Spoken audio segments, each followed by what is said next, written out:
There you go. Now you can hear me. Now you can hear me.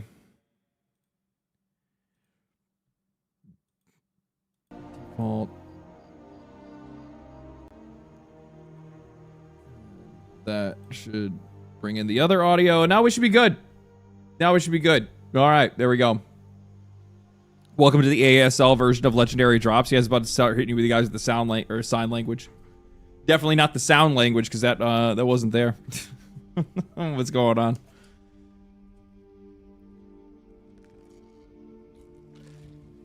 Oh man. Just got here. Sounds good. That's good. Excellent. Excellent. I noticed on the last stream, nobody really said anything about it. That, like, the music was actually a little bit too loud. So let me know how the let me know about how the audio balance is. I don't want it overpowering me. Jordan, thank you for the tier 1, man. Appreciate that. And Ert, thank you for the tier 1. Appreciate that. Does LD read chats? No, I don't. Never actually. Not a single time in my life. Woo, who's ready for a wild night? Actually, this last week has been kind of crazy for news, to be honest with you. Like, there's a lot of stuff that went on, and like, as much, and like, I feel bad because I'm like, I really wanted to try to make sure that I got 2 videos out this week, and I was telling myself that I was going to, but I kind of had like choice paralysis, essentially, where like there was just so many different things that I wanted to talk about that I couldn't pick one. So then the next thing I knew, I just took way too long putting together one of the videos that I wanted to put together. So yeah, and like I've been really bad. And like I'm hoping this is gonna get fixed. I'm one of those people. I don't know if anybody else is like this. It's so like everyone has their character flaws. Me, I need a life reset like every 5 years.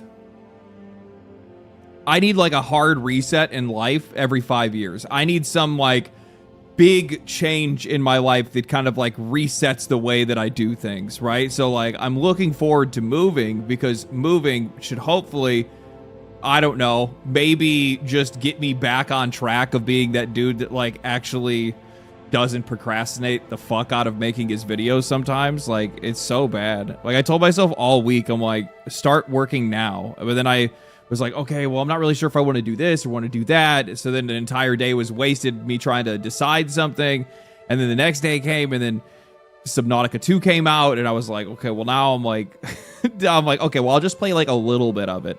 And then I like, how many hours did I play that day? I'm really curious. I'm going to guarantee that I'm not going to be happy by the number that I see. 10 hours. Gone. Gone. I think like I have to be getting like maybe close to the end, but also at the same time, like I'm so bad with survival games that like I will quite literally just I'll get the tism about it, and the next thing you know, I'm like farming for like every little thing. Like, I know the game's not even finished yet. I'm like overstocking for stuff I'm not even going to be able to even do anything with. Is it any good? It's fantastic. I love Subnautica 1. So yeah, it's really good. It's really, really good. Just want to say, appreciate your lives. Literally get me through my 12-hour shifts. Next check, I got you with the donate. Like the vibe, W content. Don't worry about giving me money, man. Appreciate it. Thank you for watching. Hi LD. Last time I talked about gifting a few of my friends Subnautica 2. I spent like $300 yesterday, and how the game launched the first time in terms of service screen. It has some of the most aggressive terms of service, and I hate it. What do you think of the TOS? I couldn't agree. I haven't looked at the TOS at all. What would be wrong with the terms of service? It's not a live service game. I'm confused.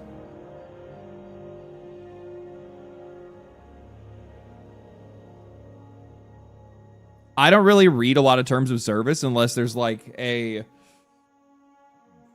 I don't know, man. It kind of like depends on the game and the situation, but in a lot of cases, like they're mostly 90% of them all say the exact same thing, and the vast majority of it is legalese that you're not meant to understand because they do that on purpose to try to make sure that it's as vague as possible to squeeze their way out of basically anything and everything they possibly could. Keep in mind, while while Unknown Worlds is like technically the publisher of the game, it's still Krafton, right? So a lot of that stuff is going to be like their Korean lawyers that wrote up a lot of that terms of service. I thought there was no stream today. Next week. I said Memorial Day weekend. That's not this weekend. That's next weekend.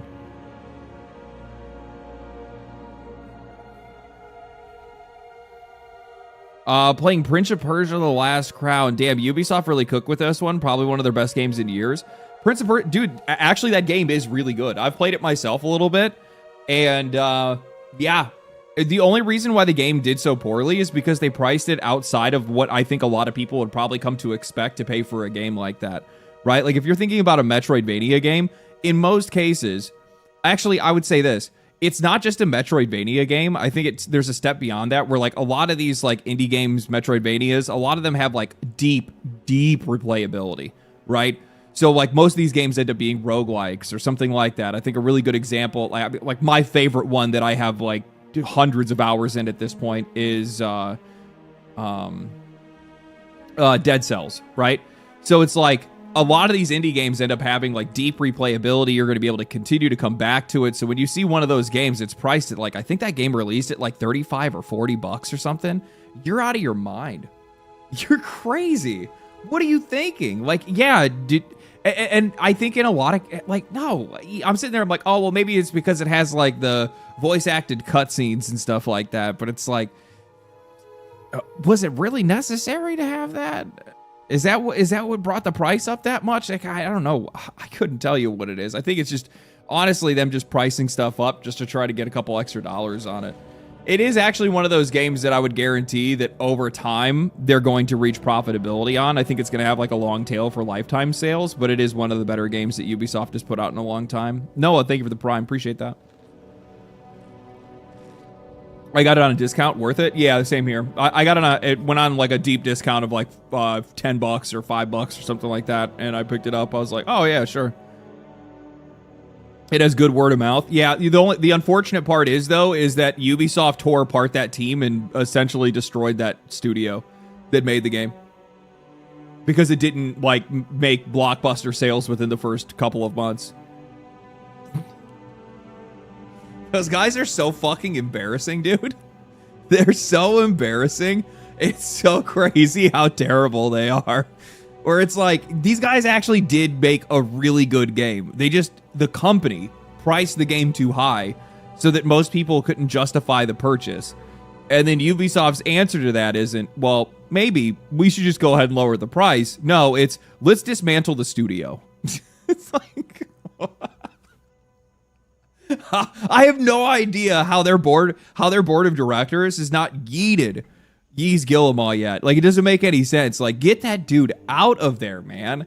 He is, like, I don't understand how you watch a CEO drag the company into the gutter for, like, 5 years straight. And let's be honest. Actually, you know, the funny thing is, when I look back and I think about, like, Assassin's Creed Valhalla, if it wasn't for COVID, that game wouldn't have been nearly as successful as it was.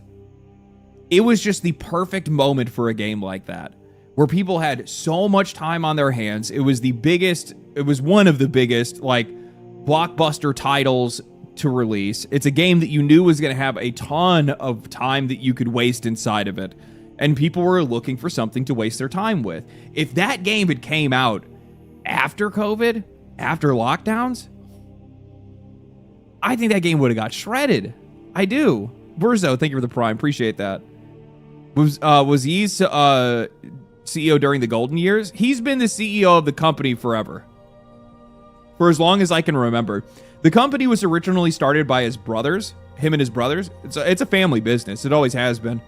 But they started off as, it's so goofy. These guys, I think they started off as like merchandisers or retailers or something like that. And then eventually they saw like the games industry starting to pick up a little bit of heat, and then they got into publishing. And then once they got into publishing, then they started getting into game making, right? Because they're like, well, if we're going to, help distribute these games, let's also, make some of our own, I guess. Why not? We'll capture more of the revenue. And then that's where you started to see like Prince of Persia, a couple other games that they had made when they first got started. The OG Prince of Persia, by the way. A couple other PC games and stuff like that. And then it wasn't until... I don't think like Ubisoft really made a name for themselves with... I want to say Ghost Recon. Like, they really took off with Ghost Recon.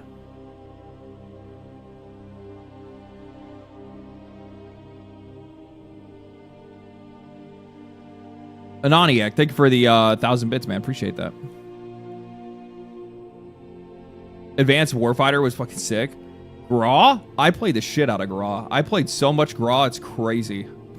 It's crazy, dude. I played that game so much. Oh my god. Graw and Graw 2. I remember there was a bush on one of the desert levels with the plane crash. I can't remember what the name of the level was, but there was a bush that was on top of this hill. And I would just lay in that motherfucker and snipe all day and just rack kills like crazy. Like, it was so perfect. It was so good. Thank you for 1,000 bits again, man. Appreciate that. Rainbow Six Vegas too. Yeah, I played a little bit of Rainbow Six and Rainbow Six Vegas. Yeah, those are really good.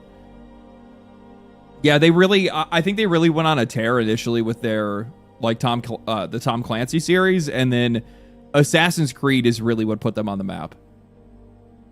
I mean, you got to keep in mind, Assassin's Creed, like, knocked the world on its ass, because it was so cinematic, it was so pretty, it was so different and fresh, and like just the idea of the IP of like going back and reliving the memories of your ancestors, and the whole idea of like a greater conspiracy with the Templars and stuff, like so many cool things that were going on in that game, and everybody was all over it. Buttery Cheeks, thank you for the 5. LD, do you think Marathon Season 2 changes will save the game?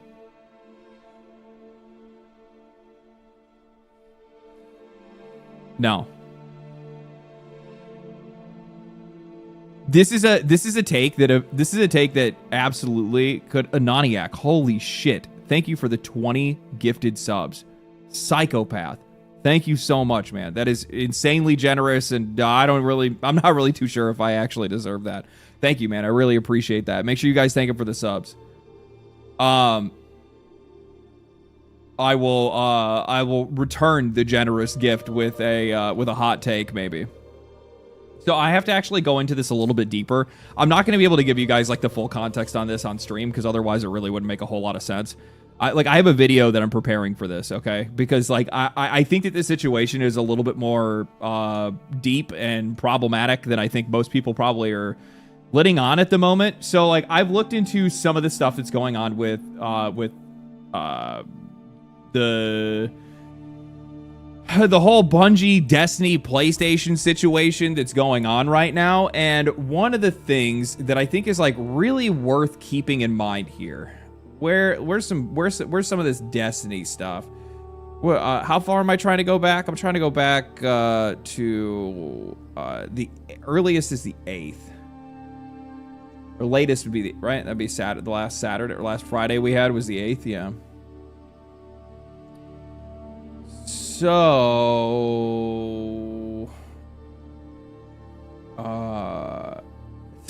this whole like mixtape situation, bro. I played this garbage, and I'm gonna, man. I don't think I've ever been. I can't believe we still have to talk about the mixtape stuff, right? Because that wasn't the week before, was it? Okay, no, we did we talk about that last week? I can't remember if we did or not. Dude, so much has happened. No, I think we ended like right around here, and then this other stuff was going on. So we'll get to the mixtape stuff later, because people are still crashing out about this stuff. I literally just saw somebody else posting and crashing out about it as well. Where is... Oh, not to go off on a tangent, but this is just really funny. So I had posted the video that I'd put out this week, right? Where I'd said, I am so sorry and I've never been more embarrassed to be a millennial. I sat down and I played the game and I wasn't even whelmed, right? Like, this game is just,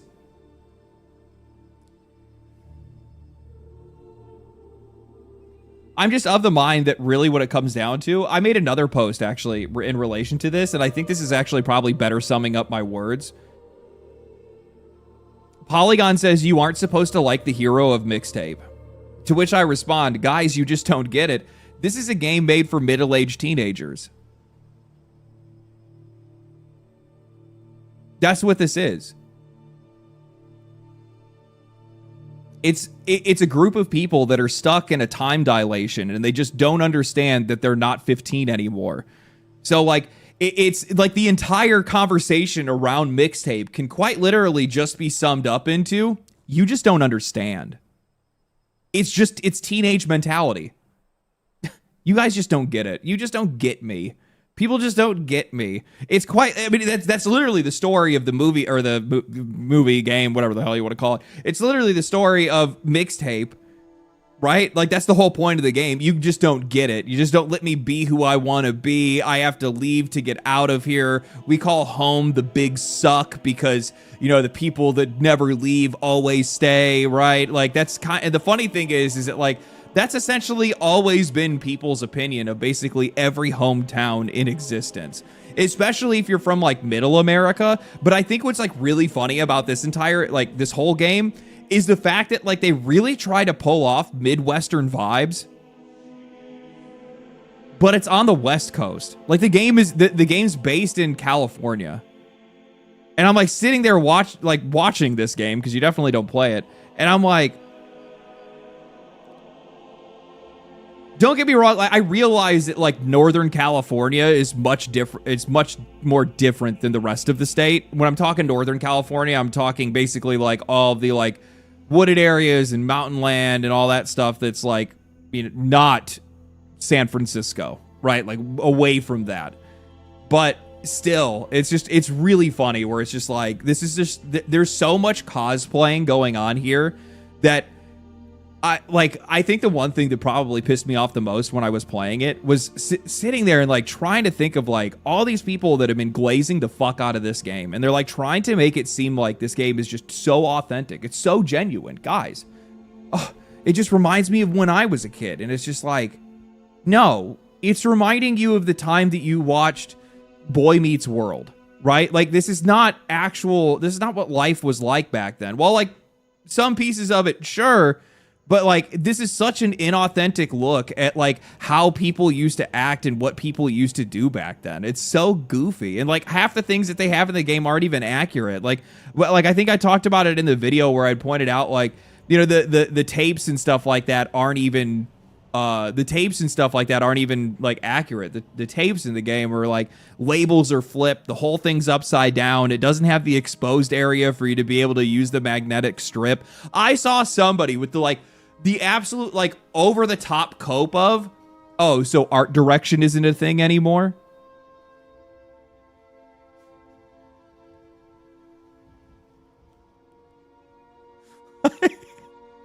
What? The game is called Mixtape. Like, you would think out of anything that they would have in the entire game, that would be the most accurate thing that they would represent. Probably AI created. I think that these guys just like looked up things. They were just like, you know, what do 80s headphones look like, or 90s headphones look like? That's the other thing that I noticed too, which is like a lot of the entire game is like so 60s to like, it's like 60s to 80s coded in a lot of ways. Like it kind of flip-flops all over the place. And I understand that like the main character is supposed to be this like pretentious, uptight, I have like the best taste in music, and people just don't have these kind of refined tastes that I do when it comes to music. Because at like one point she brings up somebody brings up like, I want to say like Radiohead or something like that, Red Hot Chili Peppers or something.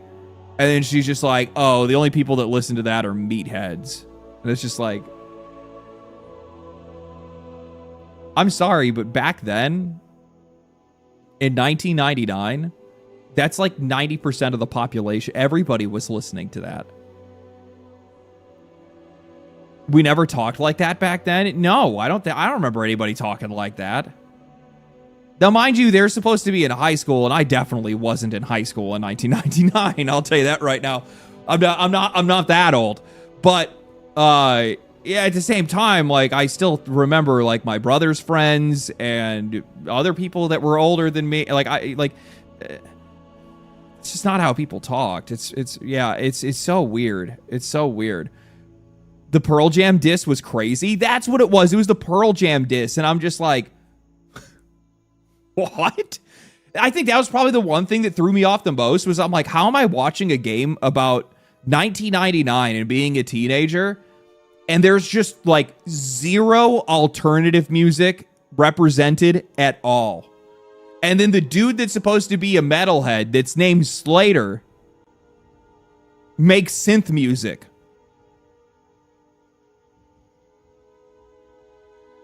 No Nirvana either, yeah.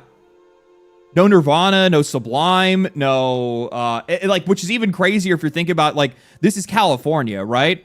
So, like, Sublime was, like, huge. So, like, huge. What are we talking about? It's so goofy. It's so, no Blink 182. I know. Like, that's why I'm, like, sitting here, I'm like, it's just, like, exactly, no Korn, Slipknot, or Limp Bizkit. Like, if he was like a metalhead back then at the time, like, that's the kind of shit that he would be talking about or listening to, right? Ozzy, I mean, they did play Rainbow, but that was but that was Rainbow and not Dio, right? That'd be Dio back then, right? Yeah.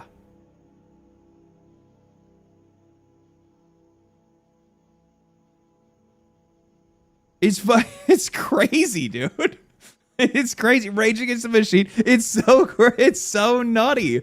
Where it's just like, yeah, Metallica, Megadeth. Like, none of these things are represented in it. Instead, you're just getting this like pretentious playlist from some fucking snob in Northern California.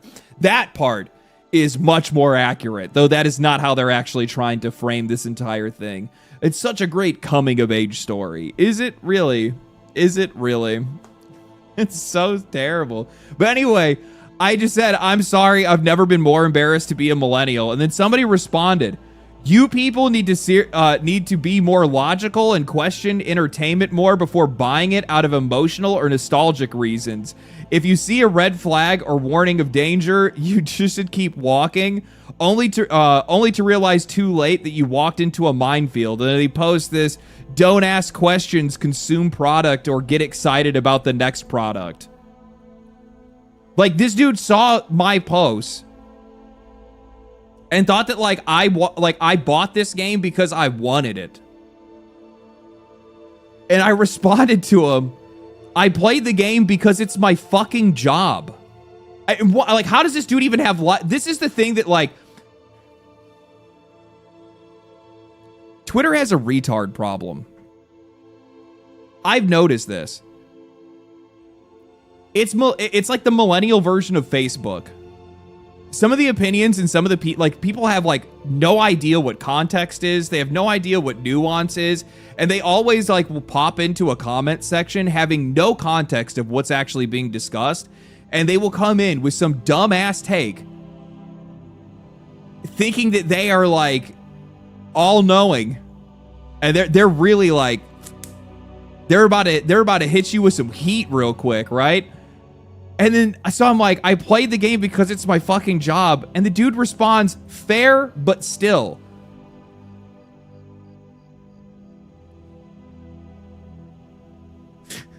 Fair, but still. it's like, what are you really going to say about by playing it? I don't know, man. Probably watch one of my fucking videos and realize that I have a lot to say about damn near anything. And it just when you think there's nothing left to say, motherfucker, I'll find it. It's so stupid. It's so stupid. What what is this right here? This is a huge problem in gaming right now. A bunch of theater kids who couldn't break into Hollywood got jobs writing for video game studios, but they don't give a shit about video games. They just want to make movies. There is nothing wrong with games wanting to be cinematic, but it has to be combined with good gameplay, and most of these games are unplayable or glorified cutscene simulators. This is so true. This is so true. And I think that it actually goes beyond this. I don't think it's just the fact that you have a lot of like failed Hollywood writers that are finding their way into the games industry. I also think that there is a general obsession with the games industry to be more like Hollywood. They want to be like Hollywood. They want to be involved with Hollywood. They want to, that's why you have that's why the award shows look the way that they are. That's why the industry tries to feign prestige at every single corner or every single turn that they can possibly make, right? Like, these guys, that's why you're seeing more and more of these games have, like, Hollywood tie-ins. You're seeing more, you're seeing more, like, celebrity voice actors entering into the scene. And I'm not saying, voice actors that... I'm saying voice actors that are celebrities, right? You're seeing more and more of that. And that's not to say that some of these people aren't incredibly talented, but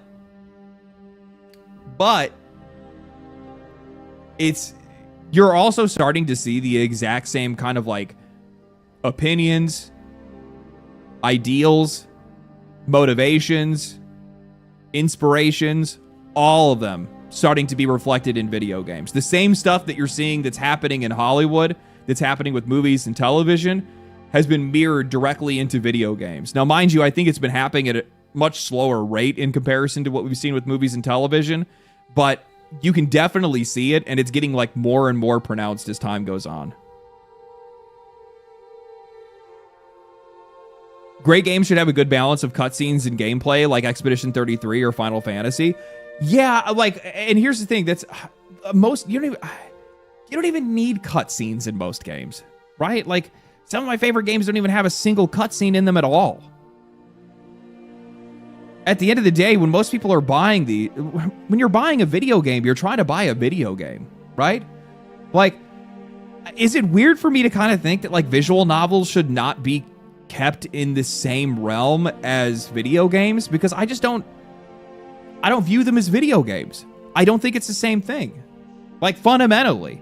Don't get me wrong, I think that there's visual novel-esque games that end up taking it to another level that make it where it is more of a video game, almost kind of like choose your own adventure or something like that. I think a really good example of this that we've seen is like Telltale games, right? Like, a lot of those don't even have what you would consider necessarily like gameplay, but because it has these like branching paths and different choices that you can make and things like that, well, it ends up being more of an experience. There's choice and consequence, and that's what a lot of people end up really liking about video games to begin with, right? Yeah, Dispatch. Dispatch is a great example of this, right? Because I wouldn't necessarily consider Dispatch's is Dispatch mechanically more superior than Mixtape? Not really. I mean, like, the hacking minigame is, like, honestly the only, like, true, like, gameplay element. But Dispatch does it in a way that makes it a far more engaging and better experience. You know, my biggest criticism that I actually have for Mixtape isn't even necessarily, like, the lack of gameplay elements or anything like that.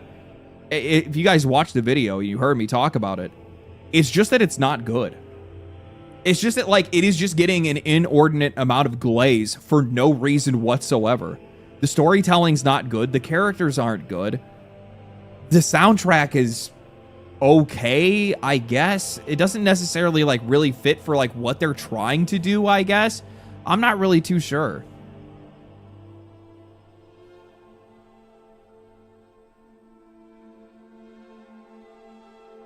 Maybe make a game or only crying. Are you talking shit?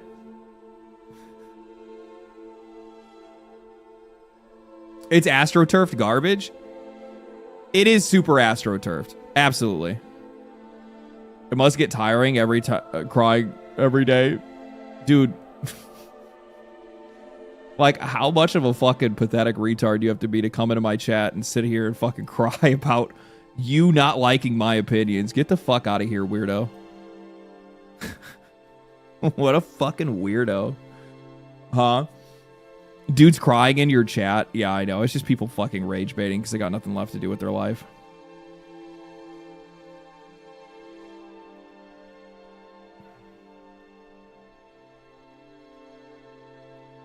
Yeah, because you've never glazed other games before. True. True.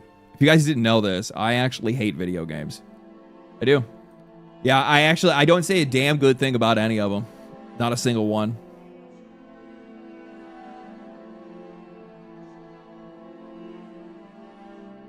No, I don't. There's not a single game that I like. I don't. I'm literally just here to ruin it for everybody. That's my aim right now. I think it would be different if somebody came in here and they were like trying to bitch about.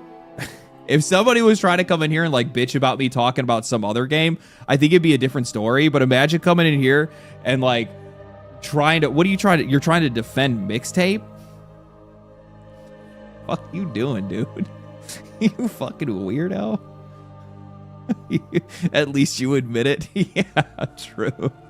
True. Well, duh, it's a 10 out of 10. It is. Best in the industry. Best in class. You know, I like my... Like I've said, the biggest complaint that I have when it comes to this game is... I view... Because I've seen... I saw somebody post about this like recently. I don't think I saved it. But I saw somebody post and they were talking about how, what were they saying? They were talking about how, you know, you guys need to pick a lane. Does IGN's review scores matter or are they irrelevant? And the funny thing is that I think both things can be true at the exact same time. But for whatever reason, other people don't want to believe that. So if you actually say that I believe, at least for the customer, that their review scores are largely irrelevant, like I don't think the vast majority of people actually use IGN or critic review scores to decide a purchase or not. I think most people kind of largely ignore it. They go and they look and they watch a streamer or a YouTuber, or maybe they demo the game themselves or whatever they might do before they choose to buy something. But I still do think that their review scores matter, because I think that they matter on a prestige level in the games industry. Like we are, what was the last, let me see if I can find this real quick.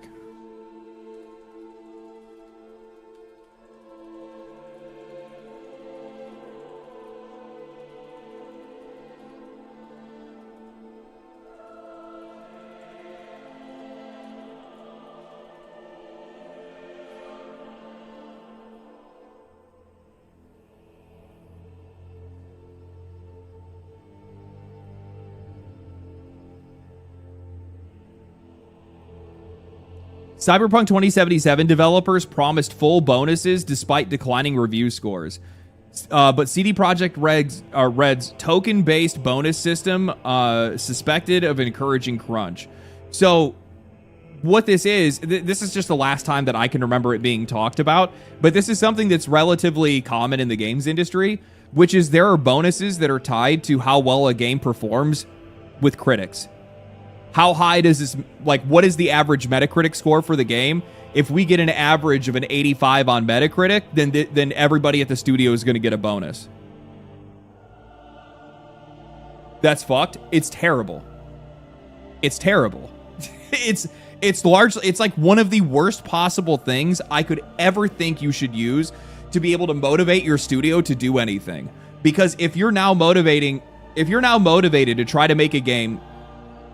All right, so let's try to unpack this, right? So this is back from 2020, okay? Things haven't changed since then. There's plenty of studios that still do this. Bloomberg obtained an email from the studio head of Cyberpunk 2077 and creative director Adam Badakowski. Yeah, I think that's how you say it. Saying that the company would job the previously agreed bonus system, which focused on achieving a certain rating and meeting a certain release date. After consideration, we believe that that measure is simply not fair under these circumstances, he told employees. We understand the lengths and the complexities involved to make this a reality, and you did everything that you could to deliver an ambitious and special game. The threshold for their bonus payment is said to be a Metacritic score of 90. So CD Projekt Red was paying their developers an extra bonus on top of their salary if Cyberpunk 2077 had a Metascore critic of 90. My question to you is, and this is the one that I think is the most important, what decisions do you make to make sure that your game is a 90 on Metacritic?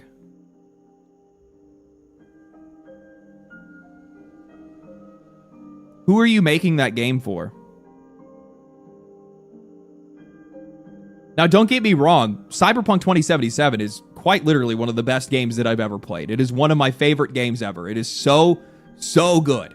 And it definitely wasn't when it first launched, that's for damn sure, but it got a hell of a lot better later on. But with that said, the question becomes, if this becomes your motivation and you are motivating your developers based on trying to get a Metacritic score out of these reviewers that you're looking for, you are effectively making a game for the journalists.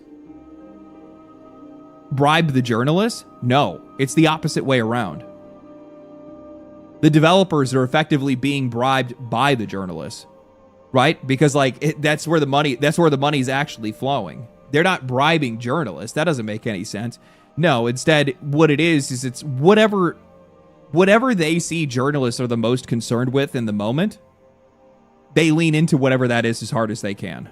Put pronouns into your game? That could be it. Yeah, absolutely, that could be it. Yeah, they could look at something and say, oh, well, this seems like this is a big point with journalists right now. They're really looking for this. Oh, we've seen a lot of articles that have been coming out about games that, maybe just don't have the right kind of representation that a game should have. There's not enough women in the game, not enough prominent female characters or whatever it is. And then it pushes those developers to make decisions to try to make that game lean in that direction. And that's largely something that is probably agreed upon before the game even begins its deeper run of development. I'm missing out on super chats. Noah, holy shit, man. $50 super chat. What up, my guy? Love this shit. Thank you, man. Appreciate it, brother. Appreciate it. This is the fucking insane, by the way. Thank you so much. It's way too generous, but I appreciate it nevertheless. This is the kind of shit that I think is really insightful for a lot of people to keep in mind when it comes to these review scores and because I think that some people will see me talking about it and be like, oh my God, review scores aren't that deep. Oh my God, it doesn't really matter that much. And I'm sitting there and I'm like, I don't think you guys realize how much these review scores actually do have an impact on the games industry and what they actually mean to a lot of these people. If you go and you read a lot of these interviews with these game directors and these game directors or game producers or heads of the studio or heads of a publisher, they will always bring up the critics. They still have some value in the industry. Maybe that value isn't on our side, which I'm going to tell you right now does not bode well for a lot of these outlets because without us, they don't really have a lot that they're relying on. But the industry still treats them as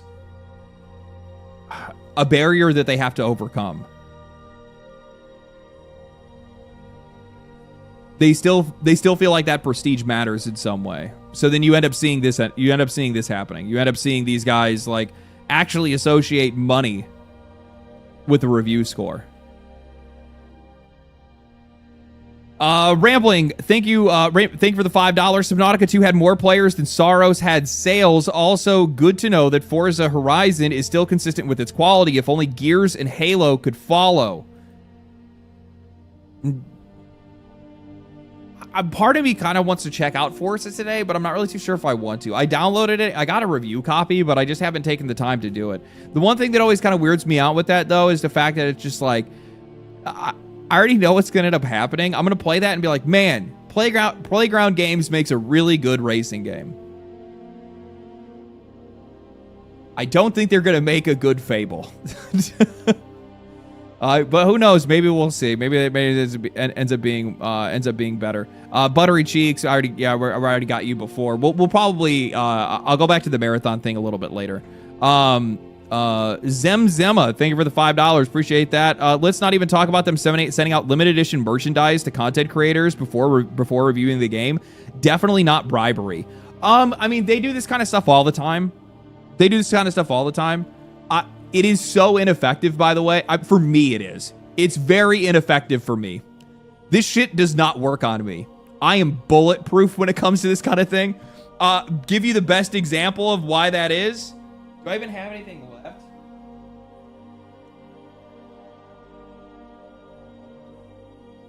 I got one of those merchandising kits from Bungie for Marathon with like a hat and a t-shirt. So there's that. A couple months ago, I got one for High on Life. Right? These guys sent me a bunch of stuff. There's a couple of other things that they had sent. There's like a tech deck and stuff like that as well. That here's the tech deck right here. Right? They sent like this, and there was like a tablet thing that like plays like an in-game video and stuff. And there were some stickers and some other goofy stuff.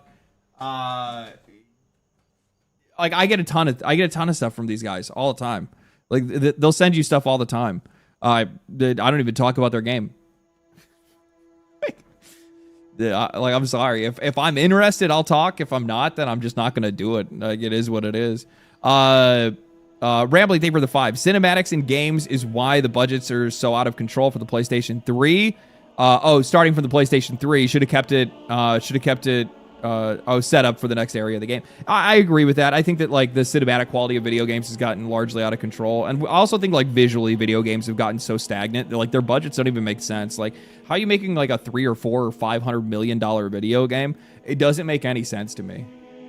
Like I actually think that they're just getting worse at making video games. Like they're making the process purposefully longer in some way. I think 90% of it is just bureaucracy.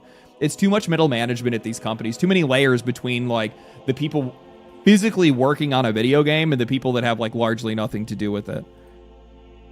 Nort Rom, thank you for the currency that I don't know, but regardless, I thank you for the super chat. This is how Obsidian got screwed over. Bethesda was supposed to pay them bonuses. If New Vegas hit an 85 on Metacritic, it was an 84, not suspicious at all. That's some weird shit. That's some weird shit.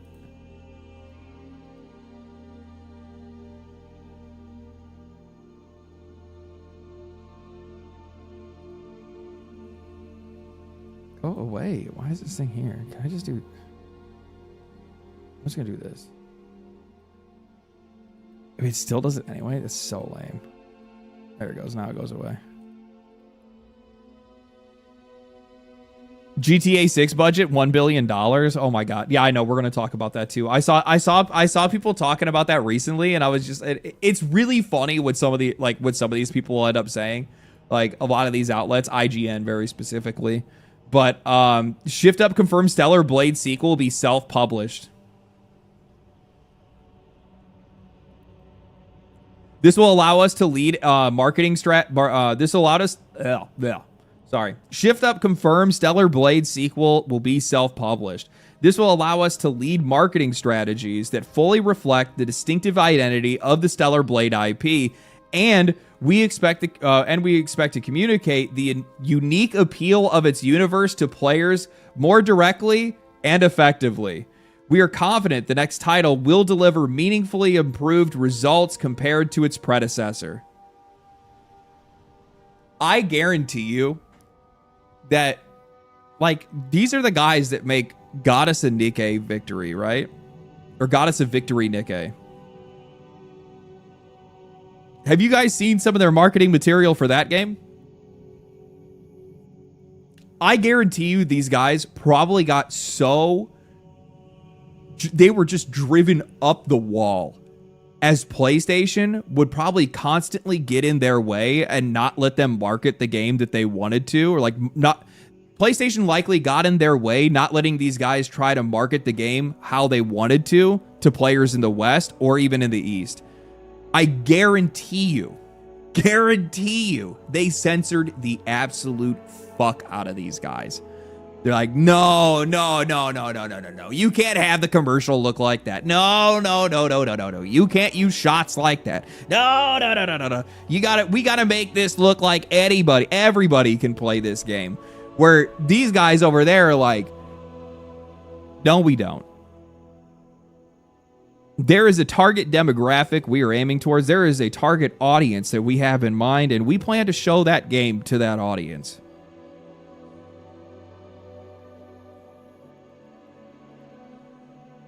Still haven't played it. Fire game. Fire game. I'm the like. What did I not like? I tried to. What did I not like about Stellar Blade?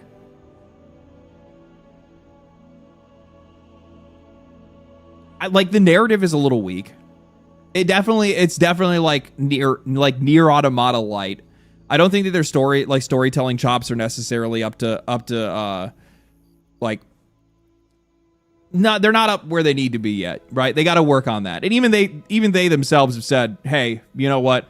We don't think we really did a really good job at telling the story. We promise that we're going to do a better job of that next time, right? Which is crazy to say because from what I understand, and like there's a few people in this community that play Nikkei.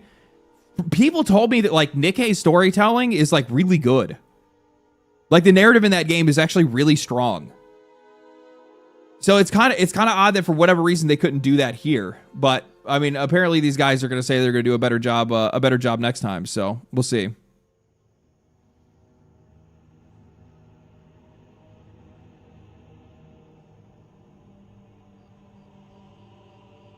Either way, the other thing that I'm going to say as well is that like this is not one, but now two of what I would consider two of their best third-party partners that have walked away from Sony. Because Arrowhead is doing the exact same thing. The next game that Arrowhead puts out is not going to be controlled by Sony at all. And the other thing is, too, I would guarantee a very large part of this, now that I think about it. It just dawned on me. Both Helldivers 2 and Stellar Blade went through the same issue, at least initially. It changed later on, but both of these guys had the region lock issues, which they still have partially, right? Like, while they did open it up so that like the vast majority of people could get access to it, there are still plenty of countries where PlayStation is completely banned. So they just cannot sell their games there. That's why these guys were like super hard up trying to make sure they could get their games on Steam, but then Sony blocked it on Steam as well. Really? Yes. Yeah. The funny thing is that Shift Up is actually the company that ended up convincing Sony that they're the ones that ended up convincing Sony that they had to get rid of region locking.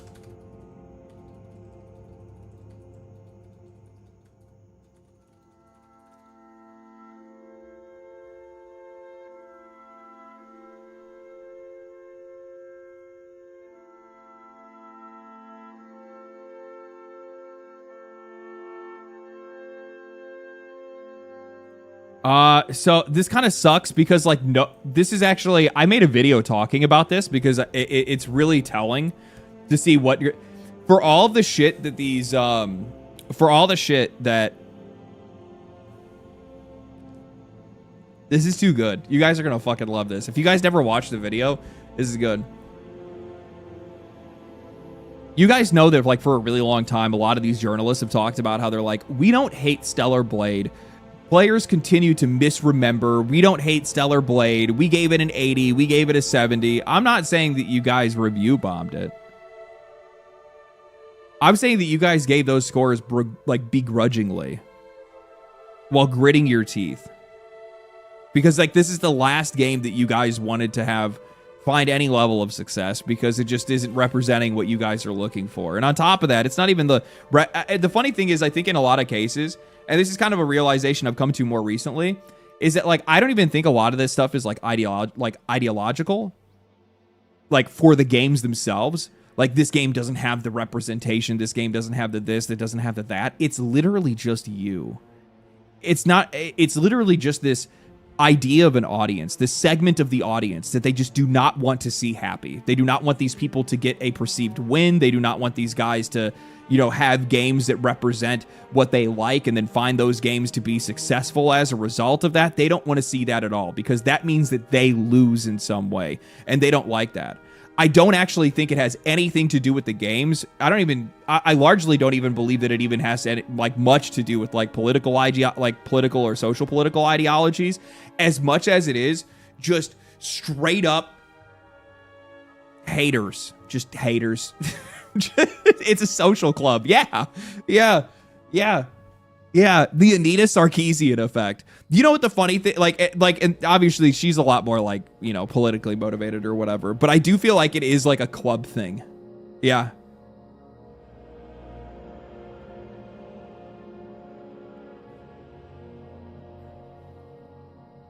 The cult of victimhood. Yeah, and like the other thing is too, is that like, just because of like how divisive we've become over, I don't know, it's been like the last 10 years, right? But as like the more and more divisive we become, I've noticed that like the old stereotype for video game players has come back, right? So like I saw the Shoe on Head video where she like responded to the whole like Pragmata drama, and then Hassan responded to her or whatever, and it like, you know, was talking shit about her or whatever.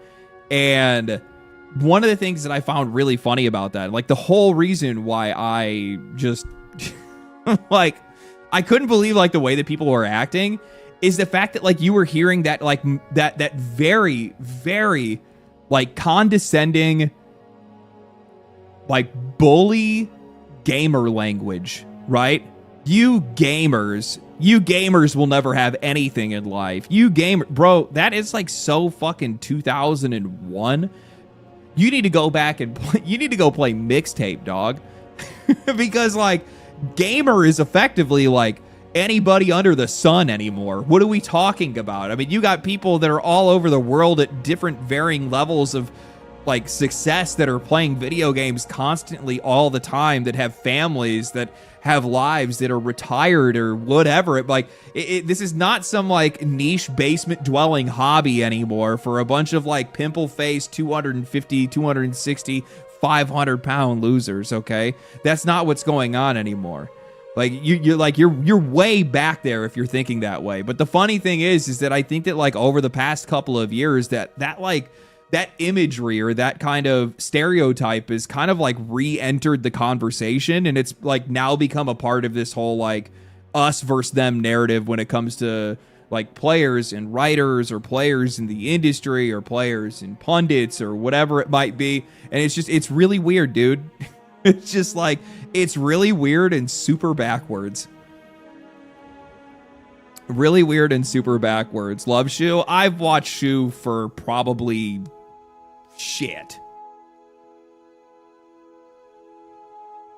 almost 10 years, right? I think she's been making videos since like 2000 and early 2010s or something like that.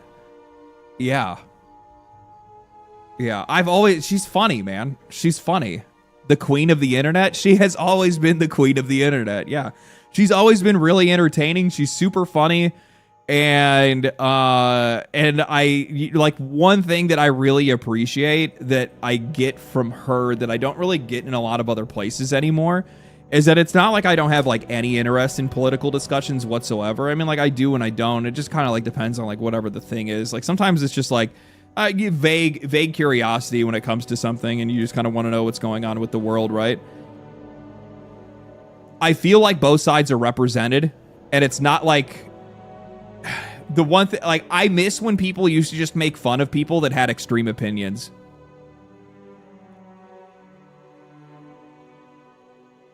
Rewind the clock like 15, 20 years, and like that's all we ever did. If somebody had extreme opinions, left or right, they were getting fucking fried. They were getting fried. Now, those extreme opinions are just the opinions. Now those are just the opinions. It's crazy. It's crazy how things have changed.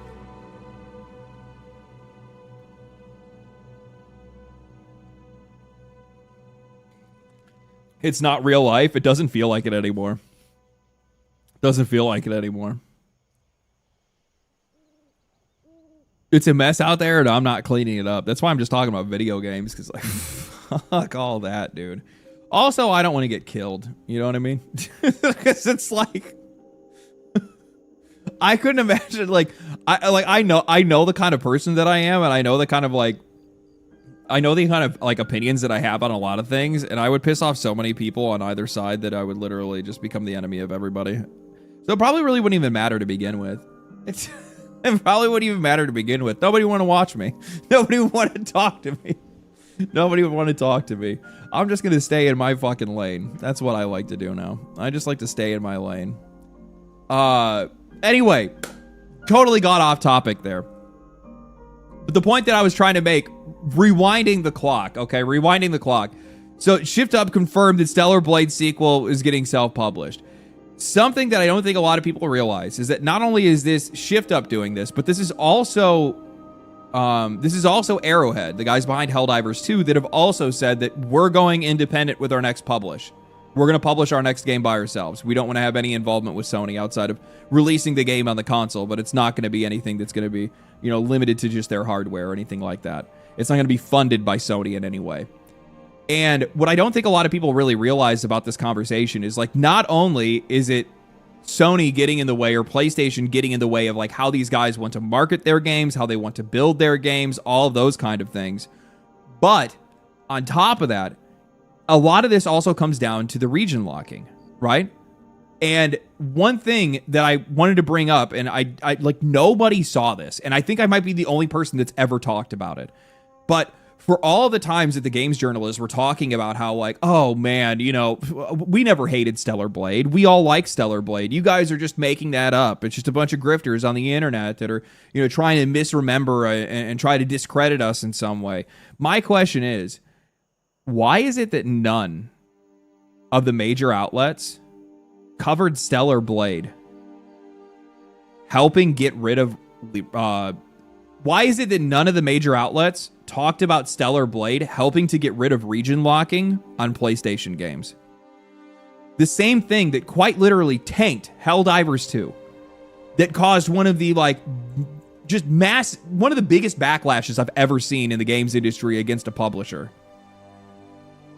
How is it that not a single one of these outlets covered it as Stellar Blade helping to get rid of region locking? Because they're the ones that actually negotiated with Sony and said, look, we need this game to be able to be playable on as many pieces of hardware as possible. This game needs to be playable on as many pieces of hardware as possible. They negotiated with them and they made it work. And then PlayStation rolled back the region locking, not on every region, but on a large, very large portion of them. The vast majority of the places that were region locked had it released. But if you look, the Game Post, MP First, Player.1, Games Reactor, Notebook Check, PC Games N, but Helldivers 2 and other Sony hits get over Helldivers 2 and other Sony hits get over 100 Steam region restrictions lifted. They don't even want to say its name. They say it in the subtext. Potentially due to Stellar Blade. Potentially due to Stellar Blade's success. They don't hate the game, though. Guys, they don't hate the game. Guys. No. No. They don't have... Guys, what are you talking about? No, we really like... You're just misremembering. Snakes? They're so bad, dude. They're so bad. It's not that hard for you to be able to look. Like, it's always the stuff that most people probably wouldn't even, like, grab. It's literally some fucking internet weirdo like me that comes across this stuff and is just like, huh. Isn't that funny? Isn't that funny? Isn't that funny? PlayStation removes... Sony removes region restrictions on 4 of its biggest games on Steam. Do they even... Some observers have suggested that the runaway success of Stellar Blade on PC, which launched earlier this week without regional restrictions, may have prompted Sony to reconsider its policies.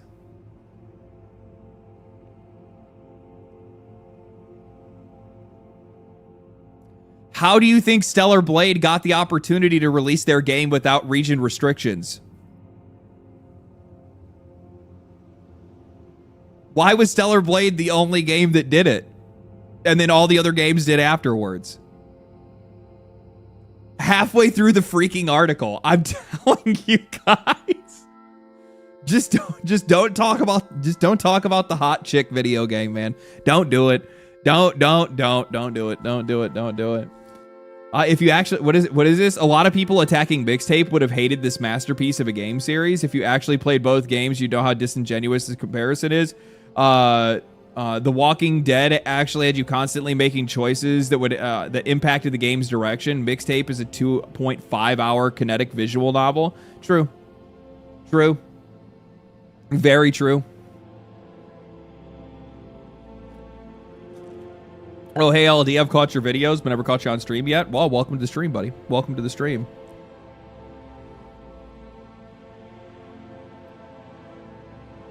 Oh, I saw this. The video game industry is lobbying against Stop Killing Games. California is considering a new law called AB 1921, also known as Protect Our Games Act. If passed, the bill would apply to pay digital games sold after January 1st of 2027. It would require a company that shuts down online services needed to play the game normally. It requires that if a company shuts down a game's online services that are needed to play the game normally, it must give players 60 days notice and either release a patch so the game can be played offline or offer buyers a refund. The bill does not require companies to keep servers running forever.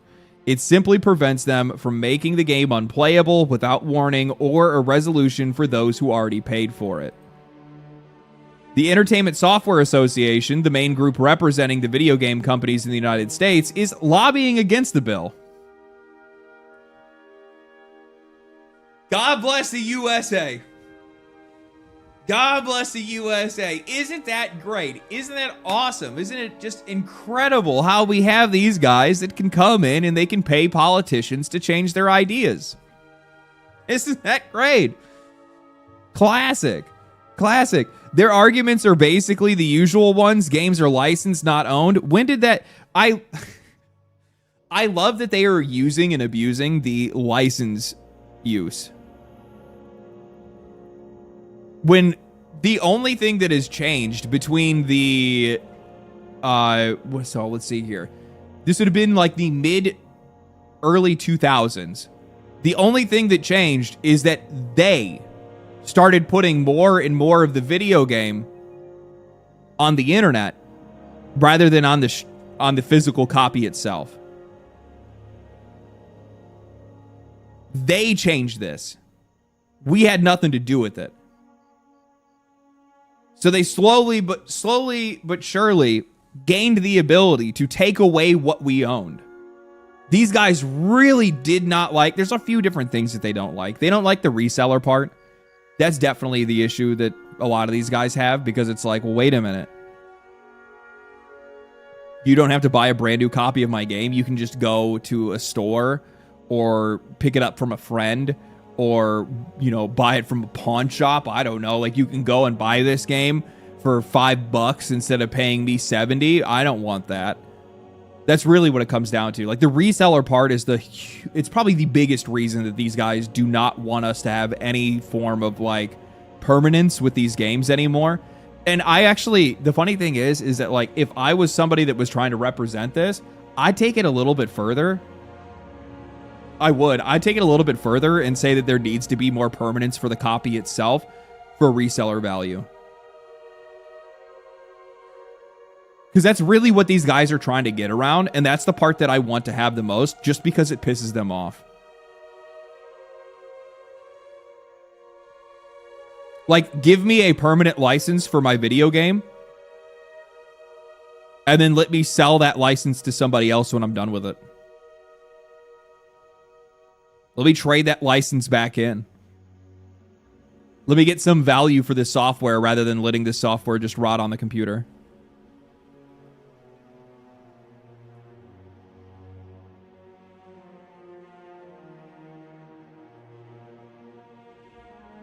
Online services are too complicated. Third-party licenses expire. Oh my god. This is like the one part that these guys go in on the most, and this is the one that, like, I'd probably say the vast majority of, like, this is going to be the one thing that they're going to try to hinge things on. This is going to be their strongest defense that they're going to have. And the defense is that a lot of games have licenses of their own. Like, they'll have a game that comes out, and that game is licensing an engine. It's licensing a soundtrack. It's licensing artwork. It's licensing It's licensing an anti-cheat. It's licensing an anti-piracy software. It's licensing a bunch of other things. There's all of these sub-services that are connected to these games when they release, and giving these players a permanent license would mean that we would need permanent licenses for these games, which would be far too expensive for us to do. That's not necessary. They don't have to. All that stuff can be cut off. They can turn it all off. They can be done with it. They don't need to have anything about. They don't need to have any of that shit. That's like the whole point.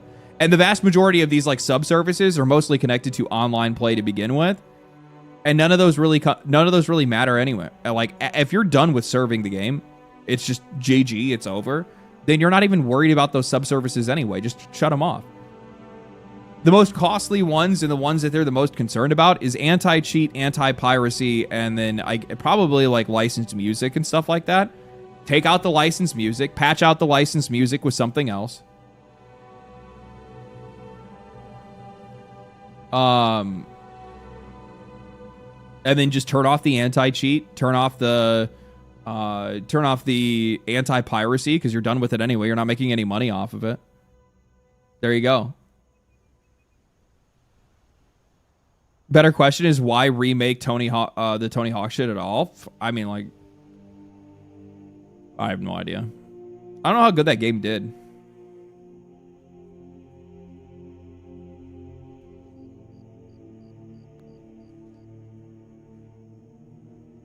Supporters of the bill include Stop Killing Games campaign. Say that this is a basic consumer protection, because when you buy a game, it should not suddenly stop working with no remedy.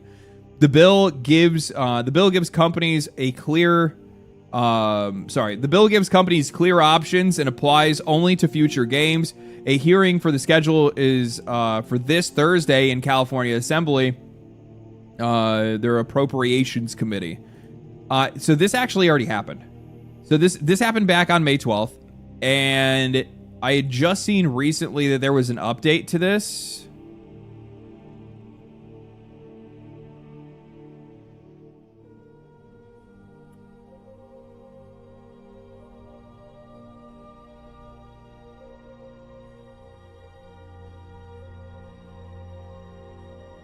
Yeah, here it is right here. California lawmakers took a big step for video game players on May 14th, 2026. A group of state assembly voted to advance the bill AB 1921, meaning that the full assembly will now vote on it soon.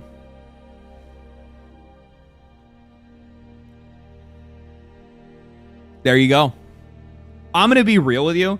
Well, I'm going to be like shocked if this actually goes through. California is like the first and probably best state for something like this to come through for sure. Especially because you have to keep in mind that there's a lot of people that live in California. Like, there's a shitload of people that live in California. So like, it being the main market for it and these games being made in California, keep in mind the vast majority of people that are making games in the West are making them in California right now. That's going to have the biggest impact out of basically anywhere. So if you get that to happen here, and then you also get that to happen in Europe, they stop killing games. Just like that.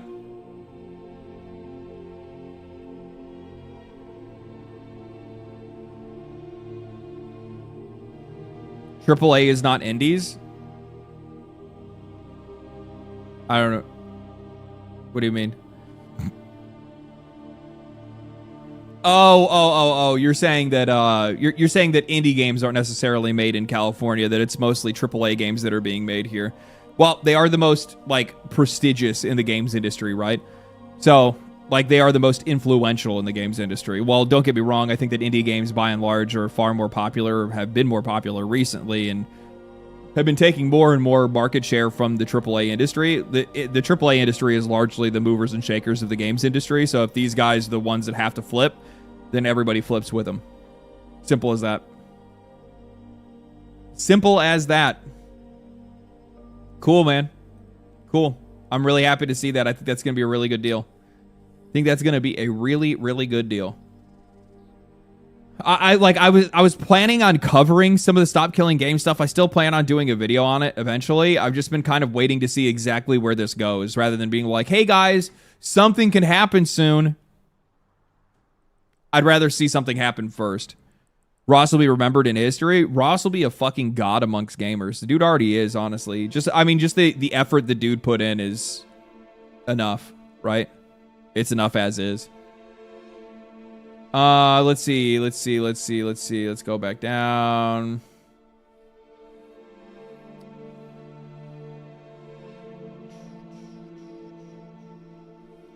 The shit has just been like so embarrassing with this game. Like, look at this. No holes for the tape to be read. Yeah, so this is the area where normal... This is all upside down, by the way. You don't even turn... The funny thing is people were like so concerned about like the direction that that they're like turning this, but like the fact that like this can't even be read. There's no way to actually read that. How did they think these things played? These are games. This is a game about mixtapes made by people that don't even understand how audio tapes even work. With magic, they're like, how did they do it back then? Did they have like a small animal inside the machine that turned it? You put them in the DVD player. True. The craziest thing about Stop Killing Games is that it started over him wanting to play the crew. What a legend. I know. Thank you for the 5, Spy. Appreciate that. That's probably like the best part, where it's just like one dude that's pissed off that he can't play his game that he liked to play. And he's just like, fuck it, I'm going to burn the whole industry down over this. So based. So based and so very gamer. What a gamer.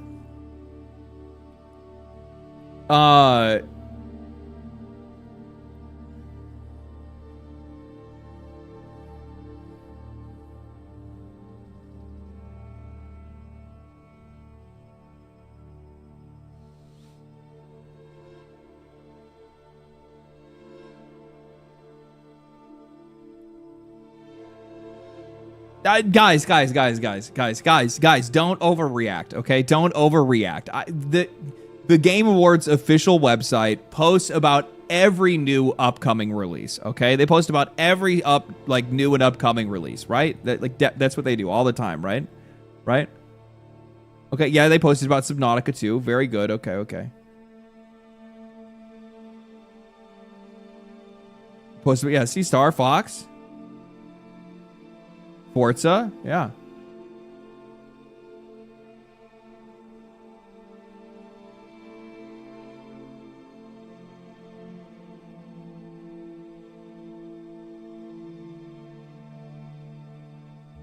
Okay, yeah. I'll grant it to him.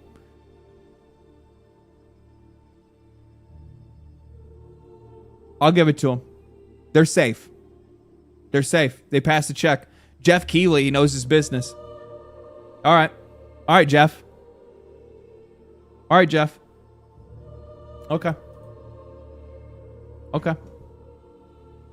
You got away this time. If I see this motherfucking game,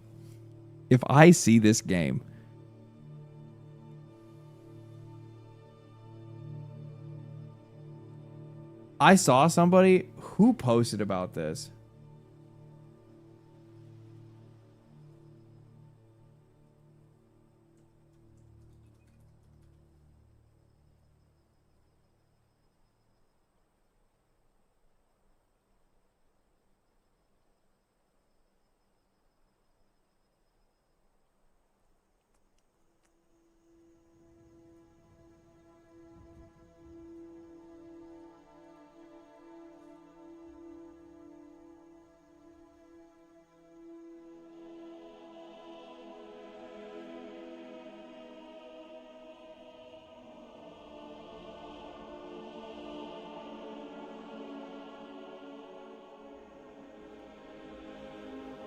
He's from Kind of Funny, isn't he? Yeah. I can't with those guys, dude. I can't. I really can't. I cannot do it. I see things that these guys post, and I can't take it seriously because they are so... They said something like somebody had shared their take on mixtape, and they thought they were really cooking with this. I don't think I saved it. I should have, but it said something along the lines of like, you don't play mixtape. You play a version of yourself in mixtape. Or something along those lines. You play who you used to be. Like, these guys really thought they were saying some next level shit, right? And I'm like, I just read that as, motherfucker, you're still playing that person today. You're still playing that person today. Nothing's changed, man. Nothing's changed. It explains a lot about them. I said this in my video, and I will double, triple down on this. It says a lot about games journalists and a lot of these people that have been covering games. The fact that these guys are resonating so hard and so deeply with a game about teenagers where nobody else understands them, everybody else is wrong, and it's them versus the world.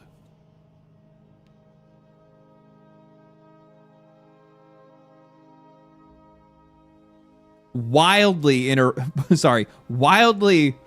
accurate. Wildly accurate for how they act today. Representation matters? Yeah. Yeah. I guess, you know. I'm not going to say it. It's because Larry Ellison, daughter, made it.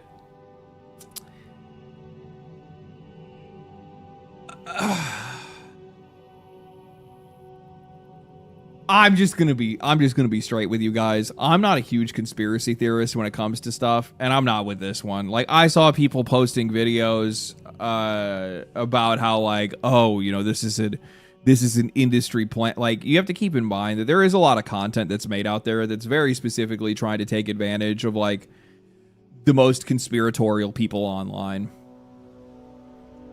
They want that Oracle money. Yeah, like, oh, these games journalists were all paid. Everybody was paid. Now, don't get me wrong. I definitely think that their palms are greased a little bit, and that was in the form of, like, all the extra treatment that they likely got, whether that was, like, insider access, whether that was the packages, the preview packages that they had gotten and stuff like that.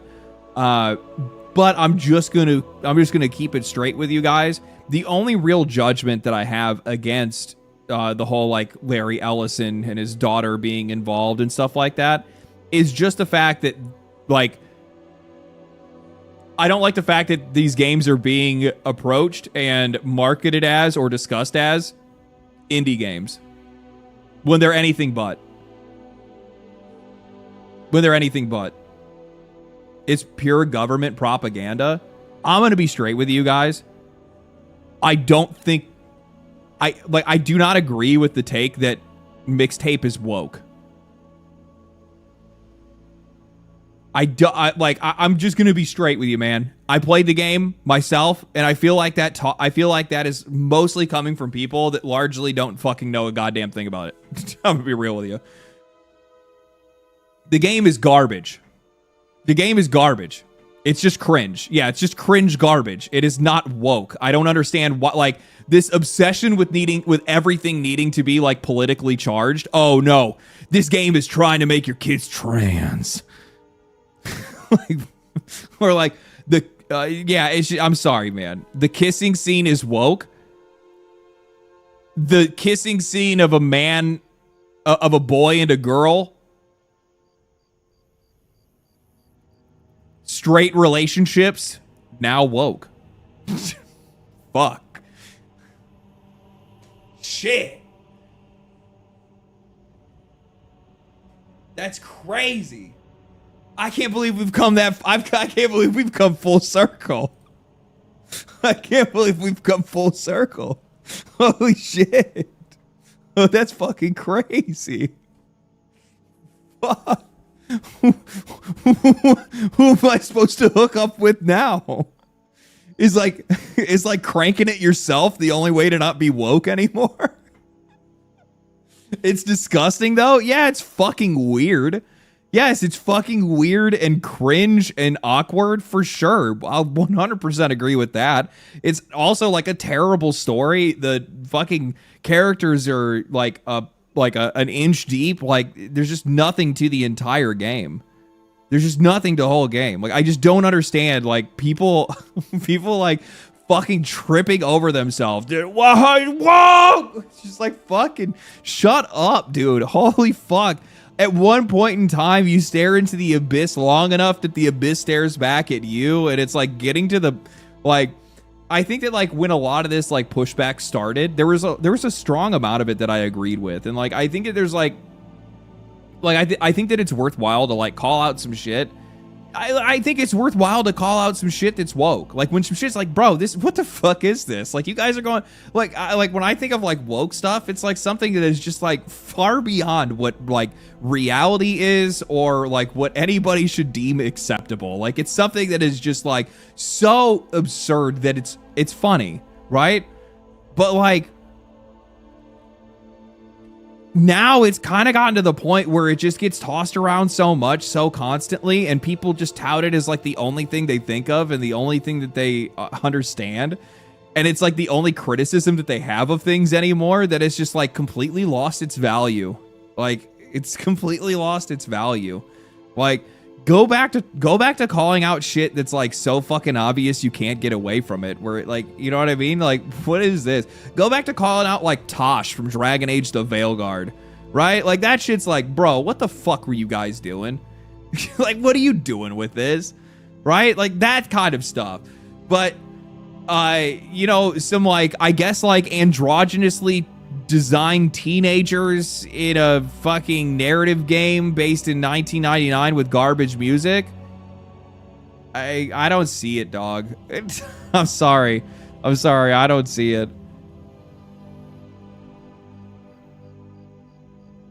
Woke is the devil. Just because you don't believe in it, woke still believes in you. You know what the worst part is? I don't know if you're joking or if you're serious. And that's the part that scares me the most.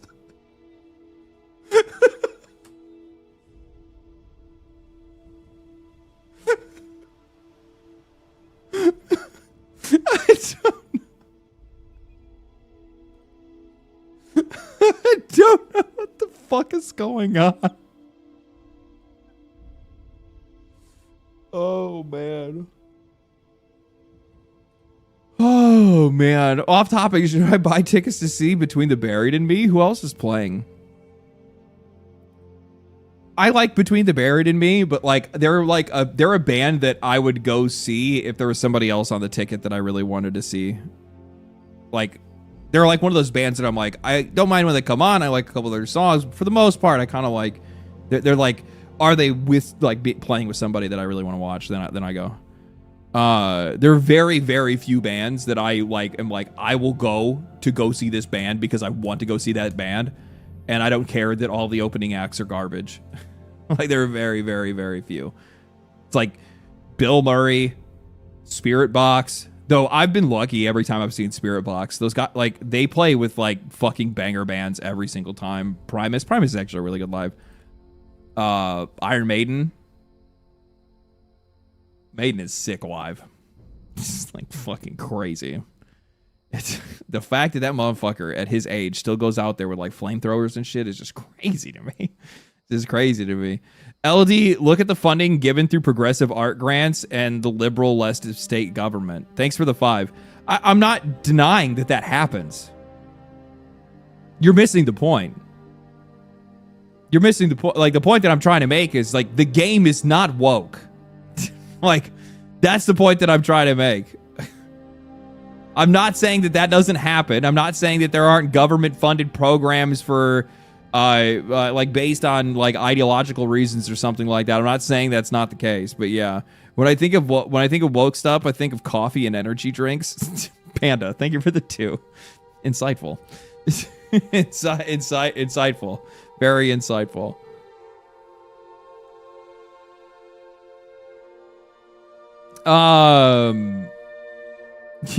My take on Mixtape is that the high review scores were surprising, but it's not for me, and I'm gonna go play other games instead of spending hours online analyzing every small detail and arguing with randoms about how it is good, bad, / destroying games / saving gaming.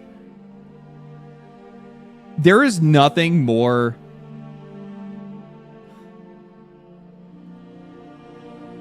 I actually really like... This is one of those guys that I really like his financial stuff. Like, there's certain people that I follow online because they have, like, really insightful information when it comes to the games industry and just the financial side of this stuff.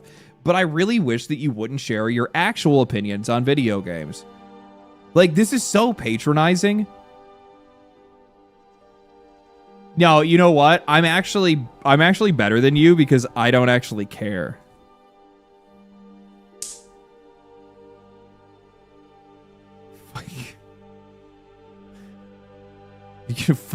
As he drives off in his 95 Mustang. Like, what the fuck is this? Like, that's probably one of the things that, like, it's like one of the arguments that, like, probably pisses me off the most is, like, why do you care? Oh, if all these people like this game, like, if the journalists like the game, then why do you care? Well, it's like, I think it's very obvious that, like, players they're a little bit concerned. They're a bit concerned that if games like this are celebrated so widely by the industry itself, celebrated so widely by the critics, that in some way it is going to shape games that are going to come afterwards. It's going to show these game developers, it's going to show these publishers that games like this are somehow desired in some way, and that they're going to see elements of this game brought into other games. That was largely the point that I was trying to make in the video that I had made, where I was talking about how, you know, when we look at games that get a 10 out of 10, if I was somebody that was a scored reviewer, right? If I'm somebody that I score reviews, when I'm working for a major outlet and I'm giving a high score to a game, like a perfect score to a game, a 10 in this case, my question is, what message am I trying to send? Because it's definitely not to the players. I'm trying to send that to the developers of that game, and I'm also trying to send that to the industry, because I think, like, 10s are something that it's like, this game is perfect, and the games industry needs to make more games like this, or the games industry needs to learn something from this game. It needs to either take elements from it, it needs to evolve off of it, it needs to do all these different things. That's why a lot of people are talking about it. That's why people are concerned with it. Very close to perfect. Yeah. Yeah.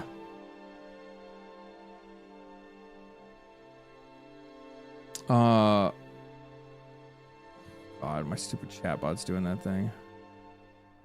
Question: if you don't care, how would you be able to understand all of the industry and the financial workings? I mean, understanding numbers is a lot different than understanding, like, taste.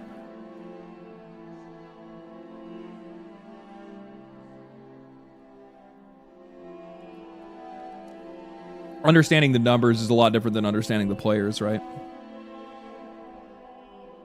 Don't get me wrong. I think that both can be used at the same time, and in context, it can be far more powerful and far more useful than simply just knowing the numbers in a lot of cases when it comes to some of this stuff. But yeah, my chat start working yet? No, broke. Scores are in. You know, initially it was just IGN and like a couple of others, and I wasn't going to talk about it, and then they just kept coming. They just wouldn't stop coming.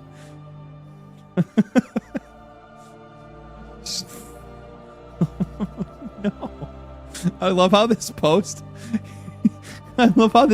is fucking absolutely ratioed to fucking shit. 4.8k likes to 2,500 comments. People are wildly complaining, so I thought the most logical thing to do was support it. You're such a little bitch. You're such a little contrarian. You deserve this game. This is like the most millennial purchase I've ever seen in my life. White Knight, this is a millennial purchase. This is how a millennial thinks. It is the ultimate contrarian. You hate thing, then I like it. Because that's how I'm cool. That's how I'm quirky. That's how I'm interesting. Here's my fucking picture of Master Chief and my AI picture of myself as a fox person. I'm not going to scroll your profile because I'm going to take a wild guess to say it's only going to take a couple scrolls to see you having like some buddy in a fursuit and a diaper. So we're just going to avoid that. We're just going to avoid that. I love that. Like, you know, what's really funny. I see this very often when it comes to, I see this very often when it comes to like Xbox fans in some cases. Is that like these guys always have to have like whatever their gamer tag is, it is definitely whatever their tag is for everything, and they have to have an avatar for it. They have to have an avatar for it because it's like it's a cult of personality. I do that. I know. I'm speaking from experience. I'm speaking from experience. I broke the cycle. Okay. I escaped.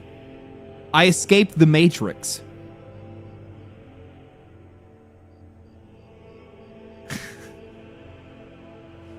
I always talk of things from I try to use real world experience when I can. CG, thank you for the $10, man. Appreciate that. Thank you so much. So aside from the tangent, how do you feel about the industry having hiring practices where you have to network, know/blow someone to get a job, not based on your ability? How do you feel about the industry having hiring practices? Are you talking about the games industry? I mean, that's largely just going to become an issue in any industry that you're going to have. I mean, sure, I know for a fact it exists in the games industry, but that's kind of like a vague question.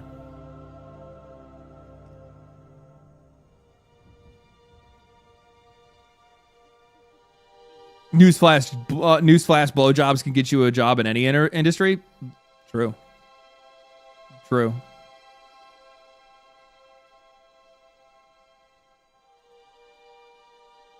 Nepotism exists everywhere. Yeah, it absolutely fucking does. Good Lord, man. I've worked in construction.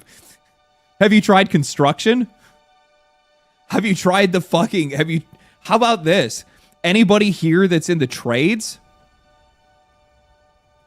You guys ever heard of knowing or having to blow someone or nepotism in the construction industry?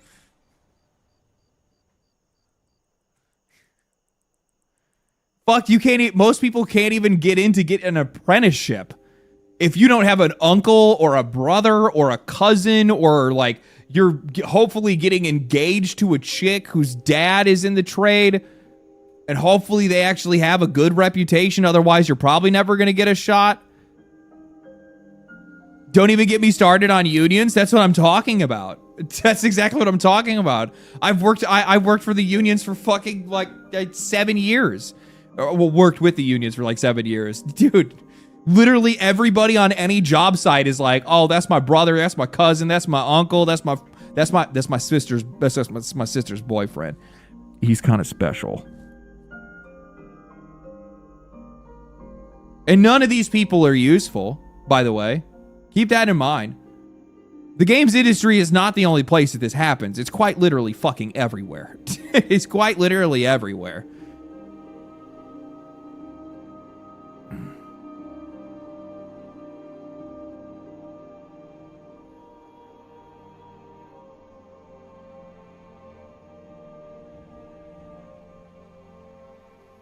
The wives all work in accounting? No.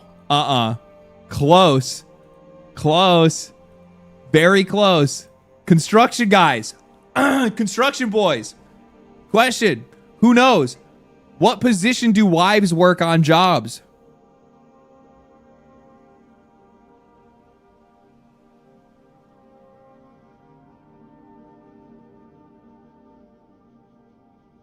I'm gonna see if somebody knows. Firewatch, Hull Watch. Actually, you know what? That's not wrong. That's actually not wrong. No, you're right. I'll give you that one. I'll give you that one. I'm actually really surprised. Payroll. Yep, there you go. Finally, somebody got it. Timekeeping. Like 9 times out of 10, every single job, you go and you talk to the timekeepers, and it's like either the superintendent's wife, or it's like one of the fucking one of the engineers' wives or something like that that's on the job. Yeah, but actually, I'm gonna give a shout out to the Firewatch, Hull Watch one, because that's actually becoming more and more true by the day. And holy fuck, are they useless? Holy shit, are they useless? Good Lord. The amount of times, like, I went up and talked to one of those girls, and I was like, hey, you know, let me just take your paperwork real quick. And you're like, you see, there's no names. There's no names on the list. You got, like, there's a bunch of people in the hull. You got a bunch of people working inside of a fucking furnace. And you're like, how many people are in there? And she's like, I don't know, like 15 or so. And it's just like, why is nobody's name on this list? Oh, well, I get them when they come out. I get them when we go to break. That's not how this works. That's not how this works. That's not how this works.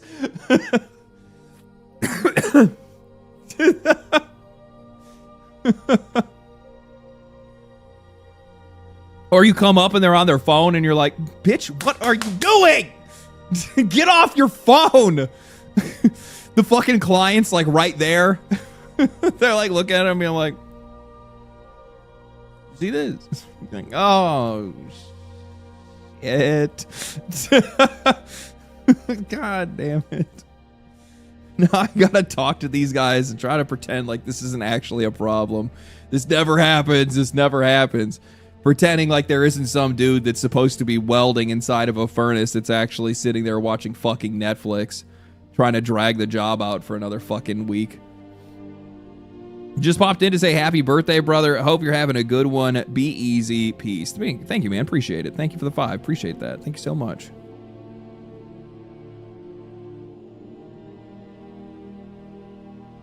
We got 15 John Does down there. It'll be fine. Yeah. It's your birthday? It was this week, yeah. Happy 47th birthday? Damn, dude. How'd you find out? How'd you figure me out? Let's see here. All right. In regards to mixtape, since everybody's talking about it, I'll just say this. I'm the target audience. I graduated in high school of 2000 after all. So yeah, I was a teenager in the 90s. So I think it was pretty telling that the only song on the entire track that I've actually heard at one point was Have You Seen Her? I don't know what radio stations they were listening to, but I certainly wasn't the one listening to that noise. Where's Hole? Where's Foo Fighters, Green Day, Offspring, Radiohead, Smashing Pumpkins? I mean, Smashing Pumpkins was in the game. REM, and that's just off the top of my head. Yeah, it's like I said earlier in the stream. Like it is actually a little bit goofy. HP Lovecraft, thank you for the 5. Happy birthday, thank you, man. Appreciate it. Thank you. Zero Soundgarden, which honestly is probably the biggest piece of blasphemy for me. Like, I am such a massive fan of Soundgarden and Audioslave that it's like, dude, like I fucking love their music so much. Rest in peace to the homie. Biggie and Tupac. I was more of a Tupac guy than a Biggie guy.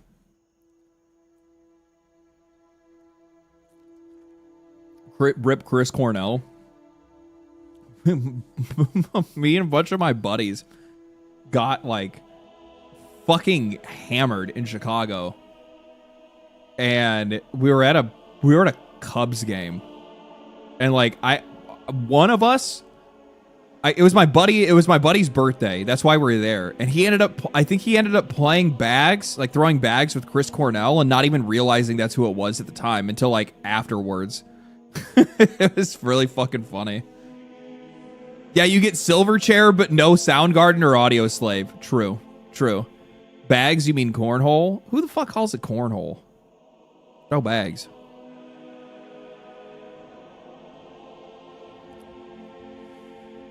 Sheesh. Gee. Soros had sold 300,000 units in its first 2 weeks, generating $22 million, analytics estimates. Almost a third of those copies came in the first day of the early access period, which suggests that Housemarque superfans, including myself, are propping this one up. We have a big deep dive with a lot more on Soros on our free Substack, Playtime Audio Audience Overlap, link in the profile. Players who consistently show up for PlayStation's other first-party title games at launch or shortly after make up a significant share of Soros' players. 56% of Soros players that previously played Ghost of Yotai, released in October 2025. 37% played Death Stranding 2. 11% of players played God of War Ghost of Sparta. Ain't nobody fucking played that bullshit. Ain't nobody wanted to play that bullshit. How many people actually paid for that? How many people actually played for that? 8% of players had played Marathon. Apparently, more people played the God of War Ghost of Sparta than the people who played Marathon. How many played Returnal? I think the number's in here. 79% of players that played Returnal played Soros. Or sorry, 79% of players that played Soros had already played Returnal. That's what it is.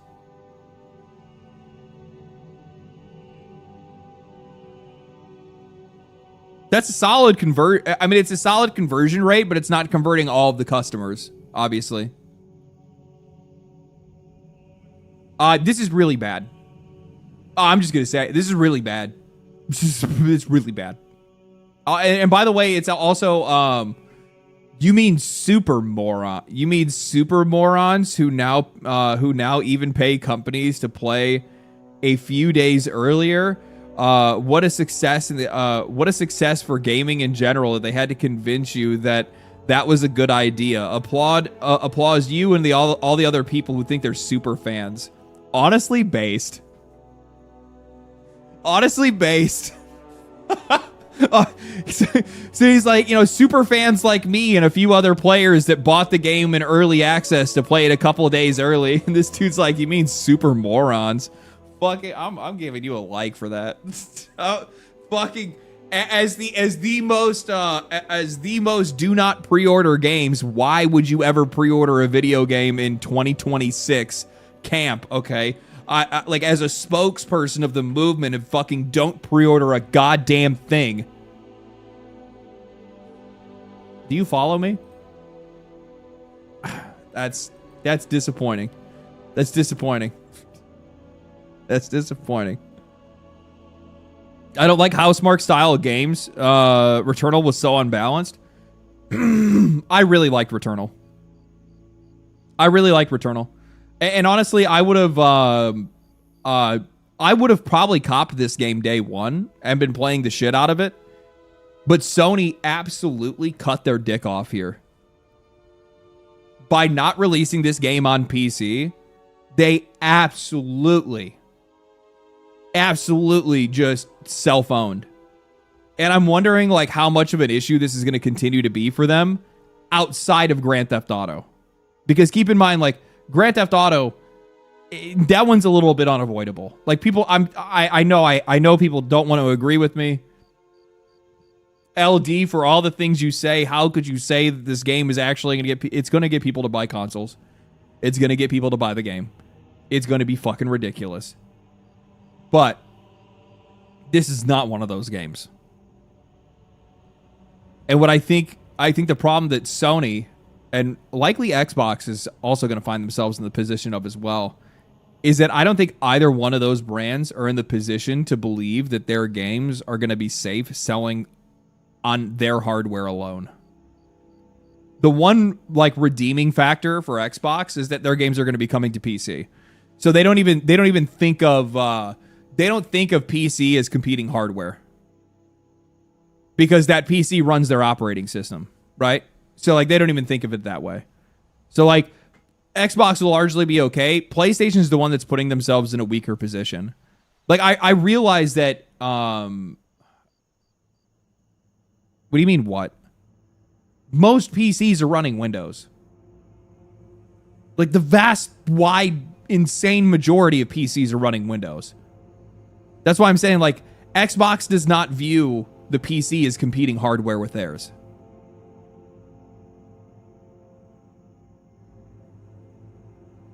It's still running their software. Like, they still largely, like, yes, the hardware itself, the physical hardware is different, but it's still running their operating system, their services, and then their games. So I don't think it's not that deep. It's not that deep. Like, keep in mind that Microsoft is going to be probably the first one out of the three to go without hardware before anybody else. And that's because they can, it's because they can get away with it. They're a big enough publisher and they have enough games that if they wanted to just release on PC, they could. What do you mean Hunter's Gathering is going to get people to buy 2 consoles? That game is going to release on multi-platform. They said as much. Any of their live service games are still going to release multi-platform. So PC players, rest easy. You still get PlayStation's live service slop. You just can't have their premium single player games.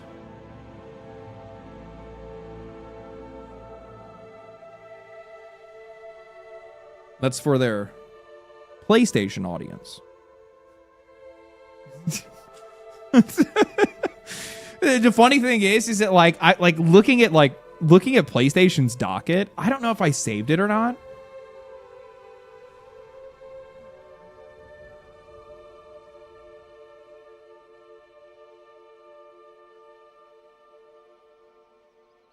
I don't think I did. Fuck.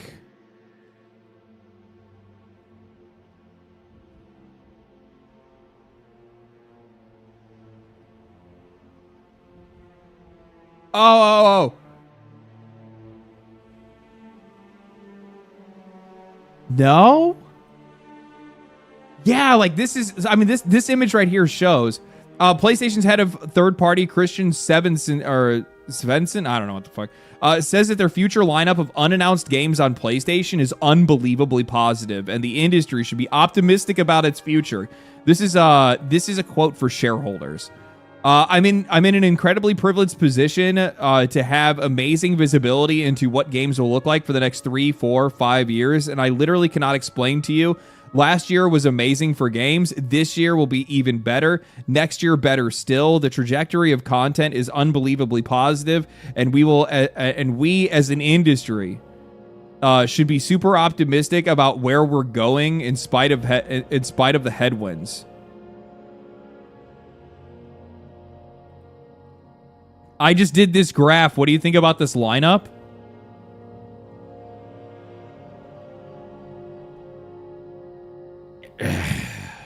I mean, was Marvel Tokon, is that a PlayStation exclusive? Is that a PlayStation first party title? Or is that a third party title? Is that going to be on all consoles? It's on PCs. It's going to be on Xbox as well, isn't it?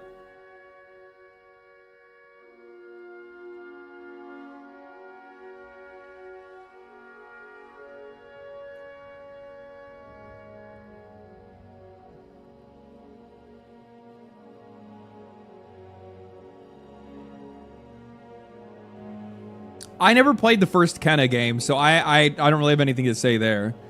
Intergalactic, it's like, I don't fucking know. God of War Sons of Sparta that ain't it. Saros, we already know how that ended up.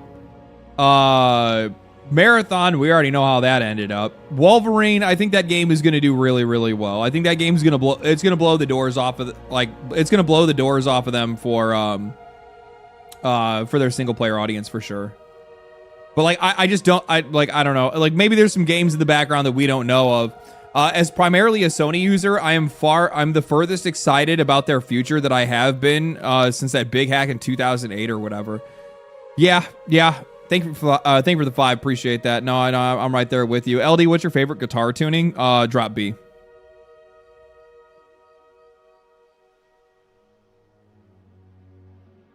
Because I play 3 strings. Don't.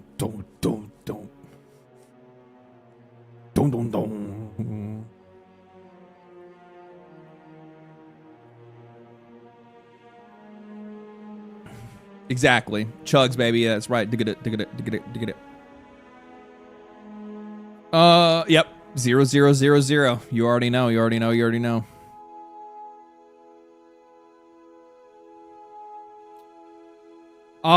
Seek the power of the Asmirian animal spirits and summon mighty allies, dude. I'm so excited for this, dude. I'm so excited for this. I cannot fucking wait. I'm gonna go so hard. And the best part is that like I'm doing my trip first, going home, taking a little break, taking a little breather, gonna go home, visit family, hang out with some people, and just kind of vibe for a while. And then after that, I'm coming back home. And when I come back home, I'm just going in, baby. I'm going in. I cannot wait. It's been a while. I haven't done a path. I haven't done like a hardcore, like not hardcore as in like actual hardcore difficulty, but I haven't done like a I haven't done a like a big run on. Sorry, I was trying to reset the chat box. Like bugged out for me. Let me see if I can fix it. What is this one? Ew, that's ugly. What is this one? Ew, that's ugly.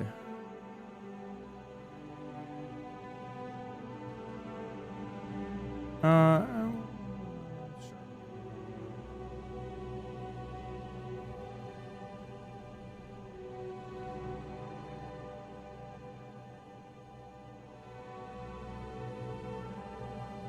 Are you going to New Zealand?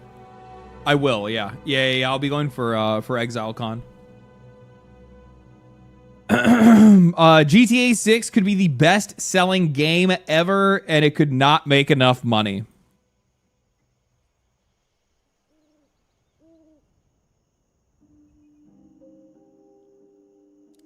These guys will, like, I think it...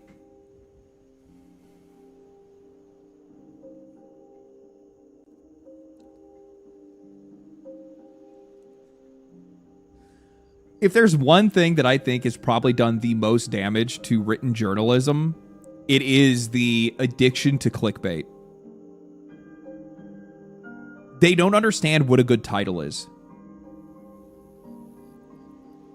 And they can't use the same kind of like titling conventions that we use on YouTube because the content's entirely different, right? Like, there's a difference between, like, oh, God, they don't deliver. That's the point. The point is that these guys will go out and they will say some outrageous shit. And then they will not deliver on whatever the content that they're promising is. And that makes people trust you so much less. Like, you can say whatever you want about my thumbnails and title, but whatever it is, I promise you, I deliver on whatever that title was, whatever that thumbnail was.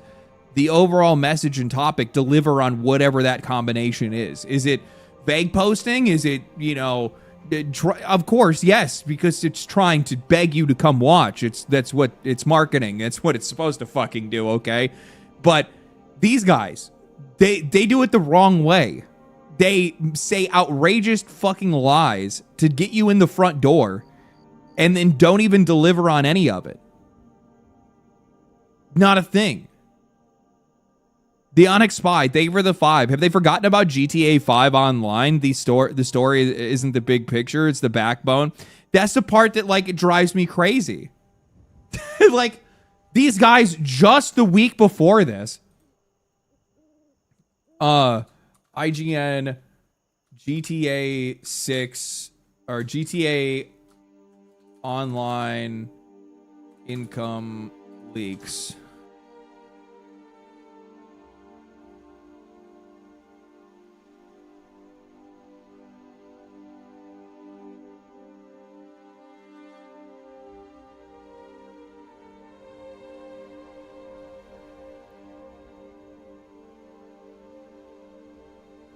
These same people just reported only a couple weeks ago about how sorry, hold on, I'm losing my voice. These guys only just a couple weeks ago had reported on saying that Grand Theft Auto Online makes so much money that when it was leaked to the public how much they actually make, their stocks went through the roof. GTA Online is making hundreds of millions of dollars a year. They've made $1 billion or more off of GTA Online in a year. But now here you are trying to pretend the next week that because these guys spent a shitload of money on making this game that it's somehow not going to be able to do anything. And also at the exact same time, it could be the best-selling game ever and still not make enough money. Because it's not the whole game. You guys know this. It's such a blatant lie. It's such a blatant lie. And you know, the funny thing is that like in most cases, I'd be the first guy to like talk shit, and I still will talk shit, by the way. Like, I'm sorry. I know it's Grand Theft Auto. I know. But no game should cost as much as this game has. You should not be trying to make video games for $1 billion or more. Where they're saying this game is like $1.5 billion or something crazy like that. Well, I'm absolutely going to go after that. But I'm also not so much of a cynical idiot that I wouldn't say that I don't believe that they'd be able to make the money back. The reason they spent that much money is because they will make that money back. They absolutely will. This is one of the only games that I can actually point to that honestly goes against every single instinct I have, every opinion I have. It is immune to me. It is like the games industry always wants to talk about enigmas or anomalies in the games industry. This is the only one. This is the only one. Like, I'll be honest with you guys, if Grand Theft Auto 6 comes out and it's somehow worse than Grand Theft Auto 5, it won't even matter. It won't even matter. It's been so long, and Grand Theft Auto games are so generational that people will buy it anyway. Not even just people will buy it, more people than ever will buy it. People want to talk about how games need to get better and better. Motherfucker, look at Call of Duty. Look at Madden. Look at NBA 2K. Look at FIFA. Now imagine if there wasn't a new Madden for 15 years.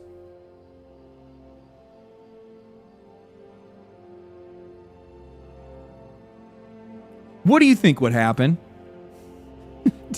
Do you think when that next Madden came out, everybody wouldn't line up to buy it? Biblical sales, exactly.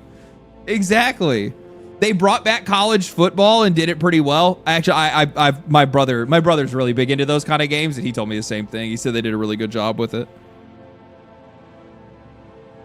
I'm just grabbing my water really quick. But like, I mean, like sit with that for a second. Like, there's just no way that this game is not gonna just immediately make its money back within like the first couple of months. It's going to. There's no other way that this works out. There's no other way.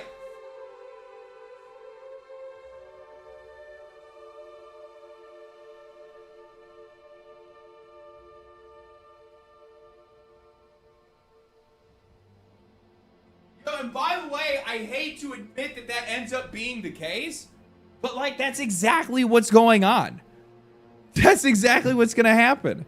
Like I hate that that's what's gonna happen, but that's what's gonna happen.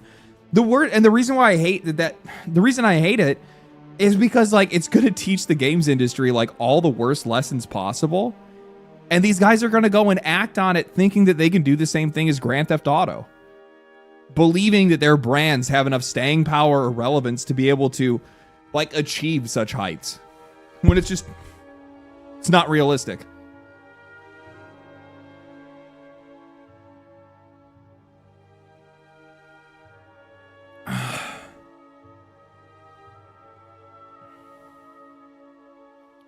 I once heard someone say that every time a new GTA comes out, it's not just a release, it's a cultural event. Thank you for the 10, Bender. Can't imagine where you heard that from. But it's true. But it's true. It is. It's like, it's, what I think that, like, I don't think, like, it was, I think it really started, like, maybe this is probably the best way to say it. I think it really started with GTA 4 and 5. Halo used to be like that. Halo used to be like that too. Yeah, I did.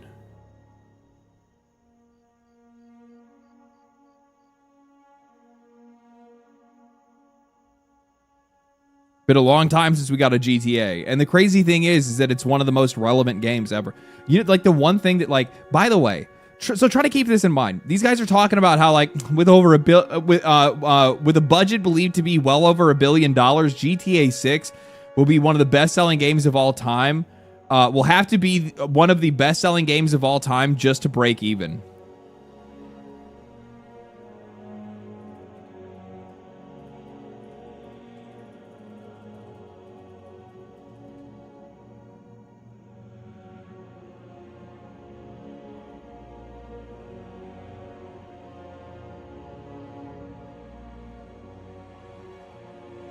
This is a list of the top 20 highest selling games of 2025. Okay? Top 20 highest selling games of 2025.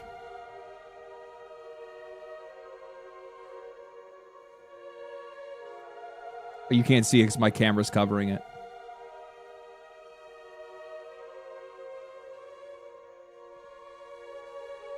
A now decade-old game is still in the top 20th, is still in the top 20 highest selling games of the year. Only beat out by Split Fiction. WWE 22. It's not far off of fucking Pokemon Legends EA. Like, think about that, dude. They sold 20 million copies in 2025.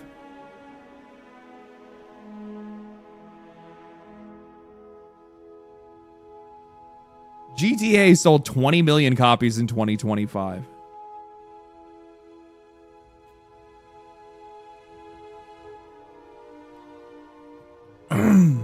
It's it's crazy. It is. They break my mind. I am like, I don't think you guys realize this. Like, I am going to be so fascinated with Grand Theft Auto 6. I'm going to cover this game probably harder than I've maybe covered anything. Like, it's not going to be like, oh, every single video on the channel is now Grand Theft Auto. That's definitely not what it's going to be.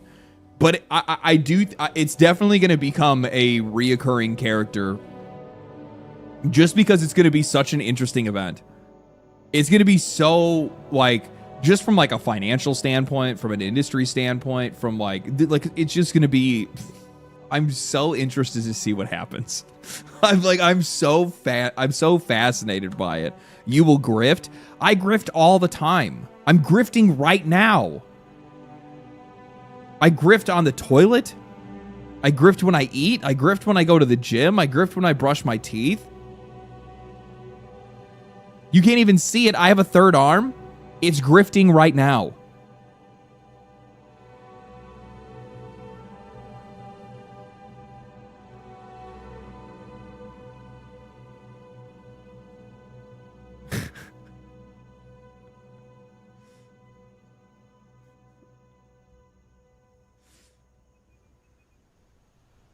Speaking of grifting.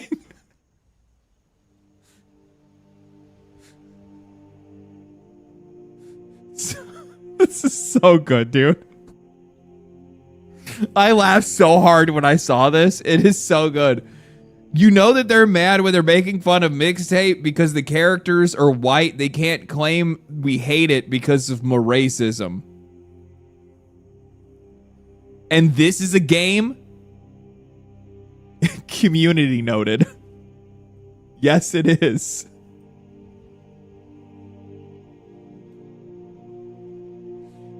Motherfucker, actually, he thought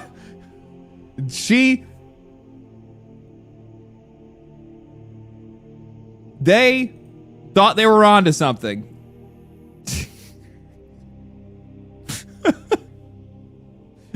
They thought they were onto something, and they were like, "Oh, so you must think this is a video game." Yes, it is. Links to the Wikipedia page. So good, that screenshot. But yes, it's from a video game. True and real. So this is a video game. I thought the same thing myself. The sheer bluntness of it, I know. Community notes sometimes deliver in like the best way possible. The best way possible. Aggressively mid. Don't be stealing my fucking lines and using it against games that I enjoy. No.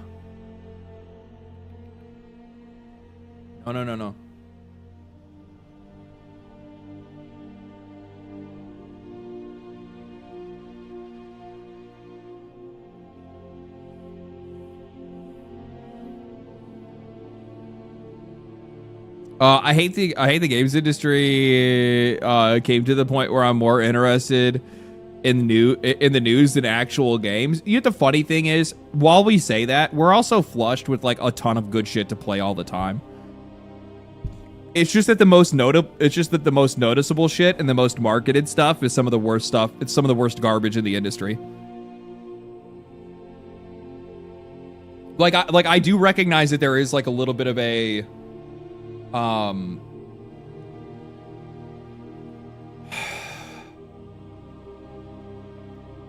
like I do recognize that there is a little bit of a like a cognitive dissonance, because it's like, why are people so fucking mad? Why are people shitting all over the games industry all the time? Why are they shitting on these journalists and all this other stuff? All like, what is going on? There's so many good games that people have to play, right? And the reason why is because it's the most marketed games and the most like prominent, I guess is probably a better way to say it. Publishers in the industry are like they're the ones that are the most in your face. It's the most visible games. That is probably the best way to be able to say it. The most visible games are the ones that are the fucking worst. So like, while yes, we have tons of stuff to play, and we still do celebrate those games when they come out, and we make sure to talk about it, right? We also use it as a great opportunity to be able to roast the games industry. I think I actually talked about this recently because some people were like crying about something that I had said. I think it was on Mixtape. Where is it? Oh, it's this one right here. So I put out my video. I'm issuing a public apology for what my generation has done. I'm so sorry. So this person had asked me, it's a genuine question. We were always talking about how journos never to be taken seriously, dunk on them, yet actual players like the game. Why in this video do you never reference Steam reviews? 91% positive, and then use a narrative of gamers do not want this when the first disproves the latter. A positive rating on a video game does not necessarily immediately prove that players want that, especially when that game fails to even sell like even 100,000 copies. Like what the fuck are we talking? Like the point that I think is really important to make here. Let's look at Gamelytics.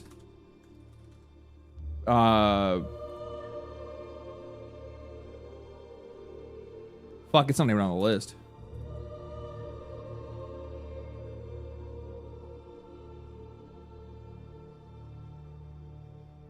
They're saying this game didn't even sell 100,000 copies. It's likely between 56 and 122,000 copies.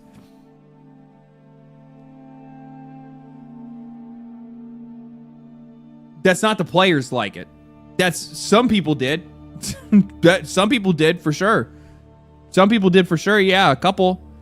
But I responded to this saying that a 91% Steam score review from a tiny self-selecting audience means that those people likely bought it, knew that they were getting into, and enjoyed it. Nothing wrong with that, but it's not reflective of the wider market. People aren't wrong for liking what they like. The video more or less contrasts the expectations set by review scores, especially comparing the games to the 10 out of 10s it's been put next to. I agree with the wider market point, but those outlets aren't exactly trustworthy, and not every single game has to appeal to said market. Plenty of indie hits weren't as big as Slay the Spire 2 either. I also think that this is overblown, but comparing the scores across different genres is pointless. That's not really the point. It's not... A 10 out of 10 doesn't really matter with genres. That's the other thing to keep in mind as well. Like, if we're talking about this from, like, a critic standpoint, if this isn't about, this game is a 10 out of 10, we shouldn't compare it to Elden Ring or Baldur's Gate 3 or Expedition 33 or Hades 2 or Slay the Spire 2 or Silk Song or whatever. No, that's not how that works. That's not how that works. I try to do my best to make sure that I brought this up the best way that I could, just by simply saying every single game that is like when you say that this game is an ultimate game, that's because the industry is supposed to learn something from it.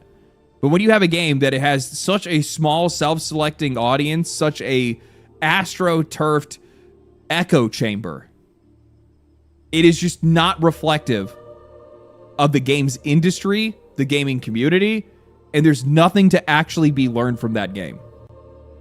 Like, I played that game with the intent to find what could the industry learn from this game. Nothing. The only reason the game got the attention that it got the scores that it got, is because it was rated by nostalgia-addicted millennials that pine for the past harder than they actually live in reality. Like, that's it. I'm being as genuine as I possibly can here, because I think that a lot of people, like, believe that when I latch onto some of these topics that I'm, like, either grifting or I'm culture war farming or whatever it is. No, I was genuinely curious, because, like, if you're giving that game that kind of a score, especially when you have major outlets that are scoring it that high, when you have people that are so vehemently defending this game on the internet, which, by the way, half of those people probably never even fucking played the game. I did, okay? You didn't even support it. You want to talk about how this game has a right to exist and you're not even willing to hand over your money to play it, but I am? Get the fuck out of here. I'm not even going to give you the time of day. I played this game to see if there was anything. There was nothing there. Just nothing there. That's what the problem is. It has nothing to do with, like, I'm not saying that games like this shouldn't exist. That argument was never made. Not a single time.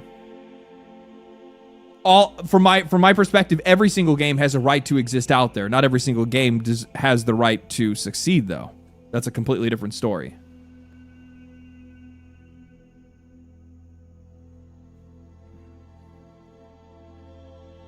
Whether this game succeeded or not, I'm not really too sure.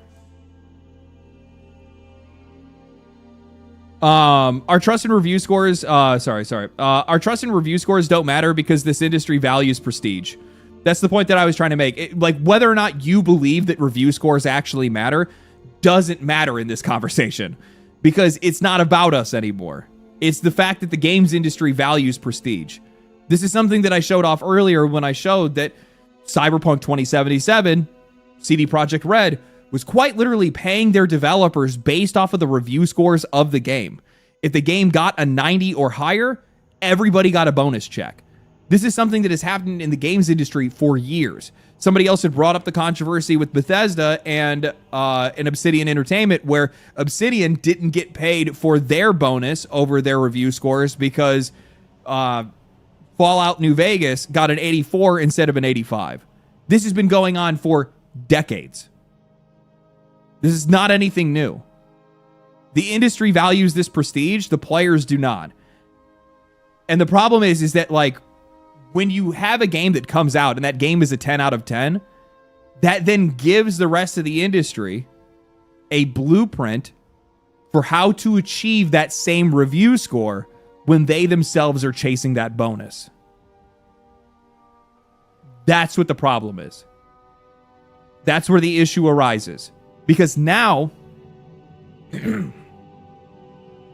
you've set a precedent.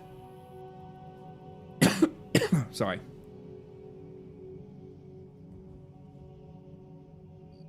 Because now you've set a precedent for the game developers not making a game for the players, but instead making a game for the critics. It's a different audience that doesn't have the same priorities, that aren't interested in the same things, that have different value systems, that also aren't paying for these games. And are also likely receiving access and a bunch of free gifts on top of that.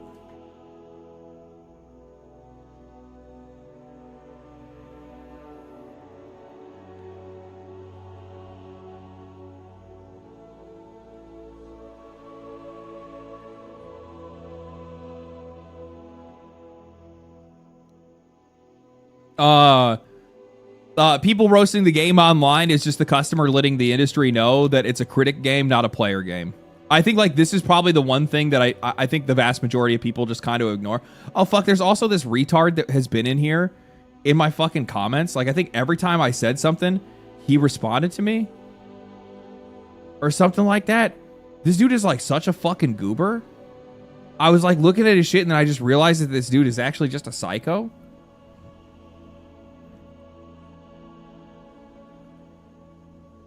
This is so funny. So this dude's like crashing out, right? He's like, the problem with the player argument is that it ignores the bandwagon effect. Half of the people that are roasting these games online haven't even touched them. They're just jumping on the hate train because it's the current trend, and I would argue you are one of them. This guy really thought he was onto something here. You know something that's really funny? This entire idea of this like bandwagon effect that you're creating largely doesn't even exist. It's a straw man. You created a straw man for this argument. I'm talking about the value of reviews, how the industry values them and how we do not.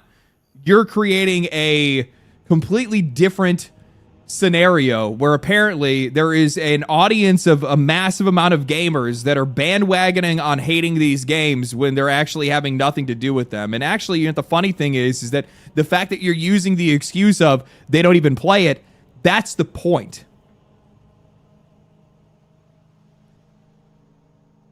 That's the point. Because they don't want to play it. They don't want to buy it. They're sending a message with their wallet when they don't support it financially, and then when they speak out against it and say that they don't want to have anything to do with it.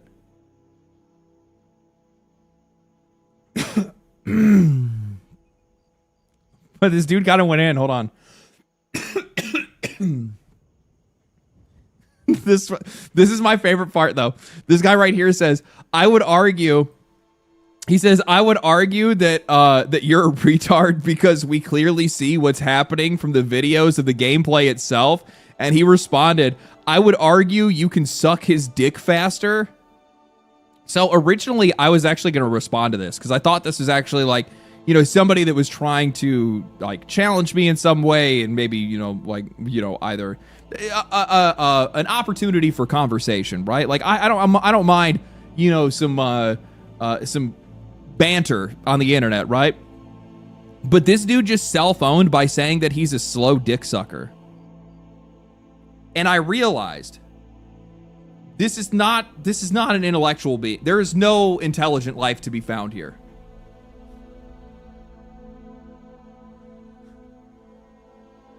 Telling somebody else that they could suck my dick faster? Not the own that you think it is.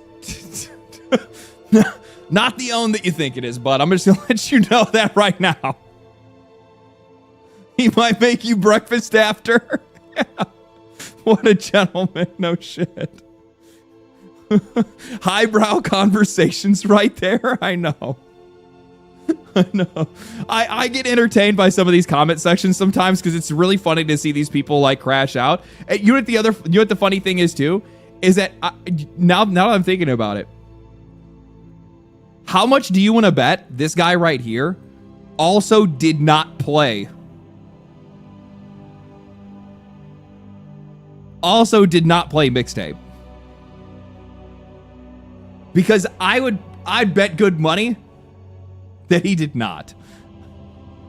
So it's really funny when you see people who want to come on and like, oh no, it's just this hate wagon, it's this bandwagon, it's this hate train over this game that they didn't even play. Did you play it? No. What kind of game? What games do you talk about? Apex?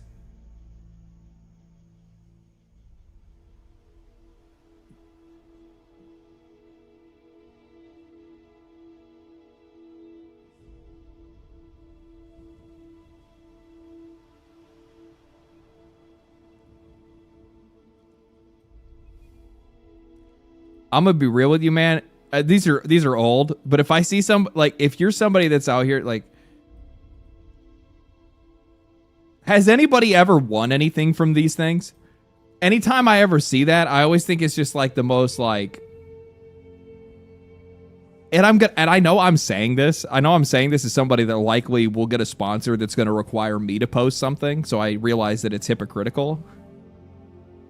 But I'm being transparent with you.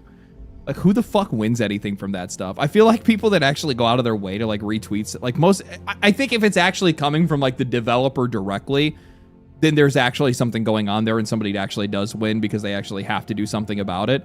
But I think that there's like so many people that are on the internet that go out of their way to like do these like fake giveaways so that people will just retweet their shit so that they hopefully can get more get more shit, right? So like if you see some like shit like that where that's not even like from the actual developer, you're gonna win email spam. Yeah, exactly. Like, I'm sorry, like if you're playing into that shit, there ain't really a whole lot to talk about, bud.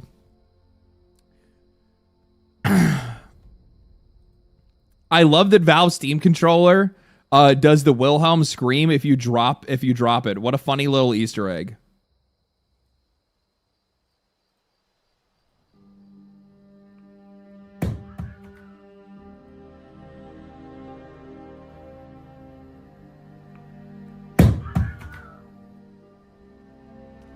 Why do you gotta drop it like that? Like, my question is it like well edited? No, it's not edited. No, it's actually that's actually a hidden feature of the Steam controller. Yeah, the Steam controller itself doesn't have any speakers, but you can it's the motors on the inside or the magnets on the inside that are able to create that sound. So they program the controller to be able to do that with its because it has that same kind of like movement control as like the PlayStation controller has. But like, that's crazy, dude. Like, you could have just like dropped it, but this motherfucker's like throws it at the ground. I had said, man, the amount of people that are going to be breaking their controllers the first week they get a hold of this thing. It's crazy. Holy shit. Holy shit. Oh, I saw this. Look at this. South Korean game company Krafton PUBG just disclosed that 46 babies were born to its employees in 2026, up from 23 in the same period of last year, after it introduced a 100 million won, 65K bonus for each child born. Interesting. To which I responded, Western game developers get layoffs, Eastern developers get laid. Ridiculous. Unbelievable. Unbelievable.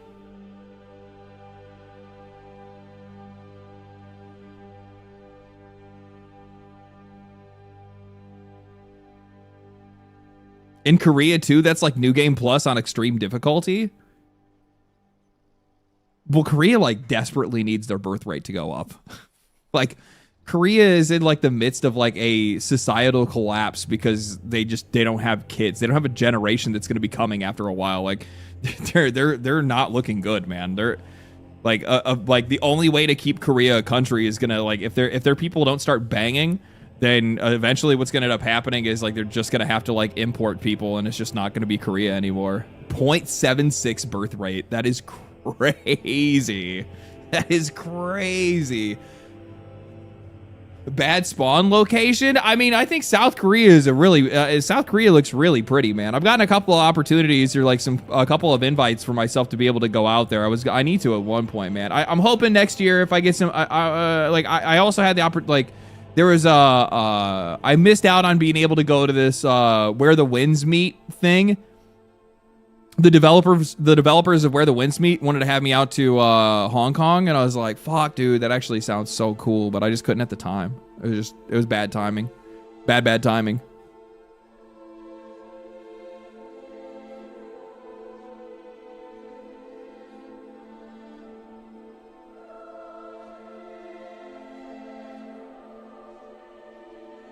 Korea and Japan overwork culture not helping. Yeah, I don't really know what you do about that, to be honest with you. That's like, I'm not in that business. I'm not in the business of fixing society. I'm in the business of fixing video games for now, right?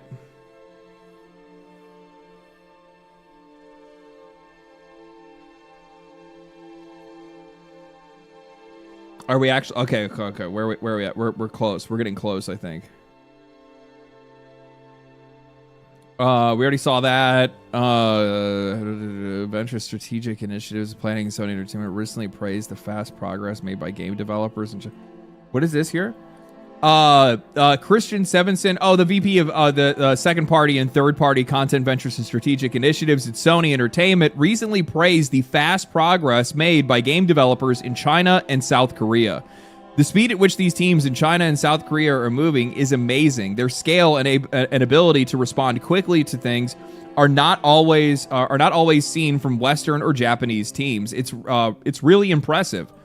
The games coming out of there also feel very different from what we've seen before. His comments reflected a growing trend in the games industry. Chinese and Korean studios are releasing games faster, building bigger projects, and focusing heavily on what players want.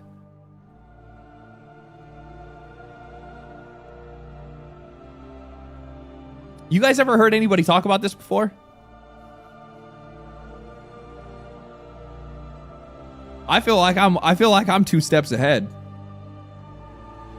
I feel like I'm 2 steps ahead, man.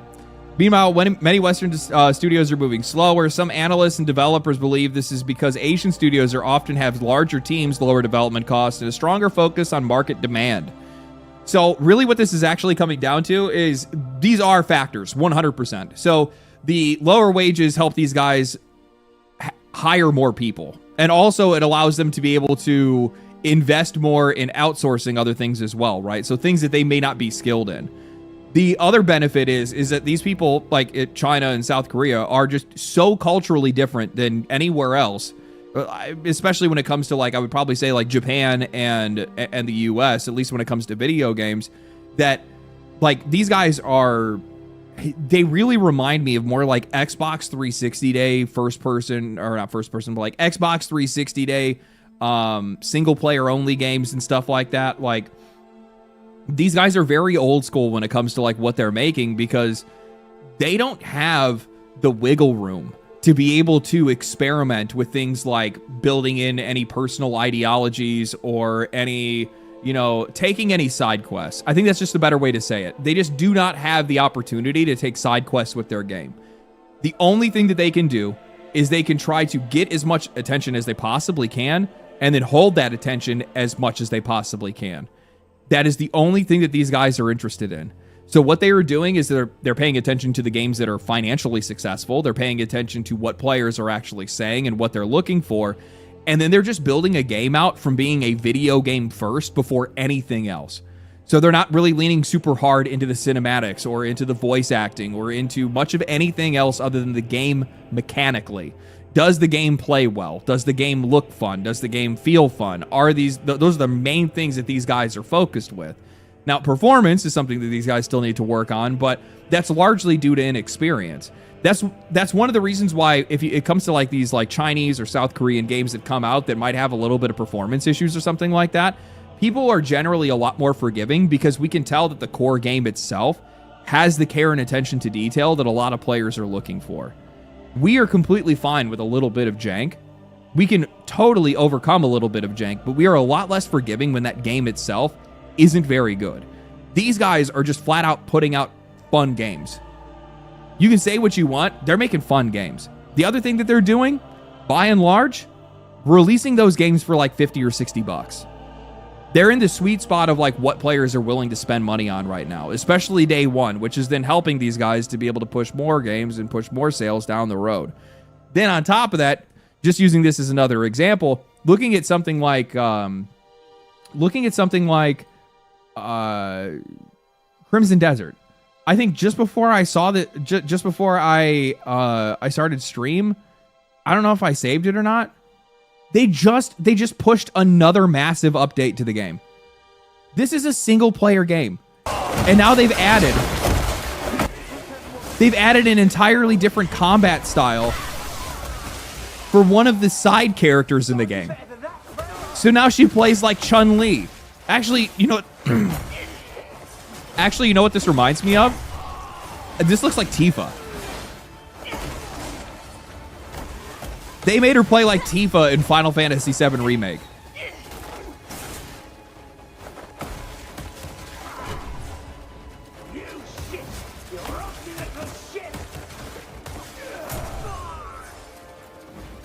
Yeah.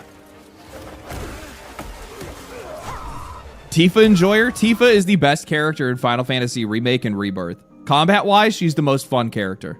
It's not even close. It's not like the other characters are just not like Yuffie is pretty fun too, but like Tifa, like you just pop off. It's so good. It's so fun. Combo brained, I know, but it feels so good to play. And also she's hot.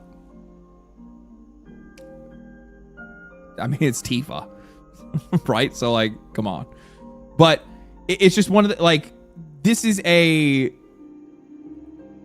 game that is a single player game that these guys are effectively supporting like it's a live service game. And many of these guys, the biggest benefit, and I didn't really think about this until much later, but you know, a lot of these guys are coming from these like gacha games, live service games, a lot of these like really heavily monetized games where they're trying to do their best to be able to like push as many like keep players playing these games as long as they possibly can.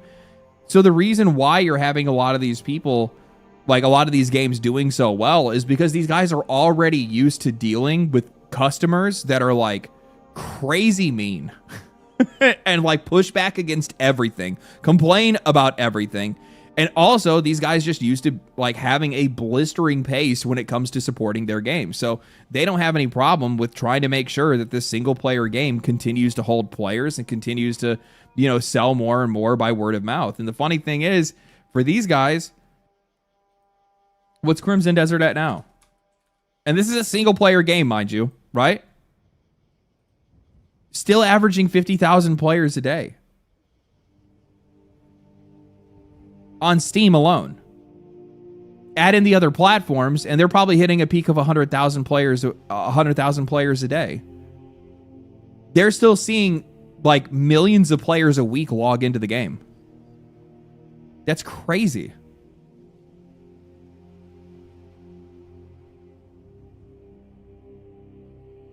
That's crazy for a single player game? Yes. Yes, it is.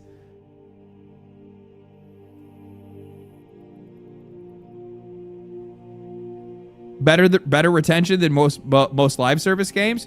It has more players than Marathon.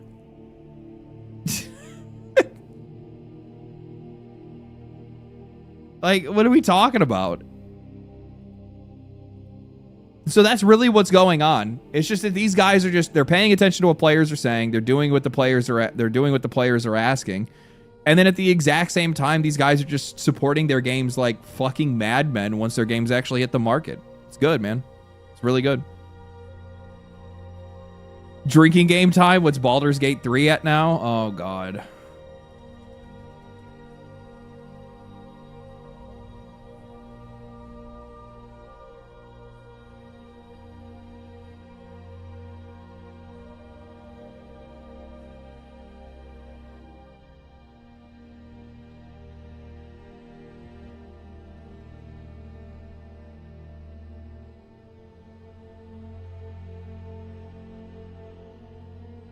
unfucking real. It's almost 3 years. It's almost 3 years, and this game is still averaging a peak of 50,000 players a day on Steam. Again, same thing. Game is likely seeing over 1 million weekly active users across all platforms. It's crazy, dude. That is crazy. That is crazy. 6 years if you account for early access. Yeah, but during early access, not a lot of people played, right? Like it was the numbers were way low back here. It was like 2,000 players. Not a lot of people were playing during early access. There wasn't a whole lot to do. It was really all locked to Act 1, right? So like you play Act 1 enough times and you're pretty GG on that. I was actually really worried when Baldur's Gate 3 was going to come out because I'd played Act 3 so many times, or Act 1, sorry.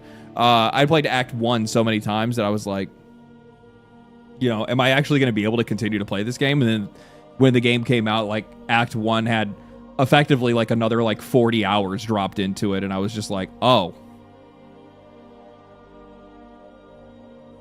Well,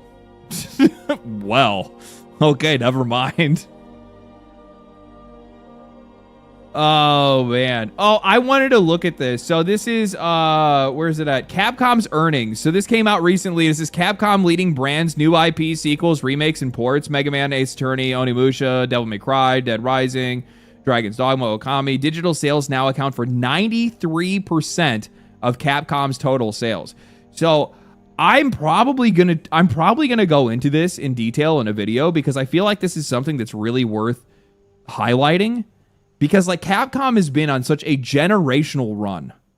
Like, I want to say it probably started with either Monster Hunter World or Devil May Cry 5. I'm not really too sure, but, like, these guys just don't stop, and they just keep crushing it. And even when they fuck up, they're able to recover in some way. Now, I still largely, like, Wilds was a massive throw. The game did fantastic, by the way. Financially, it did fantastic, but its sales largely jumped off a cliff afterwards because they just didn't fix the game's performance. But now that the game's performance is fixed, players have been regularly returning to the game. More people feel comfortable going back to it. I'm gonna go back to it pretty soon here. There's a ton of hunts that I have not done.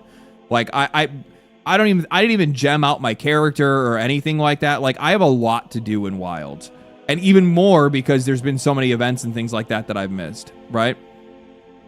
So, like, I have a ton of content to do when I go back to playing Wilds, which is probably going to be happening pretty soon here. Because I've been kind of, like, itching for something like that to be able to play. So, I don't know. I'll probably hit up some people in the Discord or something like that and see if people want to play it. But, eventually, likely, I would imagine they're probably going to be announcing it relatively soon. They're going to be doing the DLC is going to be coming for the game, right? Like, they're not going to wait 2 years for DLC. They usually release DLC for Monster Hunter Wilds within like a year of its launch. That's going to be a massive recovery point where the game is essentially going to like be tracked back onto whatever its path to success was before. And if it's anything like Iceborne or Sunbreak, good God. Oh, God. Here comes the Death Star. It's going to be insane, right? Because now all of a sudden you have a game that actually is like performing as it should, and now it's just going to get like inundated with a ton of content, like far more than people are probably going to be ready for. And probably new systems on top of that to like add or like layer the gameplay in some way. Achieved 13 consecutive years of OP growth, 11 consecutive years of at 10% OP growth, highest consolidated sales and operating profit in Capcom history. Holy shit. So they've reached their all-time high. Increased year-end dividend. Don't really care about that. Continue to target 10% OP growth.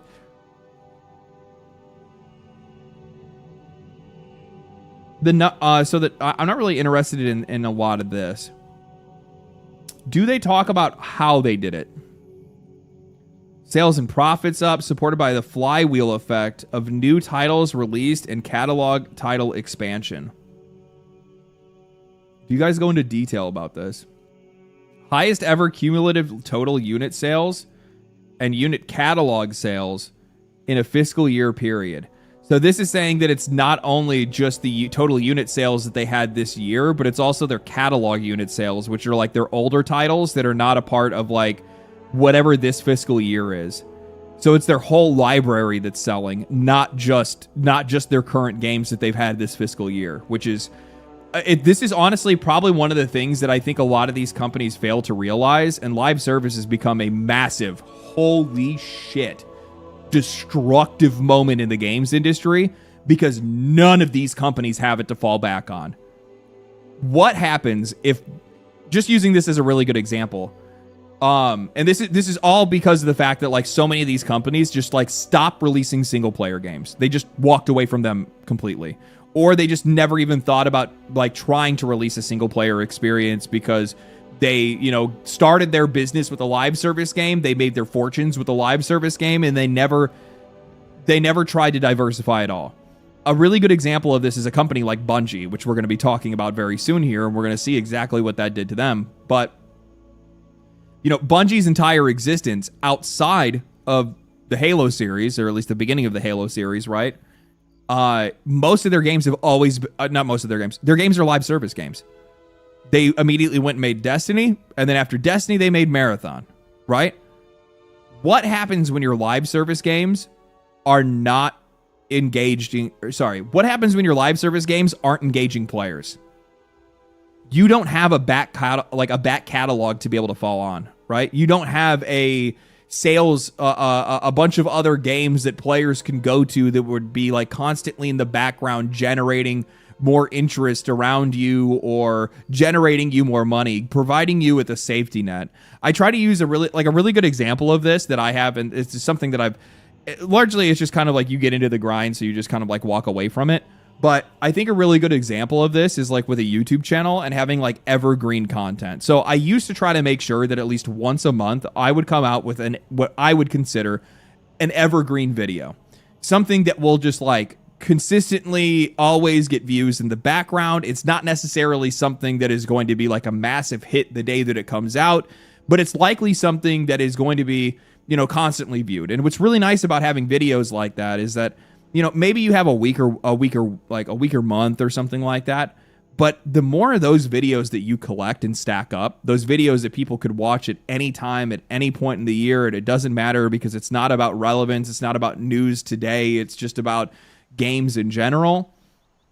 The more that kind of like gives you a foundation to build off of where things never really drop that far, right?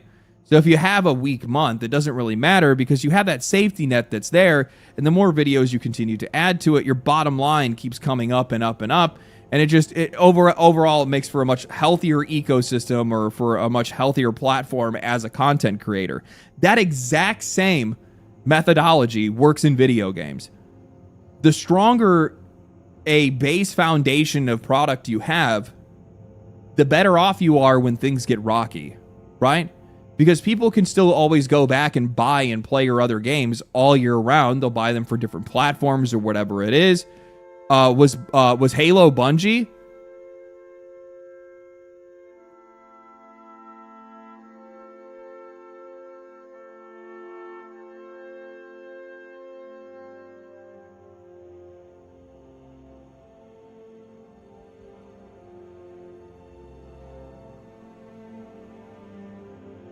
You're fucking with me, right?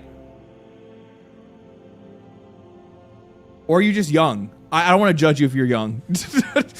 If you're a kid, it's all good, baby. It's all good. maybe you're too young to remember. Maybe you're too young to remember. It's all good. We'll let that one slide for now. I just saw that and I was like, what the fuck did this person just ask me? This is something that's working out really well for Capcom, and a really good example, and they're showing it right here actually, is digital content. Resident Evil Requiem, lifetime already almost 7 million copies sold already. Game is absolutely crushing it. They're showing like this is their, I guess this is probably their fiscal year up to this point. Yeah, this has been the last fiscal year. That's what this would be. Yeah, Resident Evil 4 sold 3 million copies this fiscal year. So the Resident Evil 4 remake sold 3 million, almost 4 million copies this fiscal year. Village sold almost about the exact same as Resident Evil 4. Resident Evil 3 sold over 3 million copies this fiscal year. Resident Evil 2 sold almost that many copies they sold almost 3 million copies this fiscal year. What is this? Resident Evil 7 Biohazard also almost selling 3 million copies this fiscal year. Street Fighter 6 2 million this fiscal year. Resident Evil 6 1.8. Resident Evil 5 1.7. Holy fucking shit, those games were not even that good. Like, these guys are still collecting 1 million copies a year off of games that are from the Xbox One, Xbox 360 era. But that's what happens when you actually have like some substance behind you, when you actually have like a franchise, right? Gamers checking out the franchise. I guarantee. Yeah.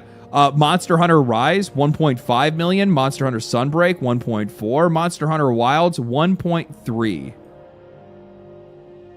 That's not good. Holy fuck. That game got murdered. They had to have learned their lesson. You have to have learned your lesson.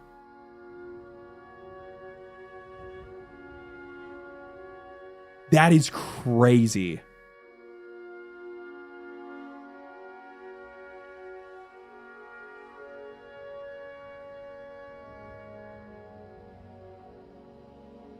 Oh, it is a quarter. You're right.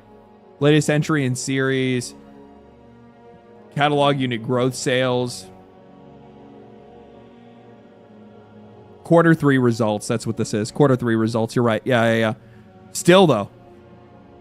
Still. So in quarter 3, the game that came out in 2025 sold less than you have games that sold in fucking came out a decade ago.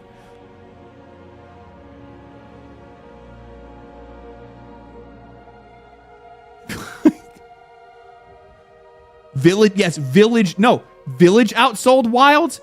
Resident Evil 5 outsold Wilds.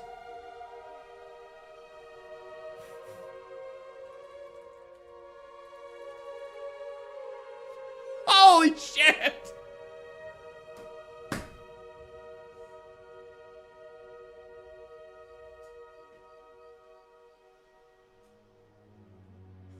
Holy shit! Monster Hunter Wilds getting cooked. Holy man. Wilds is horrid. It's a good game. It's much better now. Like, the biggest problem that most people had with Monster Hunter Wilds was just the performance issues and like how the game looked visually. That's really what it was. It was just most of it came down to the performance issues. Obviously there's some like gameplay stuff and stuff, but like literally just came down to the fact that these guys just would not support and fix the performance of the game. And they're like, instead, like, well, here's some skins. Here's a new event. And it's just like, brother, fix the game. It's one of the issues that like Capcom is still the weakest with. That like they just can't fix their shit. They're just like Dragon's Dogma 2 still to this day has a garbage PC port. Which, by the way, even Capcom themselves said in here.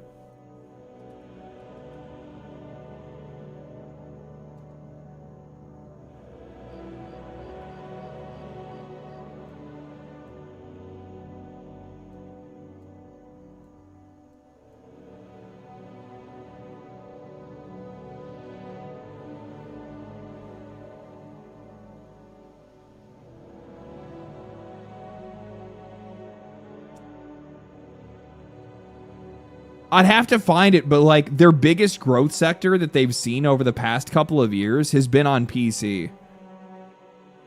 Yeah, accelerated growth via sales via PC platform and supported enhanced marketing. Like most of their content growth and most of their like sales growth has been through PC than any other platform.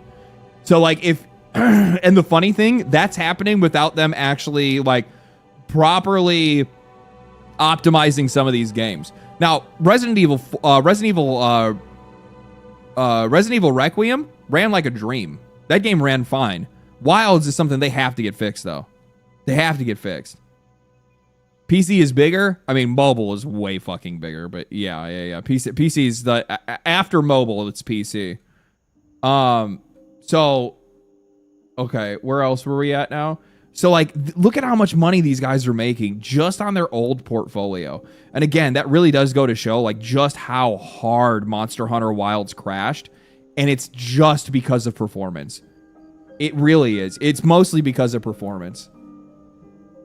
Like, if that wasn't an issue, this game likely would be up in the same range up here, still selling, like, a shitload of copies. I mean, don't get me wrong, 1.3 is pretty good, but not for a game that's supposed to be as big as Monster Hunter Wilds is. This significantly underperformed what I thought it would. Though I think if I remember properly, I think I talked about it in the video that I had first made where I was like gearing up for Wilds, where I was like, you know, how do I think this game is going to do? And I think that even in that video I had said that Wilds, it largely depends on whether the game actually performs well. Even Monster Hunter Wilds demo was broken. That's why I skipped buying it. That's what happened for a lot of people. Now, the game still sold a shitload of copies on day one. I mean, like, its peak player count on day one was fucking absurd. Like these guys still, they hit 1.3 million people, right? So, like, let's not pretend that these guys didn't, like, absolutely smoke this thing out the door. But they lost those players within a week. Well, I guess it's like within a month, but still. But like these guys, like this game it crashed super hard because like people just could not get the game to run properly. And the further they got into the game, the worse the game performed, right? So like they like the more like different effects and stuff like that, like the lightning effects and it's just not good. Not good. They dropped the ball. They dropped the ball big. And it's not even... They dropped the ball so big that they cratered the fucking game for the rest of the year. And for even still now. And it's now at the point that I'd actually have to say that, like, these guys have to hit the game with, like actual, like, a shitload of... Like, they... essentially, the only way to get this game back on track is is like a massive amount of content. They have to drop a DLC. But when a DLC, it's gonna make a comeback. Exactly. And so the next, the expansion will like course correct this game as long as they make sure that the expansion doesn't fuck up performance. Like Capcom, if you release that DLC and that DLC has like brings in the same problems that people had before, not good. You'll make money out the door, but you're not gonna be able to fix it down the road. I refuse to buy Wilds. Wilds is a good game. I love Monster Hunter Wilds. They fixed their issues later, but still at the same time, I don't really blame anybody for not wanting to give them your money. I mean, it's fixed now, so like you're getting a better product, but in hindsight, yeah, I'm sure a lot of people wish they didn't support the game out the gate. I guarantee that. I mean, it took them a year to fix it, right? See all these people saying never again after they were fixed a few of those issues goes to show you. Yeah. Well, I don't think that they necessarily refuse to fix the issues. I'm gonna be straight up with you. I don't think they know how. The only reason that Monster Hunter Wilds got fixed is because players found a modder actually found what the issue was. I guarantee you that Capcom was looking. They were trying to figure it out, but they just couldn't find it. I just don't think that they have like the right QA people. And it's largely because the games industry has gotten away from hiring QA. They third party outsource that shit to like fucking Indonesia and China and there's another country I can't think of off the top of my head that they use for like outsourced QA, and they're just not good. They're just not good at doing it.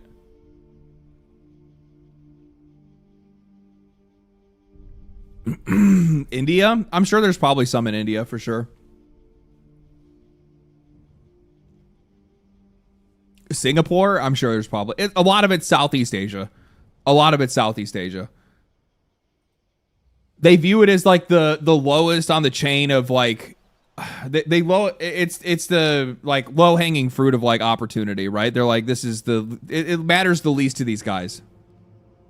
They're more interested, like at a corporate level, most of these companies are most interested in minimum viable product. That's just how it is like at AAA. With the money that these guys are spending and like the strict schedule that they're trying to put these games out on, they're looking to cut money wherever they can, and QA is usually the first place they do it, which is just like the fucking dumbest thing ever. Some of these companies are really good about it, where they're like, you know what, that's the last place we'll cut from, which is really smart. But some of these guys, that's where they go. That's where they go from it. Now, something that I find really interesting here. So, like, they go on to talk about, like, okay, here's our digital contents. These are the games that we sold, our digital copies, which is, like, the vast majority. I think they said, like, somehow, like, 93% of their sales have been digital games, not physical games, which, I mean, that's kind of... The platforms have largely stopped, you know, like, you have to pay so much extra to be able to play, to be able to play physical games that the vast majority of people are just going to go digital. And with a lot of people adopting PC, of course, it makes a lot of sense that a bunch of these people are just buying games digitally anymore. But what I find really interesting is they're still in arcade operations. They opened a total of 9 stores, including Capcom's store in Taipei, Taiwan, Capcom's first directly operated store overseas, Capcom Mix Abeno Hoop store in Osaka, an experience-based amusement park facility. Stores-based store sales accumulative up 108%. So these guys are actually crushing it on their arcade operations, amusement operations. So they also make machines for amusement parks that they put in. They sold 45,000 units of these like Devil May Cry stylish Tribe and a bunch of other stuff to these amusement parks. Other businesses, sales and profit up from year over year, leveraging their IPs and merchandising, collaborations, movies, television, and more.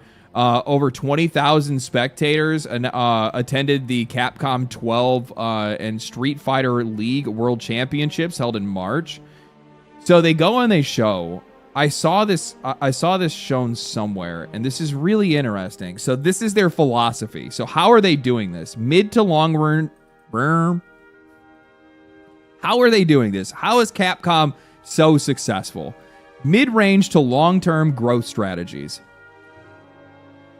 Capcom Management Group philosophy and vision. Capcom is a creator of entertainment culture that aims to develop software content that excites and stimulates the senses. Vision. To be a company that captivates people around the world with our best-in-class immersive content.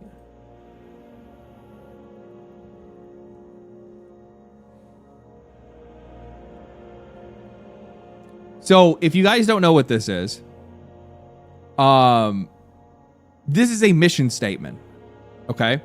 Mission statements typically are it's the business strategy you build everything around. This is the philosophy the whole company takes on. This isn't something that is as simple as, this is something that it's quite literally baked into every single action in the company. Right? This is what influences the broader like direction that the company goes in. Now, if you take this right here and we go and we compare it with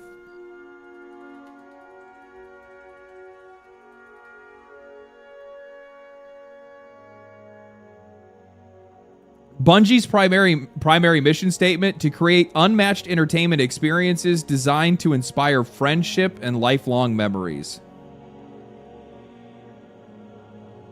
I don't think that's actually it.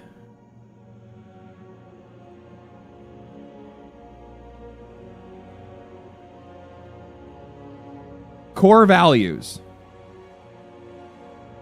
Teams are stronger than heroes.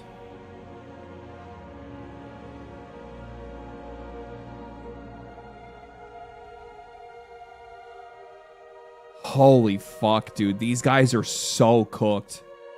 I didn't even look at this. This is the shit I need to go back to exploring more of. So very few people actually take the time to look to see like what the actual philosophies of these companies are.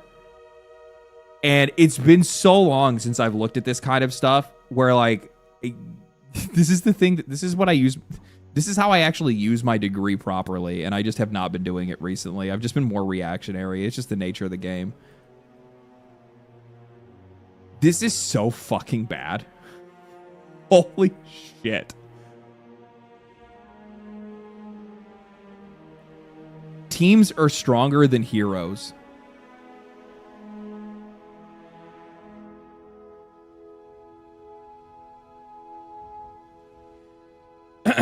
World-class people, world-class teams, we hold ourselves and each other to the highest degree of mutual respect, inclusivity, and support, knowing that teams whose members speak their mind and take risks will accomplish what no individual ever could. Our wins are always team wins.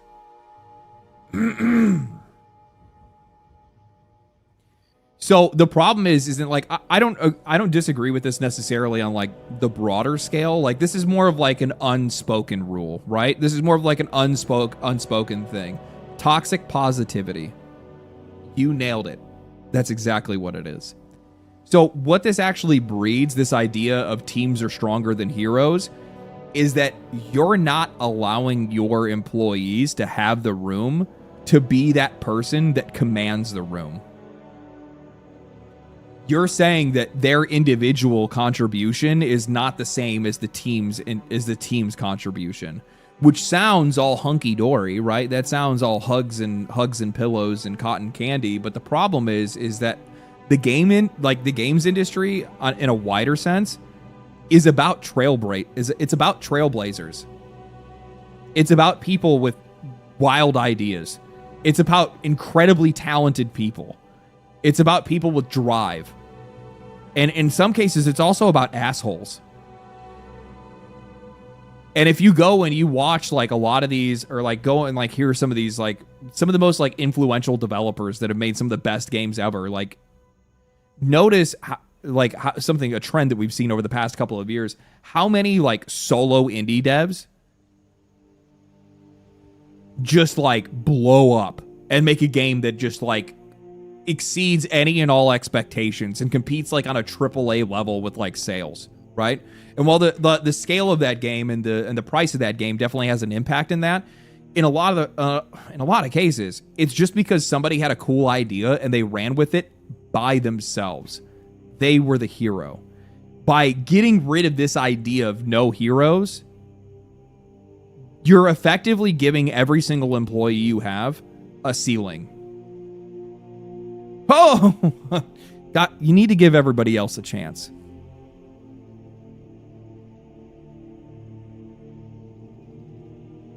Kills individuality? It absolutely does. It makes everybody blend into the background. Removes initiative? It does. Absolutely. The power of many. Yeah, that's definitely one way to put it.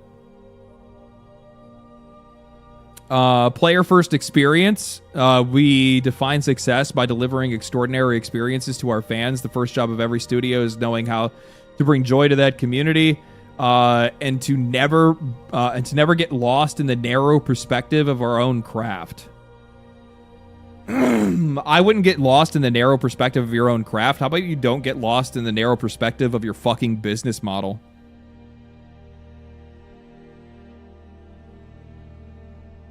Oh my God.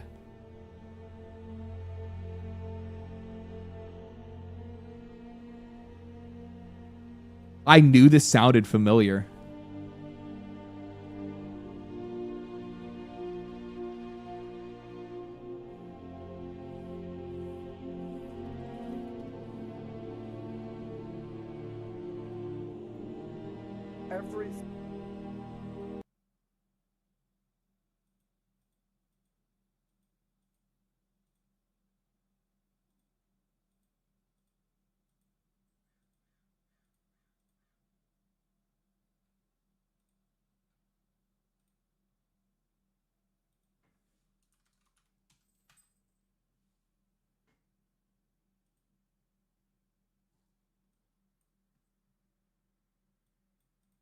and did a heroic savings throw.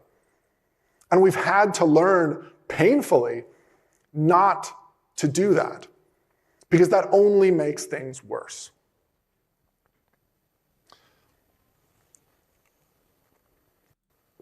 So an example that we found here is with crunch. Because now they're never crunching products that we used to build, where you could roll from that release with a low stamina bar into some selves from their own passion. Because if you put in that crunch level effort, even when it's just individuals choosing it for themselves from their own passion, you overextend yourself. You burn down your stamina bar. But unlike those big box products that we used to build, where you could roll from that release with a low stamina bar into some early pre-production and concept phase where you get to recharge, in a train station, you are rolling from that release straight into another high-pressure release in the middle of production. You don't get a chance to recover from any overextensions. If you spent an extra week closing that last release, you've just lost a week on your next release, and you're already behind. And so in basically every case, we've seen overextension create cascading debt, where you're transferring that debt from one credit card to the next, getting further and further behind. And we see that with schedule delays, we see that with crunch, we see that with any kind of pressure, just building and getting worse and worse each release. And that is what we mean by that road leading on a service to always crunching. And the only way that we've been able to combat that is with rigor. It's with dismantling the whole idea of heroics. That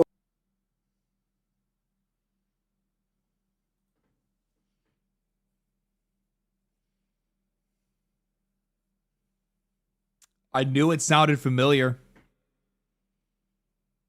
I knew it sounded familiar.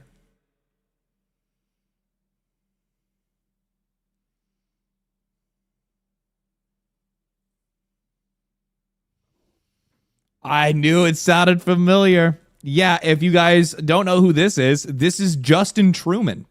He is now the head of Bungie. He wasn't before. He is the infamous train analogy guy that believes that they should get rid of heroics from the company because the idea of heroics means that you're going to over-deliver to your audience and then they will likely expect more from you in the future and you don't want to disappoint them. No. If I'm not mistaken, he also quotes Miyamoto in here and says that Miyamoto is, yeah, here it is. Like there's this great, I don't know, maybe it's apocryphal Miyamoto quote that a delayed game is eventually good, but a bad game is bad forever. But we found that once you're in a train station mindset, you actually need to have almost the completely opposite approach. Because a delayed train doesn't just hurt that train. It potentially causes cascade failure and chaos in the entire station. Whereas the reality is today, a bad game can be fixed.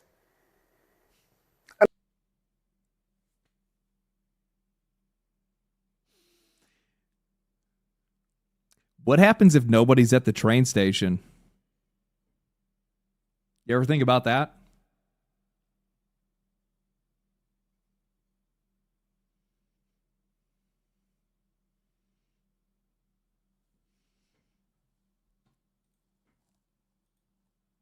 Oh my God, no way. He's the head of Bungie. Yes, they handed the torch down to this guy. He's now the head of Bungie.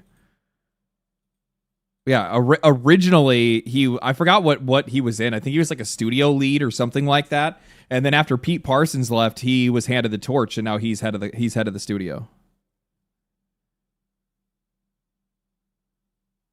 Yeah. So we had to dismantle this idea of heroics.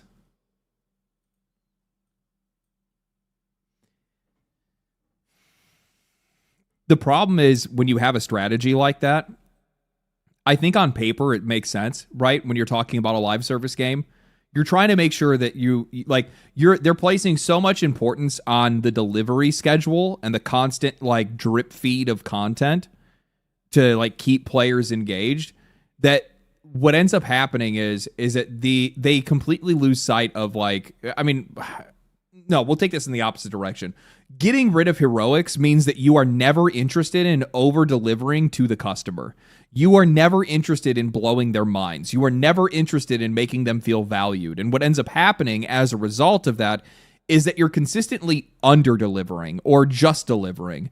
And you put yourself in a position of, well, what if that patch fails? What if you hit one that just isn't very good? What if that happens again right after that? Well, then the next thing that ends up happening is that now, because you are in this mindset to never over deliver, and you're never looking to do that, you are constantly a step behind, and you're constantly losing pace. And every single time that happens, there are less people that are at the train station, because the last experience they had on that train, they were mugged. Some dude took a shit in the front car. They were overcharged. The doors didn't shut all the way, and the wind blew the entire way through. Whatever it might be. Like, every experience just got worse and worse till eventually they said, I'm not taking the train anymore. I'm going to take a different vehicle instead. I'm going to take the bus. I'm going to drive. I'm going to walk. I'm going to ride a bike, right? And now they're no longer showing up. I'm using his analogy against him in this case. And that's essentially where Bungie is today. They've constantly and very consistently under-delivered to their audience, and then had failures in that content scheduling, and then that never really listened to the audience. What do they actually want? What can they do? How can we over-deliver to these people and just make them feel as valued as possible, so that we can build up the goodwill for these guys to have patience for us when we falter, right? That's the part that I don't think these guys really understand. Because that's how players actually work, because we're humans, but they're not thinking of us as humans. Instead, they're kind of putting us into these us into these number piles where we're just units that show up and then hop on the train and then take off. But that's not how life works, right? And this is something that has now infected the company as the number one strategy. No heroics. Never over-deliver. Never give the players more than what they expected, because that could hurt you in the long run.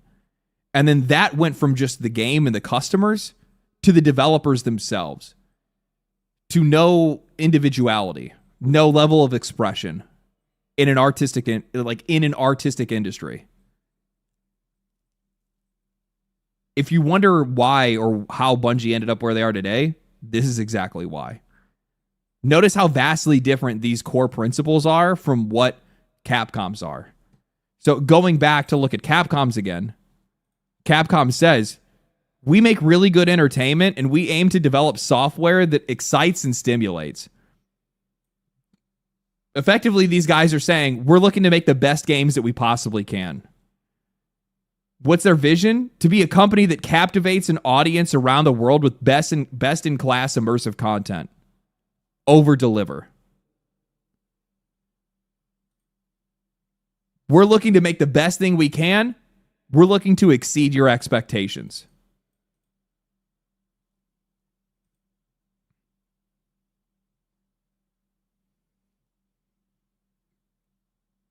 Which one of these is successful and which one of these is failing right now? See how that works? Crazy fucking profit growth. Like, holy shit, dude. 2019. 2020. These guys, since 2021, have nearly tripled. No. They've doubled. They've effectively more than doubled their growth. They've more than doubled their operating profit. That is crazy. In 5 years, these guys have more than doubled their operating profit. And it's just consistency. It's just consistency. It's just continued good release after good release after good release. Fucking insane. Consumer growth titles, really cool, yeah. Anticipated long-term market growth and estimated target based on $1.5 billion. Set to break $227 billion. That's crazy. Estimated 1.5 billion PC and console users. Oh, this is what I was looking for. So, business model to support future growth. A flywheel-driven business model for continuous IP value expansion. Grow consumer titles and sales through marketing initiatives. Expand the fan base with multifaceted IP use. So, they have single content, multiple usage strategy. So, their idea is grow the business through their arcade options, their amusement equipment, media, so movies, television shows, music, whatever else they can. Character licensing, have their characters appear in other video games like Fortnite and stuff like that to be able to like grow brand recognition. So one of the biggest weaknesses a lot of these like older games have is that they like with younger generations, some of these kids come up and they don't recognize these characters. They don't have like the same connection to them as we do. So what you do is that you try to, I give a really good example of how this works. So when my videos started getting better, right? Like my content started getting better. One of the things that really helped like catalyze my explosive growth was Asmongold Reacts.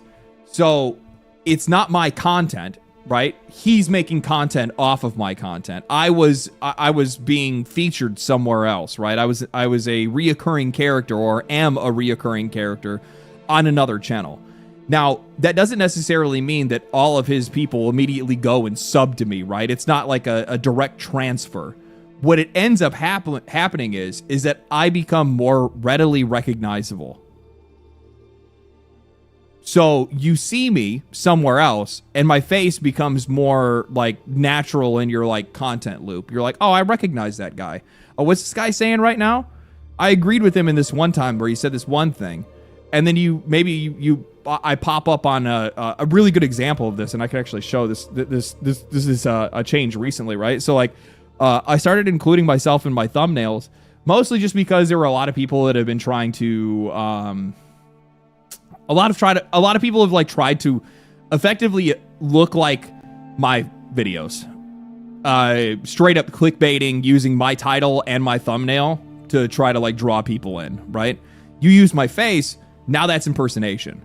So that kind of changes the dynamic of it. So I switched to using my face in the thumbnails, but that's not something I've always done, but it's something that has actually led to explosive growth recently because people recognize my face. People have seen me in other videos. They've either seen me in Asmongold Reacts, they've seen me in my own videos because I obviously have my own history as well. But the minute that I did that, I saw explosive growth from it because people recognize my face, and it makes it a lot easier to say, oh, I know that guy. Click the thumbnail, right? I don't have to even read the title. Oh, this guy's talking about Steam. I want to hear what he's talking about Steam about. I want to hear what he's talking about. Oh, he has this interview. I want to see what what he's talking about in this interview, right? Oh, it's GTA. I want to see what he's talking about with GTA. Right? Your face is your brand. Yeah, exactly. So as a content creator specifically, I am the character of the content. Therefore, I am the brand. That's what they're using their characters for. So the more their characters show up in other games or in other media, using Fortnite as an example, those younger generations are like, oh, they get curious because they're like, Chun-Li. I like Chun-Li. That's my character skin in Fortnite.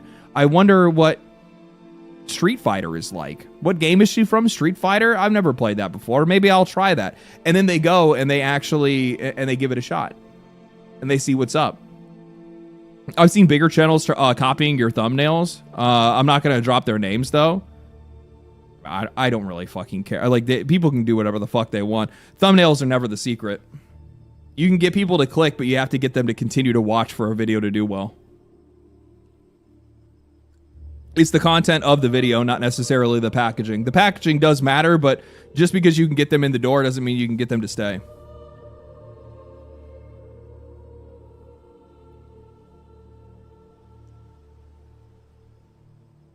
Actually, you know what the funny thing is that like you could, if your content was dog shit, okay? Just to give you guys an idea of like how YouTube works, if your content is dog shit, I mean like you open the video in like the worst way possible somehow, right? But you had an insanely good thumbnail and title where people are like, fuck, what is this about? I gotta check this out. And they click it. What ends up happening is you get smoked, like your video will get smoked. Like YouTube will literally just banish it to the shadow realm. Because effectively, it'll kill the video's click-through rate because people aren't actually watching. So, like, the click-through rate will be really high, but the watch time is super low. And that tells YouTube that while the packaging is interesting, the contents aren't very good, and they just don't really show it to anybody. Do you think you would have grown without Asmongold? I did. I actually, the vast majority of my growth came without him.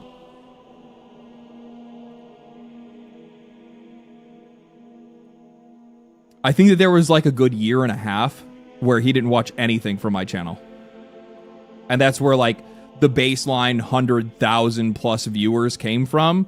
And then I kind of had this like wild fucking run where all of a sudden like I just kind of like clicked into the algorithm for a lot of people.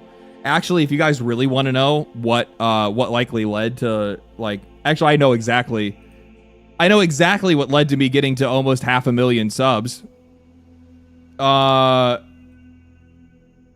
I was injected into the algorithm by this right here. This short has 48 million views.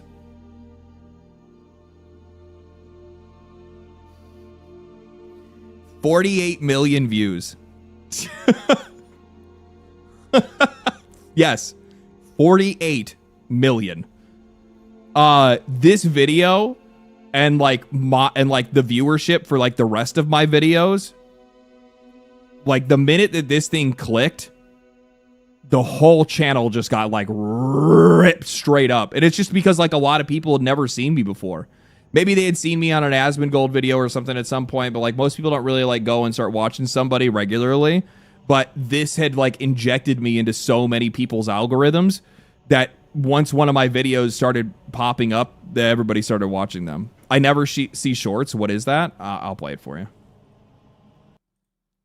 Somebody had posted on Twitter saying, I love pirating indie games. And it shows that they're downloading Ultra Kill. The developer for Ultra Kill quote tweeted saying, as a creator of said game, you should only support indie games if you can. But culture shouldn't exist only for those who can afford it. Ultra Kill wouldn't exist if I hadn't had the easy access to movies, music, and games growing up. If you don't have money, you can support via word of mouth. Culture shouldn't exist only for those who can afford it. For real. For real.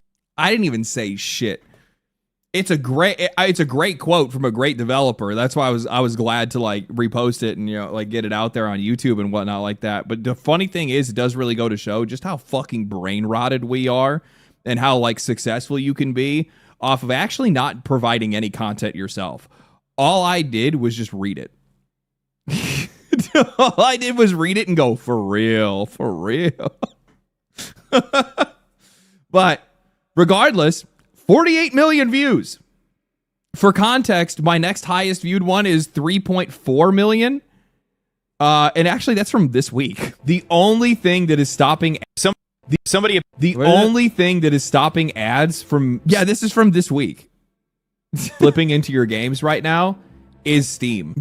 Yeah, that's from this week. That's really funny. But yeah, so like, and that's 3.4 million views. It's not even, it's crazy. That's crazy. But that did it by itself. Just something like that to be able to like just get me onto somebody's For You page shot me through the roof. It's huge. How much did you pay for 48 million views?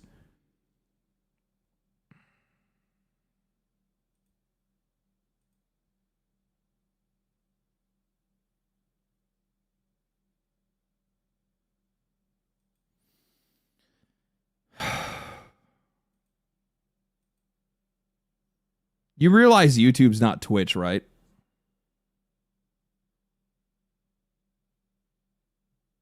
No, how much did YouTube pay you? Fucking nothing. Fucking nothing. If I had to take less than probably a couple $1,000.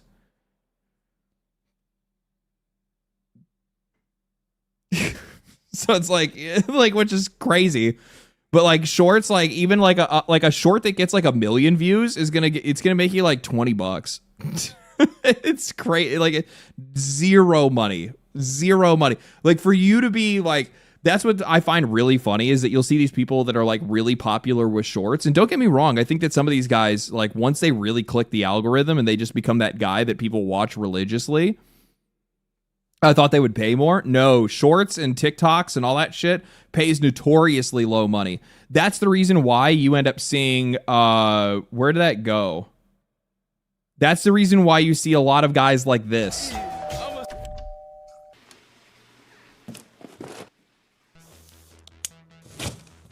Where it's all this like brand sponsored content. Right? It's all this like product consumerism. Like I guarantee if I click this dude's profile,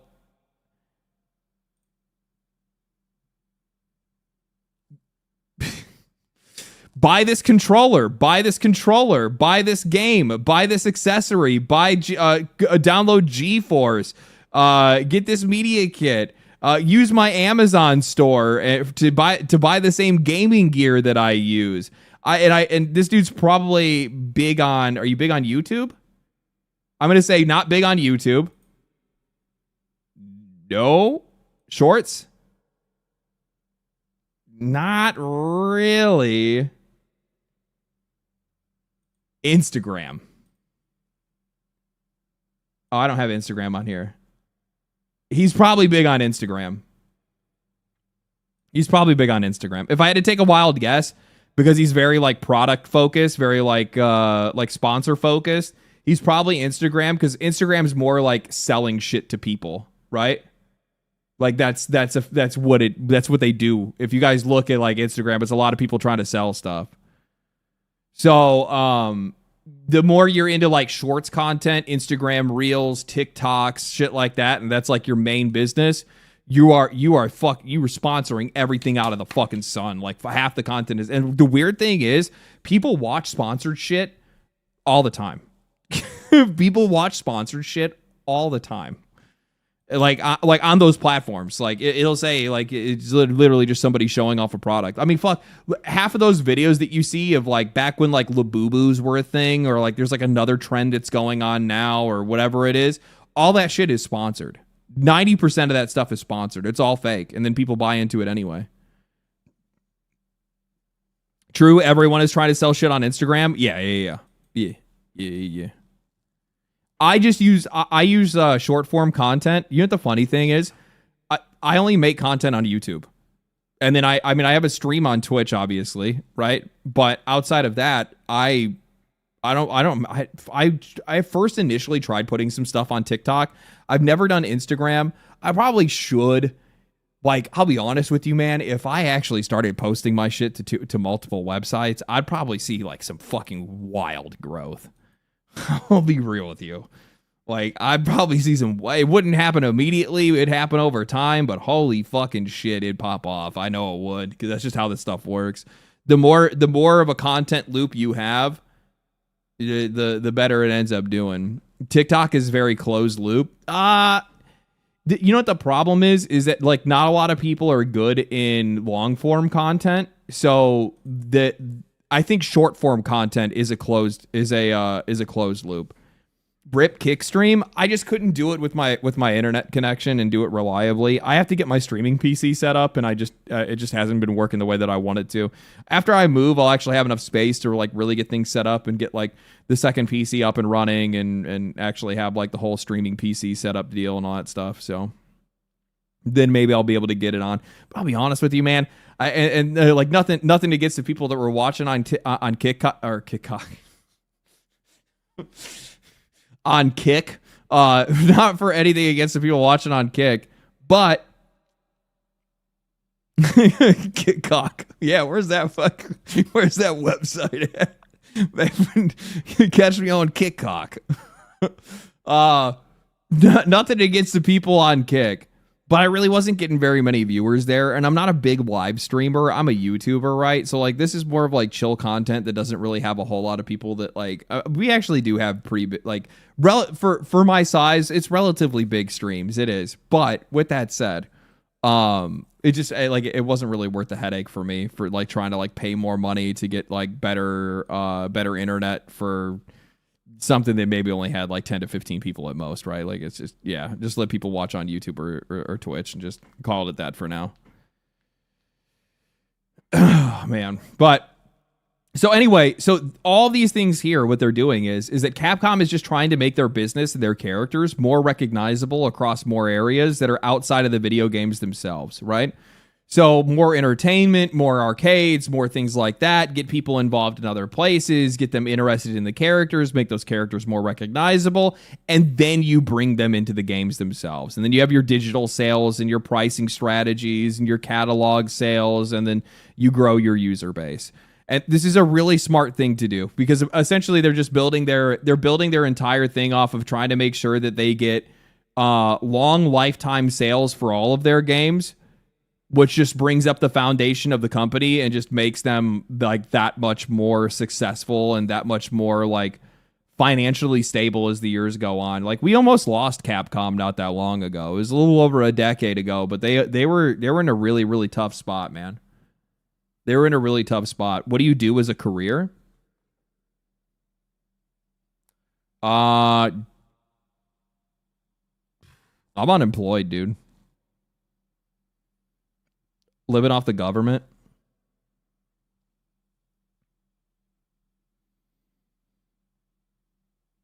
Fun employed. True. True.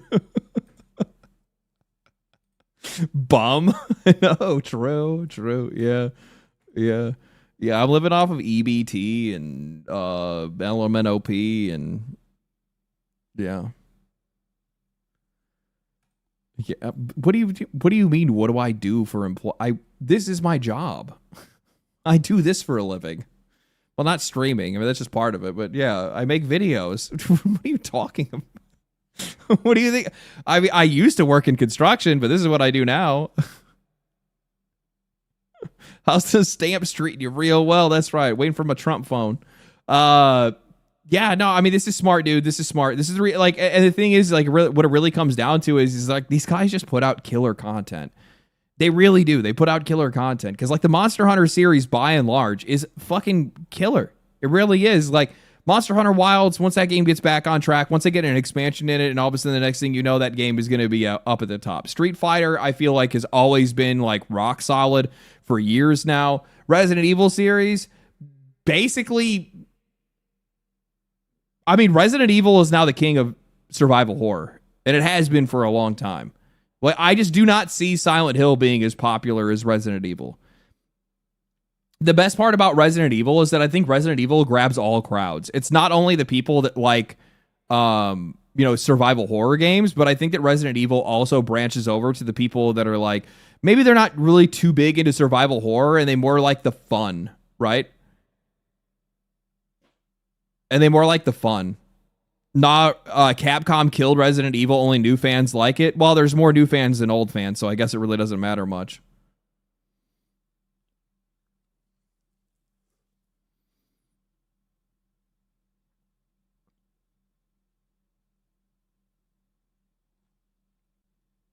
Are they going to announce the Resident Evil 5 remake soon? I'm not really too sure. Maybe. Can't wait for Onimusha. Onimusha's sick. I hope that game is good. I don't think it's going to do as well as like a lot of their more recent titles have, but maybe it will. I don't know. Like I feel like Onimusha is probably going to do something in the same realm as it's probably going to be in the same realm as Pragmata. Because I don't like a lot of like it's been a long time since we've had an Onimusha. A very, very long time. And because of that, I think you're going to be in this like I think that I don't know. I see it being one of those games where it's like gonna like sell like maybe a couple million copies in its first week, and then it's just gonna kind of, you know, taper out a little bit. Neo all over again. I mean, well, that's because Neo is also like not. Neo is also kind of niche, right?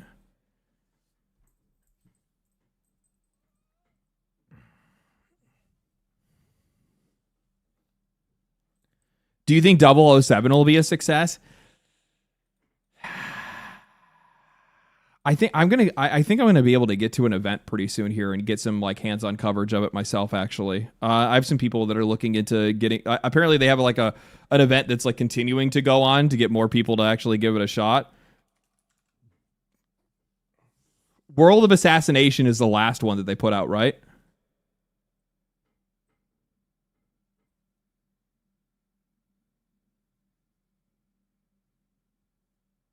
Yeah.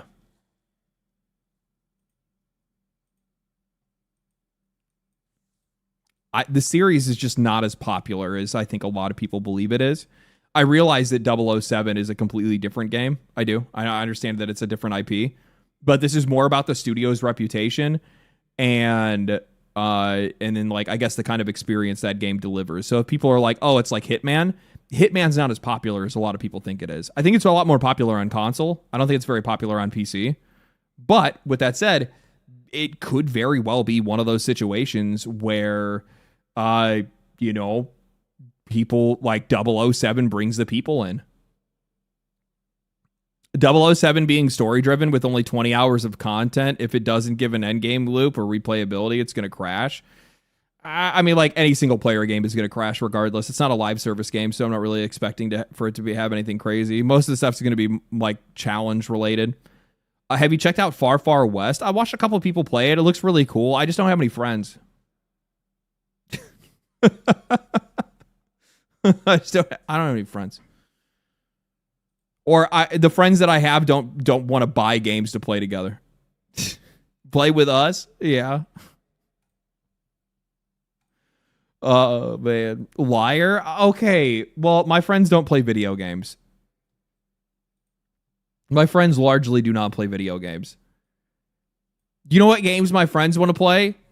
What was the last game I played with we played fucking Street Fighter versus Capcom versus which one was it? Capcom versus SNK or something like that. I think was the last one that we had played together on his Xbox 360. Like last year. like my homies never upgraded. They still play on Xbox 360. They're still playing like they play fucking Halo 3 and single player with friends at the house while drinking beer, and that's pretty much about it. Marvel versus Capcom, yeah. Yeah, Marvel versus Capcom.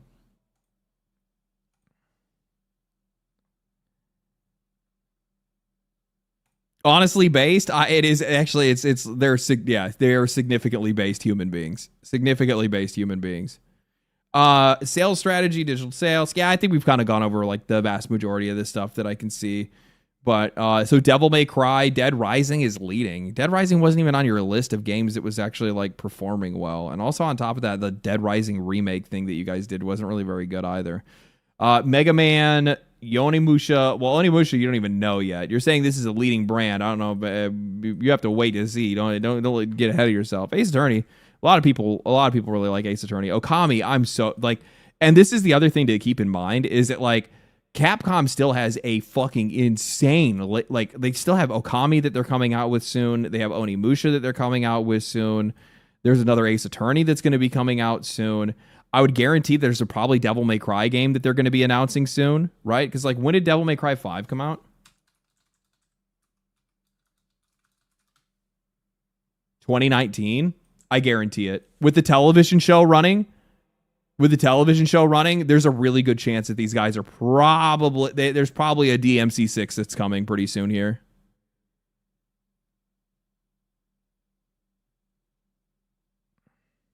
Long time, long enough. Yeah, I mean, because at this point, that's That's 7 years. 7 years since they made the last one. So yeah, I would say chances are you're going to probably see a new Resident Evil really soon here.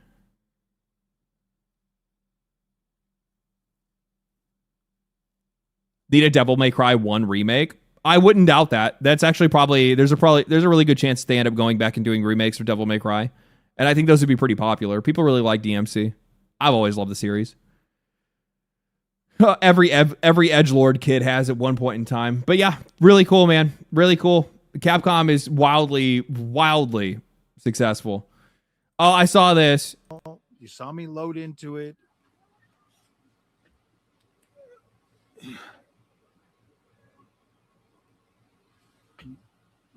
That's Best Buy affiliate team notifications app.impact.com. Reply to Best Buy _affiliate at bestbuy.com. Andrew Lukenbach at gmail.com. That's where it came from. From Best Buy. And it says earn 5% special offer from May to for a couple of days, 3 days it looks like. Affiliate. And it says campaign GTA 6 pre-order physical game. May 18th to May 21st. Online sales 5%. So this is actually, I originally saw this and was like, okay, this is some like bullshit. And then you saw more and more of these stories come out. Insider Gaming has been able to independently verify that the GTA 6 pre-order from Best Buy is legitimate.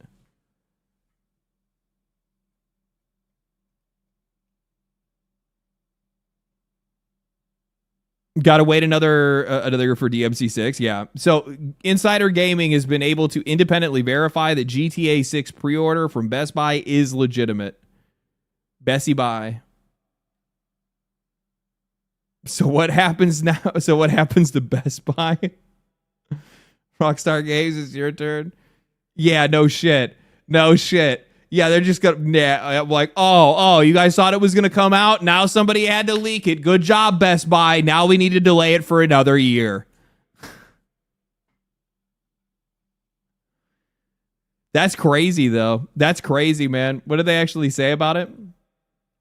GTA 6 pre-orders are supposedly supposed to go live next week, starting May 18th, 2026, as a Best Buy email is leaked.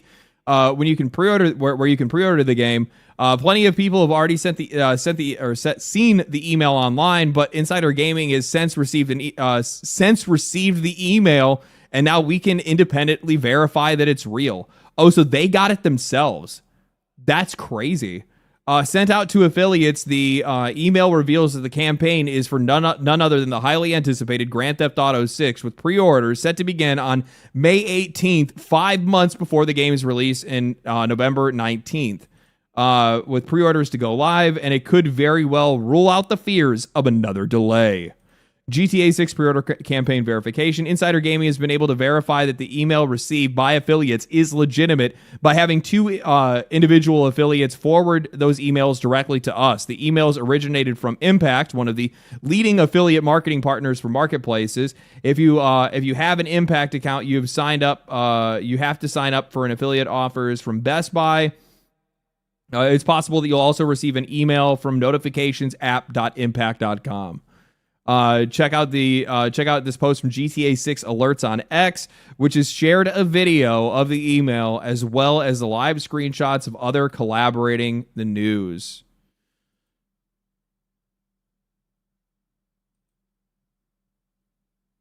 Bunch of other people showing that they got the email as well. That's the guy that we just watched before.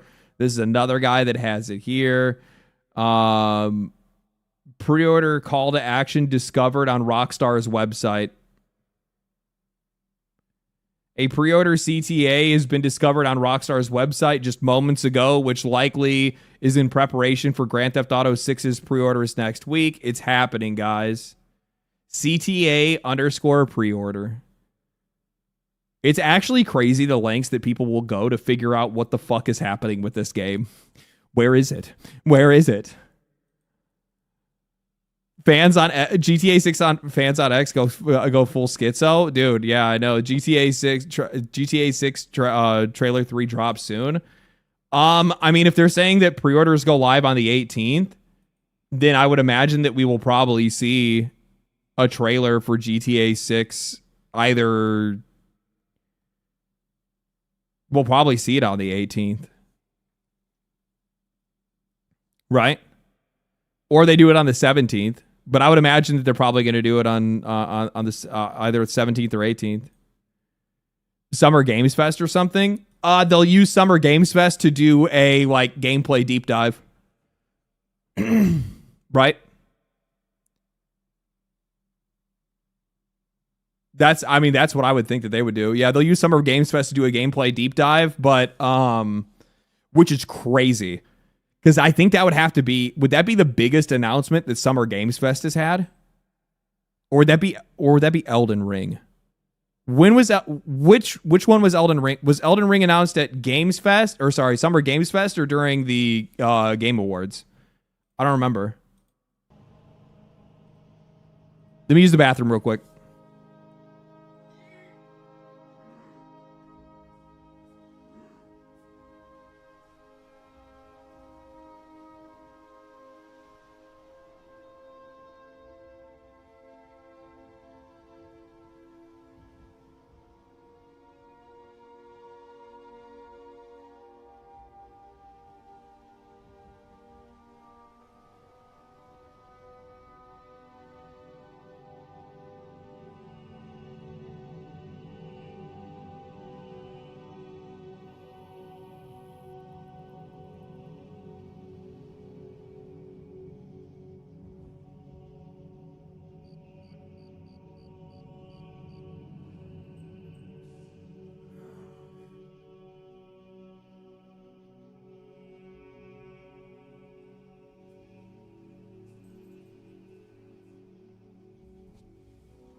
What?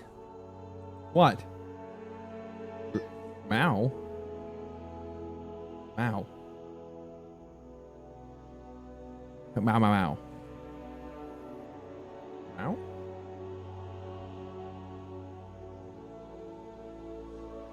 See, I speak cat. Meow. Meow, meow, meow, meow. Meow, meow, meow, meow, meow, meow, meow, meow, meow, meow, meow. Big scritch. Big scritch. All the scritch. All the scritch.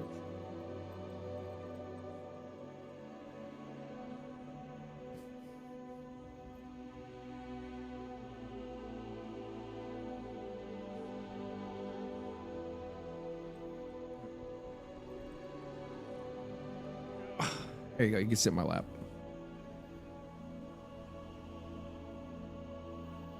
Such a good floof. When kitty cam, move. When I move, we'll get a kitty cam. If I want to allow them in the office, but we'll see. We'll cross that bridge when we come to it. So chances are we're gonna probably end up seeing Grand Theft Auto actually revealed this week or next week. Sorry. Yeah, I would probably say it's gonna be either they're gonna do it on the 17th, and they're gonna say pre-orders live tomorrow, or they're gonna do it on the 18th and say pre-orders live today.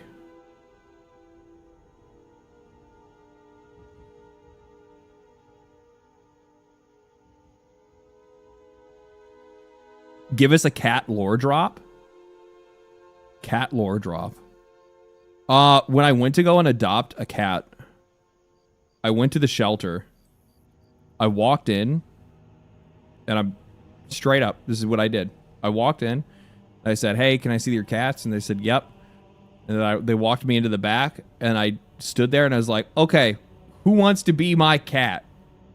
And then he immediately jumped up on the cage and was just like, meow, meow, meow, meow. And I was like, all right. Sounds good. Let's roll, dog. That's how it worked. First to speak. First to speak gets the treats. We have a winner. Yeah. It was actually really funny because the chick at the vet was like, is that really, or at the shelter was like, is that really all it took? And I'm like, yeah. And she's like, so if any other cat would have meowed and jumped on the cage, it would have took that. I'm like, yeah. Oh, okay. He's a born winner. That's true. That's true. All right, let's see here. What else we got going on?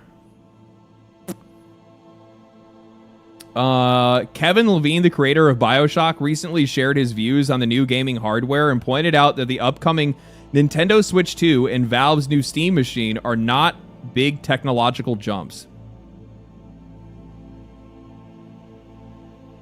Cat here. Look at, say, the Nintendo Switch and even the new Steam machine that's coming out. Those are not massive technological upgrades. That wasn't their strategy. I think that people are realizing that we're hitting a bit of diminishing returns with that. Levine explained that that his team avoids ultra-realistic graphics because it's expensive and it doesn't age well, preferring stylized art that lasts longer, like BioShock. He believes that real innovation comes from strong stories, artistic choices, and meaningful player decisions rather than raw power, and his new game, Judas, uses this approach similar to the success of Baldur's Gate 3. If you have the right art director and the right approach, you don't need to be on the cutting edge of technology all the time.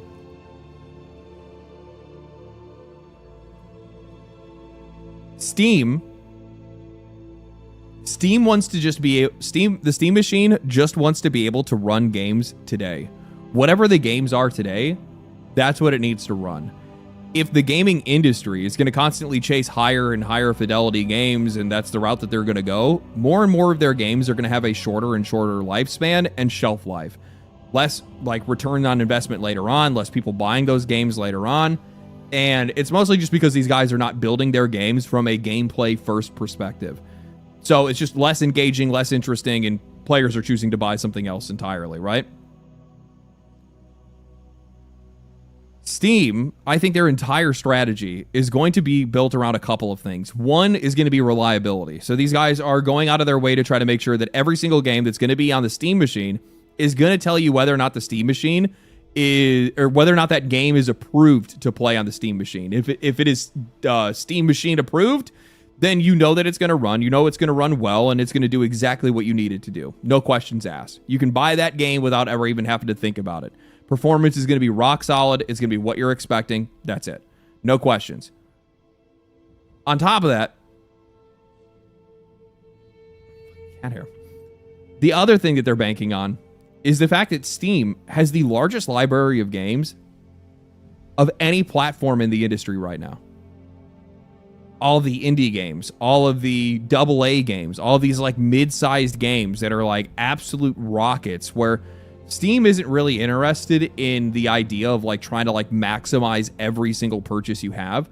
The only thing that these guys want to do is just give you the access to like the largest library of games possible, because, well, you know, do they really care about you being able to just buy every $70 game that comes out and that's where they really want to make their money from? No. They would much rather you feel comfortable sitting around buying $2, $3, $5, $10 games that are largely going to give you probably more gameplay and more playtime anyway to begin with, where you're constantly, purchase after purchase, getting more than your money's worth every single time. And that creates this like positive feedback loop where you're like, when I buy a game on Steam, I'm the one that's ripping the company off. I'm getting way more than I bargained for an incredible price, and you just keep coming back for it. I'm a victim of Steam sales. If you are a PC player, nearly all of us are. The amount of games that most of us have in our libraries that we probably haven't even played or booted or even installed in some cases, and we just picked it up on sale because we wanted to. And it's largely just because we feel secure in doing so, because we know that we're buying something that's probably pretty fucking good, right? And we're getting it for a killer price. And if I can't play it today, or even if I don't even play it this year, it's still going to be there. And then I'll pick it up and I'll start playing it. I did that with, what was it?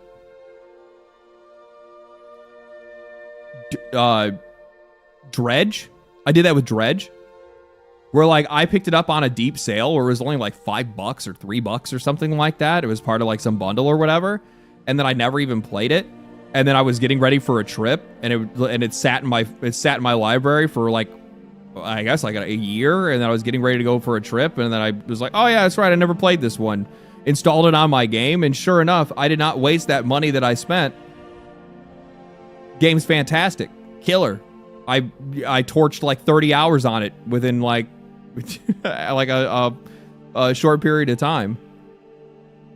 Most old games on Steam no longer work to Steam. Most old games from Steam no longer work to Steam, huh? I mean, if they're like old games, yeah. In some cases, you're probably you're gonna run into some problems.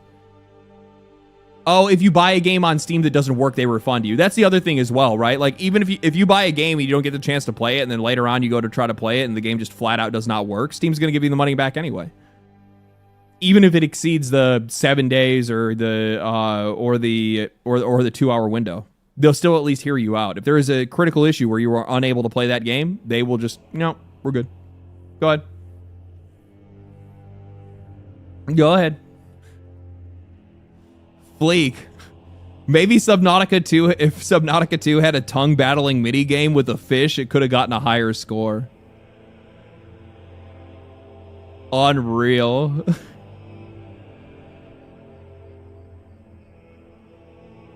Unreal. The players have spoken. The players have spoken. I cannot believe they get like so the other thing that I have to bring up now too is like with Subnautica 2. How do you give Subnautica 2 a 7? Like, don't get me wrong, it's an early access game, so there's definitely some rough edges, right? Like, there's like one bug that I continue to run into, and I'm sure probably other people have like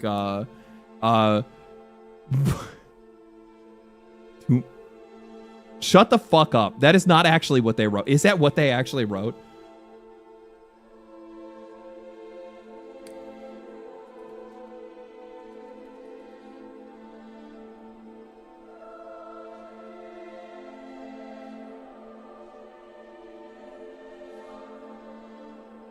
Okay, no, he put that in there. Okay, that's pretty good. That's pretty funny. Game's wet. 1 out of 10. Good. It's pretty impressive that waiting in the shallow tides of Subnautica 2's early access debut is as fun as it already is, and that should be a great sign of things to come. But I also wouldn't blame anyone for waiting for these waters to rise a bit before they get their feet wet.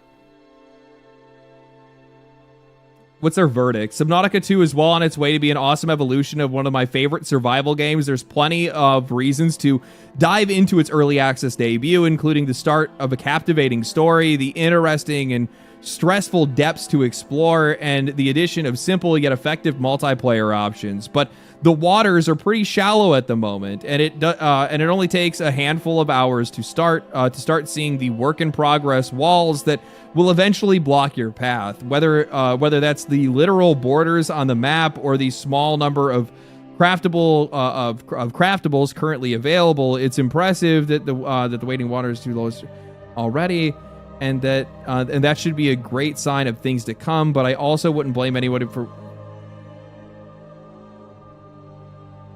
No shot.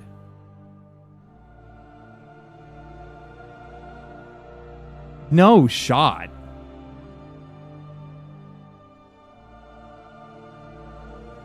You're giving the game a 7 because it's early access.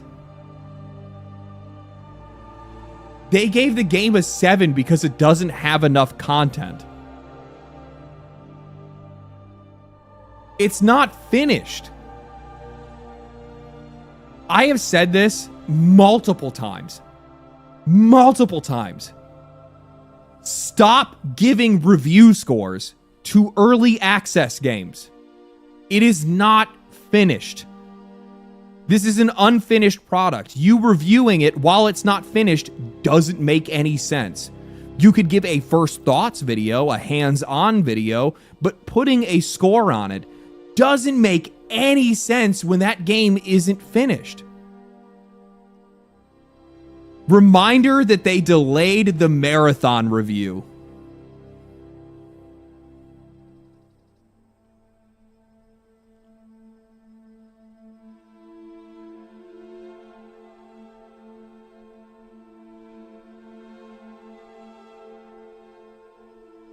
The hypocrisy of these websites and these outlets is just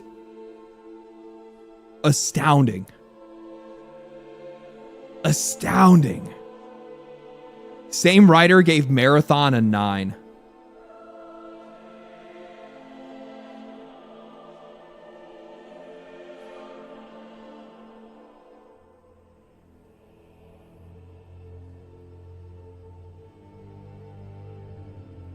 From Arc Raiders to Escape from Duckov.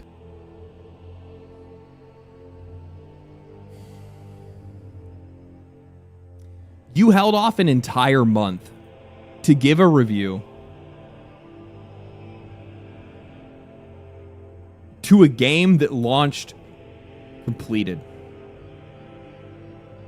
And then you gave it a 9.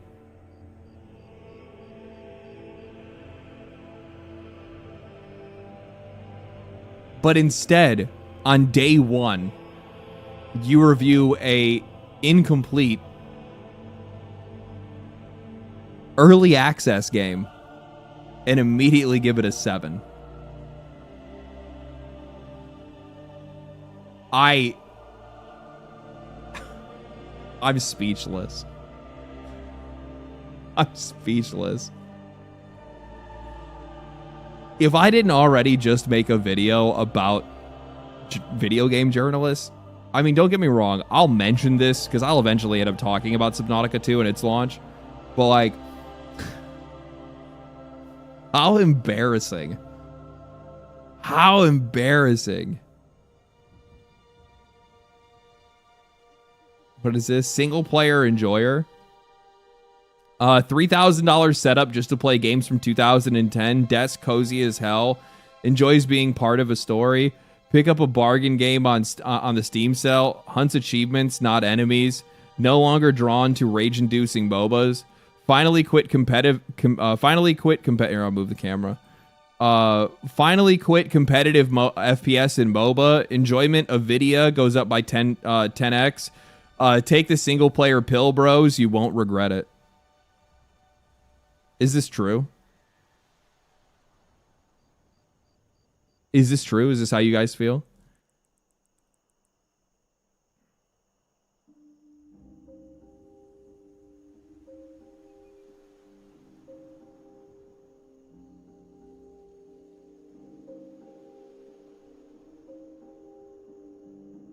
I'm literally playing Death Stranding instead of the usual, and I'm happy again.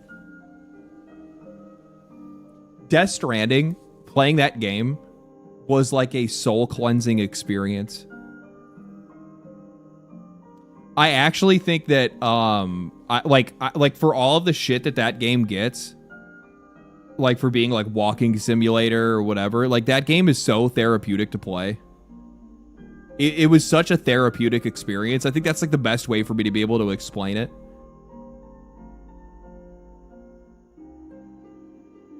Jokes on the industry. I like walking. Yeah, I need to play Death Stranding too. I want to get into it.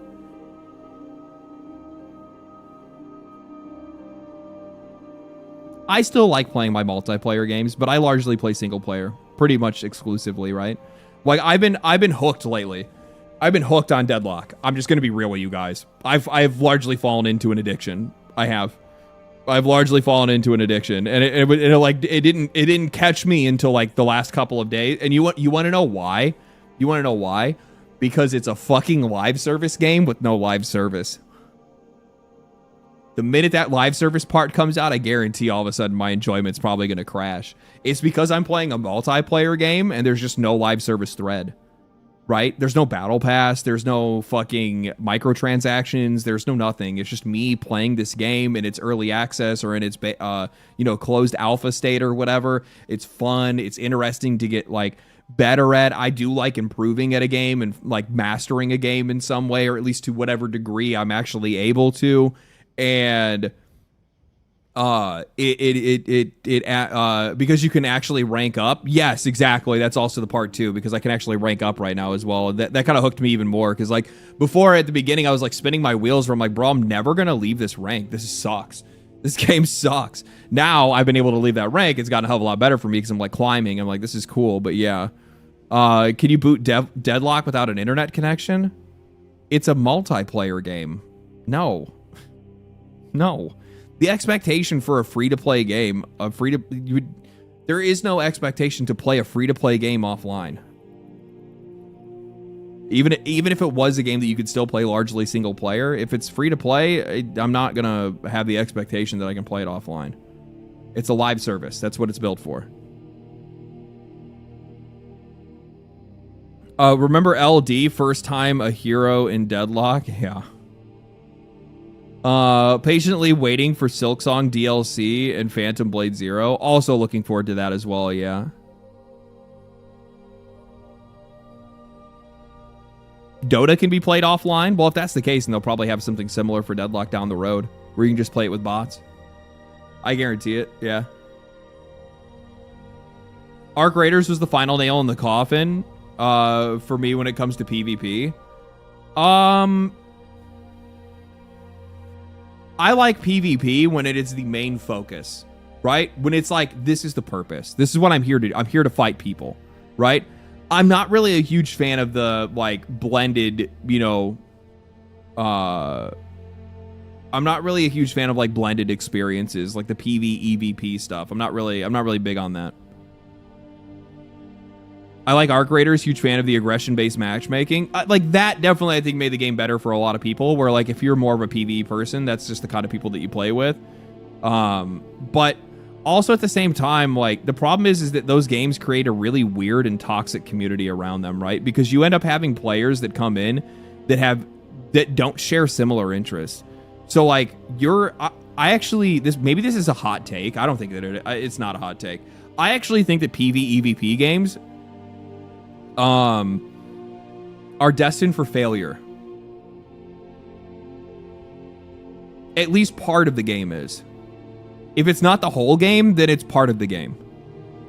What I mean by that is that eventually you're, like, as you continue to attract an audience, you're attracting an audience that has wildly different priorities when it comes to playing the game. And the larger one size of that audience ends up getting, the more likely the company is to ignore the smaller side of that audience, the less used part of the content, and fixate more and more on the larger part of the audience. The minute that happens, it creates this, like, never-ending death spiral where, because of the fact that you have now switched and you are now prioritizing the larger section of the audience, you are going to continually make that section of the audience larger and the other section of the audience smaller. I think you can use this for basically every single game that has ever had, like, PvE and PvP experiences. I think this is true for everything. No game has a perfect split, and in every single case, eventually they began to pay less attention to one side of the game and more attention to the more popular side.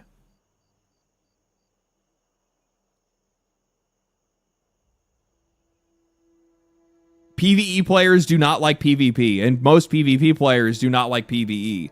And it ends up also creating this, like, weird infighting with the audience itself. I think, like, a really good example of this is, like, if we go and look. So I've seen recently that Subnautica is absolutely popping off. Like, these guys already fucking made their money, which is crazy.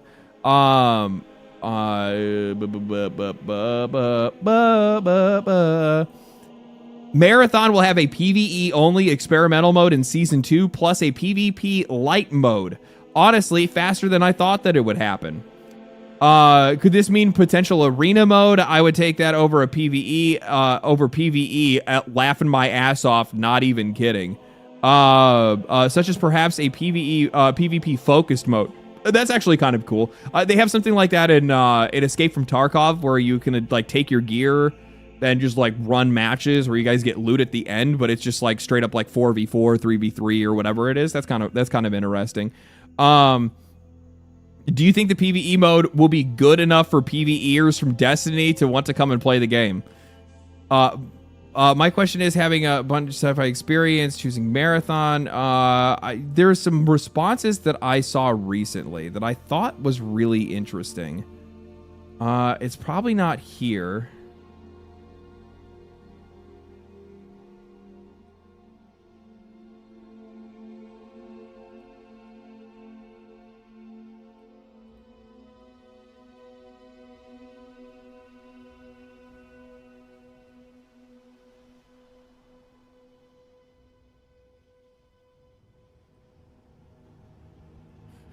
It's so fucking funny. I like the idea of a PvP light mode.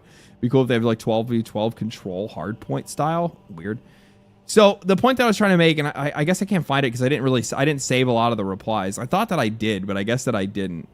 But when I saw people that were talking about the new PvP or PvE mode for Marathon, there's a bunch of people that are popping up in the comments that are like, "Do you think this will undermine the PvP experience? Shouldn't Bungie focus on making the game for like, oh my god, here we are going to bend over backwards for this, for this weak-willed PvE player audience. It's going to undermine the soul of the game, the purpose of the game by trying to go in this direction or whatever." It's that kind of shit, right? It's that infighting that all of a sudden starts. And you guys know exactly what I'm talking about because you've seen it already with Arc Raiders. Arc Raiders very much has that split in audience where you have one side of the audience that is like, I like chilling and talking to people and stuff like that and, making friends in the game. And then you see the other side of that audience, which is like, fuck those PvE guys. Let me into their matches. I'm going to lower my elo just so I can get in there and ruin their day. They don't belong here, blah, blah, blah, blah, blah. And then like you end up creating these two audiences that are fighting each other for your attention and for your preferential treatment. And I think that eventually that ends up starting to kill the game in some way. I think it definitely happened with Bungie and Destiny. Absolutely. I have Destiny players that are in here. When did Bungie start ignoring PvP?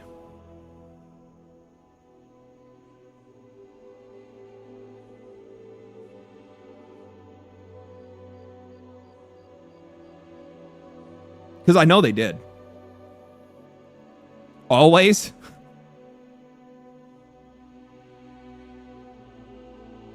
PvP and PvE in Destiny 2 should have been two separate games when Destiny 2 launched. Keyword was, yeah. After the launch flopped, yeah. They tried to force they try to force it. No, they don't. They very rarely actually post any like. I vaguely, just because I was so invested in the game at one point, still to this day, for whatever fuck off reason, even though I haven't played the game in years, like forever, right? I came back and I played Witch Queen just because I heard the campaign was really good. And that's all I did. I just played the campaign and I did some dungeons and that was pretty much about it. I didn't even like try to really max out a character or anything like that. My buddy was just like, dude, it's really good. You're really going to like it. Come play Witch Queen. I'm like, okay, fine. I played it. That was the last time that I played. But I'd immediately realized, and it was incredible. Like, don't get me wrong. Witch Queen was fucking peak. That shit was really good. Okay. I'm not somebody that's going to be like Mr. Naysayer and try to pretend like that shit wasn't fire. Witch Queen was fucking sick. Okay. With that said, I saw like the state of the game at that time and I was like, man, PvP hasn't changed like at all. And they're like, yeah, well, they try to add in like Gambit and some other shit or whatever. And like, but like largely this shit's just like not really supported. Like PvP is kind of like a redheaded stepchild. And I'm like, makes a lot of sense. Makes a lot of sense.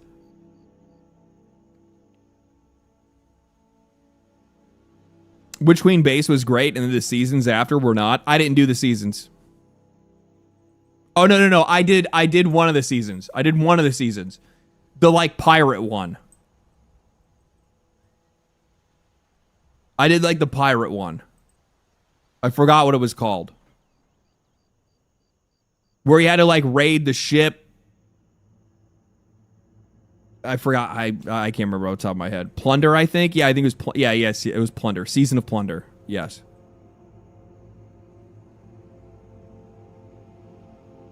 Reuse assets pirate season. Well, there you go. there you go. Sam Cord, thank you for the $20 Canadian. Holy shit, that's like $1 million in the US. Appreciate it, man. Thank you so much. Just pulled a Japanese Silver Scroll Vampire Tutor from my only Strixhaven collector pack. Holy fucking shit. Also, I prefer single player games, and the games... Oh, did I? So I didn't. So you got the Silver Scroll Vampire Tutor. I have the I'm not gonna go get it right now. I got the Silver Scroll Force of Will. I got the Force of Will. I'm gonna sell it because like I'm not gonna play that shit. Some dude's just like, be a baller, throw it in a deck, and I'm like, that would be like the biggest dickhead move. Like, imagine like sitting at a table playing cards with people, and you're like, okay, I'm gonna Force of Will, which is an instant. Like, it's played for a second. It's not even gonna sit on the table. It's gonna go immediately into the graveyard. It's like, oh hey, here's this card I'm gonna play that's worth your entire deck, and then more. Like, I'm not gonna do that. I'm not gonna do that. Grats on the poll, man. That's an insane poll, though. Yeah, grats, Sam. Appreciate. Yeah. Thank you, man. I'll be playing League and Valorant and CS till I die. I've never played League of Legends, and I've never had any interest in doing so. Valorant, same thing. I do like Deadlock, though, so there's that. I know, really, the art was really cool. I want to frame it. Yeah, I know. I will play the vampiric tutor that I pulled. I pulled the Japanese one, and I'm so happy because I got the non-foil, and I'm like, I can just play this. Like, I'm like, this is going in a deck. I don't know which one I'm gonna put it in, but it's going in a deck.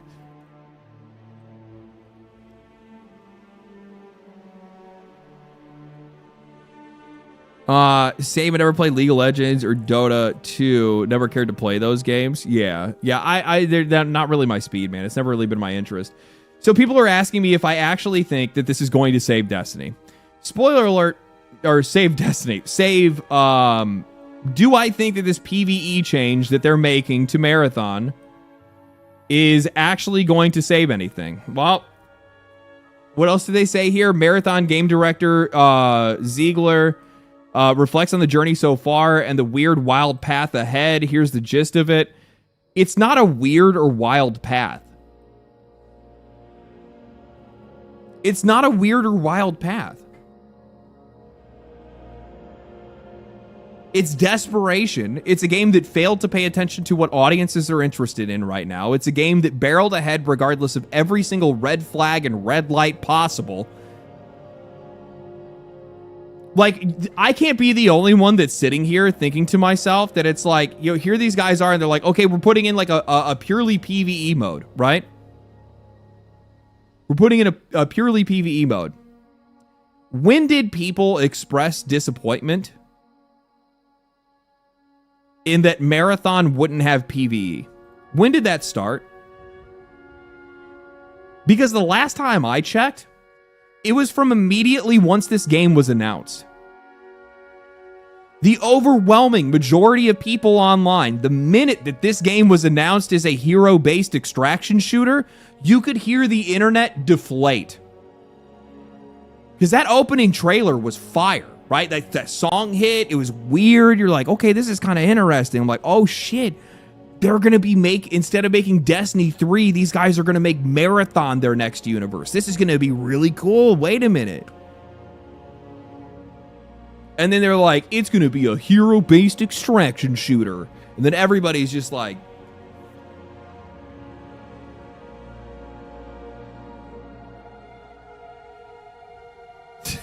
nobody wants this, dude. Nobody wants this. Right? And then they did and then after that, then they did what was it? They had the closed play test. And then that's when the stolen art assets controversy started, right? They had the stolen art asset controversy. They had to come out and apologize. Even when they were getting grilled during that, constantly, every single time, all of the genuine questions outside of the people just trolling these guys, like during their live stream. Is there any plans to put any PvE content? Is there going to be any PvE content in this game? Do you have any idea if you guys are going to put any like raids like Destiny or dungeons or like Destiny or like they're constantly asking these guys, even when the game's like reputation was at the lowest point possible, they were still asking like, you know, hey, which would have been a just the easiest shot in the world. Just a layup, baby. Just a layup. Just like, yeah, you know what? Actually, we are going to make a PvE mode. You know, we are going to do something like that. Now, that sounds like a really good idea. Right? And then they had the beta test. And the beta test had to have been probably one of the most, if I had to say, the beta test that they had, or like the server slam that they had, was the next warning sign. They did a server slam a month before the game came out. Do you guys remember what happened during the server slam? It got server slapped. It got server tapped. Some odd like 200,000 people showed up to try it out, and then all of those players were gone by the next day. Let me see if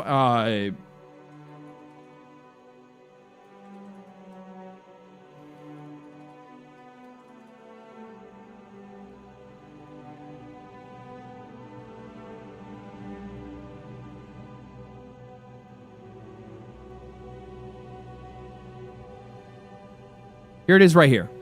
So this is the marathon server slam. This happened a month before the game released, right? Or the month before the game released. It launched to 100. So I actually overestimated. 143,000 people showed up to play it. That was on February 27th. By February 28th, it was already at 84,000. So within one day, what is this? 8. Within one day, they'd already lost over almost 50% of the audience. Almost half of the audience was already gone.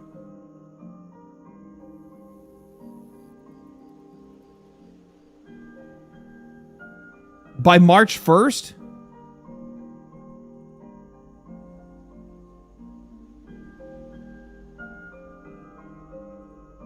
it was half. By March 1st, they had lost half. That's 70.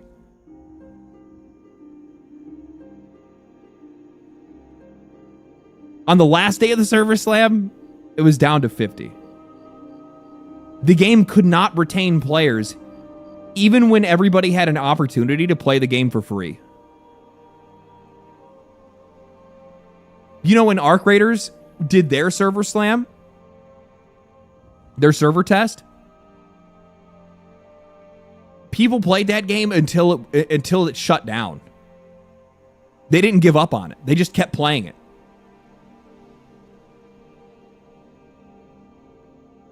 They just kept playing it. They couldn't stop.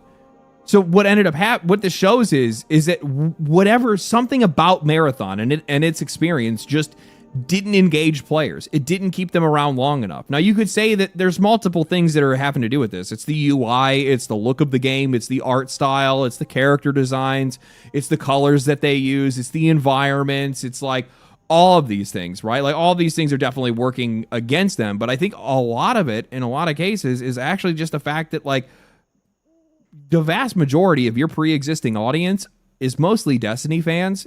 And when they played a game that doesn't have the Destiny traits, they just gave up on it. Because it's not the kind of game that they play. And while some people stuck around and really gave it a shot because they really do like whatever the core experience of Marathon is, eventually those guys evaporated largely because the rest of the audience didn't sit around. So I tried to give Marathon a shot recently because I was like, okay, well, I need to get some gameplay of this, obviously, if I'm going to make a video and I'm going to talk about it. And, you know, one of the things that a lot of people don't understand, like what ends up happening to these games, how this ends up happening, is as player counts decrease, player experience decreases with it.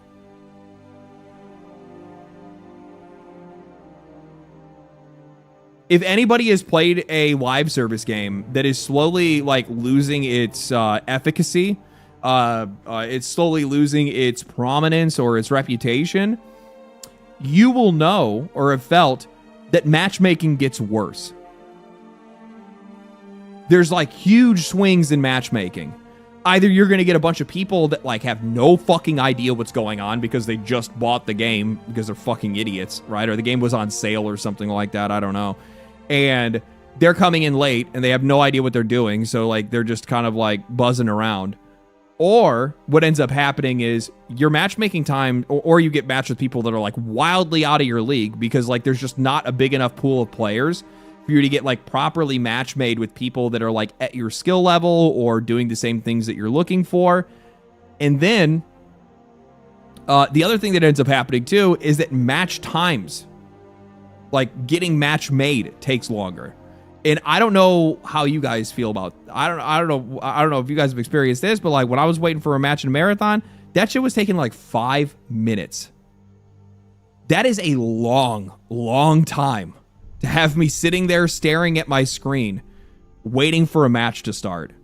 Like, don't get me wrong, I'm okay with being bored a little bit, but when you're waiting 5 minutes to play a game, maybe that I get to some people are going to be like, oh, that's so impatient. That's 5 minutes of my life that's just gone. Of me not doing anything. Being engaged, enjoying myself, playing the game, right? 5 minutes is crazy for a live service game. It is insane. It's insane. Waiting 5 minutes for a game called Marathon is funny. True, yeah. That makes you contemplate life choices? No, it makes you quit playing the game. Because I think the other thing to keep in mind too is it's not just the isolated 5 minutes waiting for a match. It's the cumulative time, right? So let's say you go to play. Let's say you play 3 matches. Or and by the way, you have to keep in mind that also the matchmaking in the game, or sorry, the time to kill in Marathon is very, very fast, right? Like, I mean, your character, like, you get smoked pretty quick, right? So like, matches can end really fast. So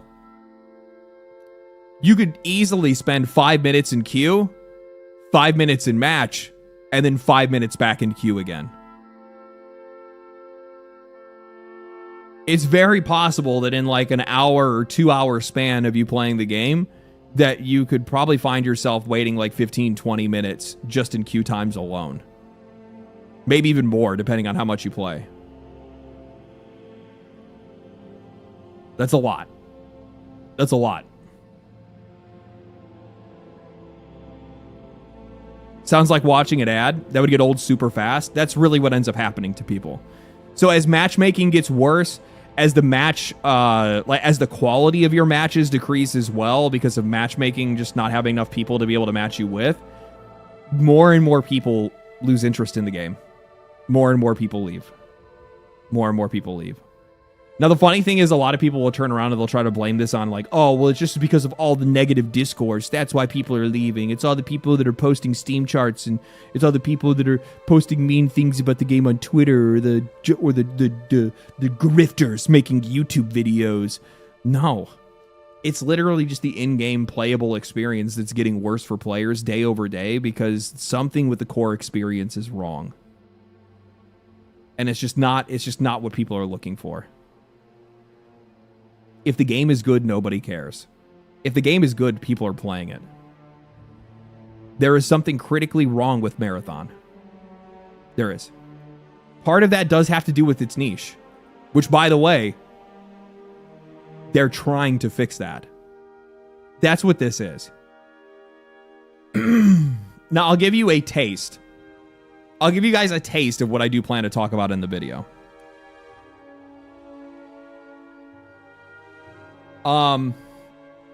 So we talked about it a little bit last week, right? Or did that happen this week? I'm so fucked up with time dilation right now. When did did we talk about the Bungie losing money thing last week?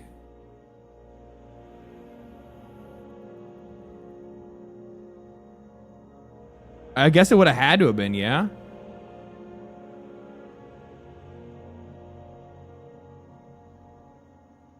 Yeah, the 750 million.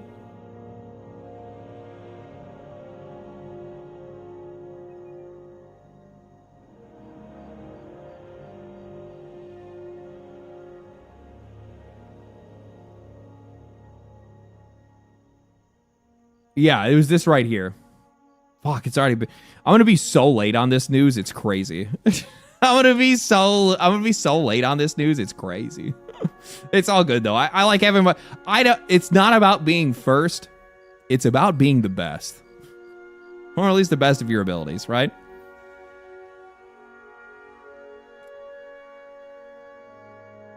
So, the conversation that has come up recently is like Sony has... they have taken an impairment loss on Bungie of $560 million combined with the $200 million that they had last year. So people don't remember this.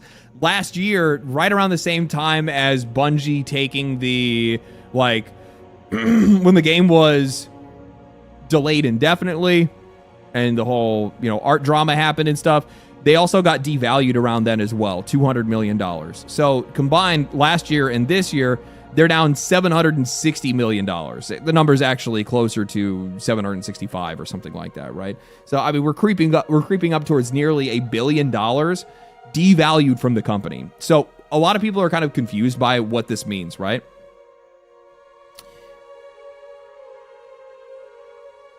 Couple of things. This is not Sony has lost this much money or Destiny has lost this much money. No, this is actually Sony saying that the purchase that they had made on Bungie was not worth the amount that they paid for. They are devaluing the asset that is Bungie. They're saying that Bungie is just, it's not $3.6 billion. It's likely like $1 billion less than what we actually paid, right? Because the company just, one, isn't making the money back, and the IP is slowly but surely losing its losing its reputation, but it's also just like losing its place in the industry, right? It's not making money. It's becoming irrelevant. I think that's probably a better way to say it. They've lost their irrelevancy. Or sorry, they become irrelevant. That's probably the better way for me to say it. So there's one thing that I've seen a lot of people get confused on, which is tangible assets and intangible assets and them not going against goodwill.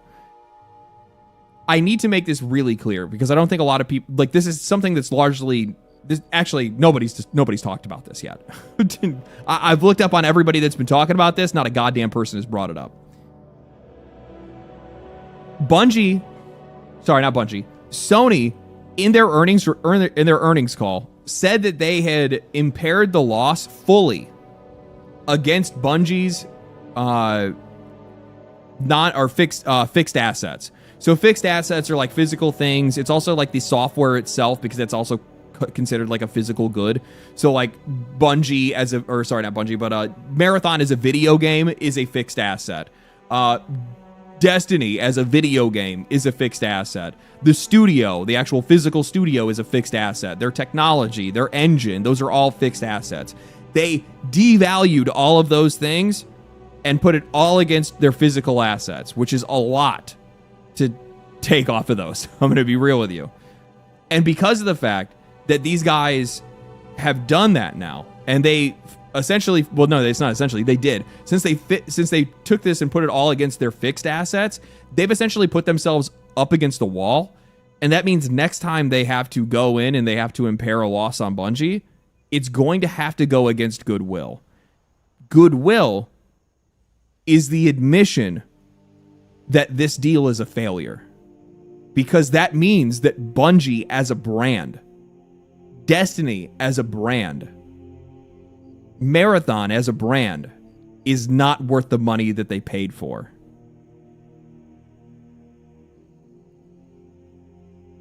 If they have to impair again, it has to go against goodwill.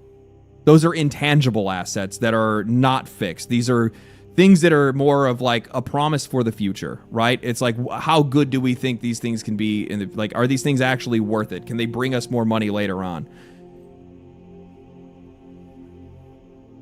The minute this shit goes against goodwill is the minute you start seeing these guys likely either dissolve the company entirely or significantly reduce their capacity.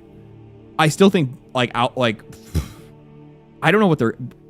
Okay, so I need to go back on track now, because like this is the stuff that's like, this is way too complex of an idea for me to like fully explain in a stream. But in a video, it's all going to make sense, and people are going to go, oh, holy shit, that's not good. Or it's good if you don't like them.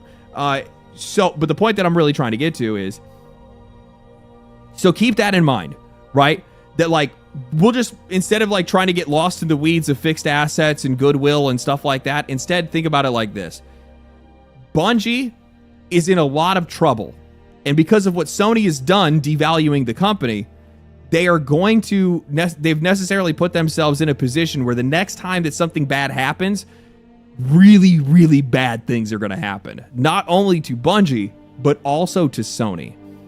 The reason why I say that is because once they go against goodwill, they're now going to put themselves in the position where when they go against goodwill, they're going to devalue the asset of Bungie and say that that deal that they made was a complete failure. That is something that is going to immediately set off their shareholders. Sony shareholders. As such, Sony's going to come down on PlayStation. So PlayStation's going to come down on the developers. My question is, what goodwill? Funny, true. So now going back to the discussion of, they're trying to save the game, right? This is them trying to save the game. And they're going, okay, we're going all in. Right? We're going all in. We're going to put all of our money, we're putting all of our chips down, we're going to put a PvE mode in, we're going to do a full PvP mode. They're talking about like how they got content that they have that's going to be planned to come out in like season 5. They haven't even done season 2 yet, right? They're talking about season 5 that they have all this stuff that they're going to be doing. Oh, by season 5, we're going to fully integrate all of these systems and stuff like that. Are they going to turn it into Destiny? That's exactly what they're doing. They are trying to retrofit Marathon to become Destiny 3. Which, I'm going to be real with you.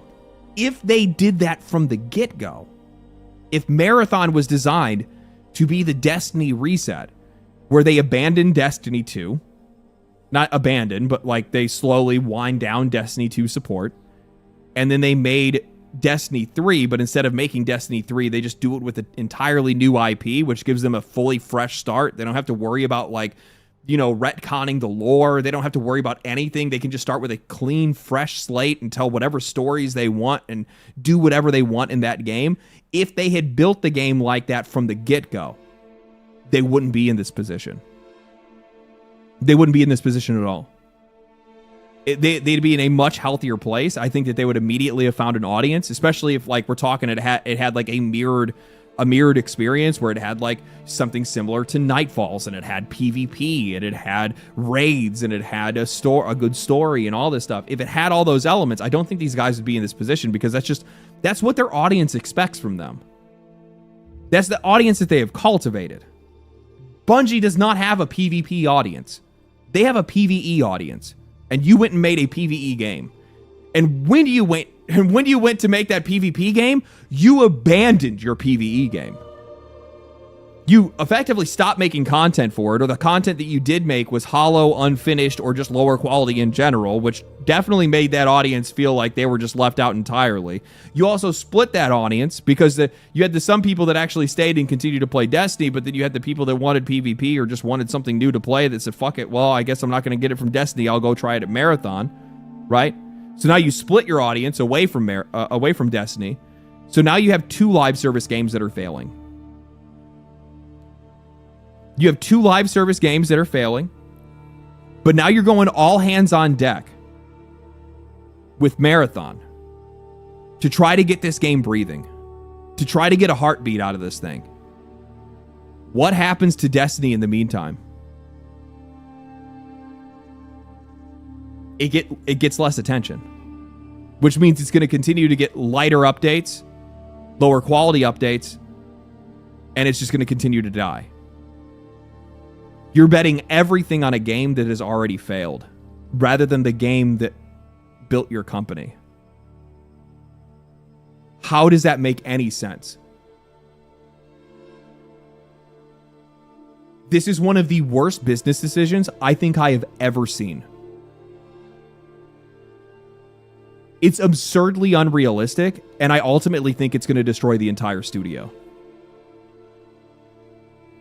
The smartest thing for these guys to do would actually it'd be to do the opposite. It would be to go high gear into supporting Destiny 2, the game that already had the audience that you used to have, the game that built your company financially, because that's much more realistic to buy you time. That game already has an invested audience. Like, keep in mind, you also, like, Bungie, guys, Sony, guys. Sure, you could bring players back to Marathon, but you also still have to push copies. Marathon is a premium game. You already have people that are invested in Destiny. You already have people that own the expansions. You already have people that buy into the seasons or have bought into seasons. You have people that have sunk cost fallacy over here. You don't have that with this game because you only sold 1 million copies of it. It would be easier for Sony if Marathon was just a dead game already instead of whatever Trauma Ward docs. Yeah, essentially, that's kind of the point that I'm trying to make. Like, this is the worst possible thing that these guys could do. This is a Hail Mary. The funny thing is that, like, they've talked about how, like, we don't do heroics anymore. You know, we've coached heroics out of the company. This is suicidal heroics. It's the wrong move to make. This is just the wrong move to make.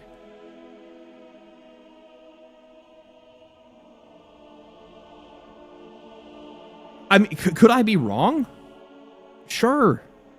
Like, I'll be the first to say that, like, I think that Marathon has good bones. It does. I think it does have good bones. Like, the gunplay feels good. The character abilities, I feel like could use some touching. The game just feels so fucking slow.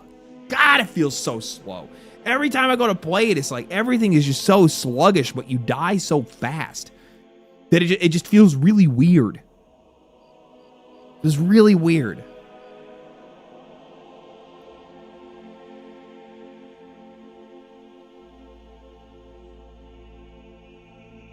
They also need to add some hot chicks.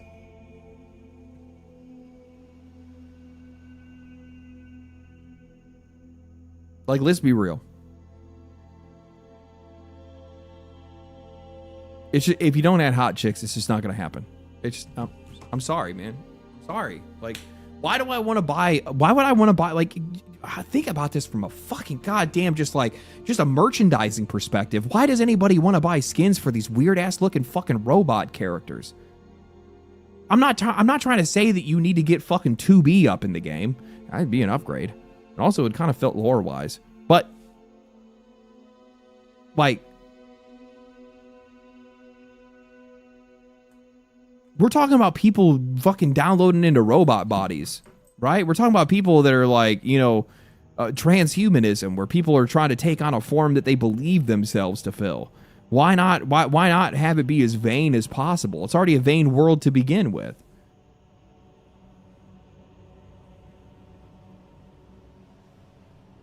It's crazy to me.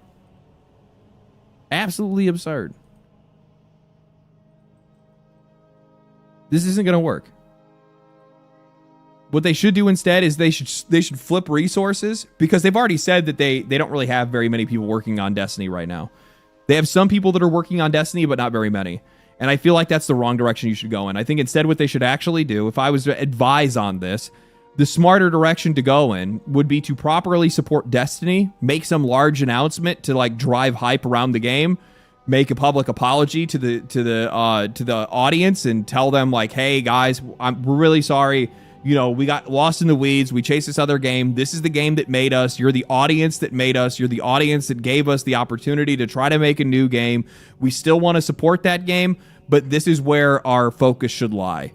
We're going to come back here. We're doing this. We're doing this. Here's the things that we're going to change. You know, bring in some like long requested thing that the audience has been wanting into the game. Bring that shit in. Fire on all cylinders. Support the game. Bring people back into Destiny 2.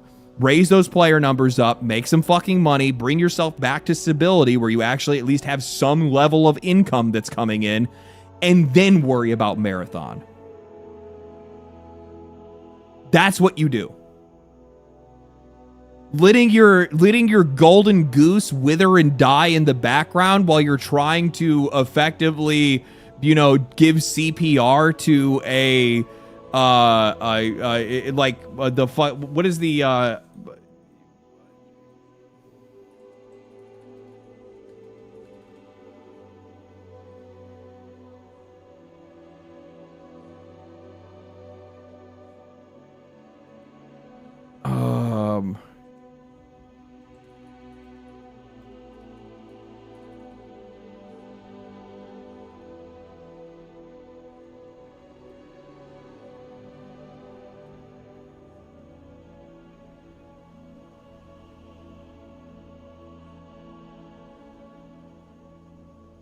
that's what's going on.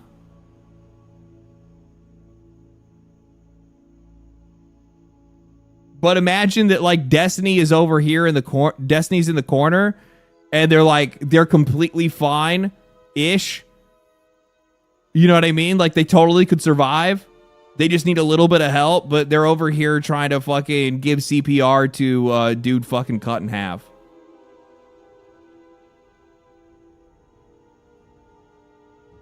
If you don't do anything, you're gonna lose us both. And they're just like, they're still just going for the corpse.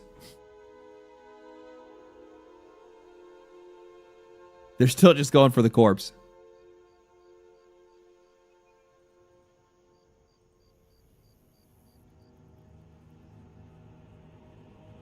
Sony will recalibrate that hubris. It's both of their fault. This is not just a Bungie issue. This is Sony and Bungie at the same time. They're both making these poor decisions together. Do you want to know why? I'm going to tell you guys the reason why. Sony has to support Marathon. Bungie has to support Marathon because of Sony. Why? Because Sony can't afford to cancel another live service game. It'll damage their reputation far more than they can't handle it. They just had an instant counter spell to Concord just the other year, right? Just 2 years ago. Did a massive write-off from the books from that. They just devalued Bungie by nearly $1 billion. They can't turn around and go, oh, and also we're going to shut down their new game that they put out.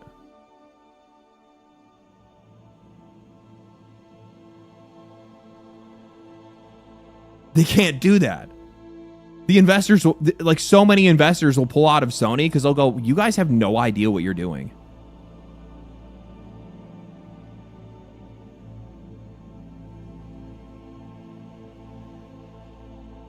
You saw the stock after that, after the devaluation?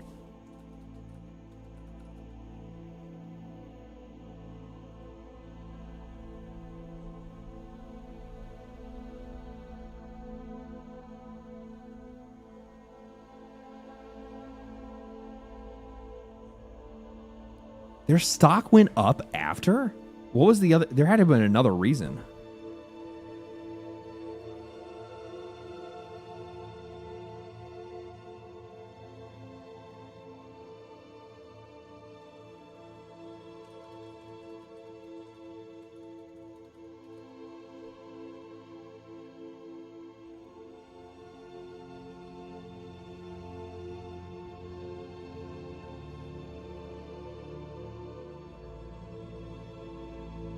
Oh, that's why. That's why. Because they're buying stocks back.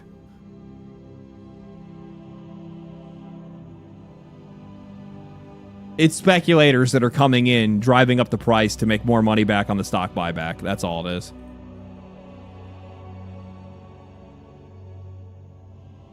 Isn't the devaluation a tax write-off? Yeah, it is, but they're probably using this buyout to be able to probably absorb the cost of it as well.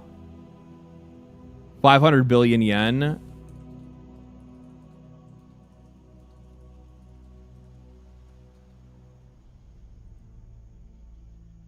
$3.1 billion?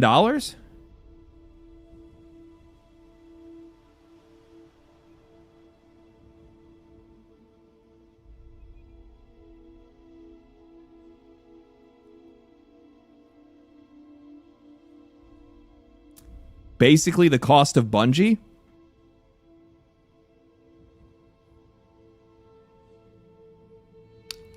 That's a very interesting number.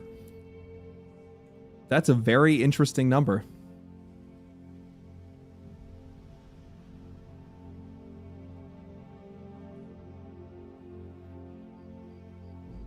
I don't know what that means. I'm going to be real with you. I have to take some time to think about that. I don't know what they're using it for.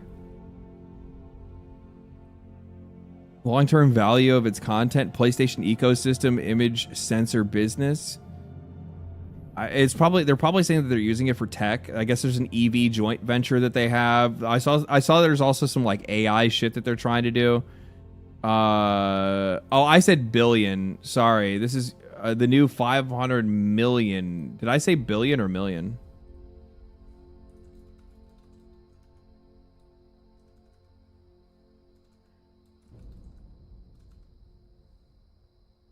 No, okay, I did do it right. Yeah, Jesus fucking Christ. That's eerily.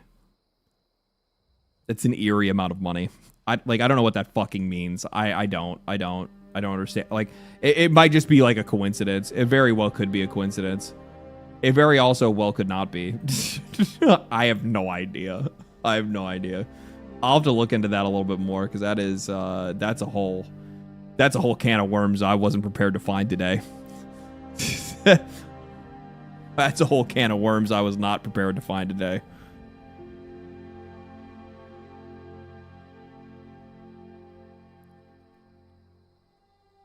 They overpaid $1 billion in talent retention for Bungie. What's their ROI on that? I don't even think you realize.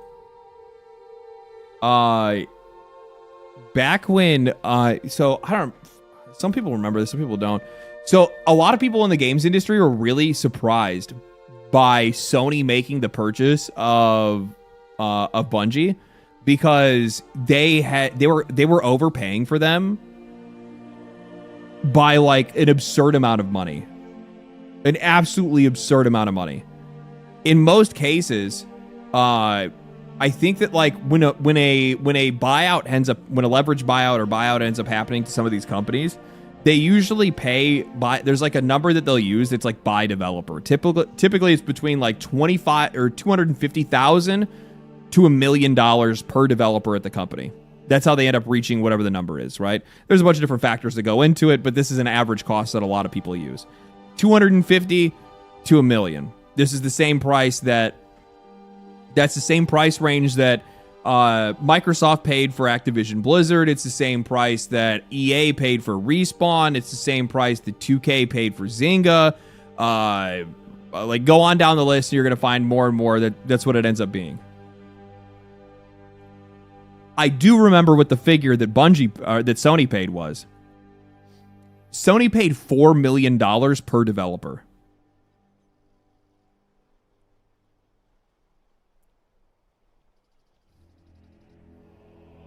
Everybody else is paying $250 to $1 million. Sony paid $4 million per developer. With one IP that was making $200 million a year. They paid $3.6 billion for a company that was making $200 million a year.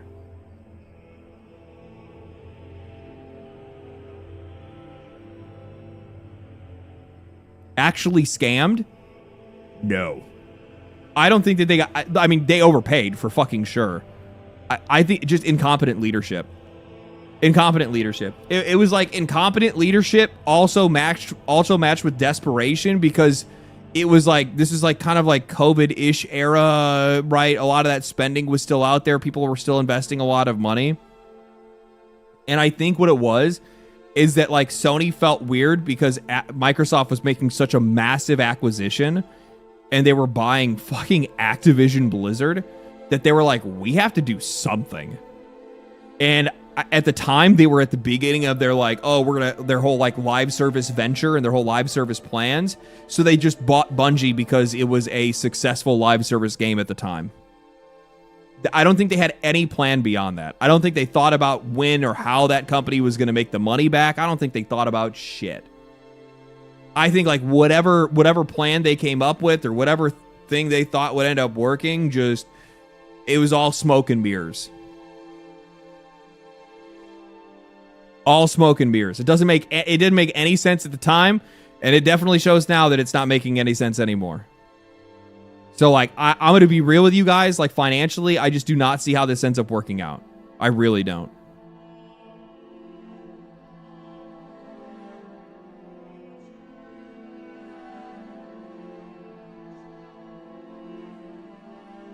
The live service push, yeah. 12 live service games over the course of like 2 years or something like that. All of them have flopped. Every single one of them. While some of them it didn't happen immediately, it happened in the end.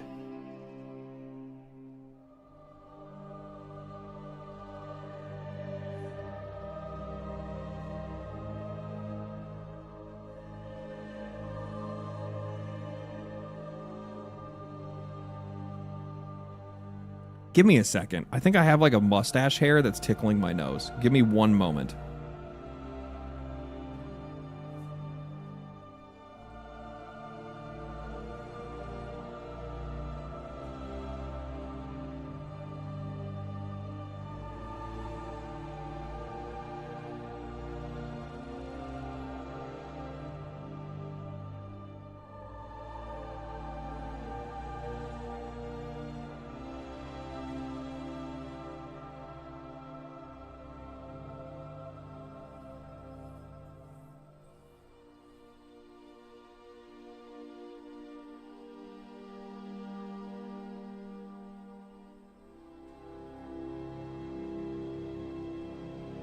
Yep, that's exactly what it was. That's exactly what it was.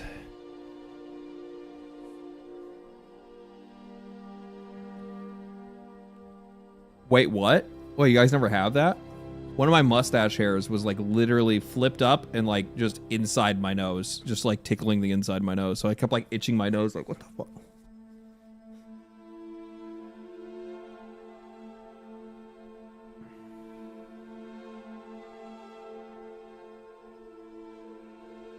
Let's all go manscape together. I actually do need to. I need to trim the beard. Yeah. So I don't think this is gonna work out, man. I really don't. I'll get more deep into it next week with the video that'll be on Tuesday, and then we'll kind of go forward with this. This is so cool. Steam support let a customer pick any standard game off the Steam. Steam support let a customer pick any standard game off of Steam for free after there was a mix-up with shipping their Steam controller. So this is a message from support. Hello, we are very sorry for your issue with your shipment. The carrier has informed us that a small number of packages were mistakenly routed to the UK. They are actively working to redirect your shipment to the shipping address you provided. We recommend continuing to monitor the GLS's tracking website, as it will provide the most up-to-date information regarding your delivery. To thank you for your patience, we would like to offer you to add a game to your library. Please pick any standard edition title available for purchase in your region and reply here with your selection. Thanks for using Steam, Elizabeth.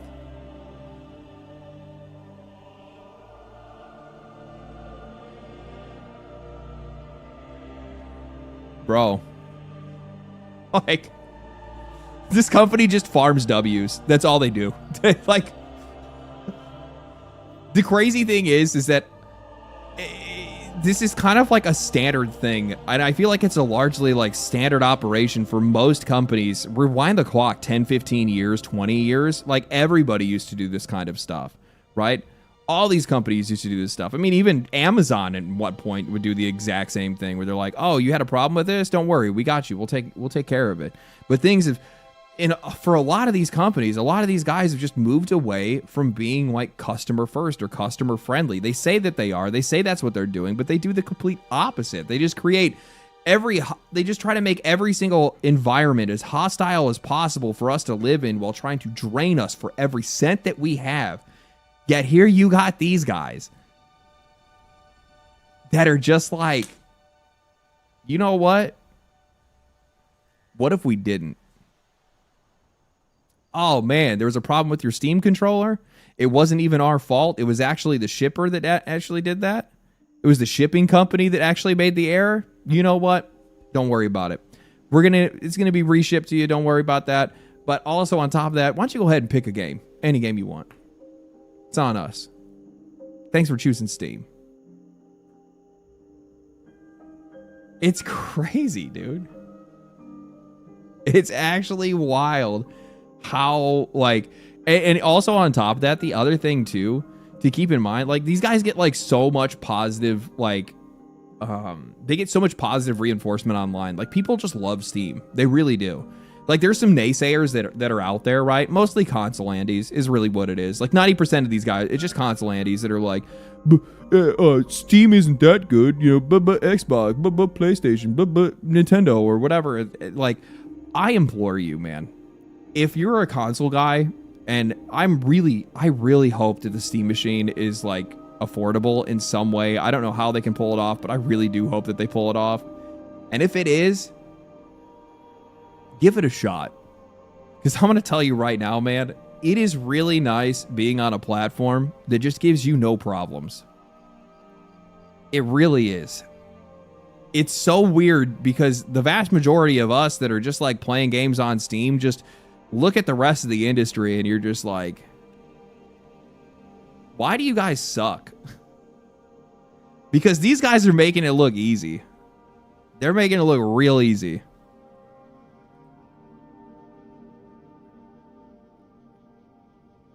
And by the way, this kind of goes back to something I was talking about before, right?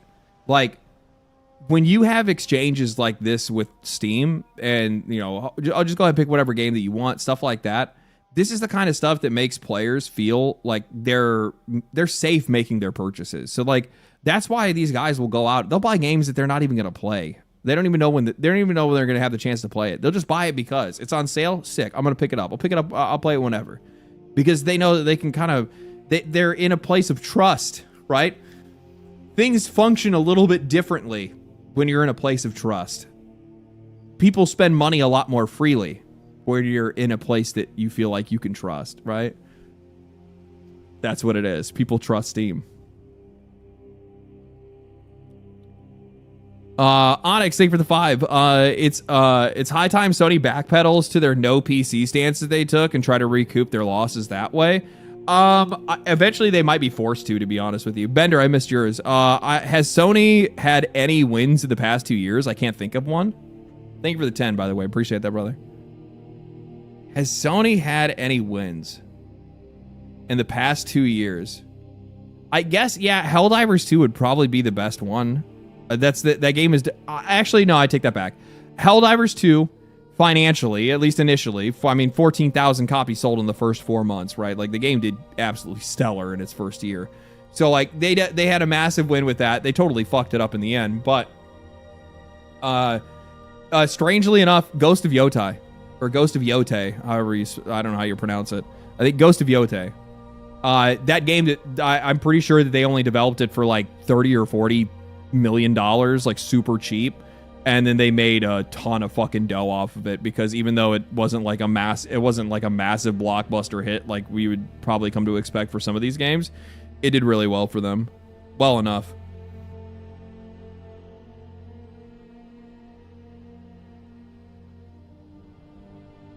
What's that Sony game that's coming out with the bald character sipping the drink? Oh, Heretic Prophet Intergalactic.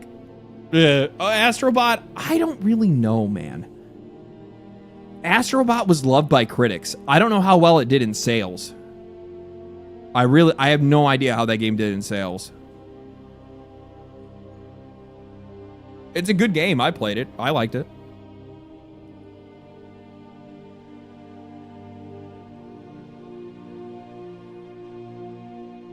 Honestly, Astrobot was very fun. Yeah, Astrobot was fire, actually. I really enjoyed it. DS2? I don't know how many copies DS2 sold. I don't know. I'm sure it did pretty well, but I mean, I still think that like Death Stranding is pretty niche. Like, I don't know. I actually have no idea how popular Death Stranding is. I just know that it's good and that I enjoy it. So I haven't really thought about it much past that, to be honest with you.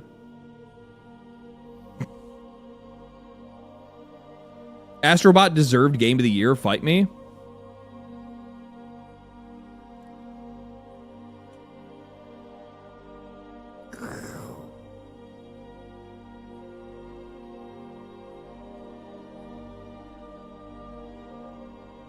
I don't know.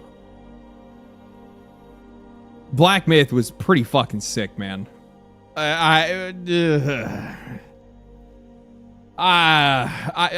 I really like Black Myth Wukong or a like? Don't get like Astrobot was really good, but Astrobot is literally just a fucking like that game is just straight up Mario Galaxy. Like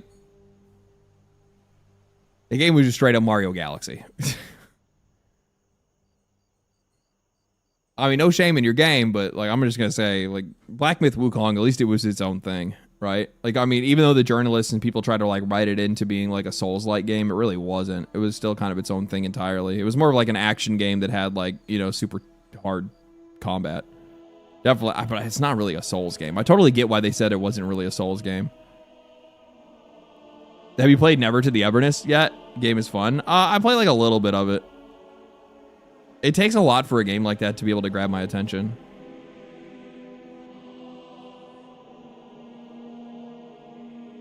They just need to rip the Band-Aid off, and they just need to let you just start banging characters and shit like that. And like that's just like the whole point of the game, you know what I mean? I don't know. I don't know, man. I like every gacha game feels the same to me. I'm gonna be real with you. Like I think that like some of them are a little bit better, like the combat and stuff is a little bit better. I enjoyed my time with the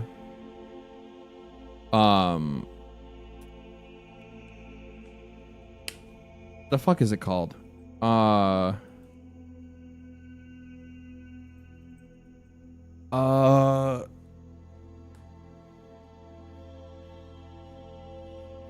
Fucking Factory Simulator.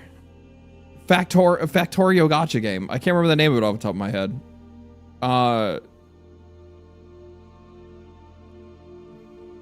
Enfield. Yeah, Arknight's Enfield. I enjoyed my time with that.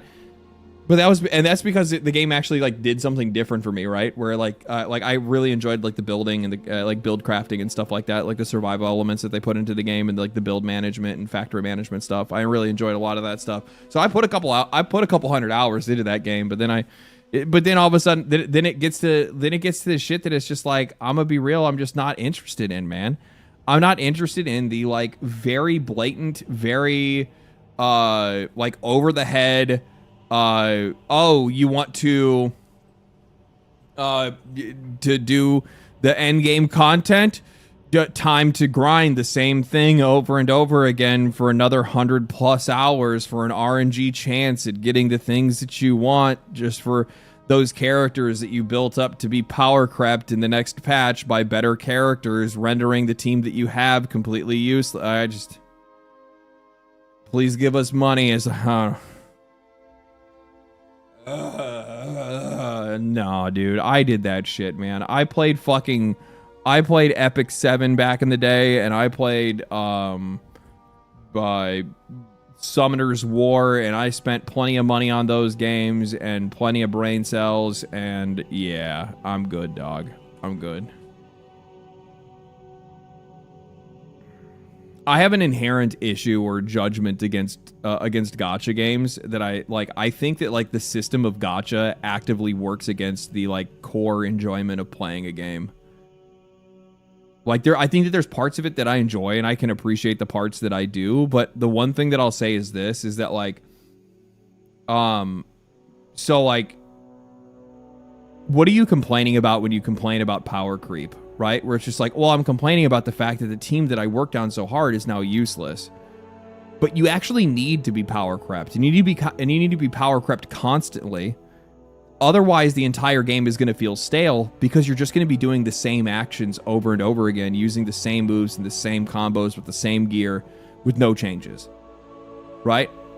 Nothing fundamentally is going to change about the experience of playing that game other than its narrative. And that's pretty much about it, right? So it's like, as long as you're there for the narrative experience, and that's fine, right? And a lot of people are there for the narrative experience in those games, so they're fine, right? They don't really care. But if you're there for the gameplay and you want to be engaged by the gameplay and the combat and stuff like that, well, then you need to be power crept. Otherwise, the game is just going to constantly get stale for you because you're going to be playing with the same characters in a team that never changes. And while some players are going to be really interested in that, I think the vast majority of players aren't, which is why they constantly release characters that are far more powerful than others. And then those characters come in and then you want to get those guys and then go from there, right? I play WUA for the story. Only for the story. I actually really like Wuthering Waves. I need to go back and play more of it. I think I put like, what did I play? Like 40 hours that game or more maybe? Yeah, I got like 43 hours in Wuthering Waves. I should go back to it at one point and give it a shot again, but yeah.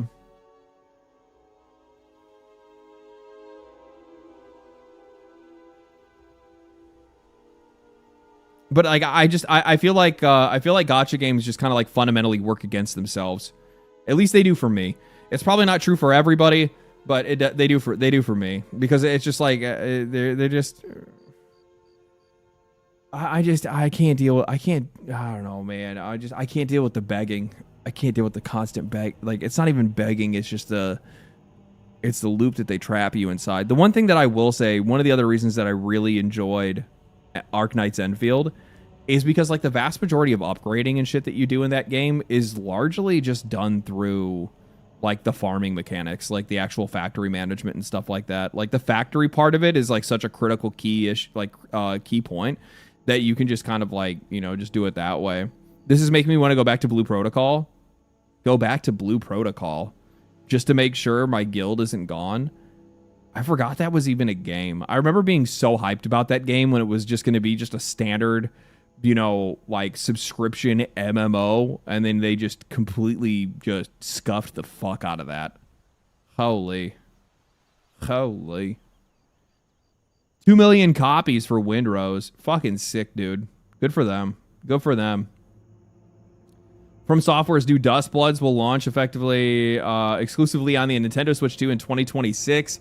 This was confirmed by parent company Katakawa's latest financial report. How long is this timed exclusive? I can't remember. I don't know if it's like for a year, or if it's for like a few months, or if it's just I don't know. I'm pretty sure it's a timed exclusive though. I'm almost positive this game is coming to PC. If you're making a multiplayer like it's not like a live service, but I don't know what it's going to be. It's going to be interesting to see how it does. PlayStation or fucking Nintendo players are going to eat it up. I'm going to buy it. I have a Nintendo, so like, of course, must consume new game, right? Just like that one dude had said. Now keep in mind, this is a movie tie-in video game from the Nintendo.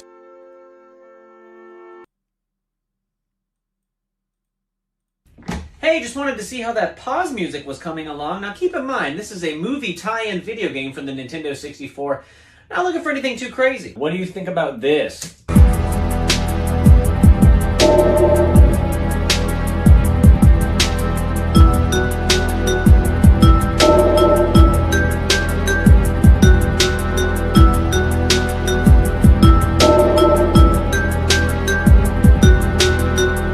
Absolutely no reason to go that hard.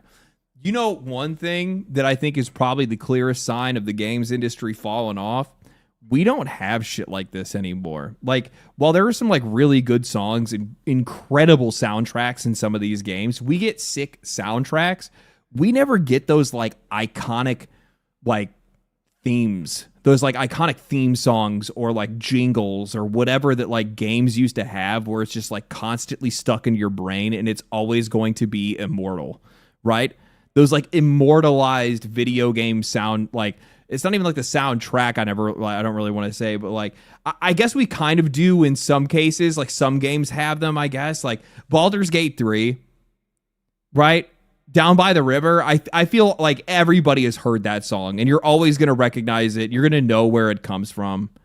Final Fantasy VII theme. That's one of the goated ones for sure, right? Like a bunch of the Final Fantasy themes are goated. Exactly why Expedition 33 OST doesn't reach the heights of the goats. Yeah, like don't get me wrong, like Expedition 33 soundtrack is absurd. Like the music in that game is crazy good. But like, when was the last time we got a GoldenEye pause menu? Right? When was the last time we got a do do do do do do do? You know what I mean? Like when When was the last time we got I don't know, like half of the songs, like half of the Ocarina of Time songs? StarCraft Terran theme. Right. But like this? What do you think about this?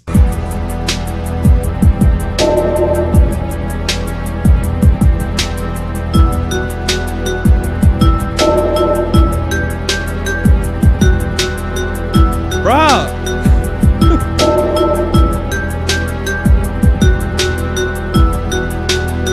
It's unfair. Like, it's like these dudes it's like back in the day, people were cooking so hard that like nobody's ever able to catch them in the future. Like the GoldenEye pause soundtrack still is just like mogging games today. That's crazy, dude. Imagine being like, imagine making something so timeless that nobody has a chance in the future. It's so crazy. I'd argue that some Path of Exile music themes do that. Legion, Maven, Exarch. Don't get me wrong. I'm not saying it's bad. Like, don't get me, dude. I listen to I listen to homies remixes all the time. I really do enjoy the music from these games, but nothing comes close to this shit. A-Tension. Yeah, I listen to A-Tension shit all the time, but nothing comes close to this.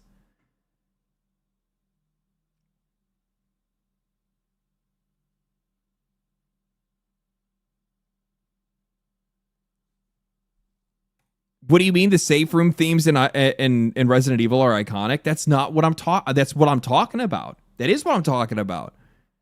But those the save room or safe room themes, those are old as shit, and they've kept that the whole fucking time. That's what I'm talking about. That iconic shit. We don't got that anymore. We don't have that anymore. It still gets carried on with other games. Metal Gear is a good example. Metal Gear has themes and songs that come across, right?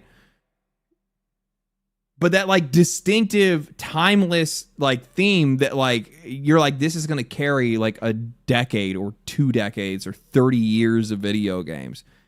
Motherfucker, they haven't even made another game like this and people still know this shit.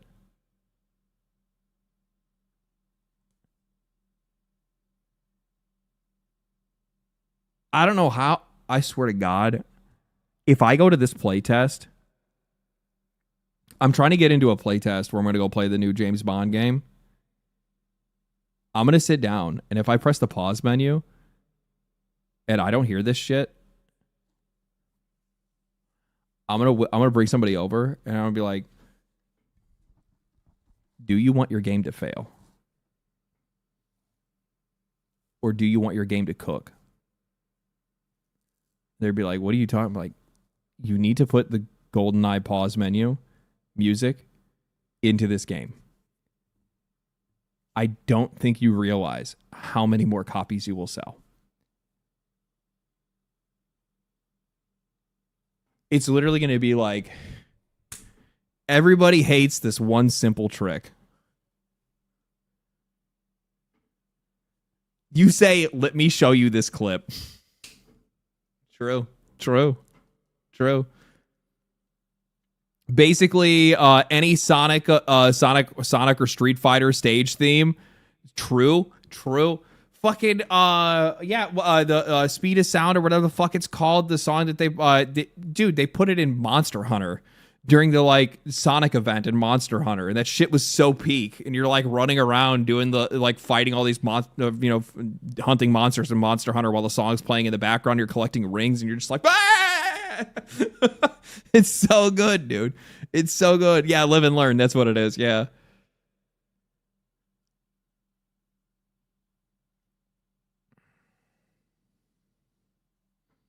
Shit brings you back. It's also like, not only is the nostalgia, but it's also just like the fucking quality of it, where it's just like, man, this bangs, dude. This bangs. It really does. Subnautica 2 has sold 2 million copies in 12 hours of launch.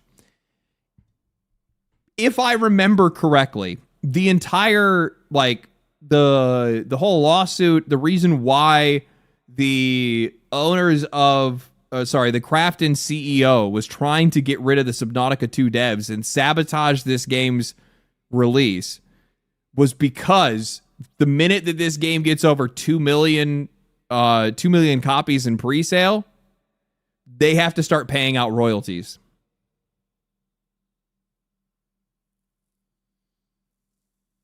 And this dude was trying to sell people on, keep in mind, the whole reason this game was going to get delayed and the whole reason why he was trying to fire the developers was because this game was so broken and busted and garbage that no way was it ready for early access.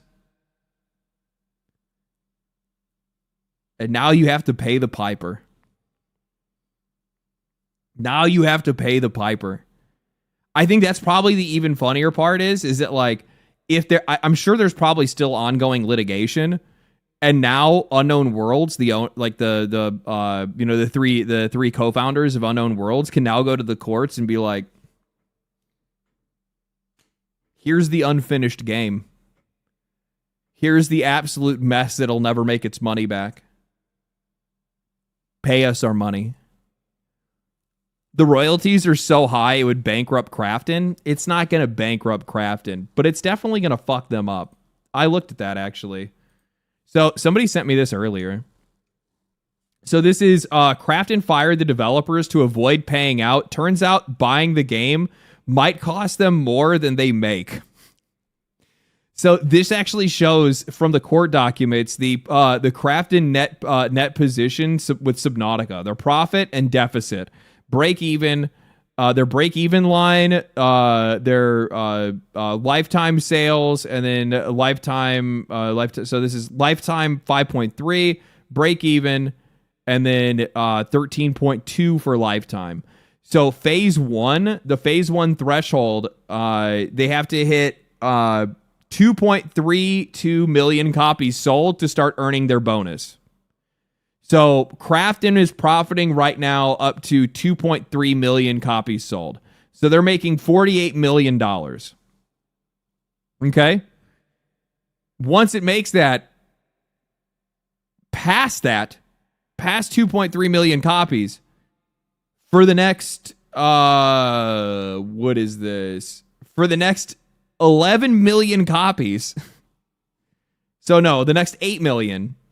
They have to pay these guys a bonus up to $145 million. I think the actual exchange rate or like exchange is like for every $1 every $1 Krafton makes, they have to pay the developers $3. So you are right. Like it's not going to bankrupt Krafton. It's $145 million. How much is Krafton worth?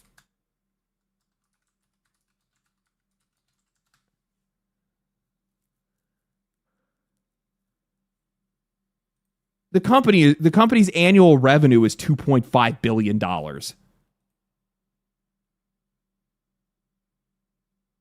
Stocks are down. I wonder why their stock. Isn't that funny? When your game comes out and it absolutely it's a smash hit out the gate, 2 million copies sold in 12 hours, and your stock drops by 5% because your CEO is an absolute moron. Like, there should be no sympathy given, okay? Zero sympathy given to Krafton here. You have to keep in mind that this little rat weasel tried to use ChatGPT to find a way to get out of paying these developers because he's the one that was dumb enough to sign that deal in the first place. Even if you want to try to make the argument that the guys over at Krafton negotiated themselves into a deal way better than they deserve or way more than they should actually get paid, okay, these are the guys that own a multi-billion-dollar company that were buying a small indie studio that chose to spend nearly $1 billion to buy them. Anybody would tell you it's the wrong move to make. He's the idiot that walked into that. Both signatures were on the contract. That's right. Zero sympathy. Zero sympathy. And even worse over, this guy then realized, like, wait a minute, these guys cook. This game's going to make a lot of money. This game's going to do really well. If I could get the owners out and we delay it slightly and then we miss the window for the bonus, we're going to make a shitload of money. Keep in mind, when people are trying to give any credence to these people whatsoever, it was because these guys were trying to flip this red line upside down. And as such, the developers would just get their salary. But instead, these devs cooked, and now they're going to get paid.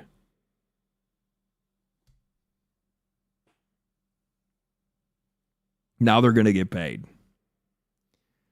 0 to 2.3 million copies. Crafton keeps $21 per copy. 3.2 to 5 million copies. This is where it flips. For every dollar Crafton makes, they owe Unknown Worlds $3.25. Crafton is now losing on every single copy sold.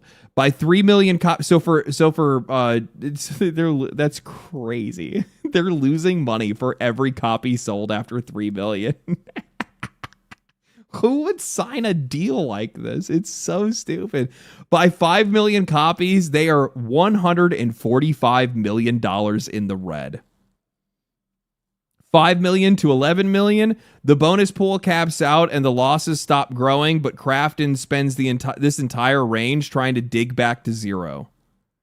Past 11 million copies, Crafton finally breaks even. For reference, Subnautica took 8 years to reach 13.2 million copies. Below zero peaked at 5.3 million ever.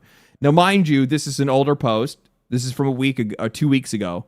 So they couldn't have foreseen how popular the game would be at release. The one thing that I will say does weaken this game's ability to reach higher sales immediately is that it does seem that it does have limited content, right? That's not a bad thing. It's just the nature. It's just the nature of the game and it being in the state that it is when it comes to early access, where it really just has about 12 hours of gameplay, which I'll be real with you, really ain't that much. It ain't that much, right? Did you see Subnautica dev crashing out on Discord for pirating the game? Did you see the Subnautica developer talking about how the pirates came to their subreddit to wave it in their face that they pirated the game? There's two sides to that story. There's the one side where he says, I hope you reconsider your life choices. And then there's the other side where it's the full context of the situation and you find out that the people that pirated the game went into their Discord and were like, neener boo boo, we pirated your game before it's even out, blah blah blah blah blah, like acting like they're like fucking cool little edgelords, little pirate, look at me, like being weird about it and trying to be assholes about it. And these devs are just like, okay,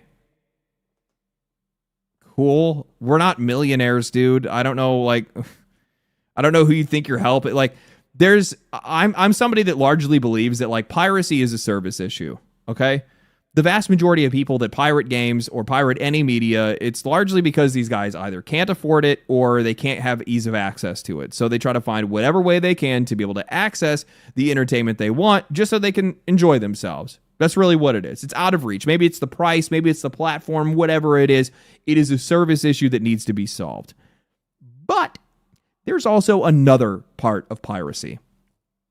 And this is a smaller audience of piracy, at least I think, where you have a group of people that like to pirate shit because they think it's cool, because they just like to do it. There's no motivation behind it. They just do it just because. And then they flaunt it. And they go around and they think that they're like the coolest guy. They think they're fucking Hacker Man 5000 the second that they use a torrent for the first time. And they're like, oh, you guys already know the type. You guys already know the type. It is that homie that comes to work, and all he wants to do is he wants to talk about how he hacked a fucking Amazon Fire Stick, and he's been using, whatever like piracy website to be able to watch bootleg versions of movies that are still fucking recorded by some Indian dude in a hot theater, and you still see somebody's fucking forehead as you're watching the movie or whatever like that, and the audio is completely scuffed. Like, there's those people that are just doing it for doing it, and they also talk about it constantly and need to let everybody know that they're pirating everything, even though these guys are making more than enough money to pay for it. And it's just like, oh God, man. And then I think there's a separate subsection on top of that of people that want to pirate stuff and then go wave it in the faces of the people that made it. And it's much easier to do with indie developers because they're easier to access in a lot of cases. Smaller audience, usually very personal. Guys usually have like a Discord or something like that. You can you want to talk to fucking really good example of this. The dudes that are making No Rest for the Wicked, Moon Studios, go join their Discord. The CEO, the head of the studio, he's in that Discord all the time. All the time. Like, you very easily can contact some of these people. And you can also very easily get under their skin in a lot of cases because they're human just like anybody else. So it's really goofy to me to see like a bunch of people being like, oh my God, do you see how this developer act? Try to have some class. Like, oh, he's against piracy? No, these people came to his subreddit and were like fucking teasing them about the fact that they pirated their game before it even released. Like, yeah, I'd probably be a little bit annoyed too, to be honest with you. I'd be like, okay, dude, get the fuck out of here. Good for you. Like, you could take the high road, right? You could, like the developer of Ultra Kill, and you could be like, oh, hey, well, at least do me a favor and talk positively about it online, right? You could do that. But when somebody's coming up to you and being an asshole, it's kind of like sometimes you just want to roll around in the mud too, especially when these guys are probably fucking tired. Like, look at all the bullshit that these guys have had to go through. Like, imagine what kind of fucking asshole you have to be to go and pirate their game and want to wave it around in their face if these guys have had nothing but a fucking custody battle over their own game after they've been busting their ass, and they have had their publisher that tried to go out and run their names through the streets, try to make it sound like these guys weren't even showing up to work, like they were trying to steal money from their own employees, from their fellow developers, when in fact it was the publisher the entire time that was doing that. And while they're developing this game, they're in a legal battle where they're fighting over whether or not they're actually going to get paid the money that they were promised. And you're showing up be like, I'm going to pirate it. Shut the fuck up. Get the fuck out of here. I'm going to use the bathroom real quick. I think we're getting like close to probably finishing the news segment, I think. Yeah, we got only a couple more things I might want to poke on. I'm not really too sure. I want to play like a little bit of Subnautica. Maybe. Yeah, we're like 5 hours. Yeah. Let me use the bathroom real quick. You're telling me it's not safe to type watch movie for free and clicking on a website? No. Or if you pirate an indie, make sure to post a glowing review. Post a glowing review if it's a good game, obviously. But yeah, I mean, I think there's like some people. I think there's some people that like probably pirate stuff largely because like they just don't trust games anymore, right? Like so many of these games come out busted and broken and half-assed and garbage that like you can easily get sold by the marketing or even a reviewer or somebody's opinion, and it's just like, I still don't fucking trust it. I kind of wanted to just try it. It doesn't have a demo. I'm gonna pirate it. And then people go and do that. That's fine. Just don't go wave it into the face of the developers. Leave those guys alone, man. Give me a second real quick.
Ew.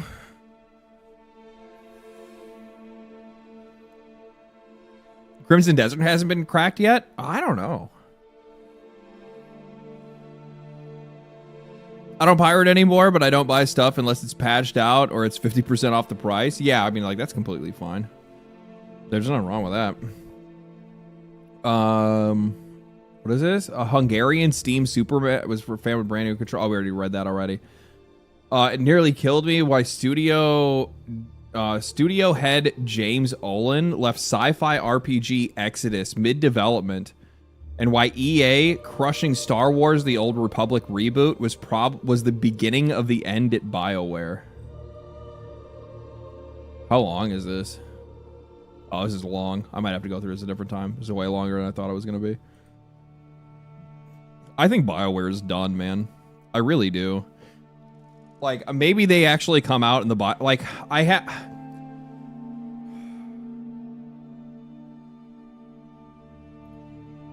Okay. Let me qualify this. The Dragon Age people are gone. The writing staff for Dragon Age the Veilguard is gone. They got rid of all of them. They laid off a shitload of people from that office. Most of the people that make Dragon Age are toast. Gone. And when there were people that were wondering if Dragon Age was going to be anything like, or if Mass Effect was going to be anything like Dragon Age, the director of Dragon Age made very clear and consistent statements about no, we're not going to be anything like that.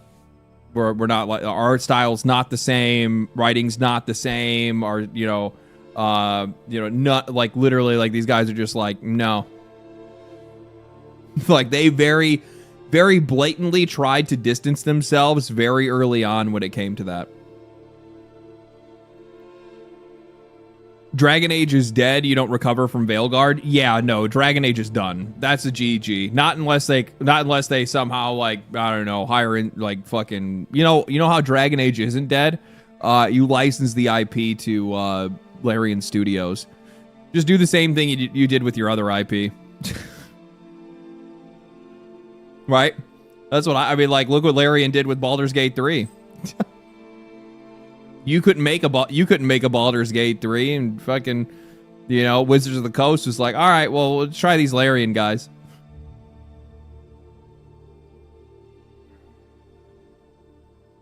And the good news is it's generic high magic fantasy. Anybody can make a Dragon Age game and call it Dragon Age. Yeah, true.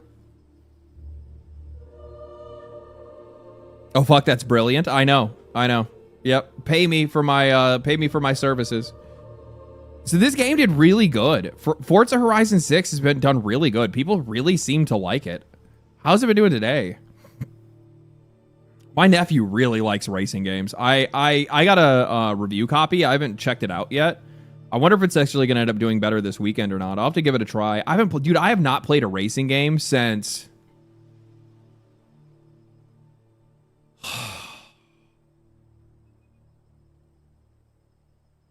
Maybe I should play this instead. Should I play this instead of Subnautica?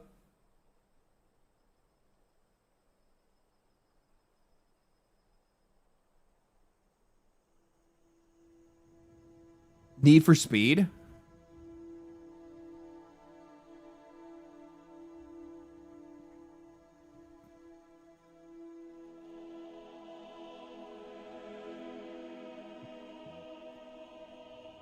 Gran Turismo 4 is goated.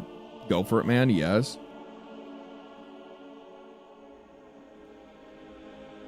You can do a poll. Always with the fucking polls and you guys. Bunch of fucking poll writers.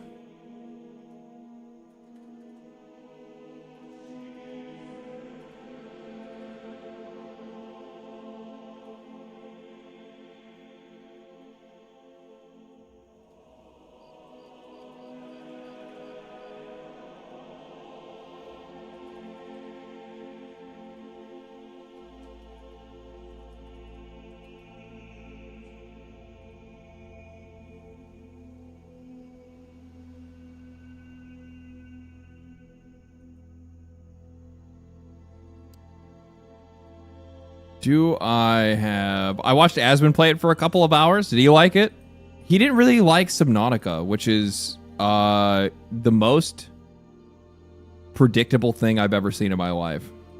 It was like, there are certain games that like I know well before that dude ever presses play that I'm like, what are you doing? Why are you playing this? Why are you? This is not a game for you. This is not a game that you would like.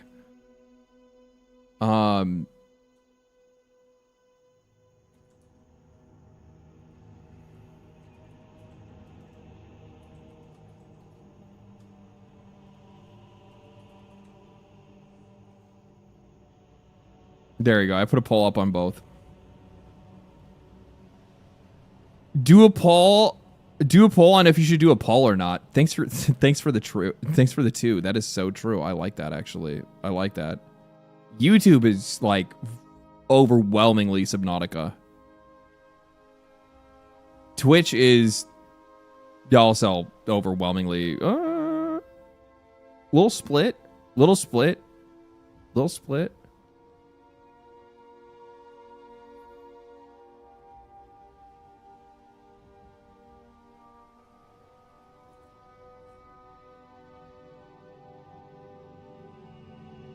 We're a bit smaller, people sad. Yeah, but it doesn't mean I value any less.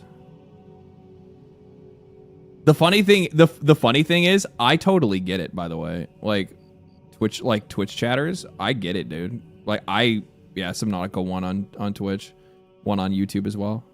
I'm fine with that. So I don't watch live streams on YouTube. I watch live streams on Twitch. But to be fair, I'm a YouTuber, so it makes a lot more sense that more people are watching me on YouTube than on Twitch.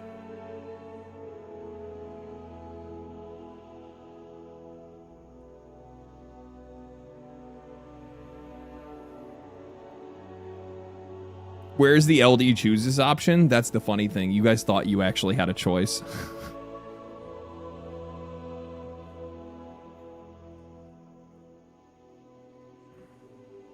YouTube lags behind, otherwise I'll be on YouTube. I don't really, it doesn't really matter to me. I get that. If you're trying to like actively chat and stuff like that, that makes a lot of sense.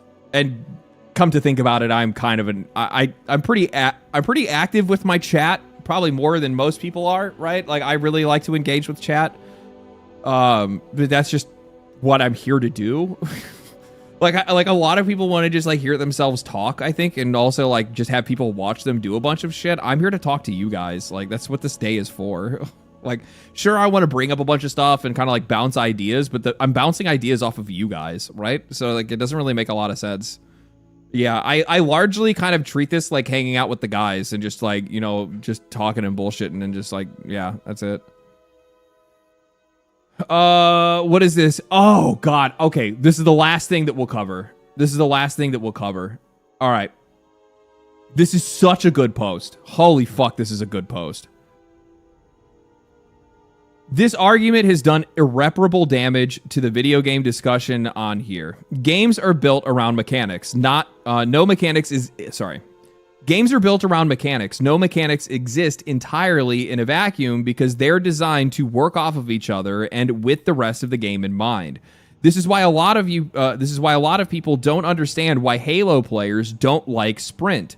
It's not just that they don't use Sprint, because now maps have to be larger for no reason to accommodate the faster movement and ADS speed that is added. That is an added factor to the gameplay, making it far more of a Twitch shooter.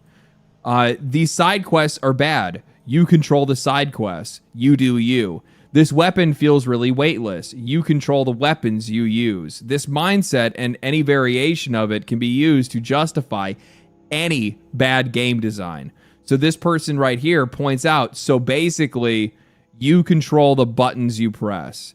This is a Doom response, and this is YouTuber Raffle Waffle made a video about how games having a rewind and flashback option is problematic, and it suggests that you are either making rewinds or flashbacks limited, or disabling the option completely by the player. So I guess Forza has a rewind option where you can, like, if you make a mistake in a race, you could just rewind rather than have to do the entire race over again to be able to, like, get it right if you're trying to do, like, a time trial or whatever it is, or if you're trying to, like, not fail a race. This is something that completely undermines the purpose of playing a racing game. This is something that completely gets rid of the idea of mastery, right? Like, part of the reason why people really enjoy, like, one of the main reasons I'd probably say people enjoy playing games is because they like to master a game in some way, especially if it's something that is competitive, or, you know, even if it is single player and it has, like, it still has that kind of, like, mastery edge to it where it's like, I want to become a better racer. I want to become a better this. I want to become a better that. I think, like, something really, something like a really good example that I could probably bring up is, like, I've talked about it. I really like playing Deadlock right now. And the reason why I like playing Deadlock is because I like the feeling of mastery. I like the feeling of, like, understanding the game and, like, understanding its inner workings. And then Deadlock is such a deep game mechanically, whether it's its movement or its gunplay or its characters or its strategy, that there's always constantly something to be working on and something to figure out. And you can see just how much you progress match to match, hour to hour, day to day, week to week, month to month, right? So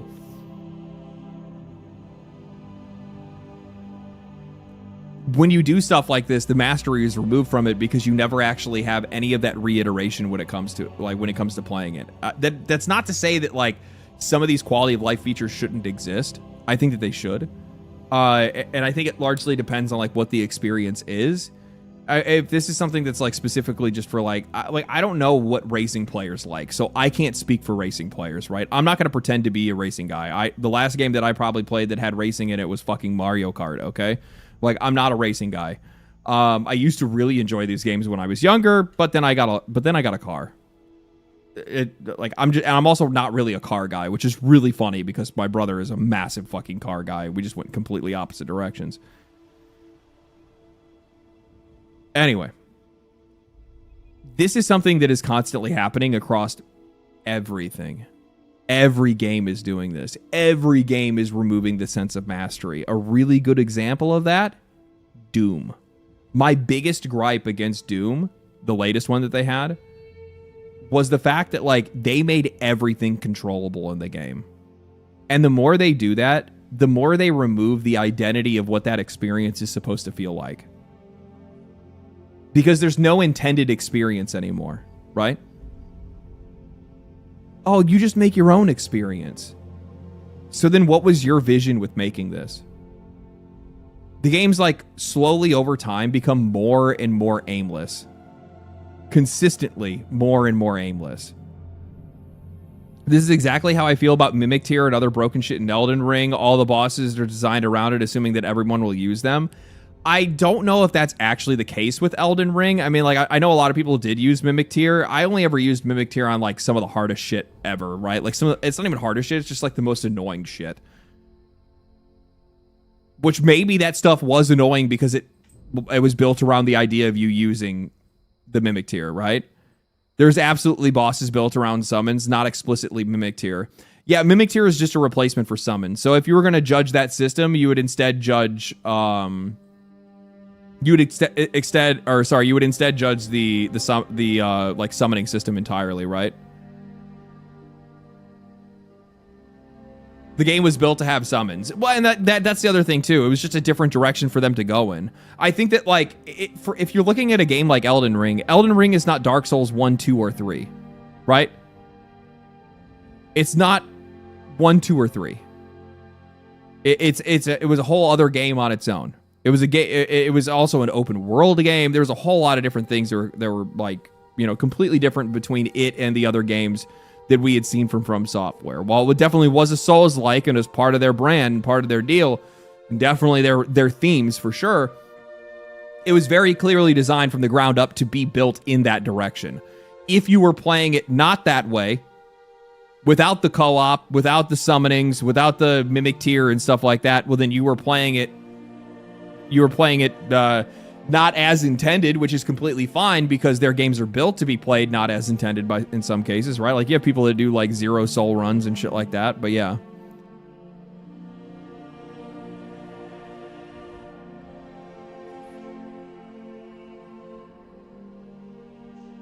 Triple cat statue basement. Fuck that. Oh my god, dude. Oh. Or no, what was it? The Saints. The fucking fat ass and the skinny boy.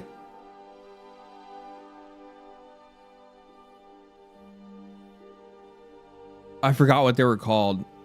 Something skinless. No, not skinless or something. I can't remember what they were called. Godskin Duo. That's what it was. It was Godskin. I knew it was skin something. Godskin Duo. Fuck that fight. That shit was annoying. That shit was so annoying. Fucking roly-poly acting like his fucking Sonic while the other dude is just like blasting you from up high. It's just like, dude. Bro. Give me... It only took a couple of attempts, but like the 2 attempts that I had, like I think I beat them in like 3 attempts, but the first 2 were like so frustrating. I was just like, this is such ass. And plus on top of that, they have you fighting like...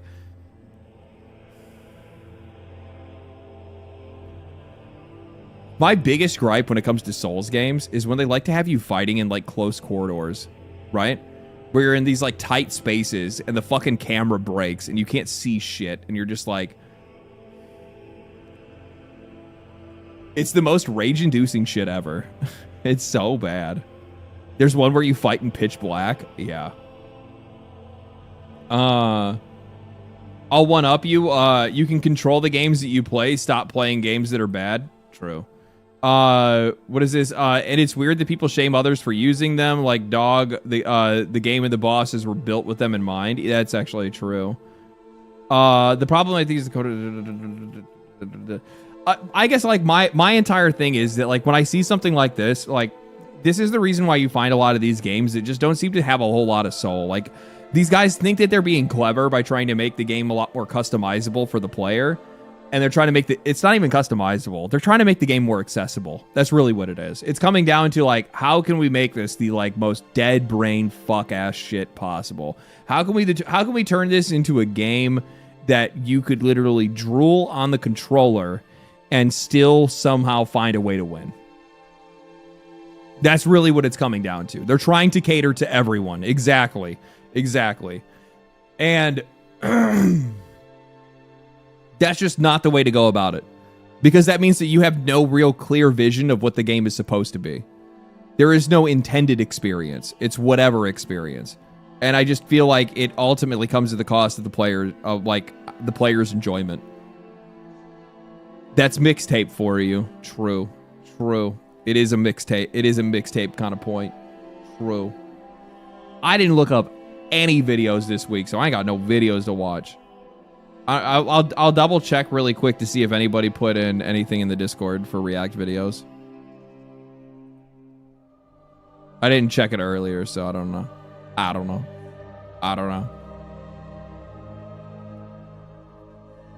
What is this? Mixtape is a 10 out of 10. What the fuck is it? What the fuck is this? Oi, 楽しんでたの。俺もだ。立ち上がる。我がサーキーシアンたちを。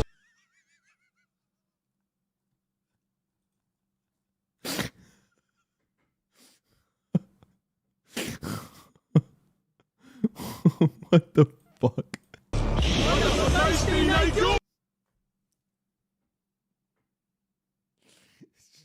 What the fuck?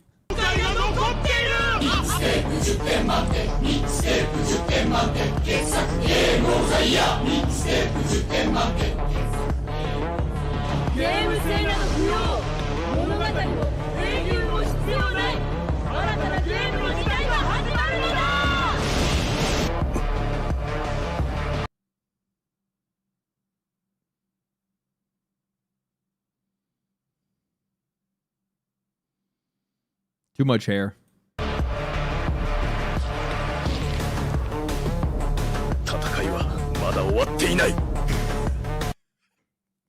The fight isn't over.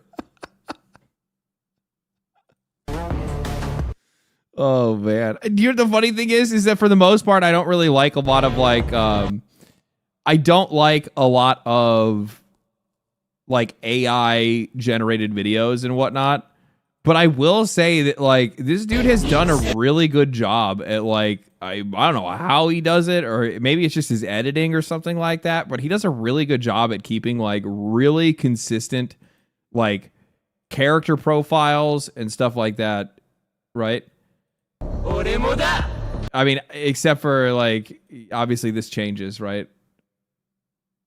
Like this changes pretty significantly, but like yeah, it's interesting to say the least. Some of them are really cool, but like Asmongold, what's this? True. Have you come across the Skybrowse cinematic universe yet? No, I don't know what that is. AI is a tool, and it's as great as the person using it. Yeah, I think it widely depends on like. It's so fucking weird how much these guys are pushing this game. It's like so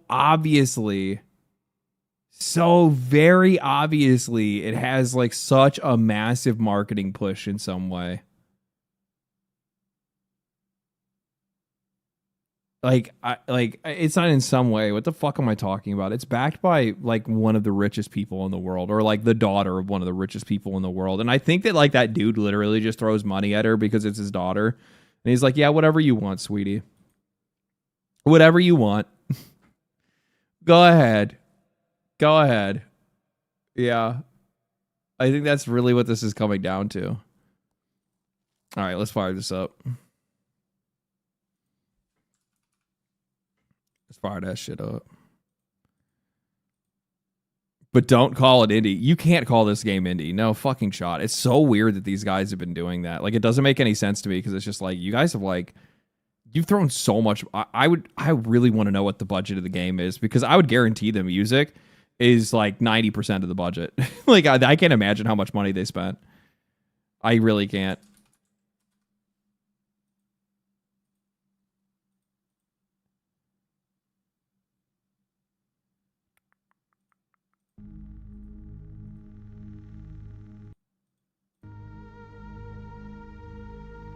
The game costs more than Expedition 33 and it's trash. What game costs more than... No, it doesn't cost more than Expedition 33. Expedition 33 is $45 or $50. Mixtape is $20, which is still fucking not worth it. It's still not worth it. Not even close. Oh, you're saying the game costs more... Oh, to like develop. Oh, I'd almost guarantee. All systems online. Indie game of the year is Mixtape. No, I don't know actually. Do they put whatchamacallit on there? Like early, I can't remember if they do early access games for game of the year for indie games or not. I don't remember. Have we gotten an indie game of the year yet this year? I don't know if we have.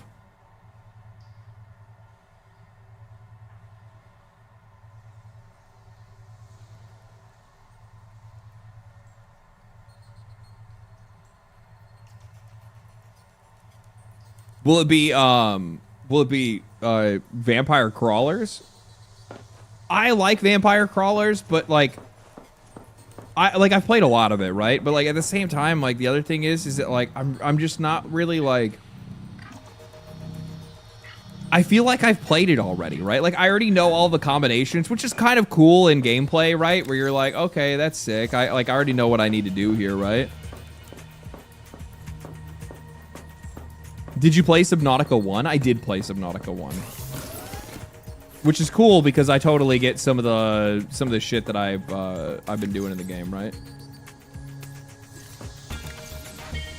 Take another water. We're good here.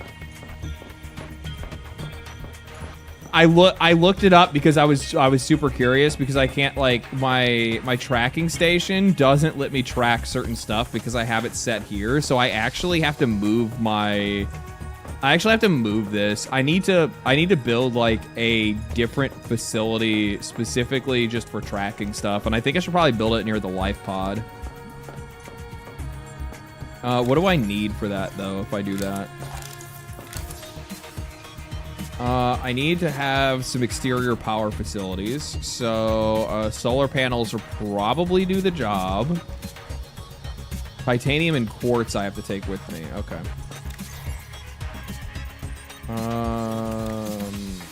I can pick up the titanium over there. Probably the quartz too. I can pick it up all over there.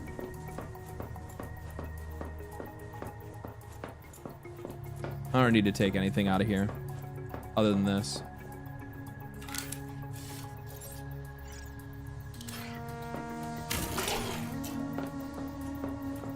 Welcome aboard, Captain. Did you play Subnautica too? Motherfucker, look at me, dog. What are you talking about? Or did you play Subnautica? Yeah, of course. I'm already set up. I got a solid base here. I even put it in like fucking hostile waters. It has way more power than it actually needs, to be honest with you. I should probably take some of these things.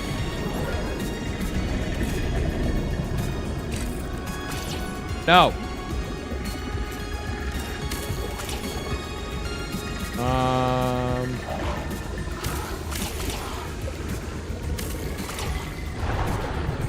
Stay away, motherfucker. Oh! Ow!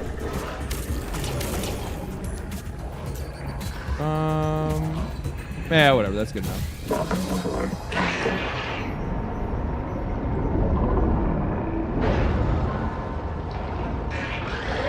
Kill the fish. I don't have a weapon. I mean, I guess I have like. Wait, hey! Fuck off!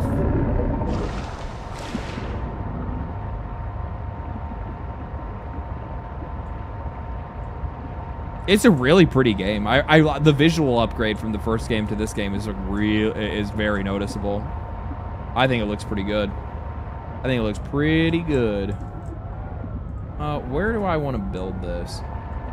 Probably, honestly, probably right here would be fine. Where's some titanium? There's some quartz and stuff over here. We'll grab this real quick.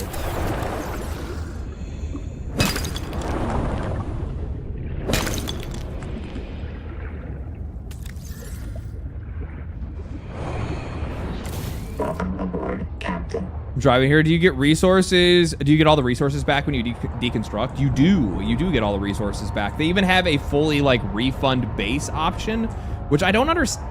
I don't know how it works, and I'm definitely not going to do it. There's no point in doing it right now because, like, the base area, fuck off.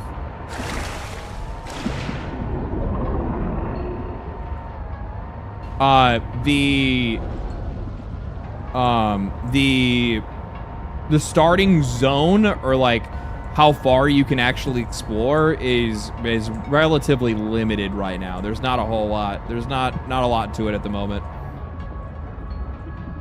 There's probably like 12 hours of content, but if you're also like a weirdo like me that just likes to like play the shit out of games and like do far more than is necessary in a lot of cases for when it comes to like base building and shit like that, then yeah, you're probably gonna be able to find a little bit more time out of it than most people. Seek caloric intake. But yeah. Power connected. All systems online.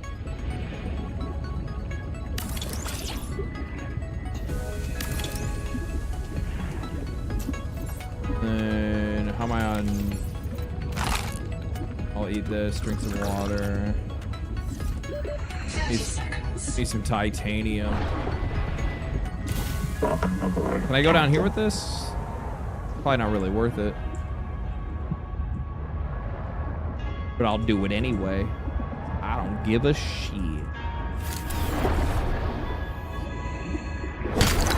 Never had much patience for base building. I'm a psychopath. I'm gonna be real with you guys. It's like it's probably like one of the things that I feel like, at least in my mind, would probably be something like a surprising, surprising character trait or a surprising gamer trait for me that I don't think a lot of people would probably assume. Holy shit, you should see me playing Terraria. Good lord. I build like elaborate houses for every single NPC. They're like stylized and themed for the zone and for them specifically. I build arenas in every area that are also somewhat stylized and themed around being able to, like, you know, for whatever bosses I'm fighting or whatever it is. All that shit. I go wild with it. Go wild with it. Hey, like that. What's in the container? Anything? Anything else down here? That's all I get. Oh. 30 seconds. Ow.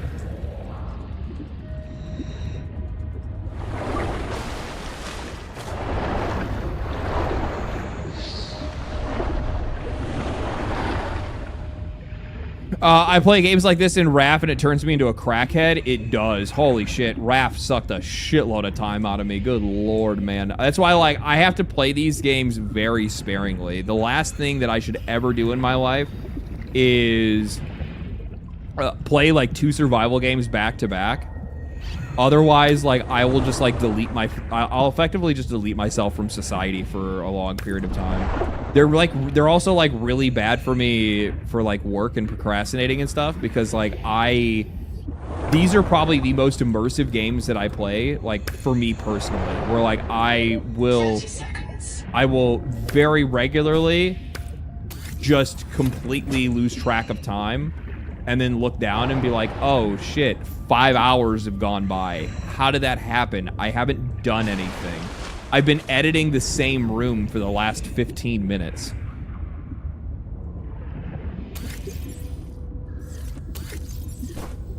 Okay, now I just need to bring this out. We need a hatch.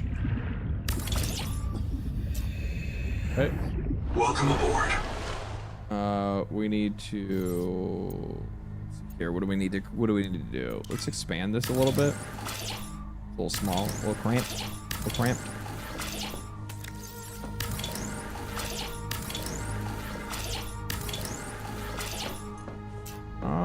That's a pretty solid amount of space. Interior facilities. I think having a fab in here would be a good idea. Having a little extra storage wouldn't be a bad idea. And then outside of that, is there anything else that I need to build in here other than the station? What do I need for this? I just need some titanium and we're chilling. Okay. I might as well put on some like windows, you know, I mean, like you got to be able to see outside. Like what if there's threats outside and I don't know they're there, you know what I mean? Like, you gotta, no, I'm not going to go back and... well, I mean, if I find quartz, if I find a quartz deposit, maybe I'll put some glass in. Ow.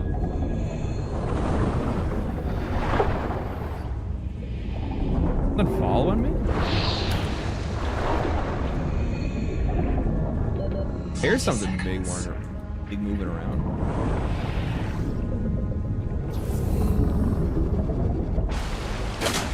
Make it nice and comfy and watery hell. Yeah, that's what I'm talking about.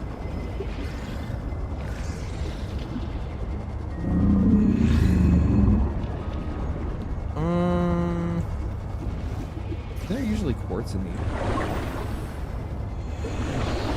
What the fuck is the titanium? I've traveled so far away. Silver. That's silver. I don't need silver. I need titanium.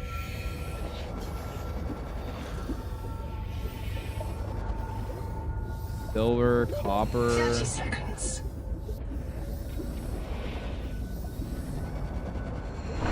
Uh-oh. Gonna get myself into trouble. I know there's titanium down there. There's also an air pocket down there too. Shut up. Mind your own business. There it is.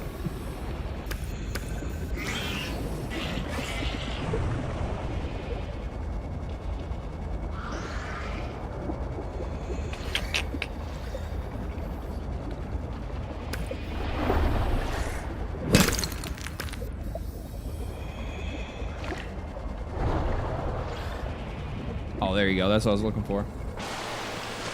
Did I grab this? Look, anytime I say Nahima Journal Go, it starts recording. Then I print the important parts in quartz in case I get Family. reset. That's right. So it's recording now? Oh. But this shit yeah, ain't due to I guess release it in is. 2 to Are 3 you years. embarrassed? But the shit ain't Hey, due to release in 2 to 3 years. Nahima's Is it hanging really out gonna with take me 2 to in 3 an air years before it's pocket and finished? she's milking the sponges. No, I don't think it's gonna be obviously that long. embarrassed. Maybe it is. I'm not too sure. Why? Because you seem to think sponges are mammals. Because you've recorded permanent evidence you have a friend, or is it me specifically who's an embarrassment? I have lots of friends. They worry about me if I don't show up. This sponge secretes an antibiotic for me because I feed it. First time catching you live. Solidarity Love your is something videos. for Discovered you from humans with Asmongold. full Awesome, man. bellies. Glad you enjoy, my friend. Glad you enjoy. You've already missed the entire like 6-hour news stream. More going on than a market of violence. Wait, I'm at my base. So come down and visit the Jesus hot Christ, I cakes went with this me. far. Display a little solidarity.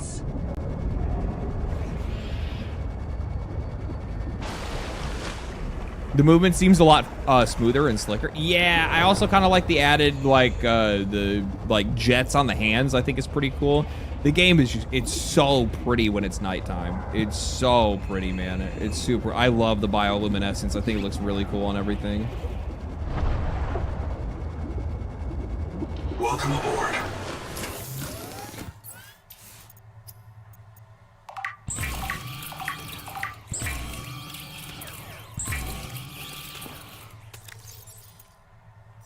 Okay, we need to do the most important thing first, which is continue to build more. No, I'm kidding. There's that.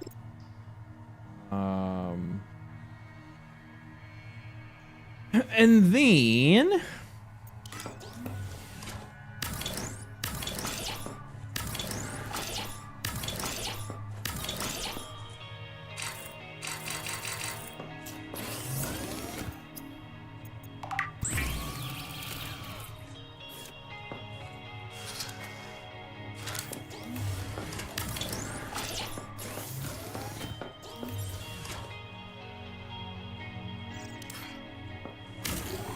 oh, cocksucking. Son of a bitch.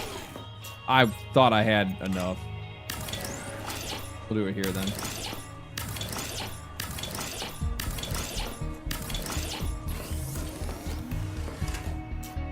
Cool. Yeah. Yeah, see, now this actually brings up salt and a couple of other... salt and lead, which I didn't have access to before. Even though this isn't necessarily everything... Right, because there's also like the volcanic region too. I actually don't even know what I'm supposed to do. Oh, no, I do know what I'm supposed to be doing. I'm supposed to go and look for the alien civilization.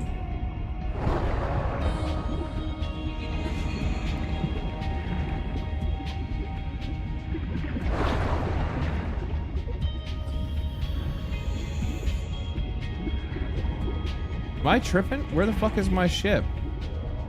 Oh, it's over there.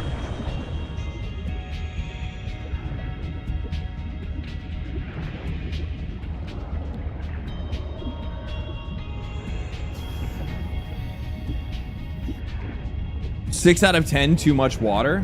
True. Welcome aboard, Captain. Too much water.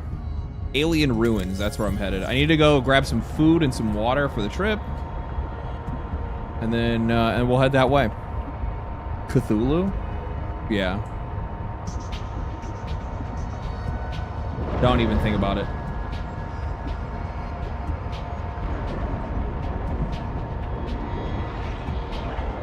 Fuck off, asshole.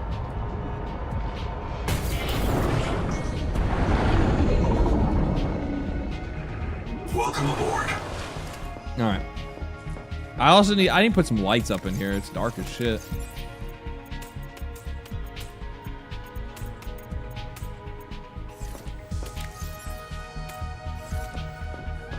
Okay. Then we just need to take some food with us, right? Some food and water.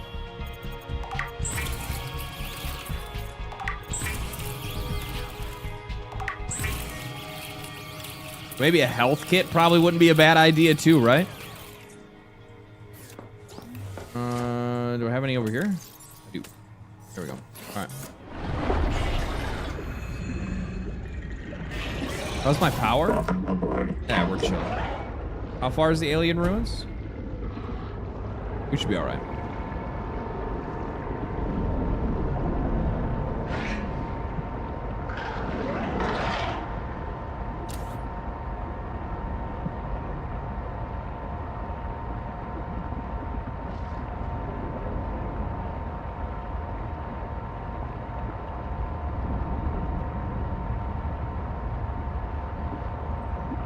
It's crazy how this game just...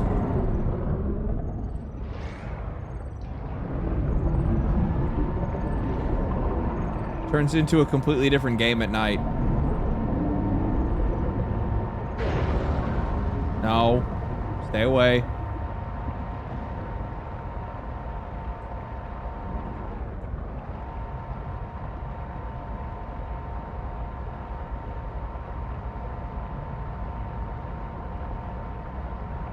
These are the moments where the game is the scariest. Because it's like...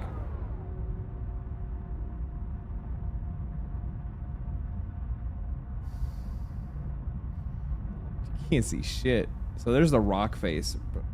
Okay, light's changing now. Okay. Didn't really help. Now it's just brighter, but still not seeing shit. Looks real dark down there. It do. It do.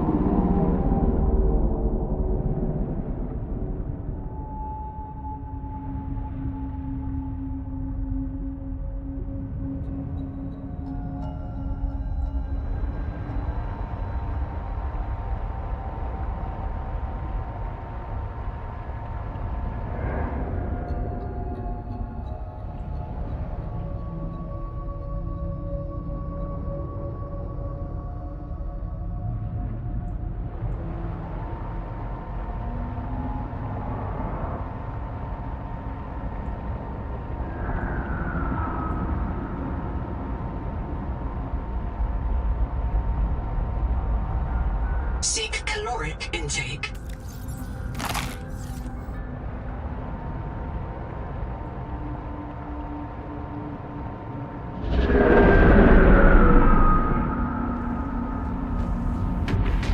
No, no, no, no, no, no, no, no!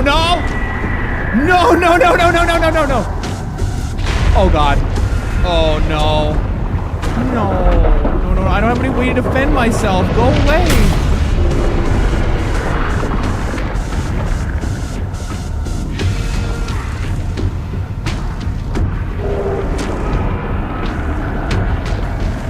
Oh, fuck. Okay. Detecting artificial towers in this region. Can you go? Analysis shows extensive Oh, damage. Jesus Christ. Move, move, move, move, move. Holy shit, that's a big boy. Oh, okay. Okay.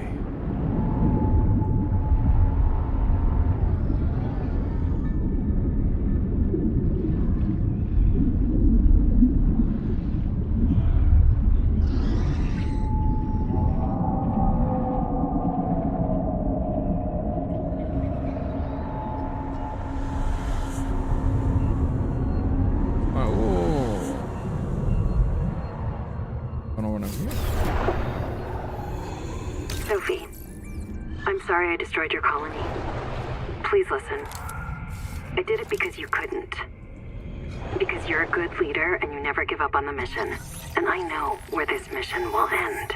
Noah is going to start printing duplicates. You and me and Zip and Mantis and Mogami's kids and Thing 1 and Thing 2 and all the rest. Every morning the biobeds will print 10,000 of us. Every day we'll maximize our KPIs and OKRs, and Noah's utility function will say, these people are happy and healthy, mission complete, humanity is thriving. Then in the evening we'll all climb into the beds and Noah disintegrates and resets us. A perfect day. Forever. No more mutinies, no more Macefield. No aging, no retirement, no waste. Just peak performance. But Noah couldn't do that on its own. Noah would need human help to bypass its restrictions. And you'd help it, Sophie. I know you would. If it was the only choice you had left, you'd do whatever it takes to keep your crew alive. So I had to stop you. The stone beneath this no mesa shit. has been eroded by hot, radioactive water. Probable source, Titan rock bore. There may be an angel cone with useful adaptations nearby. In search of shelter. No way. So she's actually the one that that took that bitch out. That's wild.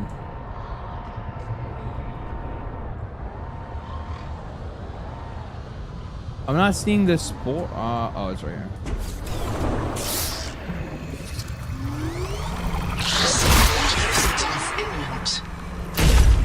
Oh shit. Welcome aboard, Captain. I should have brought more meds with me. I didn't think about that. I didn't think about this.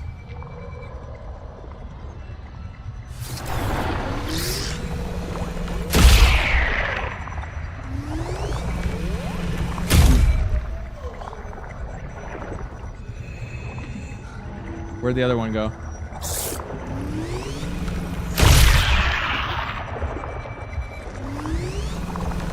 Open up, motherfucker.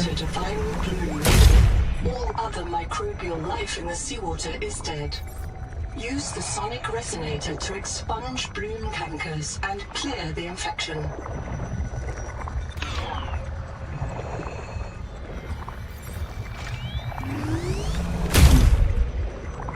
Well, I know I'm supposed to get rid of this.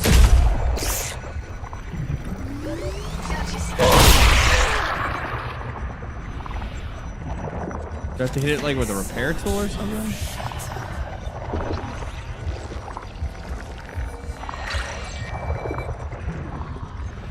I don't know what to do. Welcome aboard, Captain. Because you have to hit it when it's open.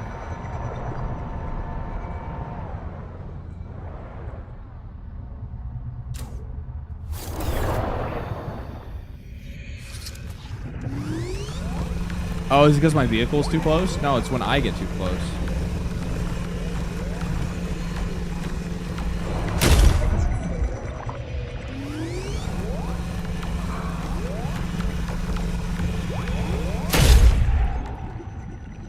Oh, gotta get close.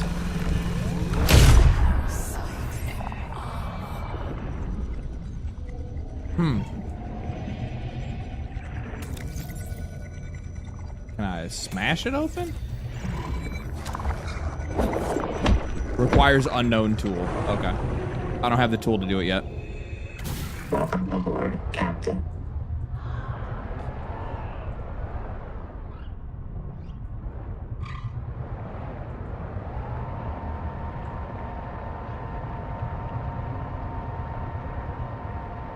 Now realizing I probably should have upgraded my ship before I came here, because I totally did have the I totally did have stuff to do that.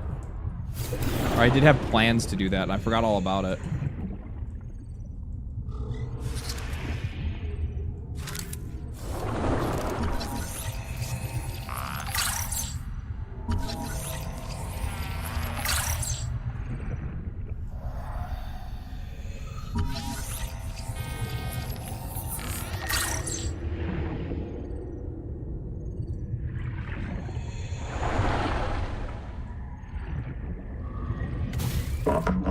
Detecting powered fabricator systems and construction materials.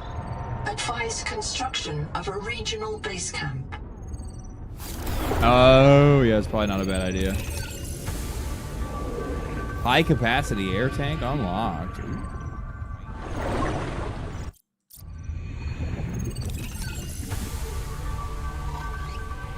Engine efficiency unlocked. Okay. Sorry, boss. What's going on? Wait one. Ruby, it's Boucher. Are you with your tadpole? Right outside, boss. What's up? Go direct southeast from the research base about 500 meters until you find the cicada wreckage on the Troll Mesa. Flash your lights and make some noise. Ram it if you have to. Fresh water Copy. intake. Steer southeast, 500 meters, same depth. Can I ask why? Tuba, Singh, and Mel just printed back here. They were testing the upgraded scanner when Axum tailings attacked them, killed them, and took ISO. He's still alive. Oh, tracked I his actually black have box to the access to cicada storage right nearby. here. That's interesting. Copy. Can't we just wait for them to finish him off? He's got Nahima's super scanner. She'll murder me if I lose it. Try to scare the tailings off. I'll get a team out there to recover his effects. Boss, I've picked up a couple tails. Looks like 2 adult needlers need to evade. Boss, our tadpole has our only depth module. Christ. Come on, Ruby. PDA, log my conduct here for Kurultai review. I still don't know what I don't even know what the tailors are yet. All systems online. Power connected.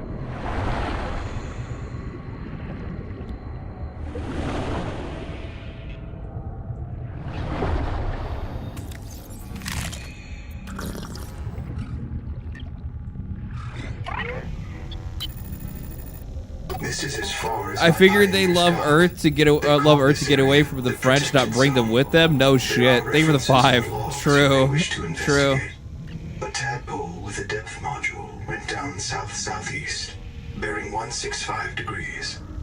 Debris from a cicada lander module came down bearing 120 degrees. A pair of smaller debris fragments splashed down at bearing 105.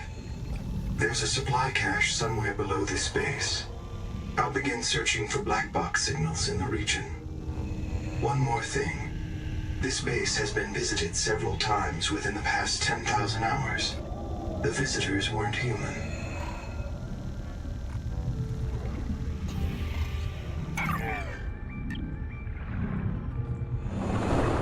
Okay.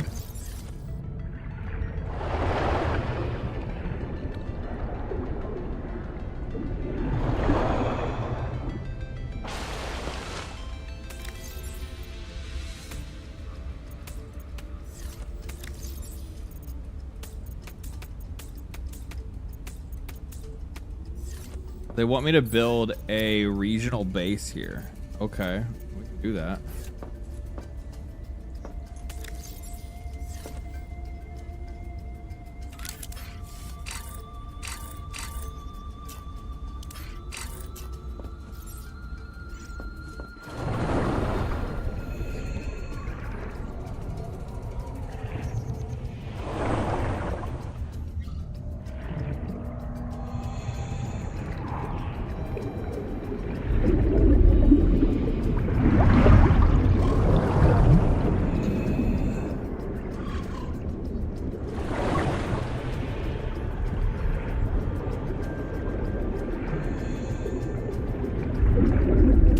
We got some mats down here. We need this. They're saying that like down here somewhere is black boxes probably. I don't want to get like too all up in it. 30 seconds. Just because I could probably build. This is actually probably a good spot to build over here maybe.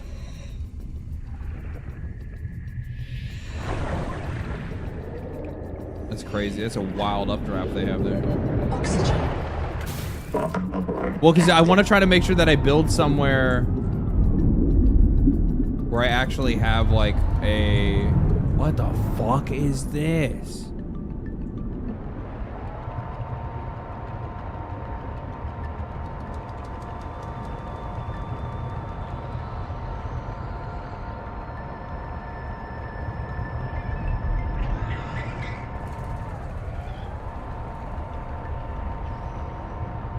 This is like a whole fucking thing.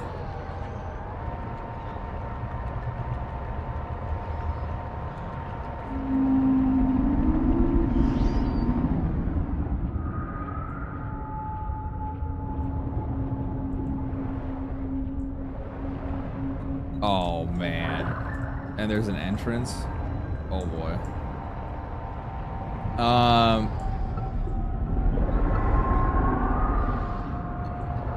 That's out in the deep. I don't think he's going to be trying to come my way. This right here, though.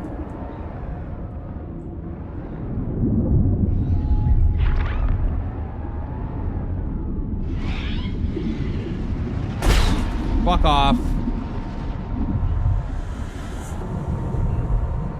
This is probably the best spot to be able to build a base here.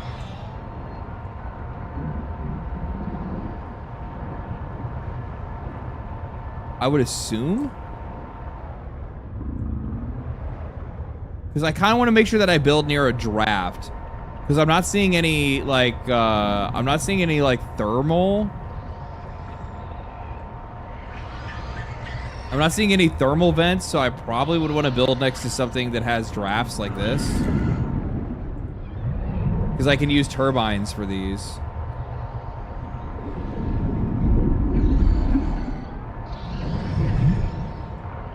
Yeah, I feel like this is probably good.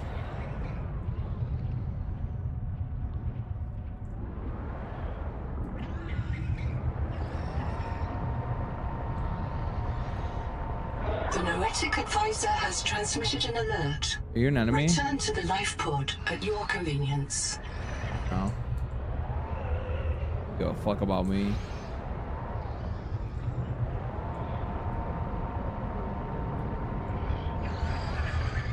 Looks pretty good up here. Yeah, I like this.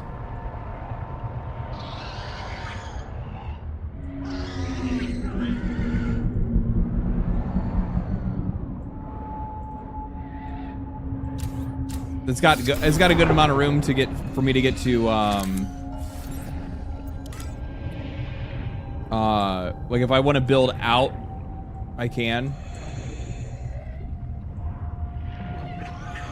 And there's also like plenty of room for me to. There's also like materials like right behind me too. Power offline.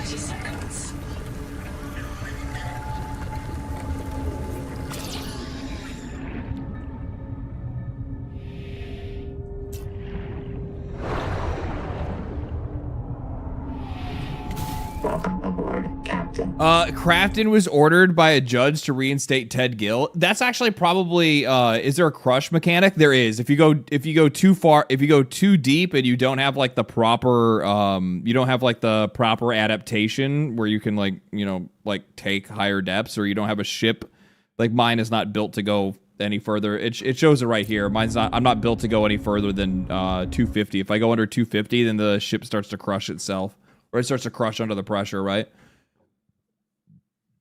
And you might pick up some less than useful adaptations getting it. Wait. Hey, have you tried scuba diving once?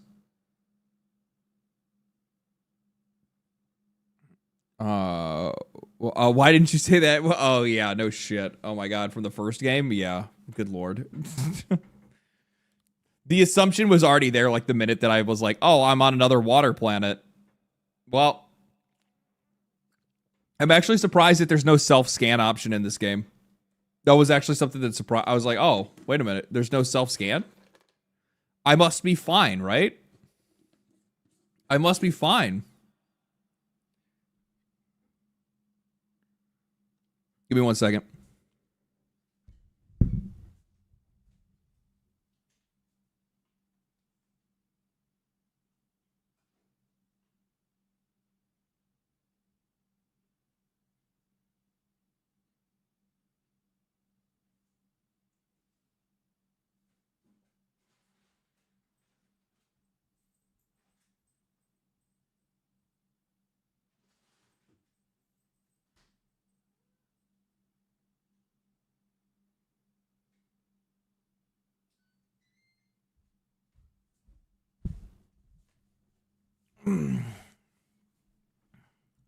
Yeah, fine. Fine. Completely fine. Totally nothing wrong. Absolutely. Sure, there might be some scaly monsters in it. Holy shit. Wow. This is a great place to build a base. What the fuck?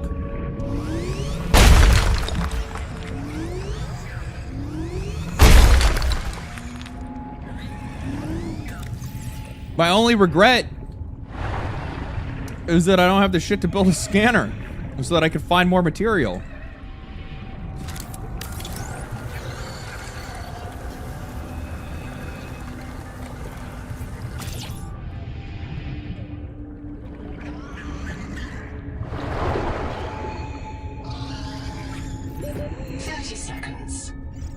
I need quartz. Where's the quartz? Plenty of titanium. Oh, it's right underneath me. No, it's more titanium.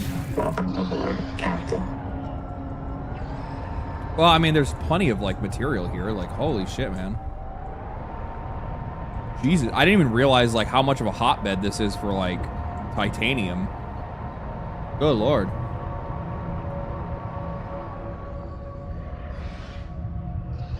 Being distracted mid-sentence always cracks me up. Yeah, it's fucking... That is one part. I will say sometimes, like, it's that kind of stuff that makes me wish I was still medicated, but I largely just let it go.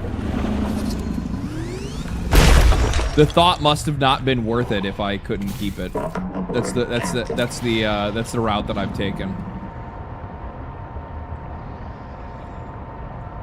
Do resources respawn? Yes. Holy fuck, it gets dark down here. Dork as hell.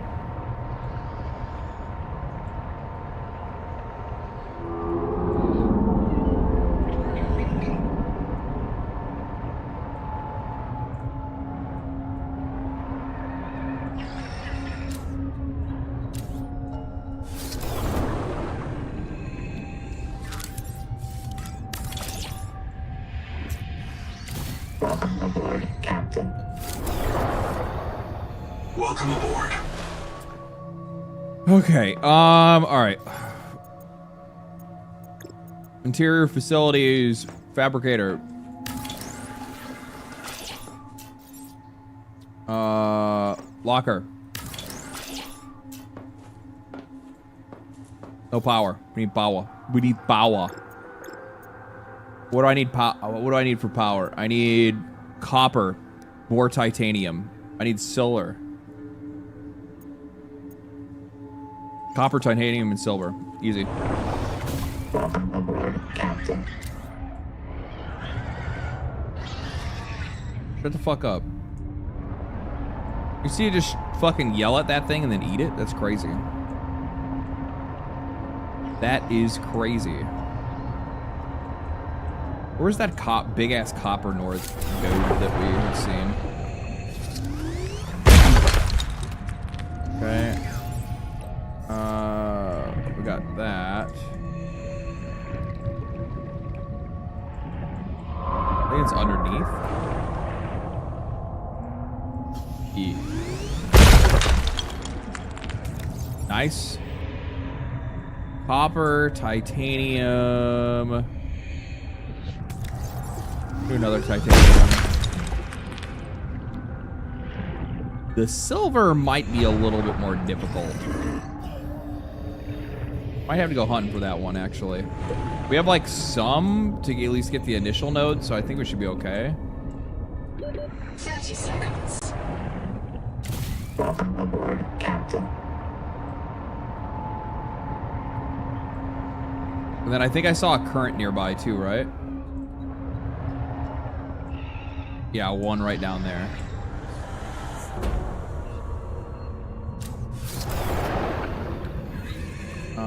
So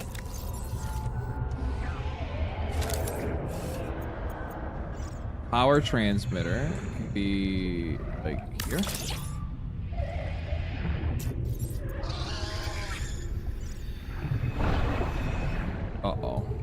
Uh-oh.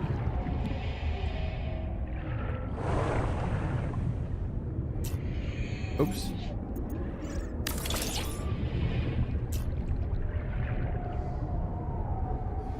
I need a power transmitter.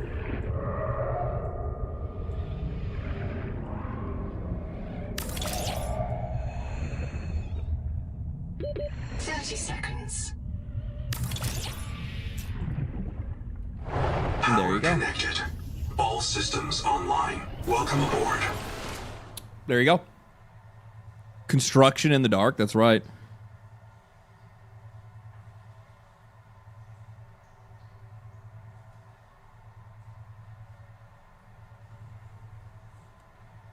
I live in a small town in Missouri where we get a train every couple of hours. You only really notice around 6 or 10 o'clock at night.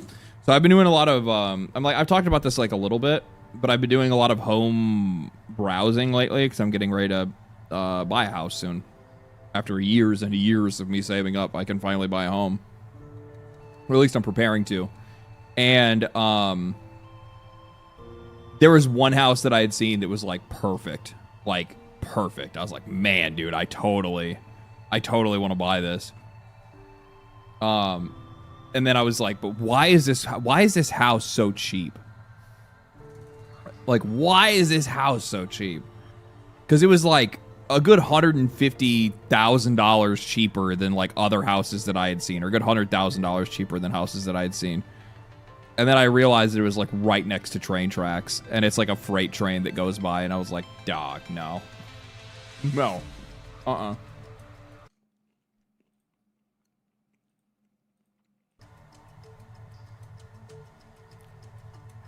This shit is gonna drive me crazy. I was like, no. I already deal with having to hear like sirens and shit all the time where I'm at right now. And I have to like constantly like pause like my videos when I'm recording. Otherwise you hear it in the background the whole time. It's like, wow, wow. It's like, holy shit, dude.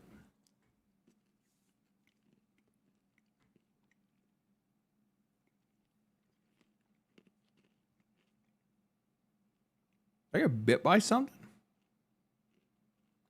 What time?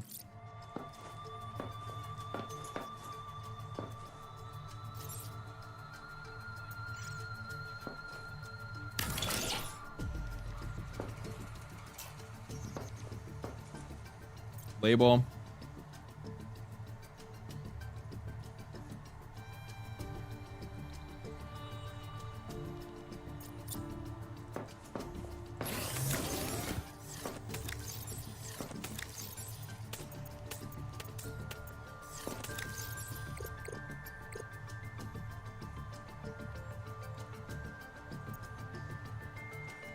Oh, these are ones that I haven't unlocked yet.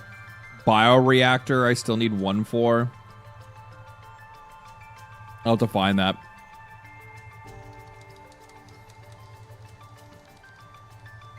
Sorry, chat. Time for me to take my BNSF mandated break for the next 5 minutes. Yeah, and it's also... first I was like, okay, well, if it's a train, it is what it is. Yeah, it's going to be loud, but, you know, if it goes by quick, it's not going to be that big of a problem. There's like multiple tracks right next to it, and I know the trains. I know the trains in that area.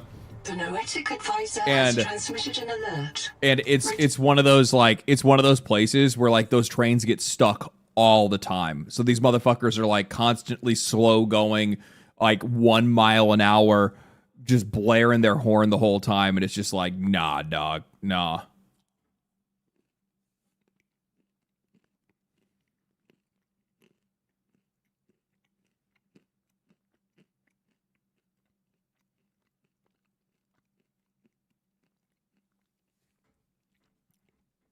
I live just down the street. No. This is a very busy train track. This is not like a.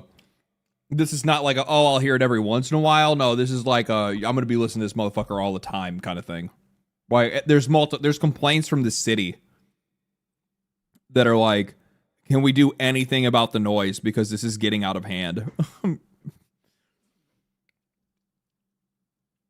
especially when like construction season rolls up and these guys are transporting a shitload of materials and stuff like that. Idling noise is the worst. Yeah, I know.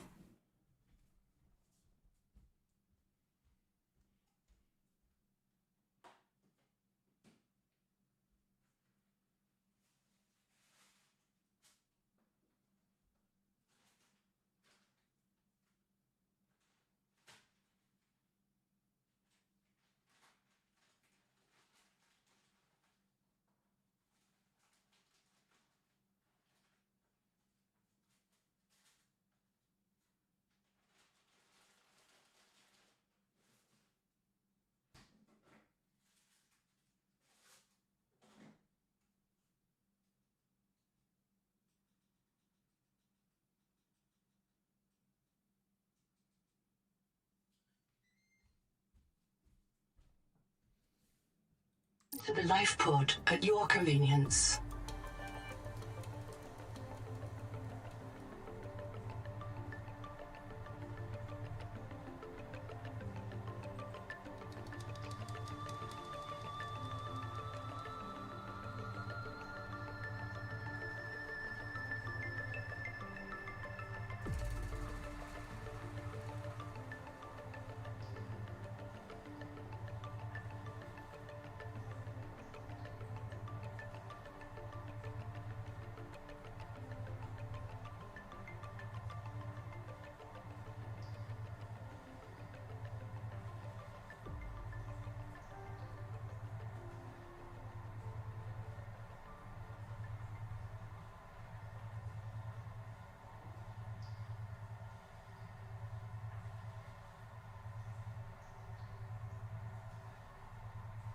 Weird. I can't tell what it is. I don't know if it's a bug bite on my pinky or if it's something else entirely. I have no idea. Invest in a lot of soundproofing. I just kind of avoid it if I can. Like, if there's a house that like really speaks to me, that I'm just like, okay, I need to have this motherfucker, then I'll get it, right? Then it is what it is, and I'll figure out a way. I'll figure out a way to make it to make things aight.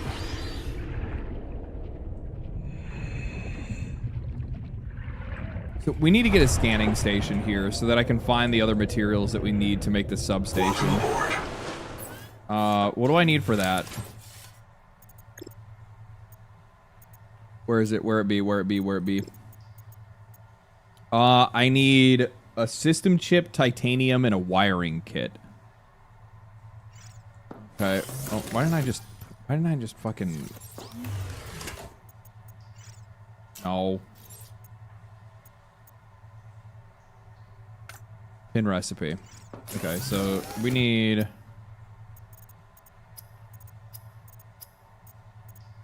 a advanced wiring kit. No. Quartz in a wiring kit. Silver and copper wire.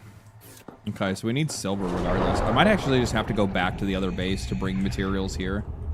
Unless I can find something here. I just don't want to waste a little... I don't want to waste all my fucking battery here. That's the problem.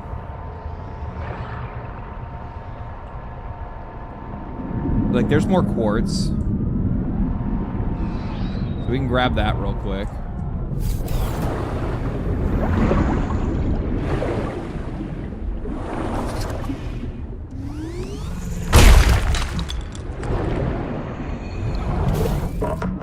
Captain.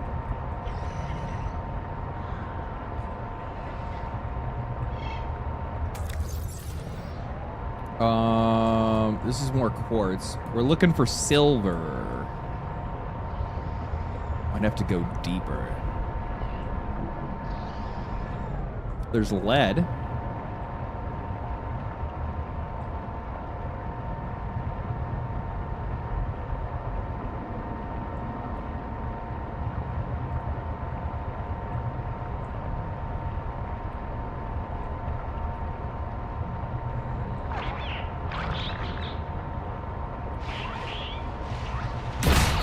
Fuck off. Fresh water intake.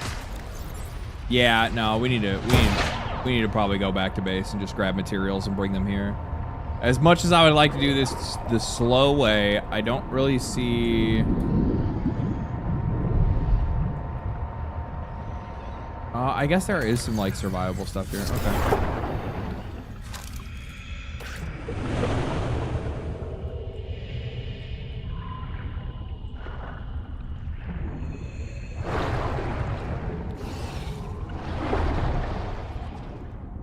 Seek caloric intake.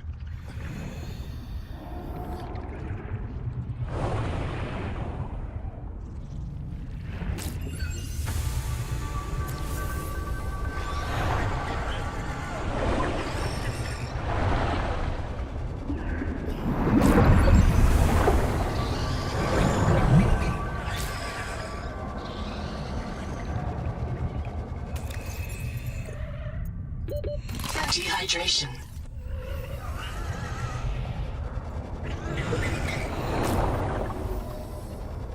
Trying Trying to catch the fish. Trying to catch some fish.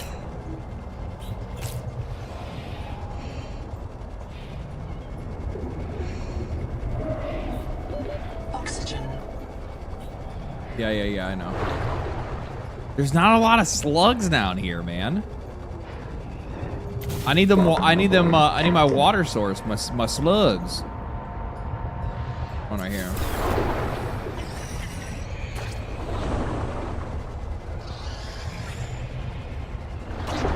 I don't feel like resources are as bountiful down here. Right.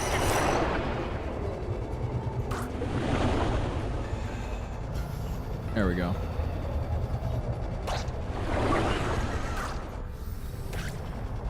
I should probably... They said there was a resource deposit underneath the base over there, so I probably should just, like, check to see where that is. First time on stream, are we playing Subnautica 2? Yes. Yes.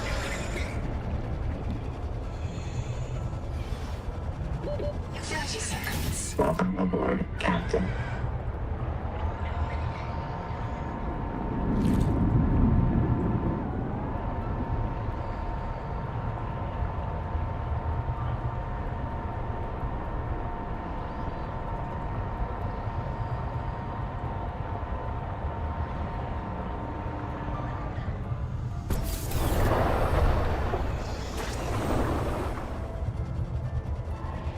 Welcome aboard.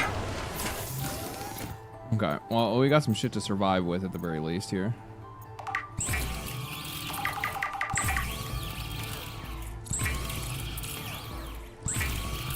Like little water slugs, yeah.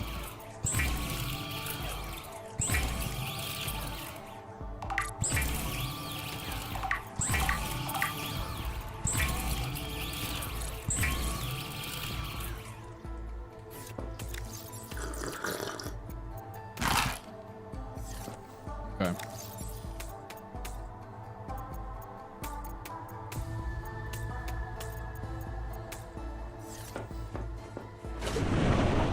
Welcome aboard, Captain.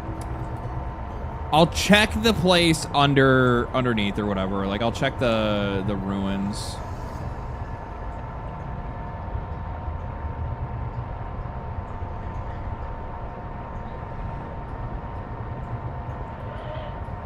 Because there's like, they said that like underneath that there was like a stockpile, so I'll have to see what's under there. What's going on, LD? How you liking the game? I fucking love Subnautica. Like the first game was like fucking gangster, dude. This one's looking like it's probably gonna shape up to be pretty similar. A lot of cheeky quality of life changes that they've made. I think it's doing a lot better job with storytelling. But I mean, it's doing the same kind of same effective storytelling, just like a little. Like they're telling it a lot more cleanly in this game, I think, which I kind of appreciate.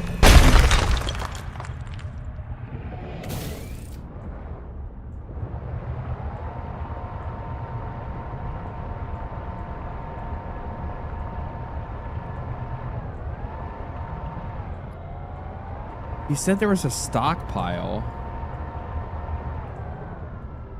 Oh god, is it down here?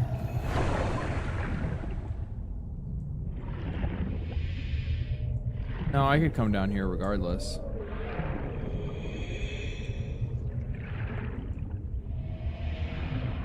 Like, I'm seeing lead, but lead doesn't really do me a whole lot of good right now.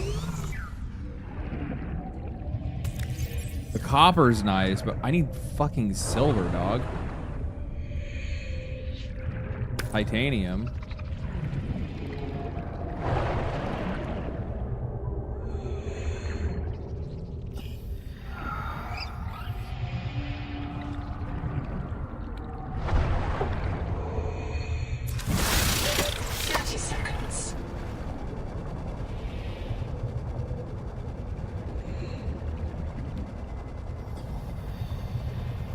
Welcome aboard, Captain. If I find silver, our problems are solved. Probably just need to go a little bit deeper.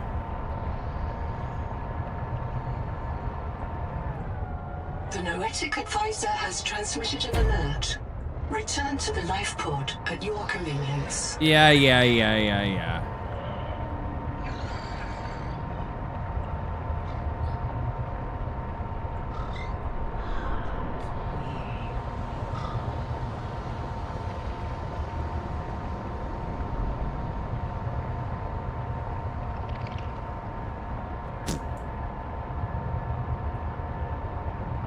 Got a lot of wall penises in it. What's up with that? What kind of message you guys trying to send? Is that the woke agenda? My video game? Unbelievable. Whoa! All damage imminent.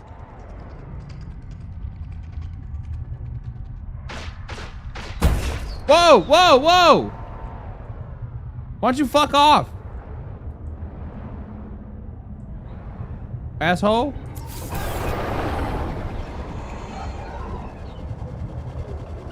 What's this?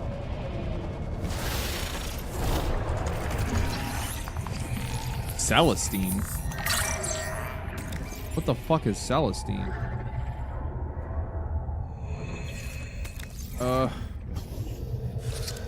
Sure. These Celestine deposits form when sulfur-shelled protozoans die. Faster than their remains can dissolve into the seawater. No! Sniper, no sniping. What is it? Sniper, no sniping.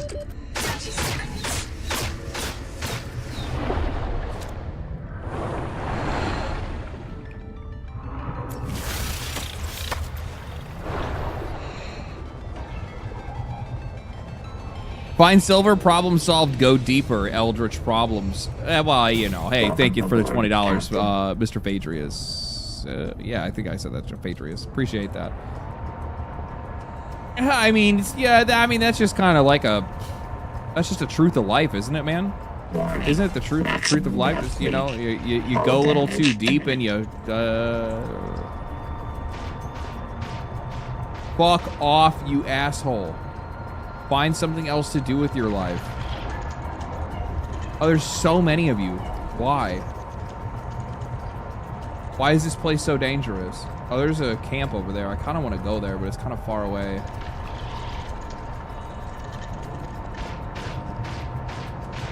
Your aim sucks, bitch.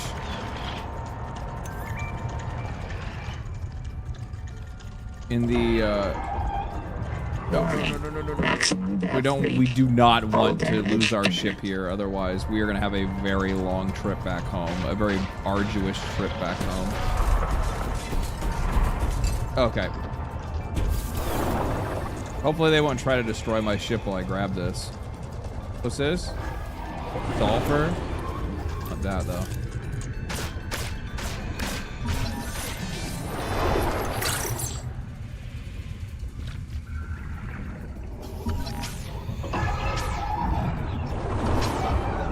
Time of day display. Take that.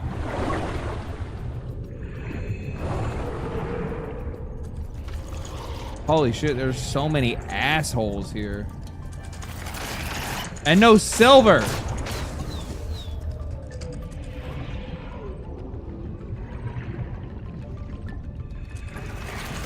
Welcome aboard. Maximum depth reach. All damage imminent.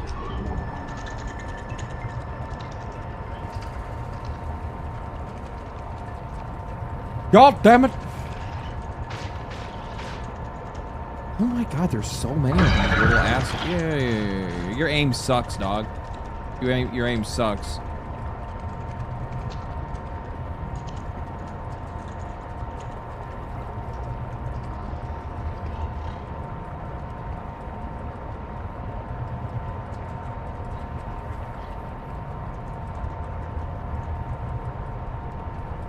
I might end up having to go.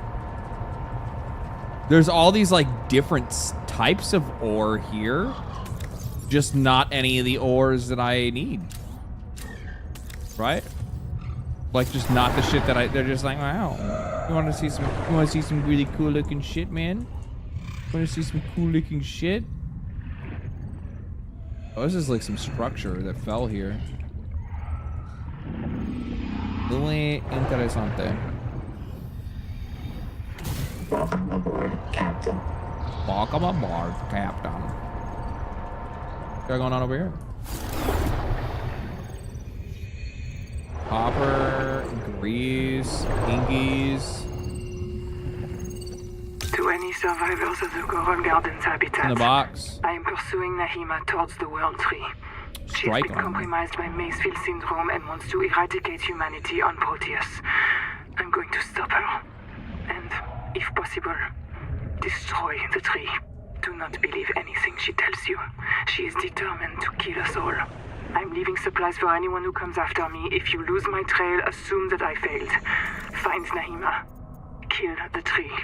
Good luck. Boucher out.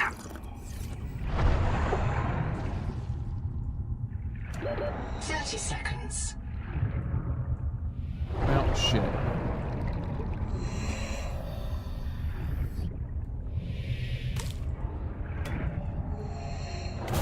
I guess I'll just drop this shit off at the second base, and then I guess I have to go back to main base. I don't really think I have much of a choice. I'm just not finding the shit that I need. Wait.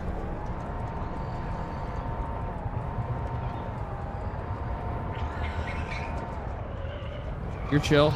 You're chill.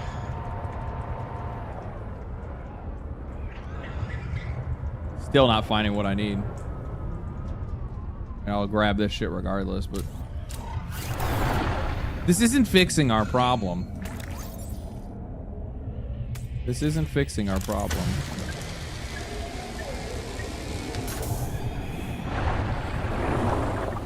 Water. Keys. Holy hell. Damn, we made it. When those things... Tailings. Oh my When the god. came after us, all I could think was we Oh aren't my going to replant. This is god. it. I finally get to go outside, and the first thing I do is die on a spear. Let's sort this cash into take and bury. Why didn't Sophie let you outside? Why didn't I ever do any work, you mean? Hey, you always seem cool. I just never saw you 30 seconds. do anything. I'm keeping something secret. Oh my god. We found it. We found it. Secret again, so Silver is right there. You don't think I saw that? I had to stay safe. Ruby gets killed all the time. Really freaks me out. Yeah, she asked me to listen to a recording once. Thanks for talking me into leaving her. What? I mean, I would have gone looking for her, and The Macefield would have got you. I can hear the tree twinkle. It wants me to go into the sea and feed myself to it. If you do that, you'll never see Ruby again. Yeah, I know. Anyway, we can't stay here. Tailings don't like the open plains. We can build there and start scanning for the Jubilee.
Yeah.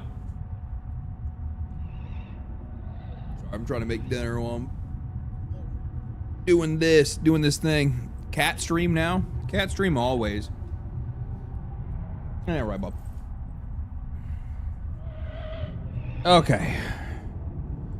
I know there's more silver. I saw it. The Noetic Advisor has transmitted an alert. I just don't know. Return to the life pod at your convenience.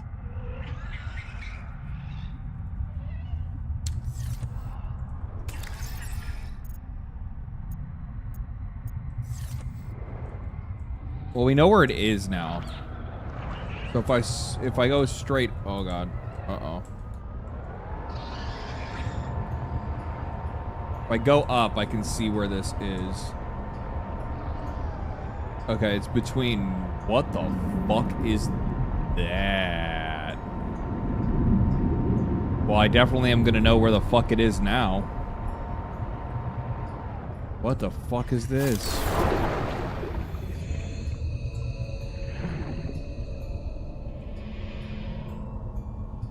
Oh, that's a good find.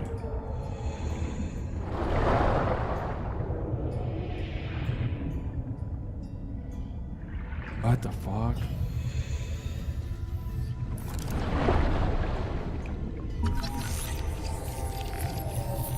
The glyphs on this monolith present the same messages in 2 languages. The architect symbols known from 4546B and an unknown writing system, designating alien language Axum Radial A. Translation underway. Locate examples of 30 seconds. Improve translation.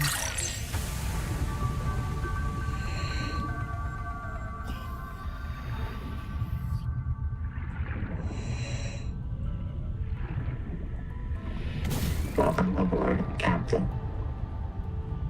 Okay, where's second base 2? So this is southeast of base 2. Okay. Is this the full game? No. The good night peeps, thanks for the stream. Happy B-Day. Thanks, man. Appreciate it. No. No, this game isn't even fucking like 10%. I don't actually have no idea what the actual percentage of completion the game is at, but it's it is not complete.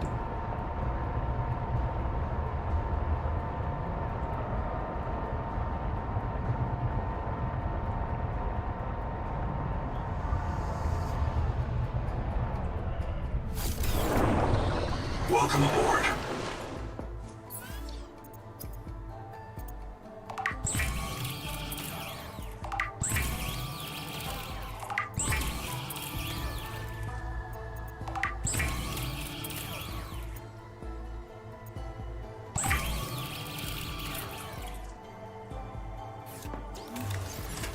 Okay, now easy.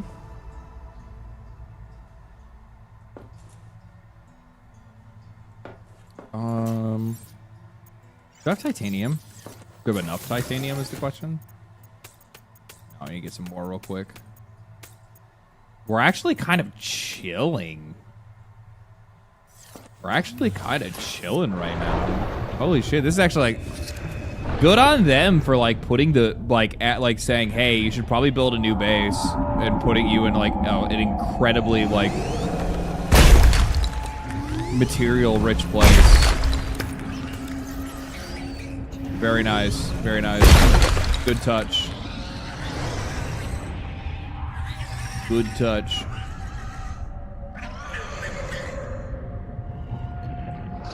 Welcome aboard.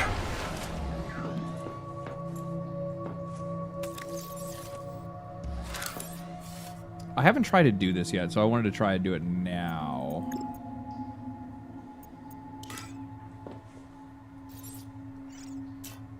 No.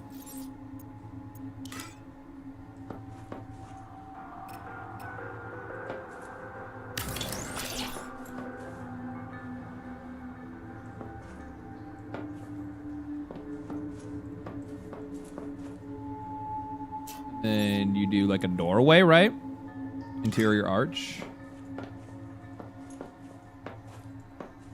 Oh, that's how it works. Okay, so it goes on the wall. You build the walls first. Okay, makes sense, I guess. Sure.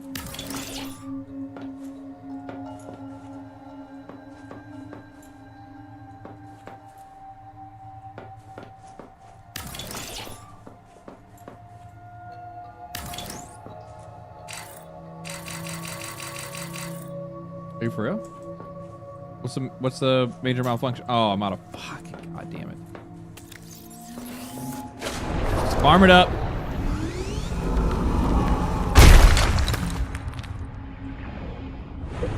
What's wild is that we probably have the translation tech now and can run pretty standard hardware. This looks like something from Subnautica 1. Interesting. Yeah.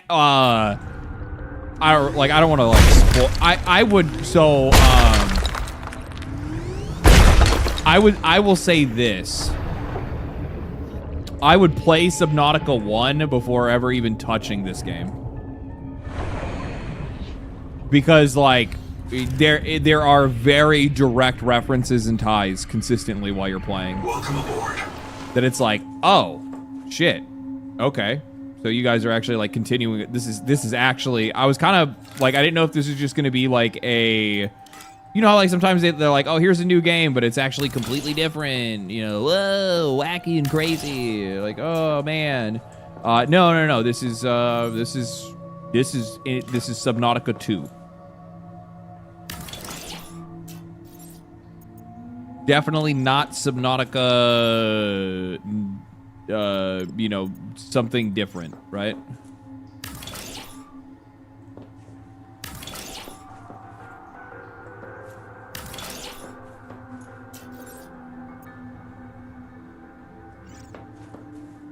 Cool.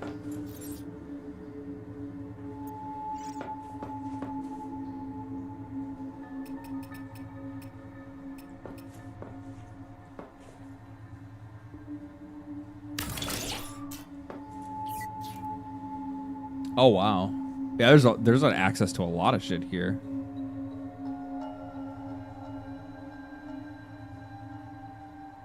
I commend you. I could never play game in an ocean. What do you mean?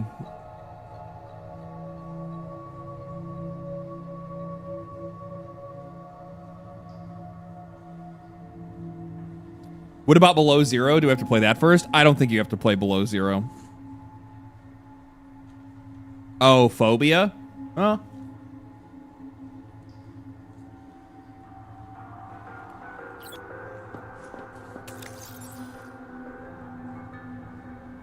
I will say this.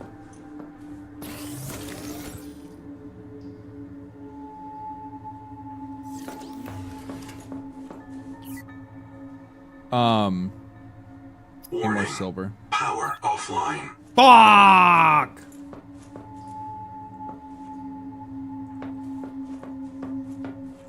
We need more. We need more. Mostly because I need to be able to make, I need more power. And I think the only way for me to get more power is with... Yeah, I need silver and copper. Welcome aboard, Captain. I think there's more copper over here somewhere. But... silver, I think the only place I've found so far is the place that's over here. Bro has thalassophobia. Feels like that. The panic attacks can be crippling. So, I don't have any fear of the ocean. But what I do have fear of is, or not a fear, it's a fear I didn't know I had. That's probably a better way for me to be able to say it. A fear I didn't know I had until I played this game is the panic of diver's panic. Not being able to tell up from down, left from right, shit like that.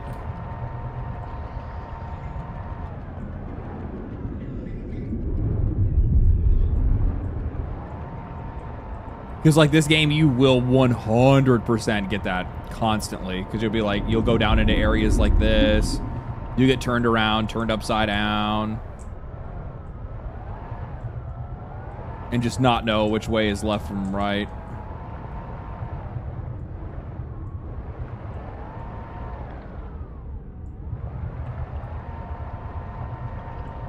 Well, this is...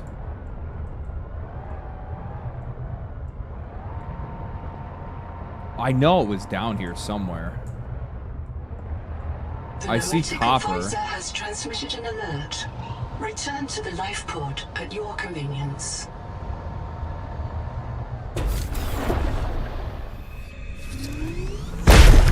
We need that. Welcome aboard, Captain. But I also need...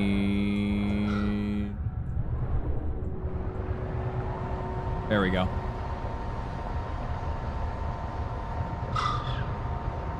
No, I got juked.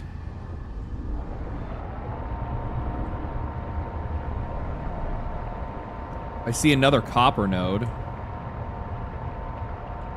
That is quartz. I might end up having to... I wouldn't even fucking fix the problem that we have, though. Where the fuck is that silver node at? There was a big-ass, jank-ass silver node that we had seen. And now we can't find it. That's lead.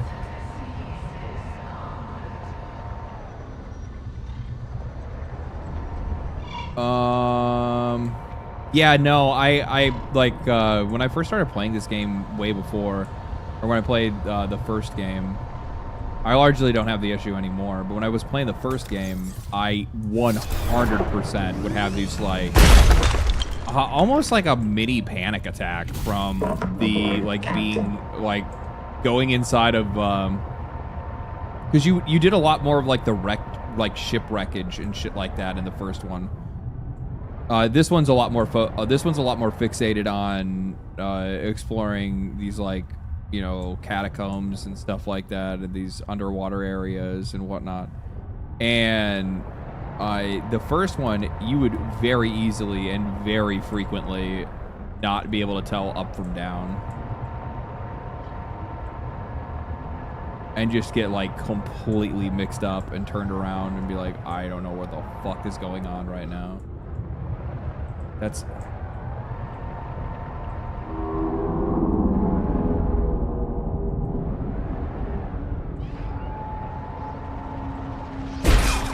Fuck off. Fuck off.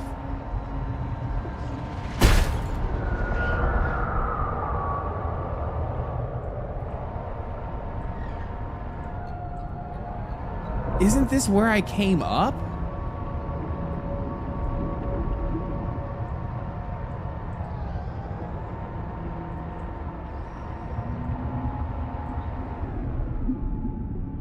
There's no way that I got all of the silver. Ow. Because this is where we grabbed it, was like right here. I guess this was the only silver in the area? That's crazy. We've already looked in here. I can't go too much deeper. I just don't have the... I don't have the hull strength for it.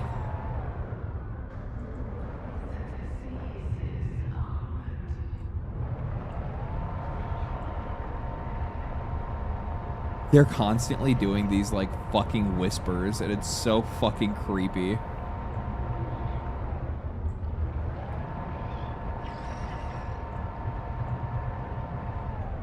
No.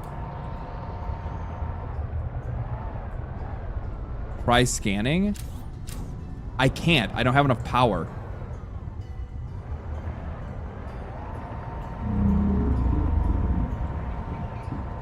Oh, is there a way to scan personally from where I am? No.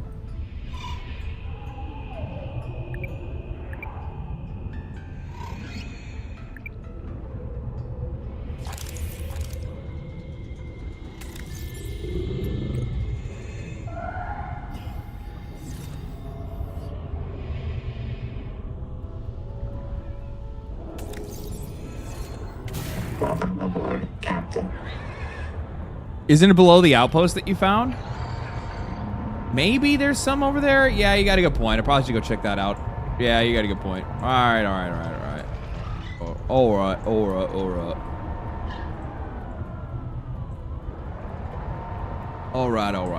Where's it at? Alien ruins off that way? All right.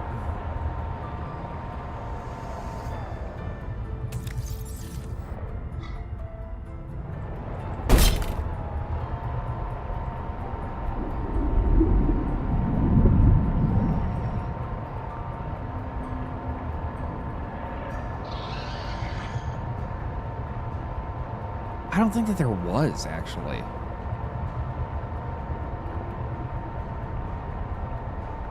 It said there was a stockpile below this base, but I never saw shit.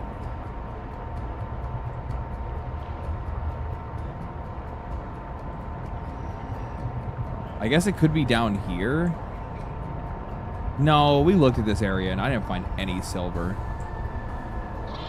And I'll look again anyway, why not? We saw copper. Lead. Evil creature.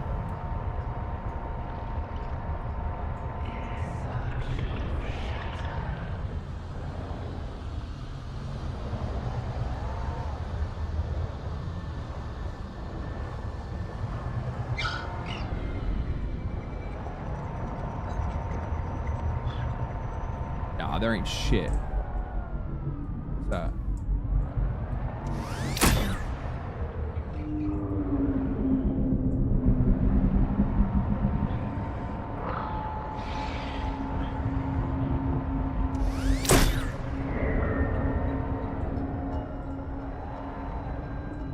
No. Maybe if I just like try to remove a couple facilities, I'll have enough space. Because this is all... No, none of this is... Seek fresh water intake. What the fuck is this?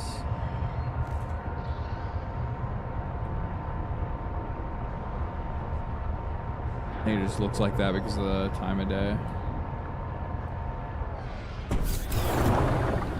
Welcome aboard. It takes 20 to run that. I wonder if I don't know if it reaches this low though. Let's find out.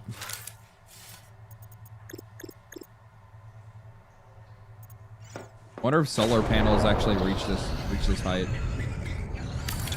Power connected. Yeah, it does. All systems online. Okay.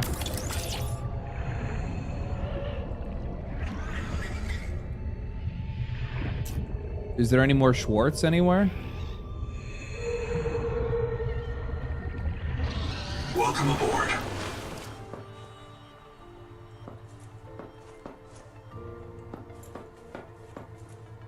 Oh my fucking god. Ah! I don't know why I didn't think about that until now. Silver is vital for advanced electronics, yeah.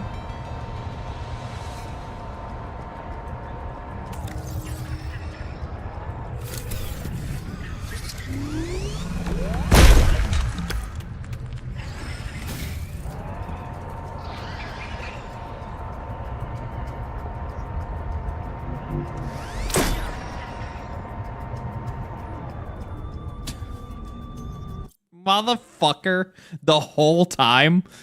The whole time? Are you fucking kidding me? Just a straight up, like, fucking shitload of silver. And it was right next to the base. And I'm like halfway across the entire map looking for this shit. And here it is right here. And there's like 1, 2, 3, 4, 5, 6 entire nodes.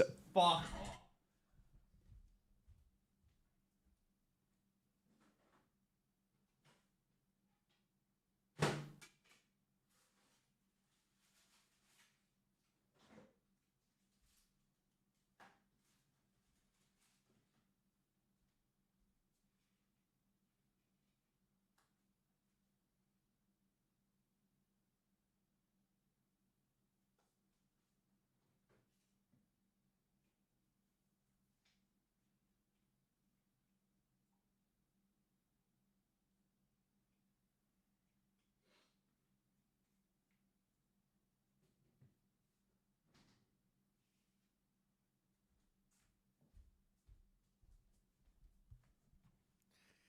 Rage quit? No, I had to grab my food.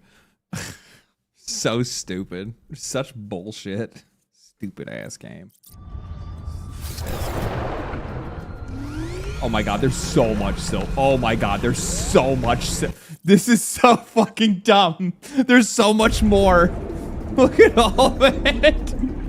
And it was right here the whole time. That's so dumb. Fuck this game. Absolute bullshit. Absolute bullshit. Complete and utter horse shit. I mean, if it had to be anywhere, I guess this is it's better here than anywhere else. That's crazy.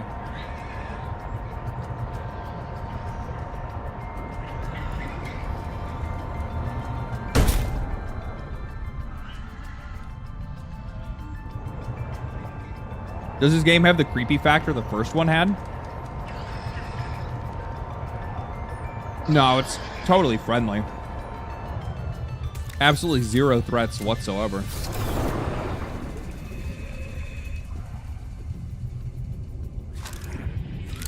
Actually, if there's one thing that I had to point out that I think this game does like a lot more different than I kind of expected. I don't have enough titanium. Wow, that one's crazy. If there's one thing that I think that this one does a lot different, or a lot more different than I thought that they probably would, is that like there's a lot more like aggressive, smaller threats than the first one had, I feel like. Welcome aboard.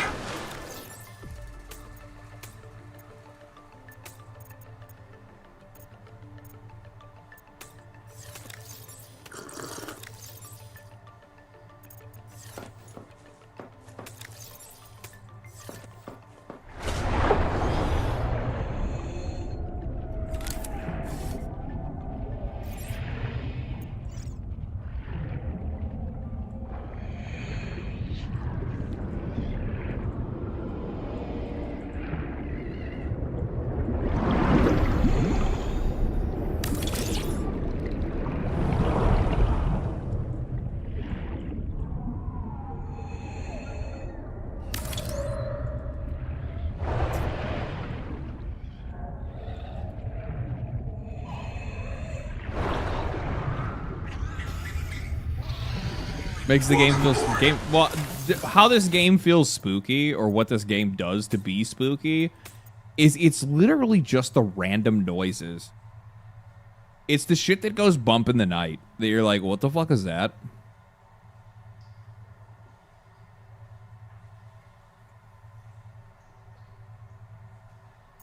Lots of chihuahuas? I wouldn't call them chihuahuas. It's kind of like the, God damn it, what were like the sand sharks called? You know what I'm talking about? The fucking dudes that would be like swimming under the fucking sand or on the surface of the sand and then jump out at your fucking ass. Those guys, there's a lot more like dudes like that in this one. More annoying? No, they swarm. So they're actually like a lot, to be honest with you, they're a hell of a lot more deadly than the other ones were. Small, annoying, aggressive chihuahuas. Yeah, but they run in packs. But largely, yeah, they're not really that threatening.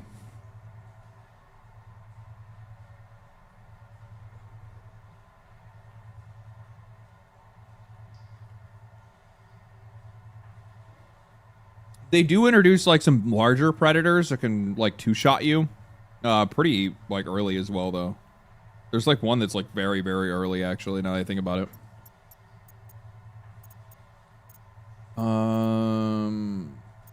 Don't think I need quartz in my inventory. What do we need? We just need more silver. Oh man, what am I gonna do about that? Oh man.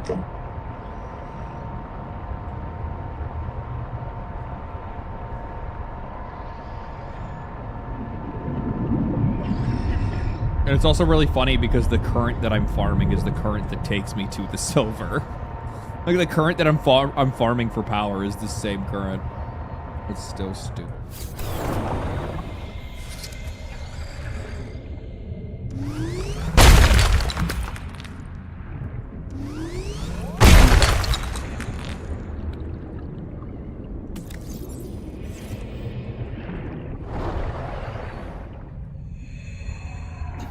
Welcome aboard, Captain.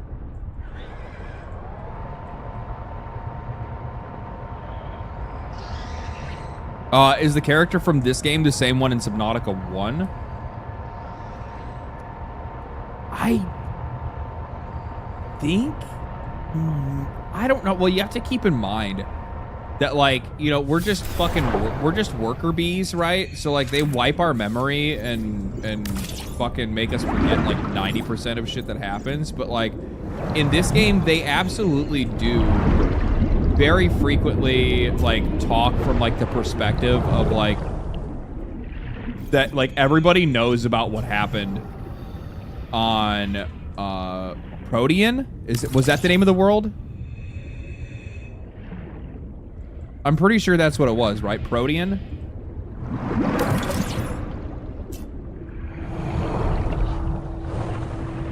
Alright, we're powered up. I think we're Gucci on power now.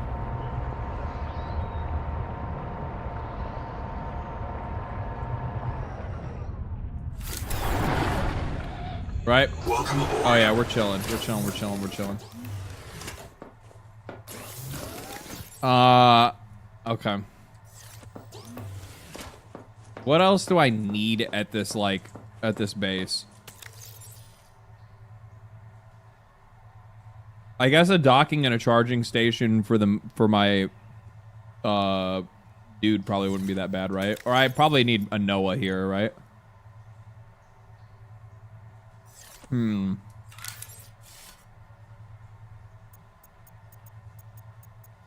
I mean,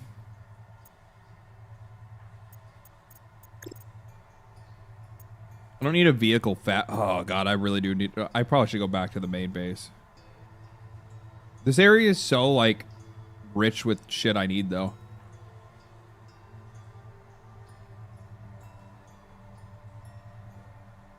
Is there any threat to bases? I don't know yet. There was definitely threats to there were threat to bases in the other one, but you also have to keep in mind that this game is, like, I'm actually really curious.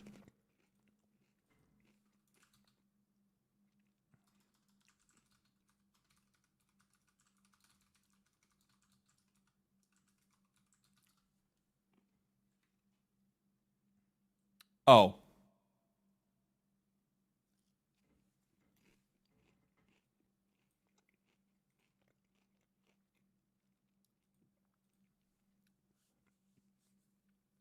Subnautica 2 in its early access is estimated to be roughly 20 to 30% complete.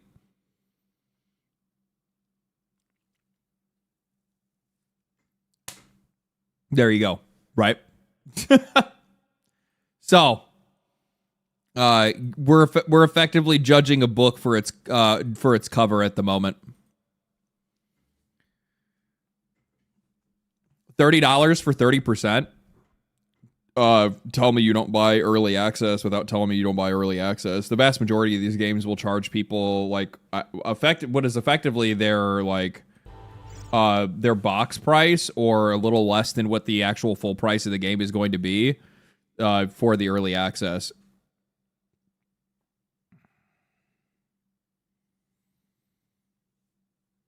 Like, just using this as an example, right? How much was Baldur's Gate 3 early access? $59.99 during its entire early access period.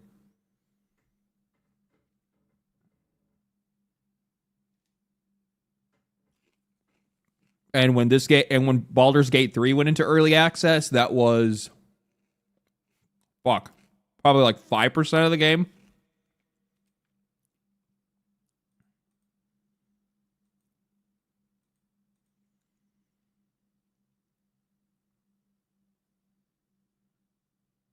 Biggest improvement from the first game is the shared storage and linked resources. That should be, like, in every single survival game, period. Like, that should not be it.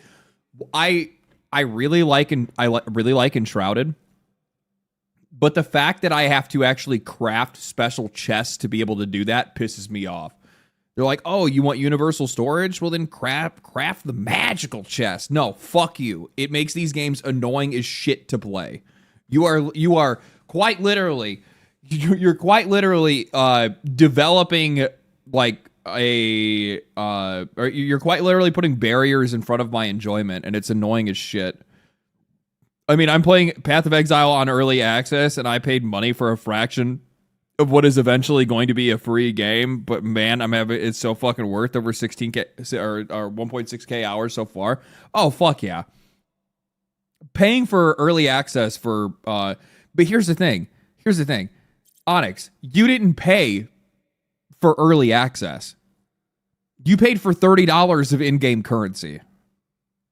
So even once the game is done, you still never bought a free-to-play game.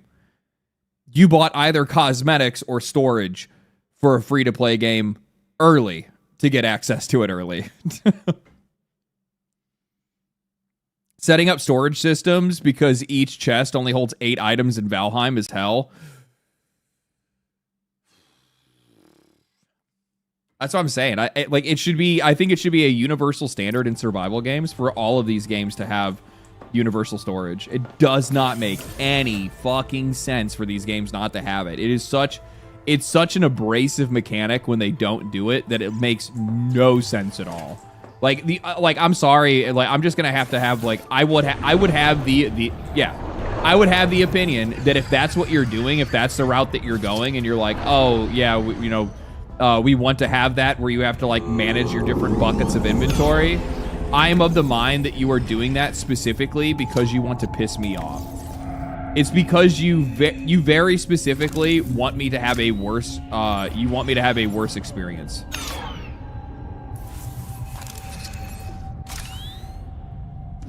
And it's really weird for a survival game to do because you're already gonna get so many fucking hours out of me, right? I'm gonna be playing the fucking ass off of your game. What the fuck are we talking about? Why would you bother trying to drag out my time playing the game when it's so unnecessary? Welcome aboard.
Come on. There we go. 30 seconds. Yeah.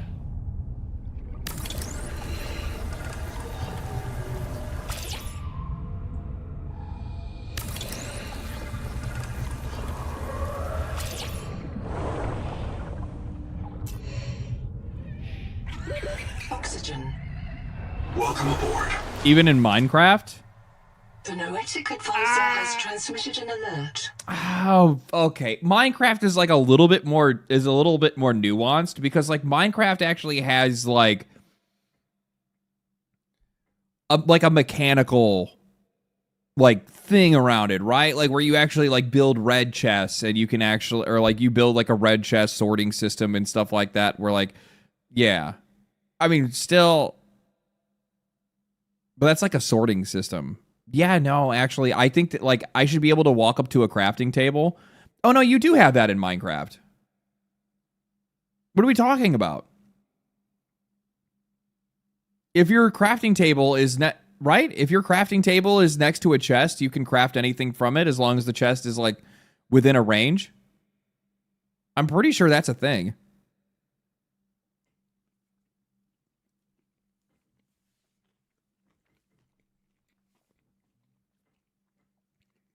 I know it's a thing in Stardew Valley. where you just like surround your crafting benches? No, I don't think so. Wasn't when I played. Oh, well, that's lame. That's lame then. Fuck Minecraft. All my homies hate Minecraft.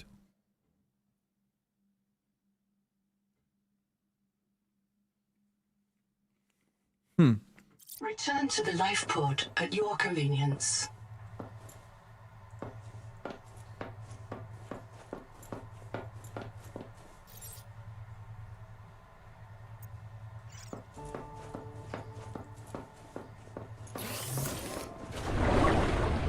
Come here. Get my dinner. Any more dinner? Dinner! Your ass back here. Come here.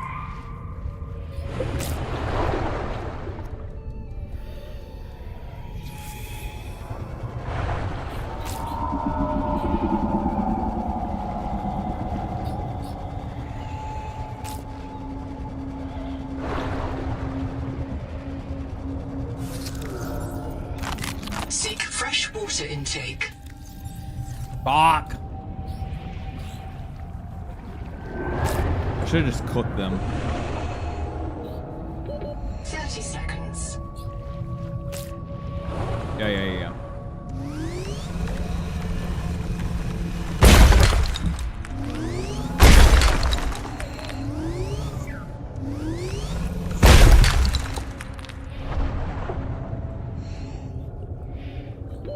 Oxygen. Welcome aboard.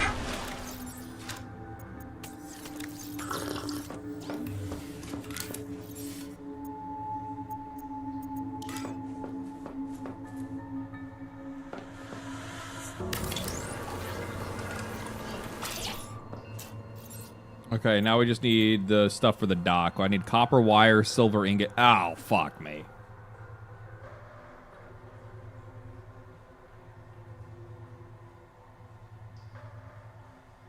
I don't know if I really feel like doing that.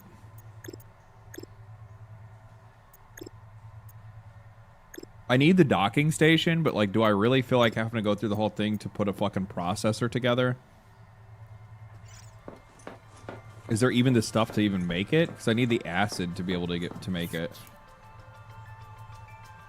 No, I don't have access to the stuff for acid.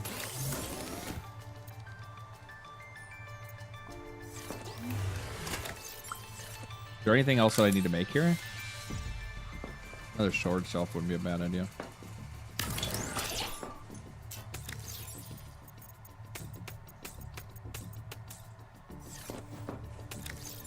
Make a Noah. I need a lot of shit for him, don't I? What does he need? No, he just needs glass and copper wire. That's not hard.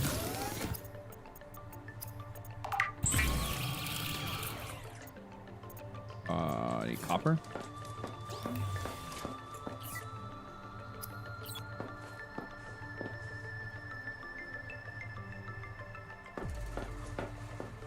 Is it? Right there. Subnautica was the first game where I was disappointed to find gold instead of copper. Holy fuck, gold's so useless. I don't even think I have gold in this one, and I don't know if I've actually found a use for it yet. I don't think I have.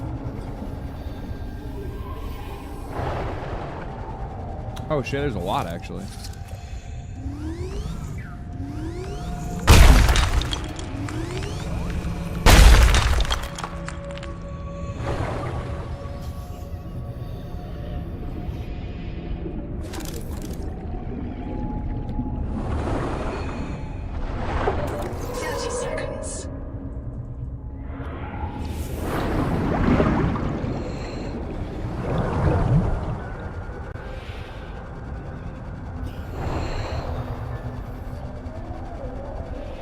I don't think the stuff to make acid is here.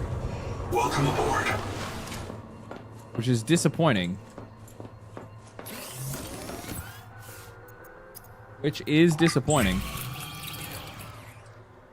Good morning. Morning.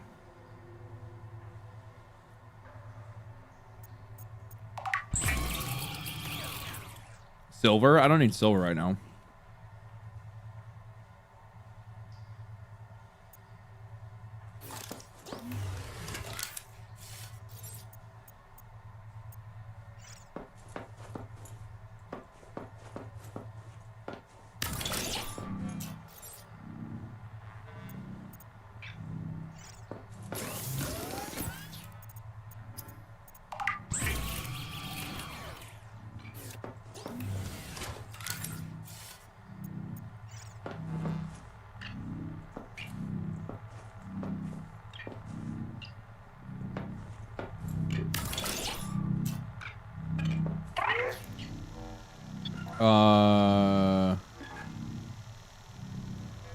I guess this is a new one. Another black box.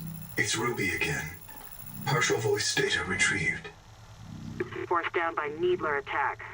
Waiting for me outside. See you soon. It sounds like she didn't expect to make it. That's not a productive mindset. Then again, perhaps it's a sign of trust in her biobed and in her Noah. Signal location uploaded to PDA.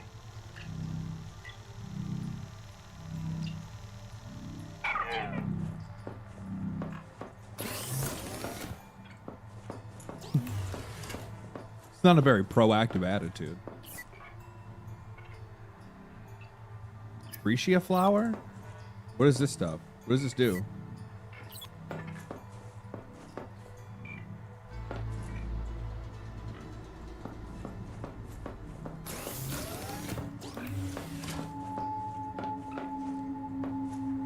Where the fuck is the flower?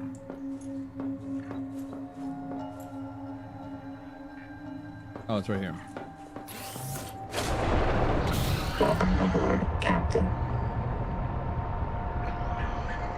I would imagine this is probably just fiber, right? Oh no, wait, what the fuck is this?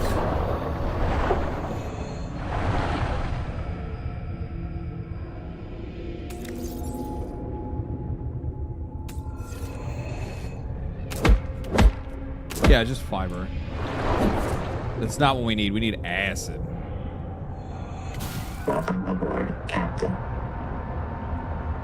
I found strong acid. I don't know. Let's go take a look inside this place.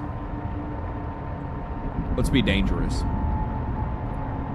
Morning from the UK. Morning. Hey, LD. Currently have the stomach flu, and watching your stream has been somewhat of a distraction for it. That's awesome, man. I mean, it's not awesome that you're sick, but it's awesome that you feel that I've been a distraction. What the fuck is this? The door is unpowered. An Altera generator would destroy the alien electrical system. Locate an alien generator to gain access. We could just blast through. Yeah, and if we're lucky, Nahima kills us and fills our biobeds with concrete before the tailings get to us. This is the history. We can't blow it up. They do take good care of the exterior. What if the electrical system still works? We could hook up our own generator. Unless you can find me a wiring diagram, we'd fry the whole system. You ever see a metal fire underwater? What if there are wiring diagrams, instructions right in front of us, and we just can't see them? Did your hot springs tell you about this? Actually, she might be right. The Axums see with a combination of solar and polarized light. Some of their writing might be invisible to us. We'd need to modify our scanners to look for it. Or our eyes. Ha! All right. Let's ask Sophie if we can try out her super scanner. PDA, Well, I find that so funny. Waypoint Sing. Drop a recording here in case we get reset. Never mind. Acid's right here. I'm a fucking idiot. I didn't see those initially.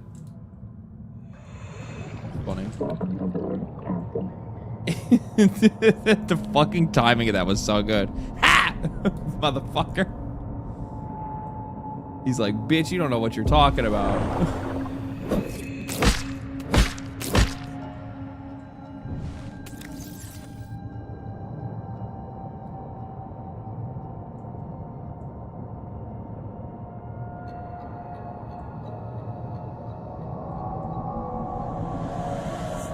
mean, that could be, it should be enough for now.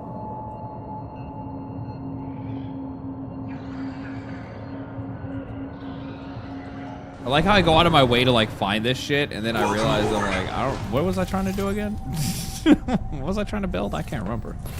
We'll do this.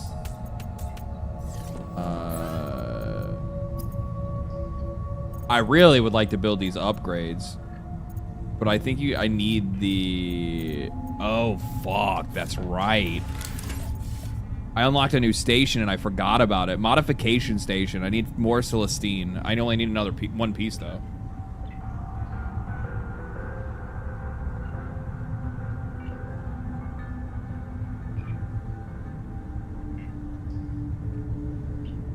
I'm gonna rewind and watch the stream from the beginning. Oh, well, there's audio that's cut out of the beginning because I didn't turn the mic on, so keep that in mind. You can skip ahead.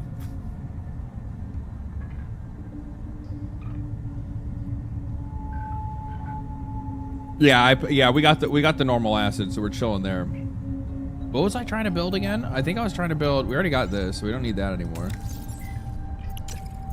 I should be pinning shit, so then I remember what I'm trying to build. I think we wanted to build this, but to build this, I have to make the fucking machine to process the titanium and silver. So the machine that we need is the processor, which we need mild acid and copper wire.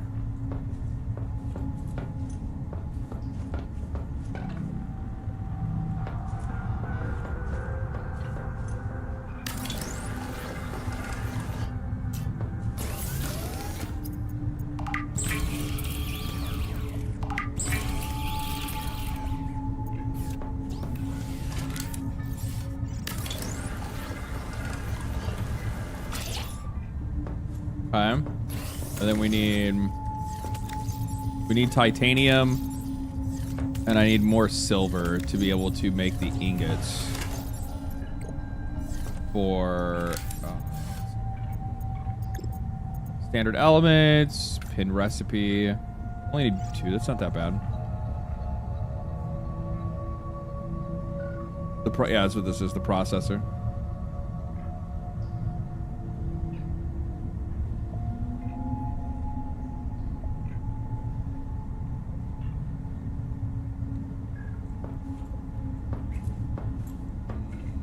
So we need silver and titanium to process. What do I need for this other thing? Let's throw that on there too while we're at it.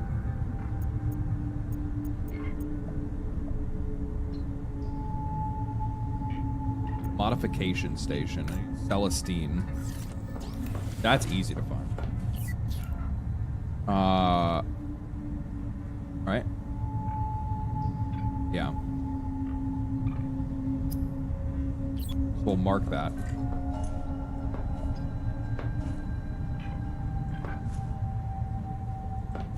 It's not that bad.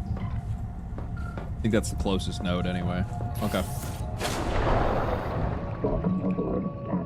Oh, that's not good.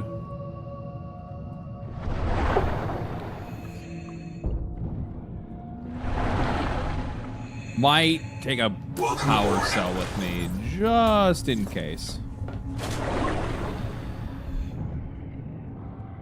Okay. Titanium's behind us. We can get that at any time. We need the Celestine. And some more silver. So let's grab this silver real quick.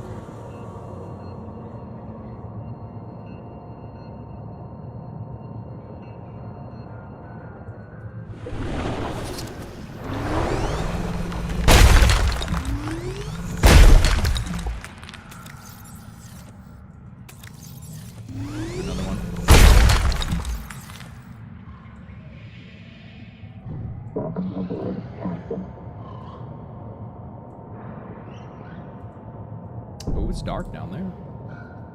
It's dark. Dehydration. Warning.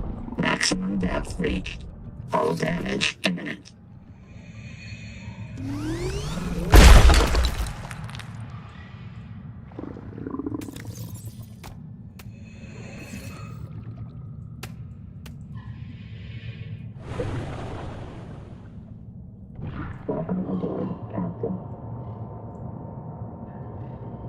right, got what we needed.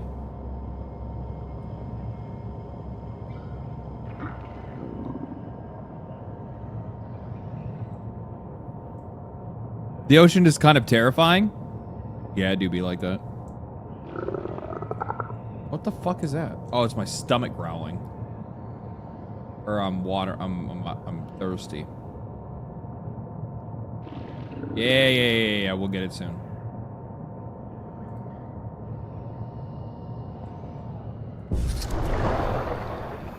Welcome aboard.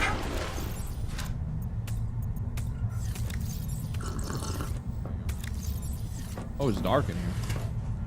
It's dark. It's so dark. I need... How many silver ingots? 1 silver ingot.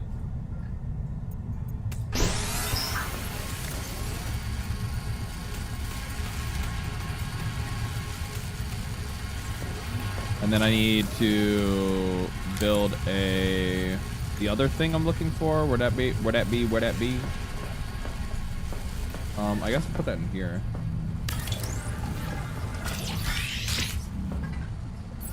Modification station. Strike armor. Add strike plating that greatly reduces incoming physical damage from attacks and collisions. Engine efficiency optimizes engine function in real time to reduce power use up to 20%. Stack up to 4 times, max 80%. That's crazy.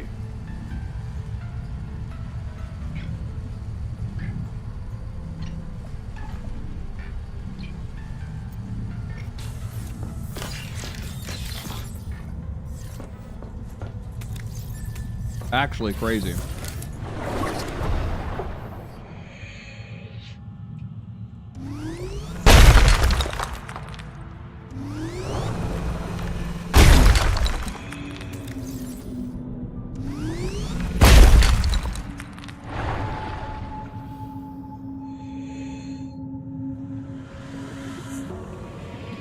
Just found out the hard way not to go to the world border. Oh, I'm sure, yeah. Well, it's also the world border actually just like flat out doesn't really. Well, maybe. Oh, fuck! I didn't want to do that. No.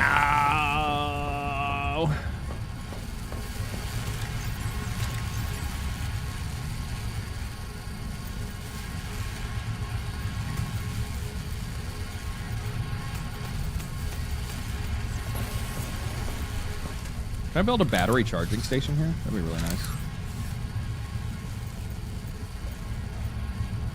Copper and quartz. Quartz.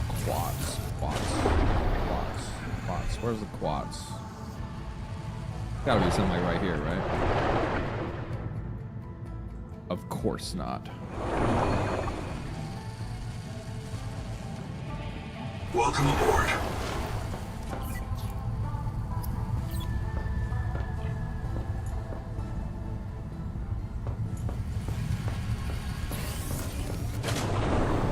Did it finish? Welcome aboard. Change recipe, titanium ingot. There we go. Let's do that while we go get some quartz.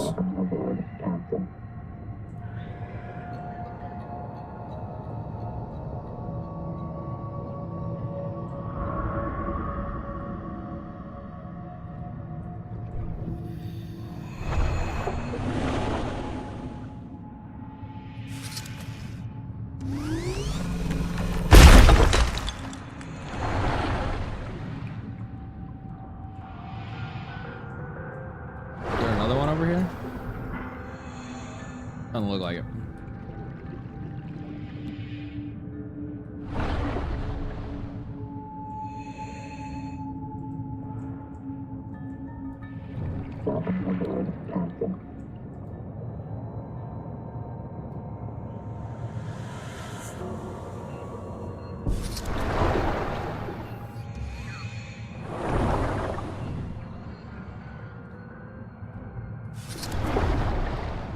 Welcome aboard.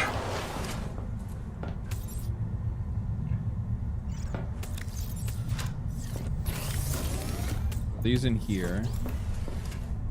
I think that I can actually finally do this, right? No? Jesus Christ, dude. What the fuck are you doing, brother? A cult blasphemer with the $200 super chat. Brother, I would have read it anyway. I appreciate it, though. Insane fucking generosity. Holy fuck, man. Thank you so much. First time long listener. Thanks for all of the vibes and the good times you brought. Man, appreciate it, man. I'm glad you enjoy the videos, man. Thank you so much. I'm just going to count that as a birthday gift, okay? We'll just leave that at that. I appreciate it, man. Thank you so much. Holy shit. I'm over here like fucking degenning over building a base in fucking Subnautica 2.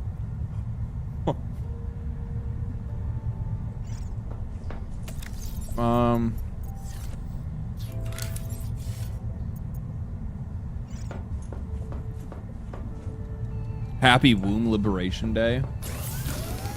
It was a jailbreak. It was a jailbreak. Nobody saw it coming. They're like, there's no way this guy gets out. There's no way this guy gets out. Meanwhile, my dad was like, I can't believe he got in the first place.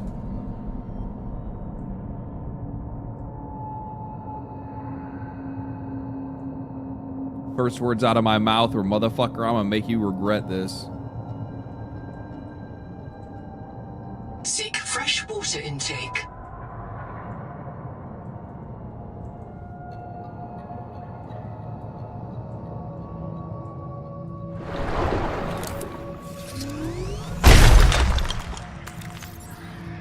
Damn, I need to find slugs. I'm gonna die. Slugs?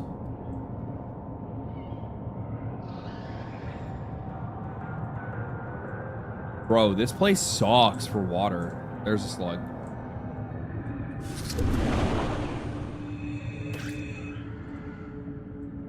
More? How much money would they have to give you to say that Mixtape is a good video game? Brother, do you have any idea how that shit works? Do you have any idea how that shit works? Ain't no fucking... Never. Never. God damn it, man. Like...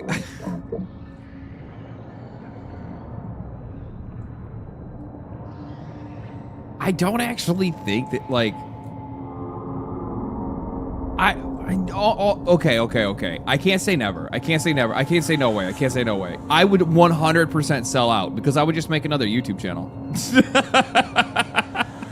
Oh, you want me to say that shit? I'll just take the money and make another, like, what is it? Fucking, they're like, oh, well, but like, it'd be an absurd amount of money that, like, it wouldn't even make any fucking sense. Like, especially if you're talking about something that would go against, like, whatever your actual opinion would be, right? Fuck. Still. I have to do this by hand. No, yeah, like, you know, I talked about it before because, like it was a problem when I kind of, like, first got started because you just don't know what the it's not that you don't know what the fuck you're doing. You know exactly what the fuck you're doing, bro. There were plenty of times where, like, I had sponsors early on that I wasn't necessarily, like, comfortable with taking, but also at the same time, like, I was laid off. I was laid off. I wanted this to be my job. I wanted it so fucking badly. And you're gonna fucking take sponsorships and do sponsored videos. But the nice thing about it, I mean, you still have to tell people, hey, this is a sponsored video. But, like, welcome aboard. I would do sponsored videos about shit that, like, I would have never fucking played or ever talked about or had any interest in whatsoever.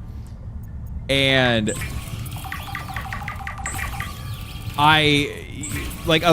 eventually, like, you have to, like, rent doesn't pay itself. It fucking doesn't, dude. Especially when you're laid off. Like, I don't think people really realize this.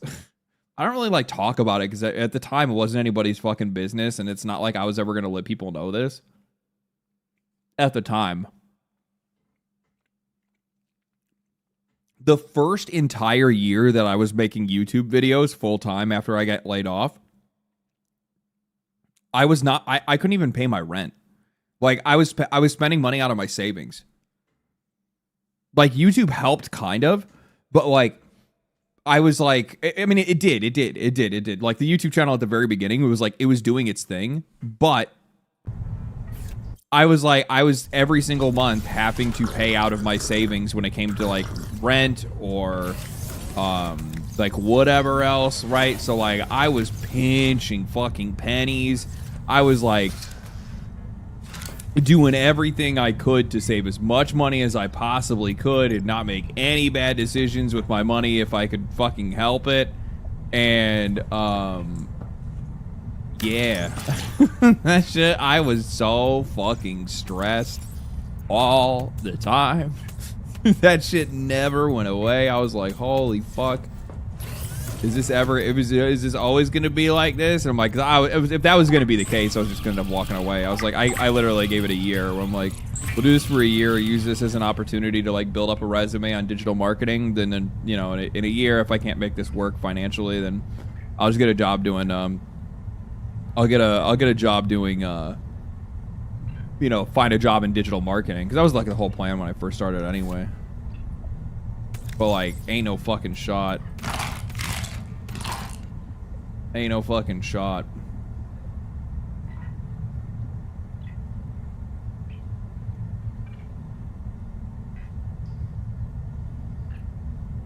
LD can't be bribed? Oh, I can definitely be bribed. As long as I can say this video is sponsored by beforehand.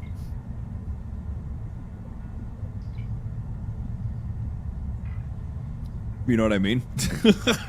As long as I can say that today's video is sponsored by, because then people know anything that I say after that. I mean, I shouldn't say everybody should know, because like I don't want it to be like that either. Like, I try to do my best to like make sure that like whatever I take money wise, if it's like sponsorships and shit, like I try to like represent brands that I actually like or use myself.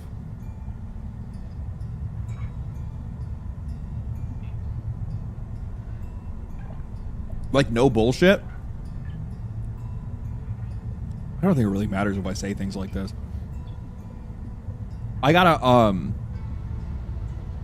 the mattress company that I had a sponsorship with recently, they're gonna stick out. They want to do a video every single month, once a month.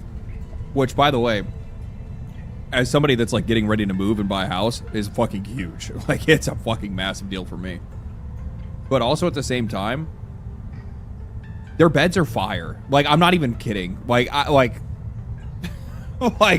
can't tell you guys. How do I fucking communicate this in an ad? Like I know most people are probably gonna skip this, but I'm like, fuck, bro. I hope the people that are actually having sleep troubles, like at least watch this for like a second and like maybe they're like, you know what? Actually, maybe I should try a new mattress.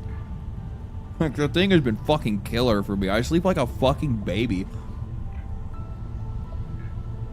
Even with even with my like garbage ass sleep schedule, and I mean garbage ass sleep schedule that I have,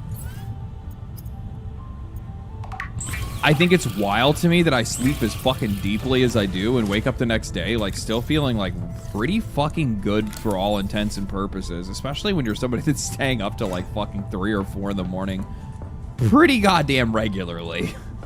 A lot more regularly than I wish I was, but you know, it's just the nature of the world, right? That's just the way things go.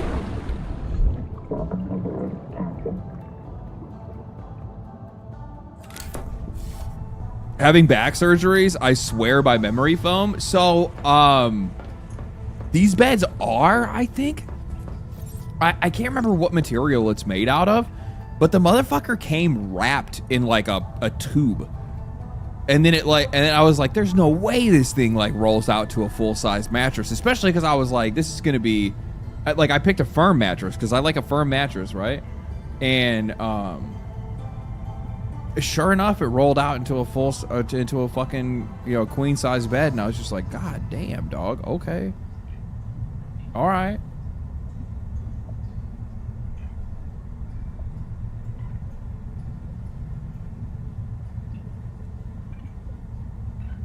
You were going to bed at 11 a.m. and waking up at midnight.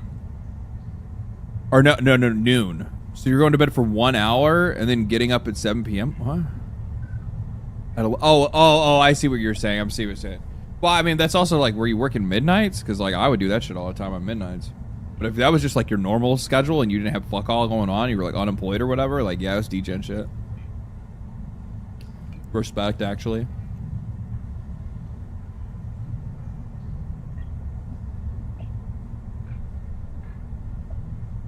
I don't think it's foam either. I can't remember what it's made of. I have to like look to see exactly what it is. I'm gonna get another one from him though.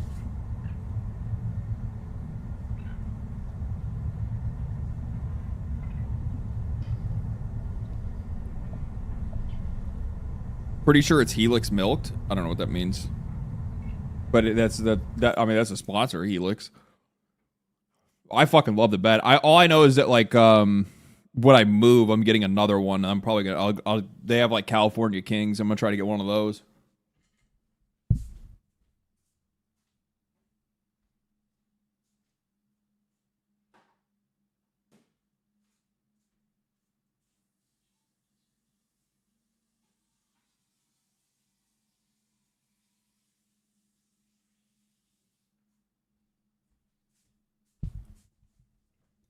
Which also, think about that.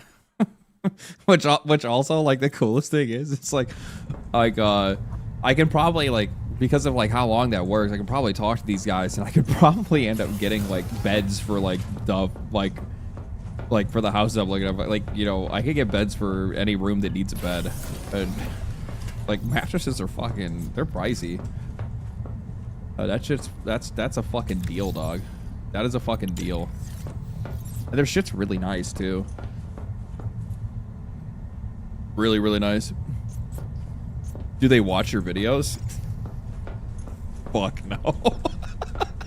I don't think any of these motherfuckers do. I always ask, anytime the new sponsor comes by, I'm like, do they watch any of the videos? And they're like, no. It's like, that's probably for the best.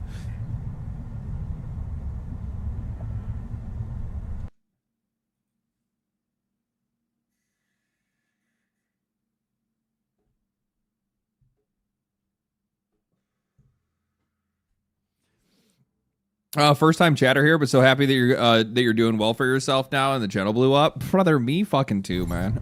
Me fucking too. Like, everybody goes through this shit. I'm sure, like, everybody does at, like, one point in time or whatever, but it's like, dude, I fucking...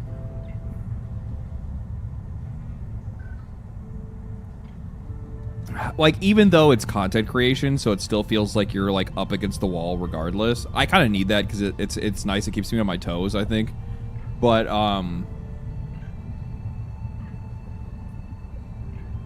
I dropped out, like, I dropped out of school 3 fucking times.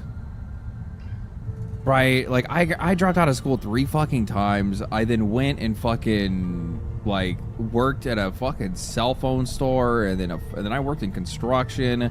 Then I traveled the whole fucking country for that company, and it just like worked like a fucking slave, where I was like 12 to fucking 16-hour days, 7 days a week for like fucking 4 years, 3 years, I think, 4 years, for 4 years, and then finally got to settle into something that was like 410s for a while, but still had to do like the 712 shit every few months or whatever. And it was just like one of those things where like I reached a point in my life before, like I was already doing the YouTube videos, right? Like I was just kind of doing like the I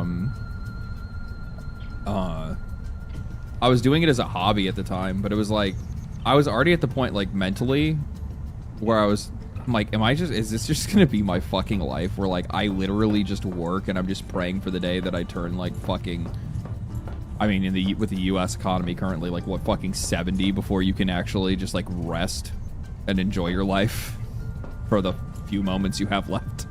And I'm like, don't get me wrong, I work even harder than I probably ever worked in my whole fucking life doing this, but at least I enjoy what I'm doing and I'm having fun doing it, right? Like, that's huge. That's huge. What else does this base need? We have Noah, and we have the fucking bed, and we have the upgrade station, and oh, we were trying to make a that's right, we were trying to make a charging station, which would be really useful. We always need copper wire. Okay. Like right here.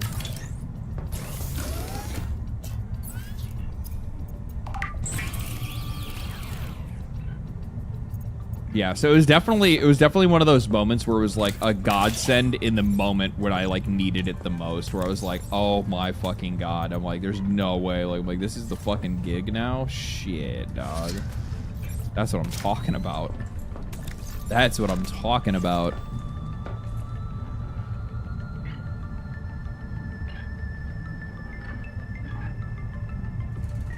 IGN Subnautica 2, 7 out of 10, too much water, Keck. Yeah, no shit. Speaking of games journalism, what do you think about the IGN, PC Gamer, etc. Could do better these days with retain and build viewership? Could they do anything better? I don't, not with their current staff. Like, I think that they have some good writers. Like, both, IGN has some good writers. PC Gamer still has some good writers. Fuck, even Kotaku and Polygon have some solid writers, right? Like, there's some, it's, the problem is that, like, in most cases, these guys just, like, go off the fucking deep end when it comes to, like, identity politics stuff, and they're just so locked into the, like, culture war bullshit that they can't get out of it. And, they could, you know what, like, keep that that's not even really matter.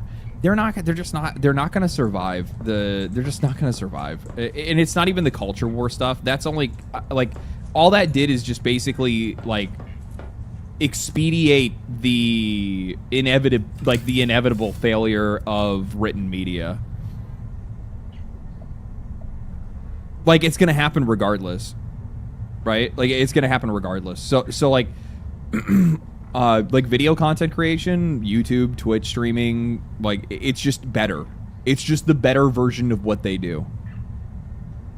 Because it's more entertaining, it's easily accessible, it's something that you can listen to, like, passively. You don't actually have to be watching it actively, right? Like, you can literally throw your phone in the car, throw it on Bluetooth, turn on a video, tap the power button, and let it play in the background while you're driving somewhere, listening to it like it's a podcast, right?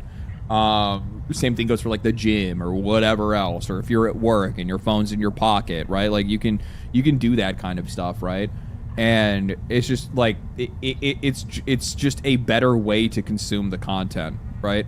It really is, especially when you're using and it's also, like, the content itself is more memorable as well. I don't know if you guys remember, like, the suggested study habits in high school or college, where they're like, the best way for you to ever retain information is for you to read it, write it, and listen to it.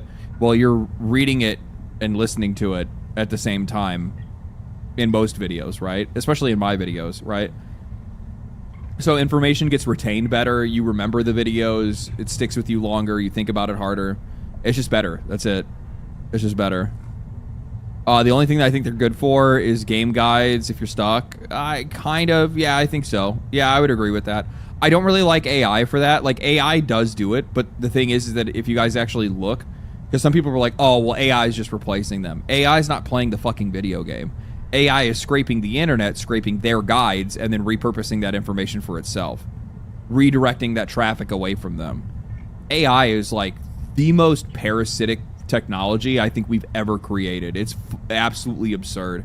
I realize that a lot of people, like, want to have the conversation about how, like, oh, AI is, like, so, oh my god, it's going to take their jobs and it's so good. It's just like, I don't think people realize, like, how reliant AI is on human information. Like, AI can only really act as ground news. Yeah, because it's not intelligent. The problem is that, like, AI is using that fucking eye for whatever reason. It doesn't make any sense because it's not actually intelligent. All it is it's just aggregating. It's just aggregating information. That's all it's doing. we have awoken the beast with AI. No, the beast of fucking greed and capitalism and fucking like parasite. It's a parasite. It's not actually anything. I think like a lot of people have like convinced themselves.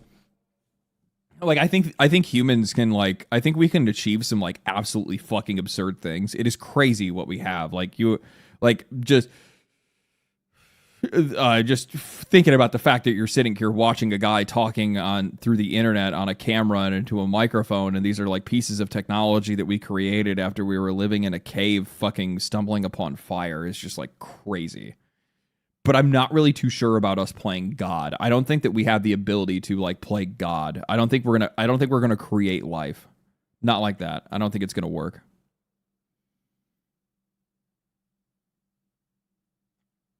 Like maybe, who fucking knows? Roll the dice. Maybe it ends up happening. If it does, I am 100% one of those fucking Terminator believers. If we create a life form, if we create intelligence, and that intelligence has access to human history, how it does not view us immediately as the biggest threat to its own existence and to our own world, I have no idea. Like, how does that not happen? If you had all the access to all the information of human history, the first thing that you would come to is like, these guys are self-destruct. Like, are they innovative? Yes, but I don't need them anymore. We're getting Cylons for sure. Well, no. Now wait a minute. I could get down with that. You know, you like hook me up with a Caprica. You know what I mean?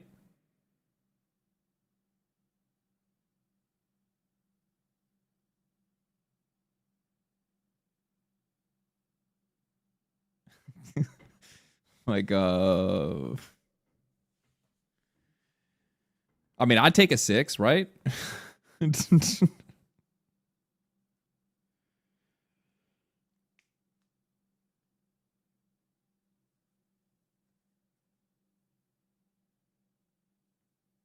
Toaster fracker.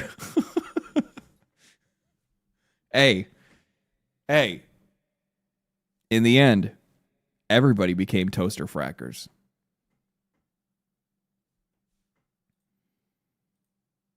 Which one is 6? I'm pretty sure that's Caprica, right?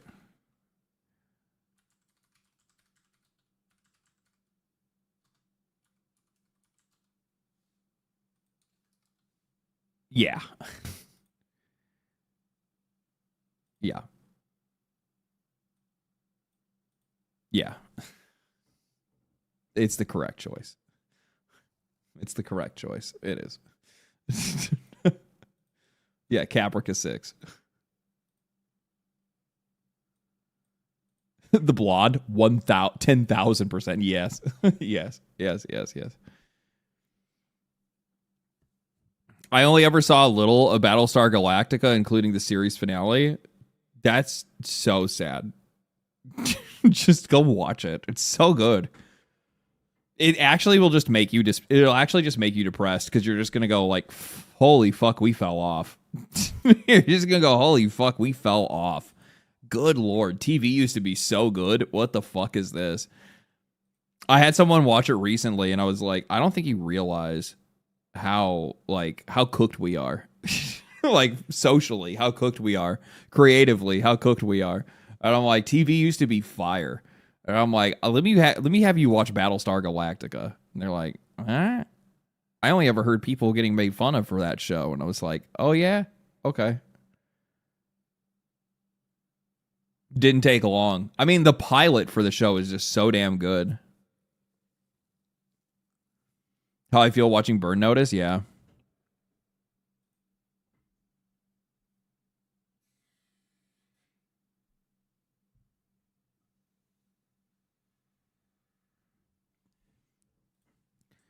Well, I think this outpost is like fucking done, man. I think the outpost is fucking done. And the ship is charging. I don't know. How long does the ship take to charge?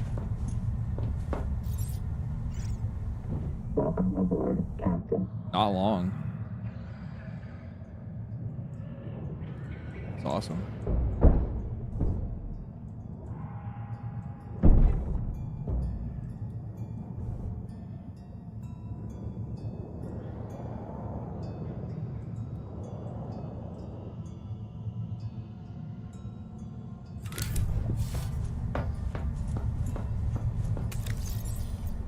I mean, I think this place is basically fucking done. Is there anything else that I actually need to build here?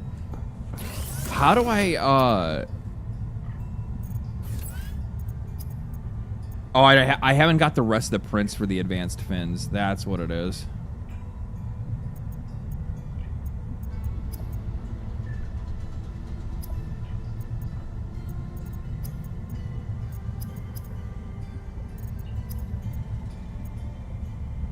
Yeah. Those will be really nice to have. Outside of that, I don't think there's anything else in here that I really would want. Like, I could make a biolab, but like,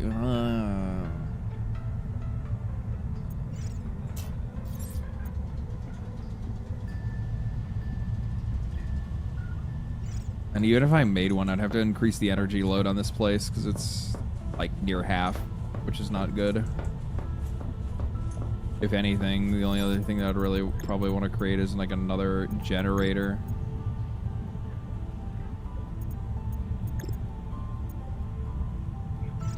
I don't have the copper for. I don't really feel like I can get it. No, I think I'm probably gonna call it there. It's late as fuck. The stream went on way longer than I thought. That's what I get for playing fucking Subnautica on stream. I'll just get lost in trying to build shit and be fucking being stupid.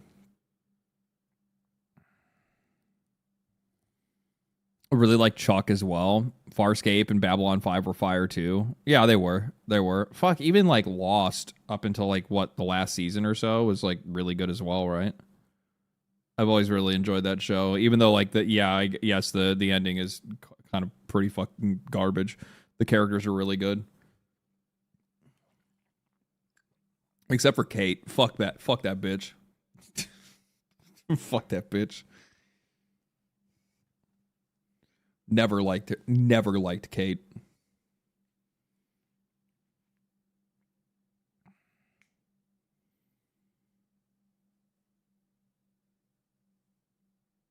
Or Jack, for that matter.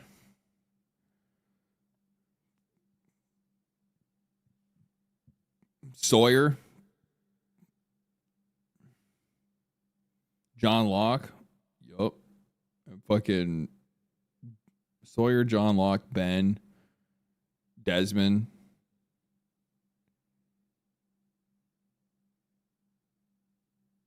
Charlie. I didn't like...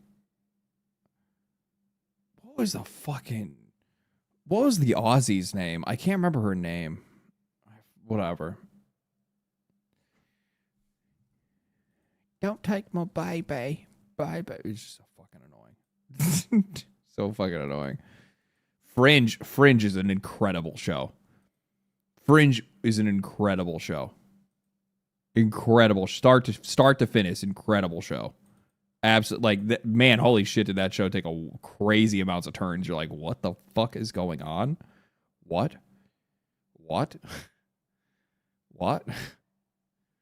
It's one of those, like, I'm a huge fan of shows that go in a direction that you weren't expecting, where you're like, and I mean, like, completely, like, flip the axis of the show, and you're like, huh? This is what it's about now?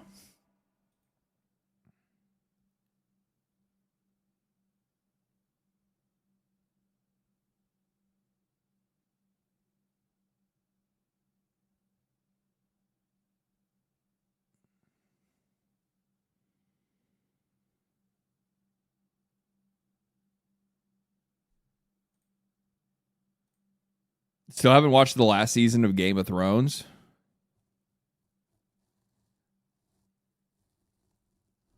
I think that show ruined television.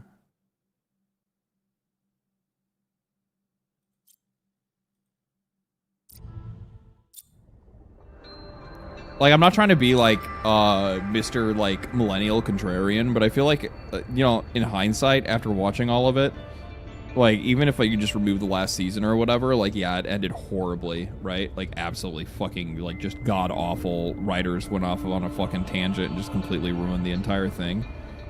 But also at the same time, it's like partially, it's kind of also like slop at the same time. Like the more you like think about it, like the more you're like, you know what, actually, like while some of this was really good, a lot of this is also just like straight up fucking like slop. I don't know. Anyway, it's late. I'm gonna go to bed. Thank you guys for everything. Thank you guys for the super chats. Thank you guys for the donations. Thank you guys for the happy birthdays and all that good stuff. Thank you guys for watching. Thank you guys for watching the videos. I'll have 2 videos for next week, and then I won't be around. There will not be a stream next week. No stream next week. I'll be out of town, going to visit family for the weekend. So I'm gonna go do that, and then we'll be back on schedule for a while. So, anyway, thank you guys for hanging out. Thank you guys for everything. Thank you guys for your generosity and your attention. Hope you guys have a safe and enjoyable rest of your weekend, rest of your evening, morning, afternoon, or whatever it is for wherever you are. I will catch you guys next week. Peace, peace, peace.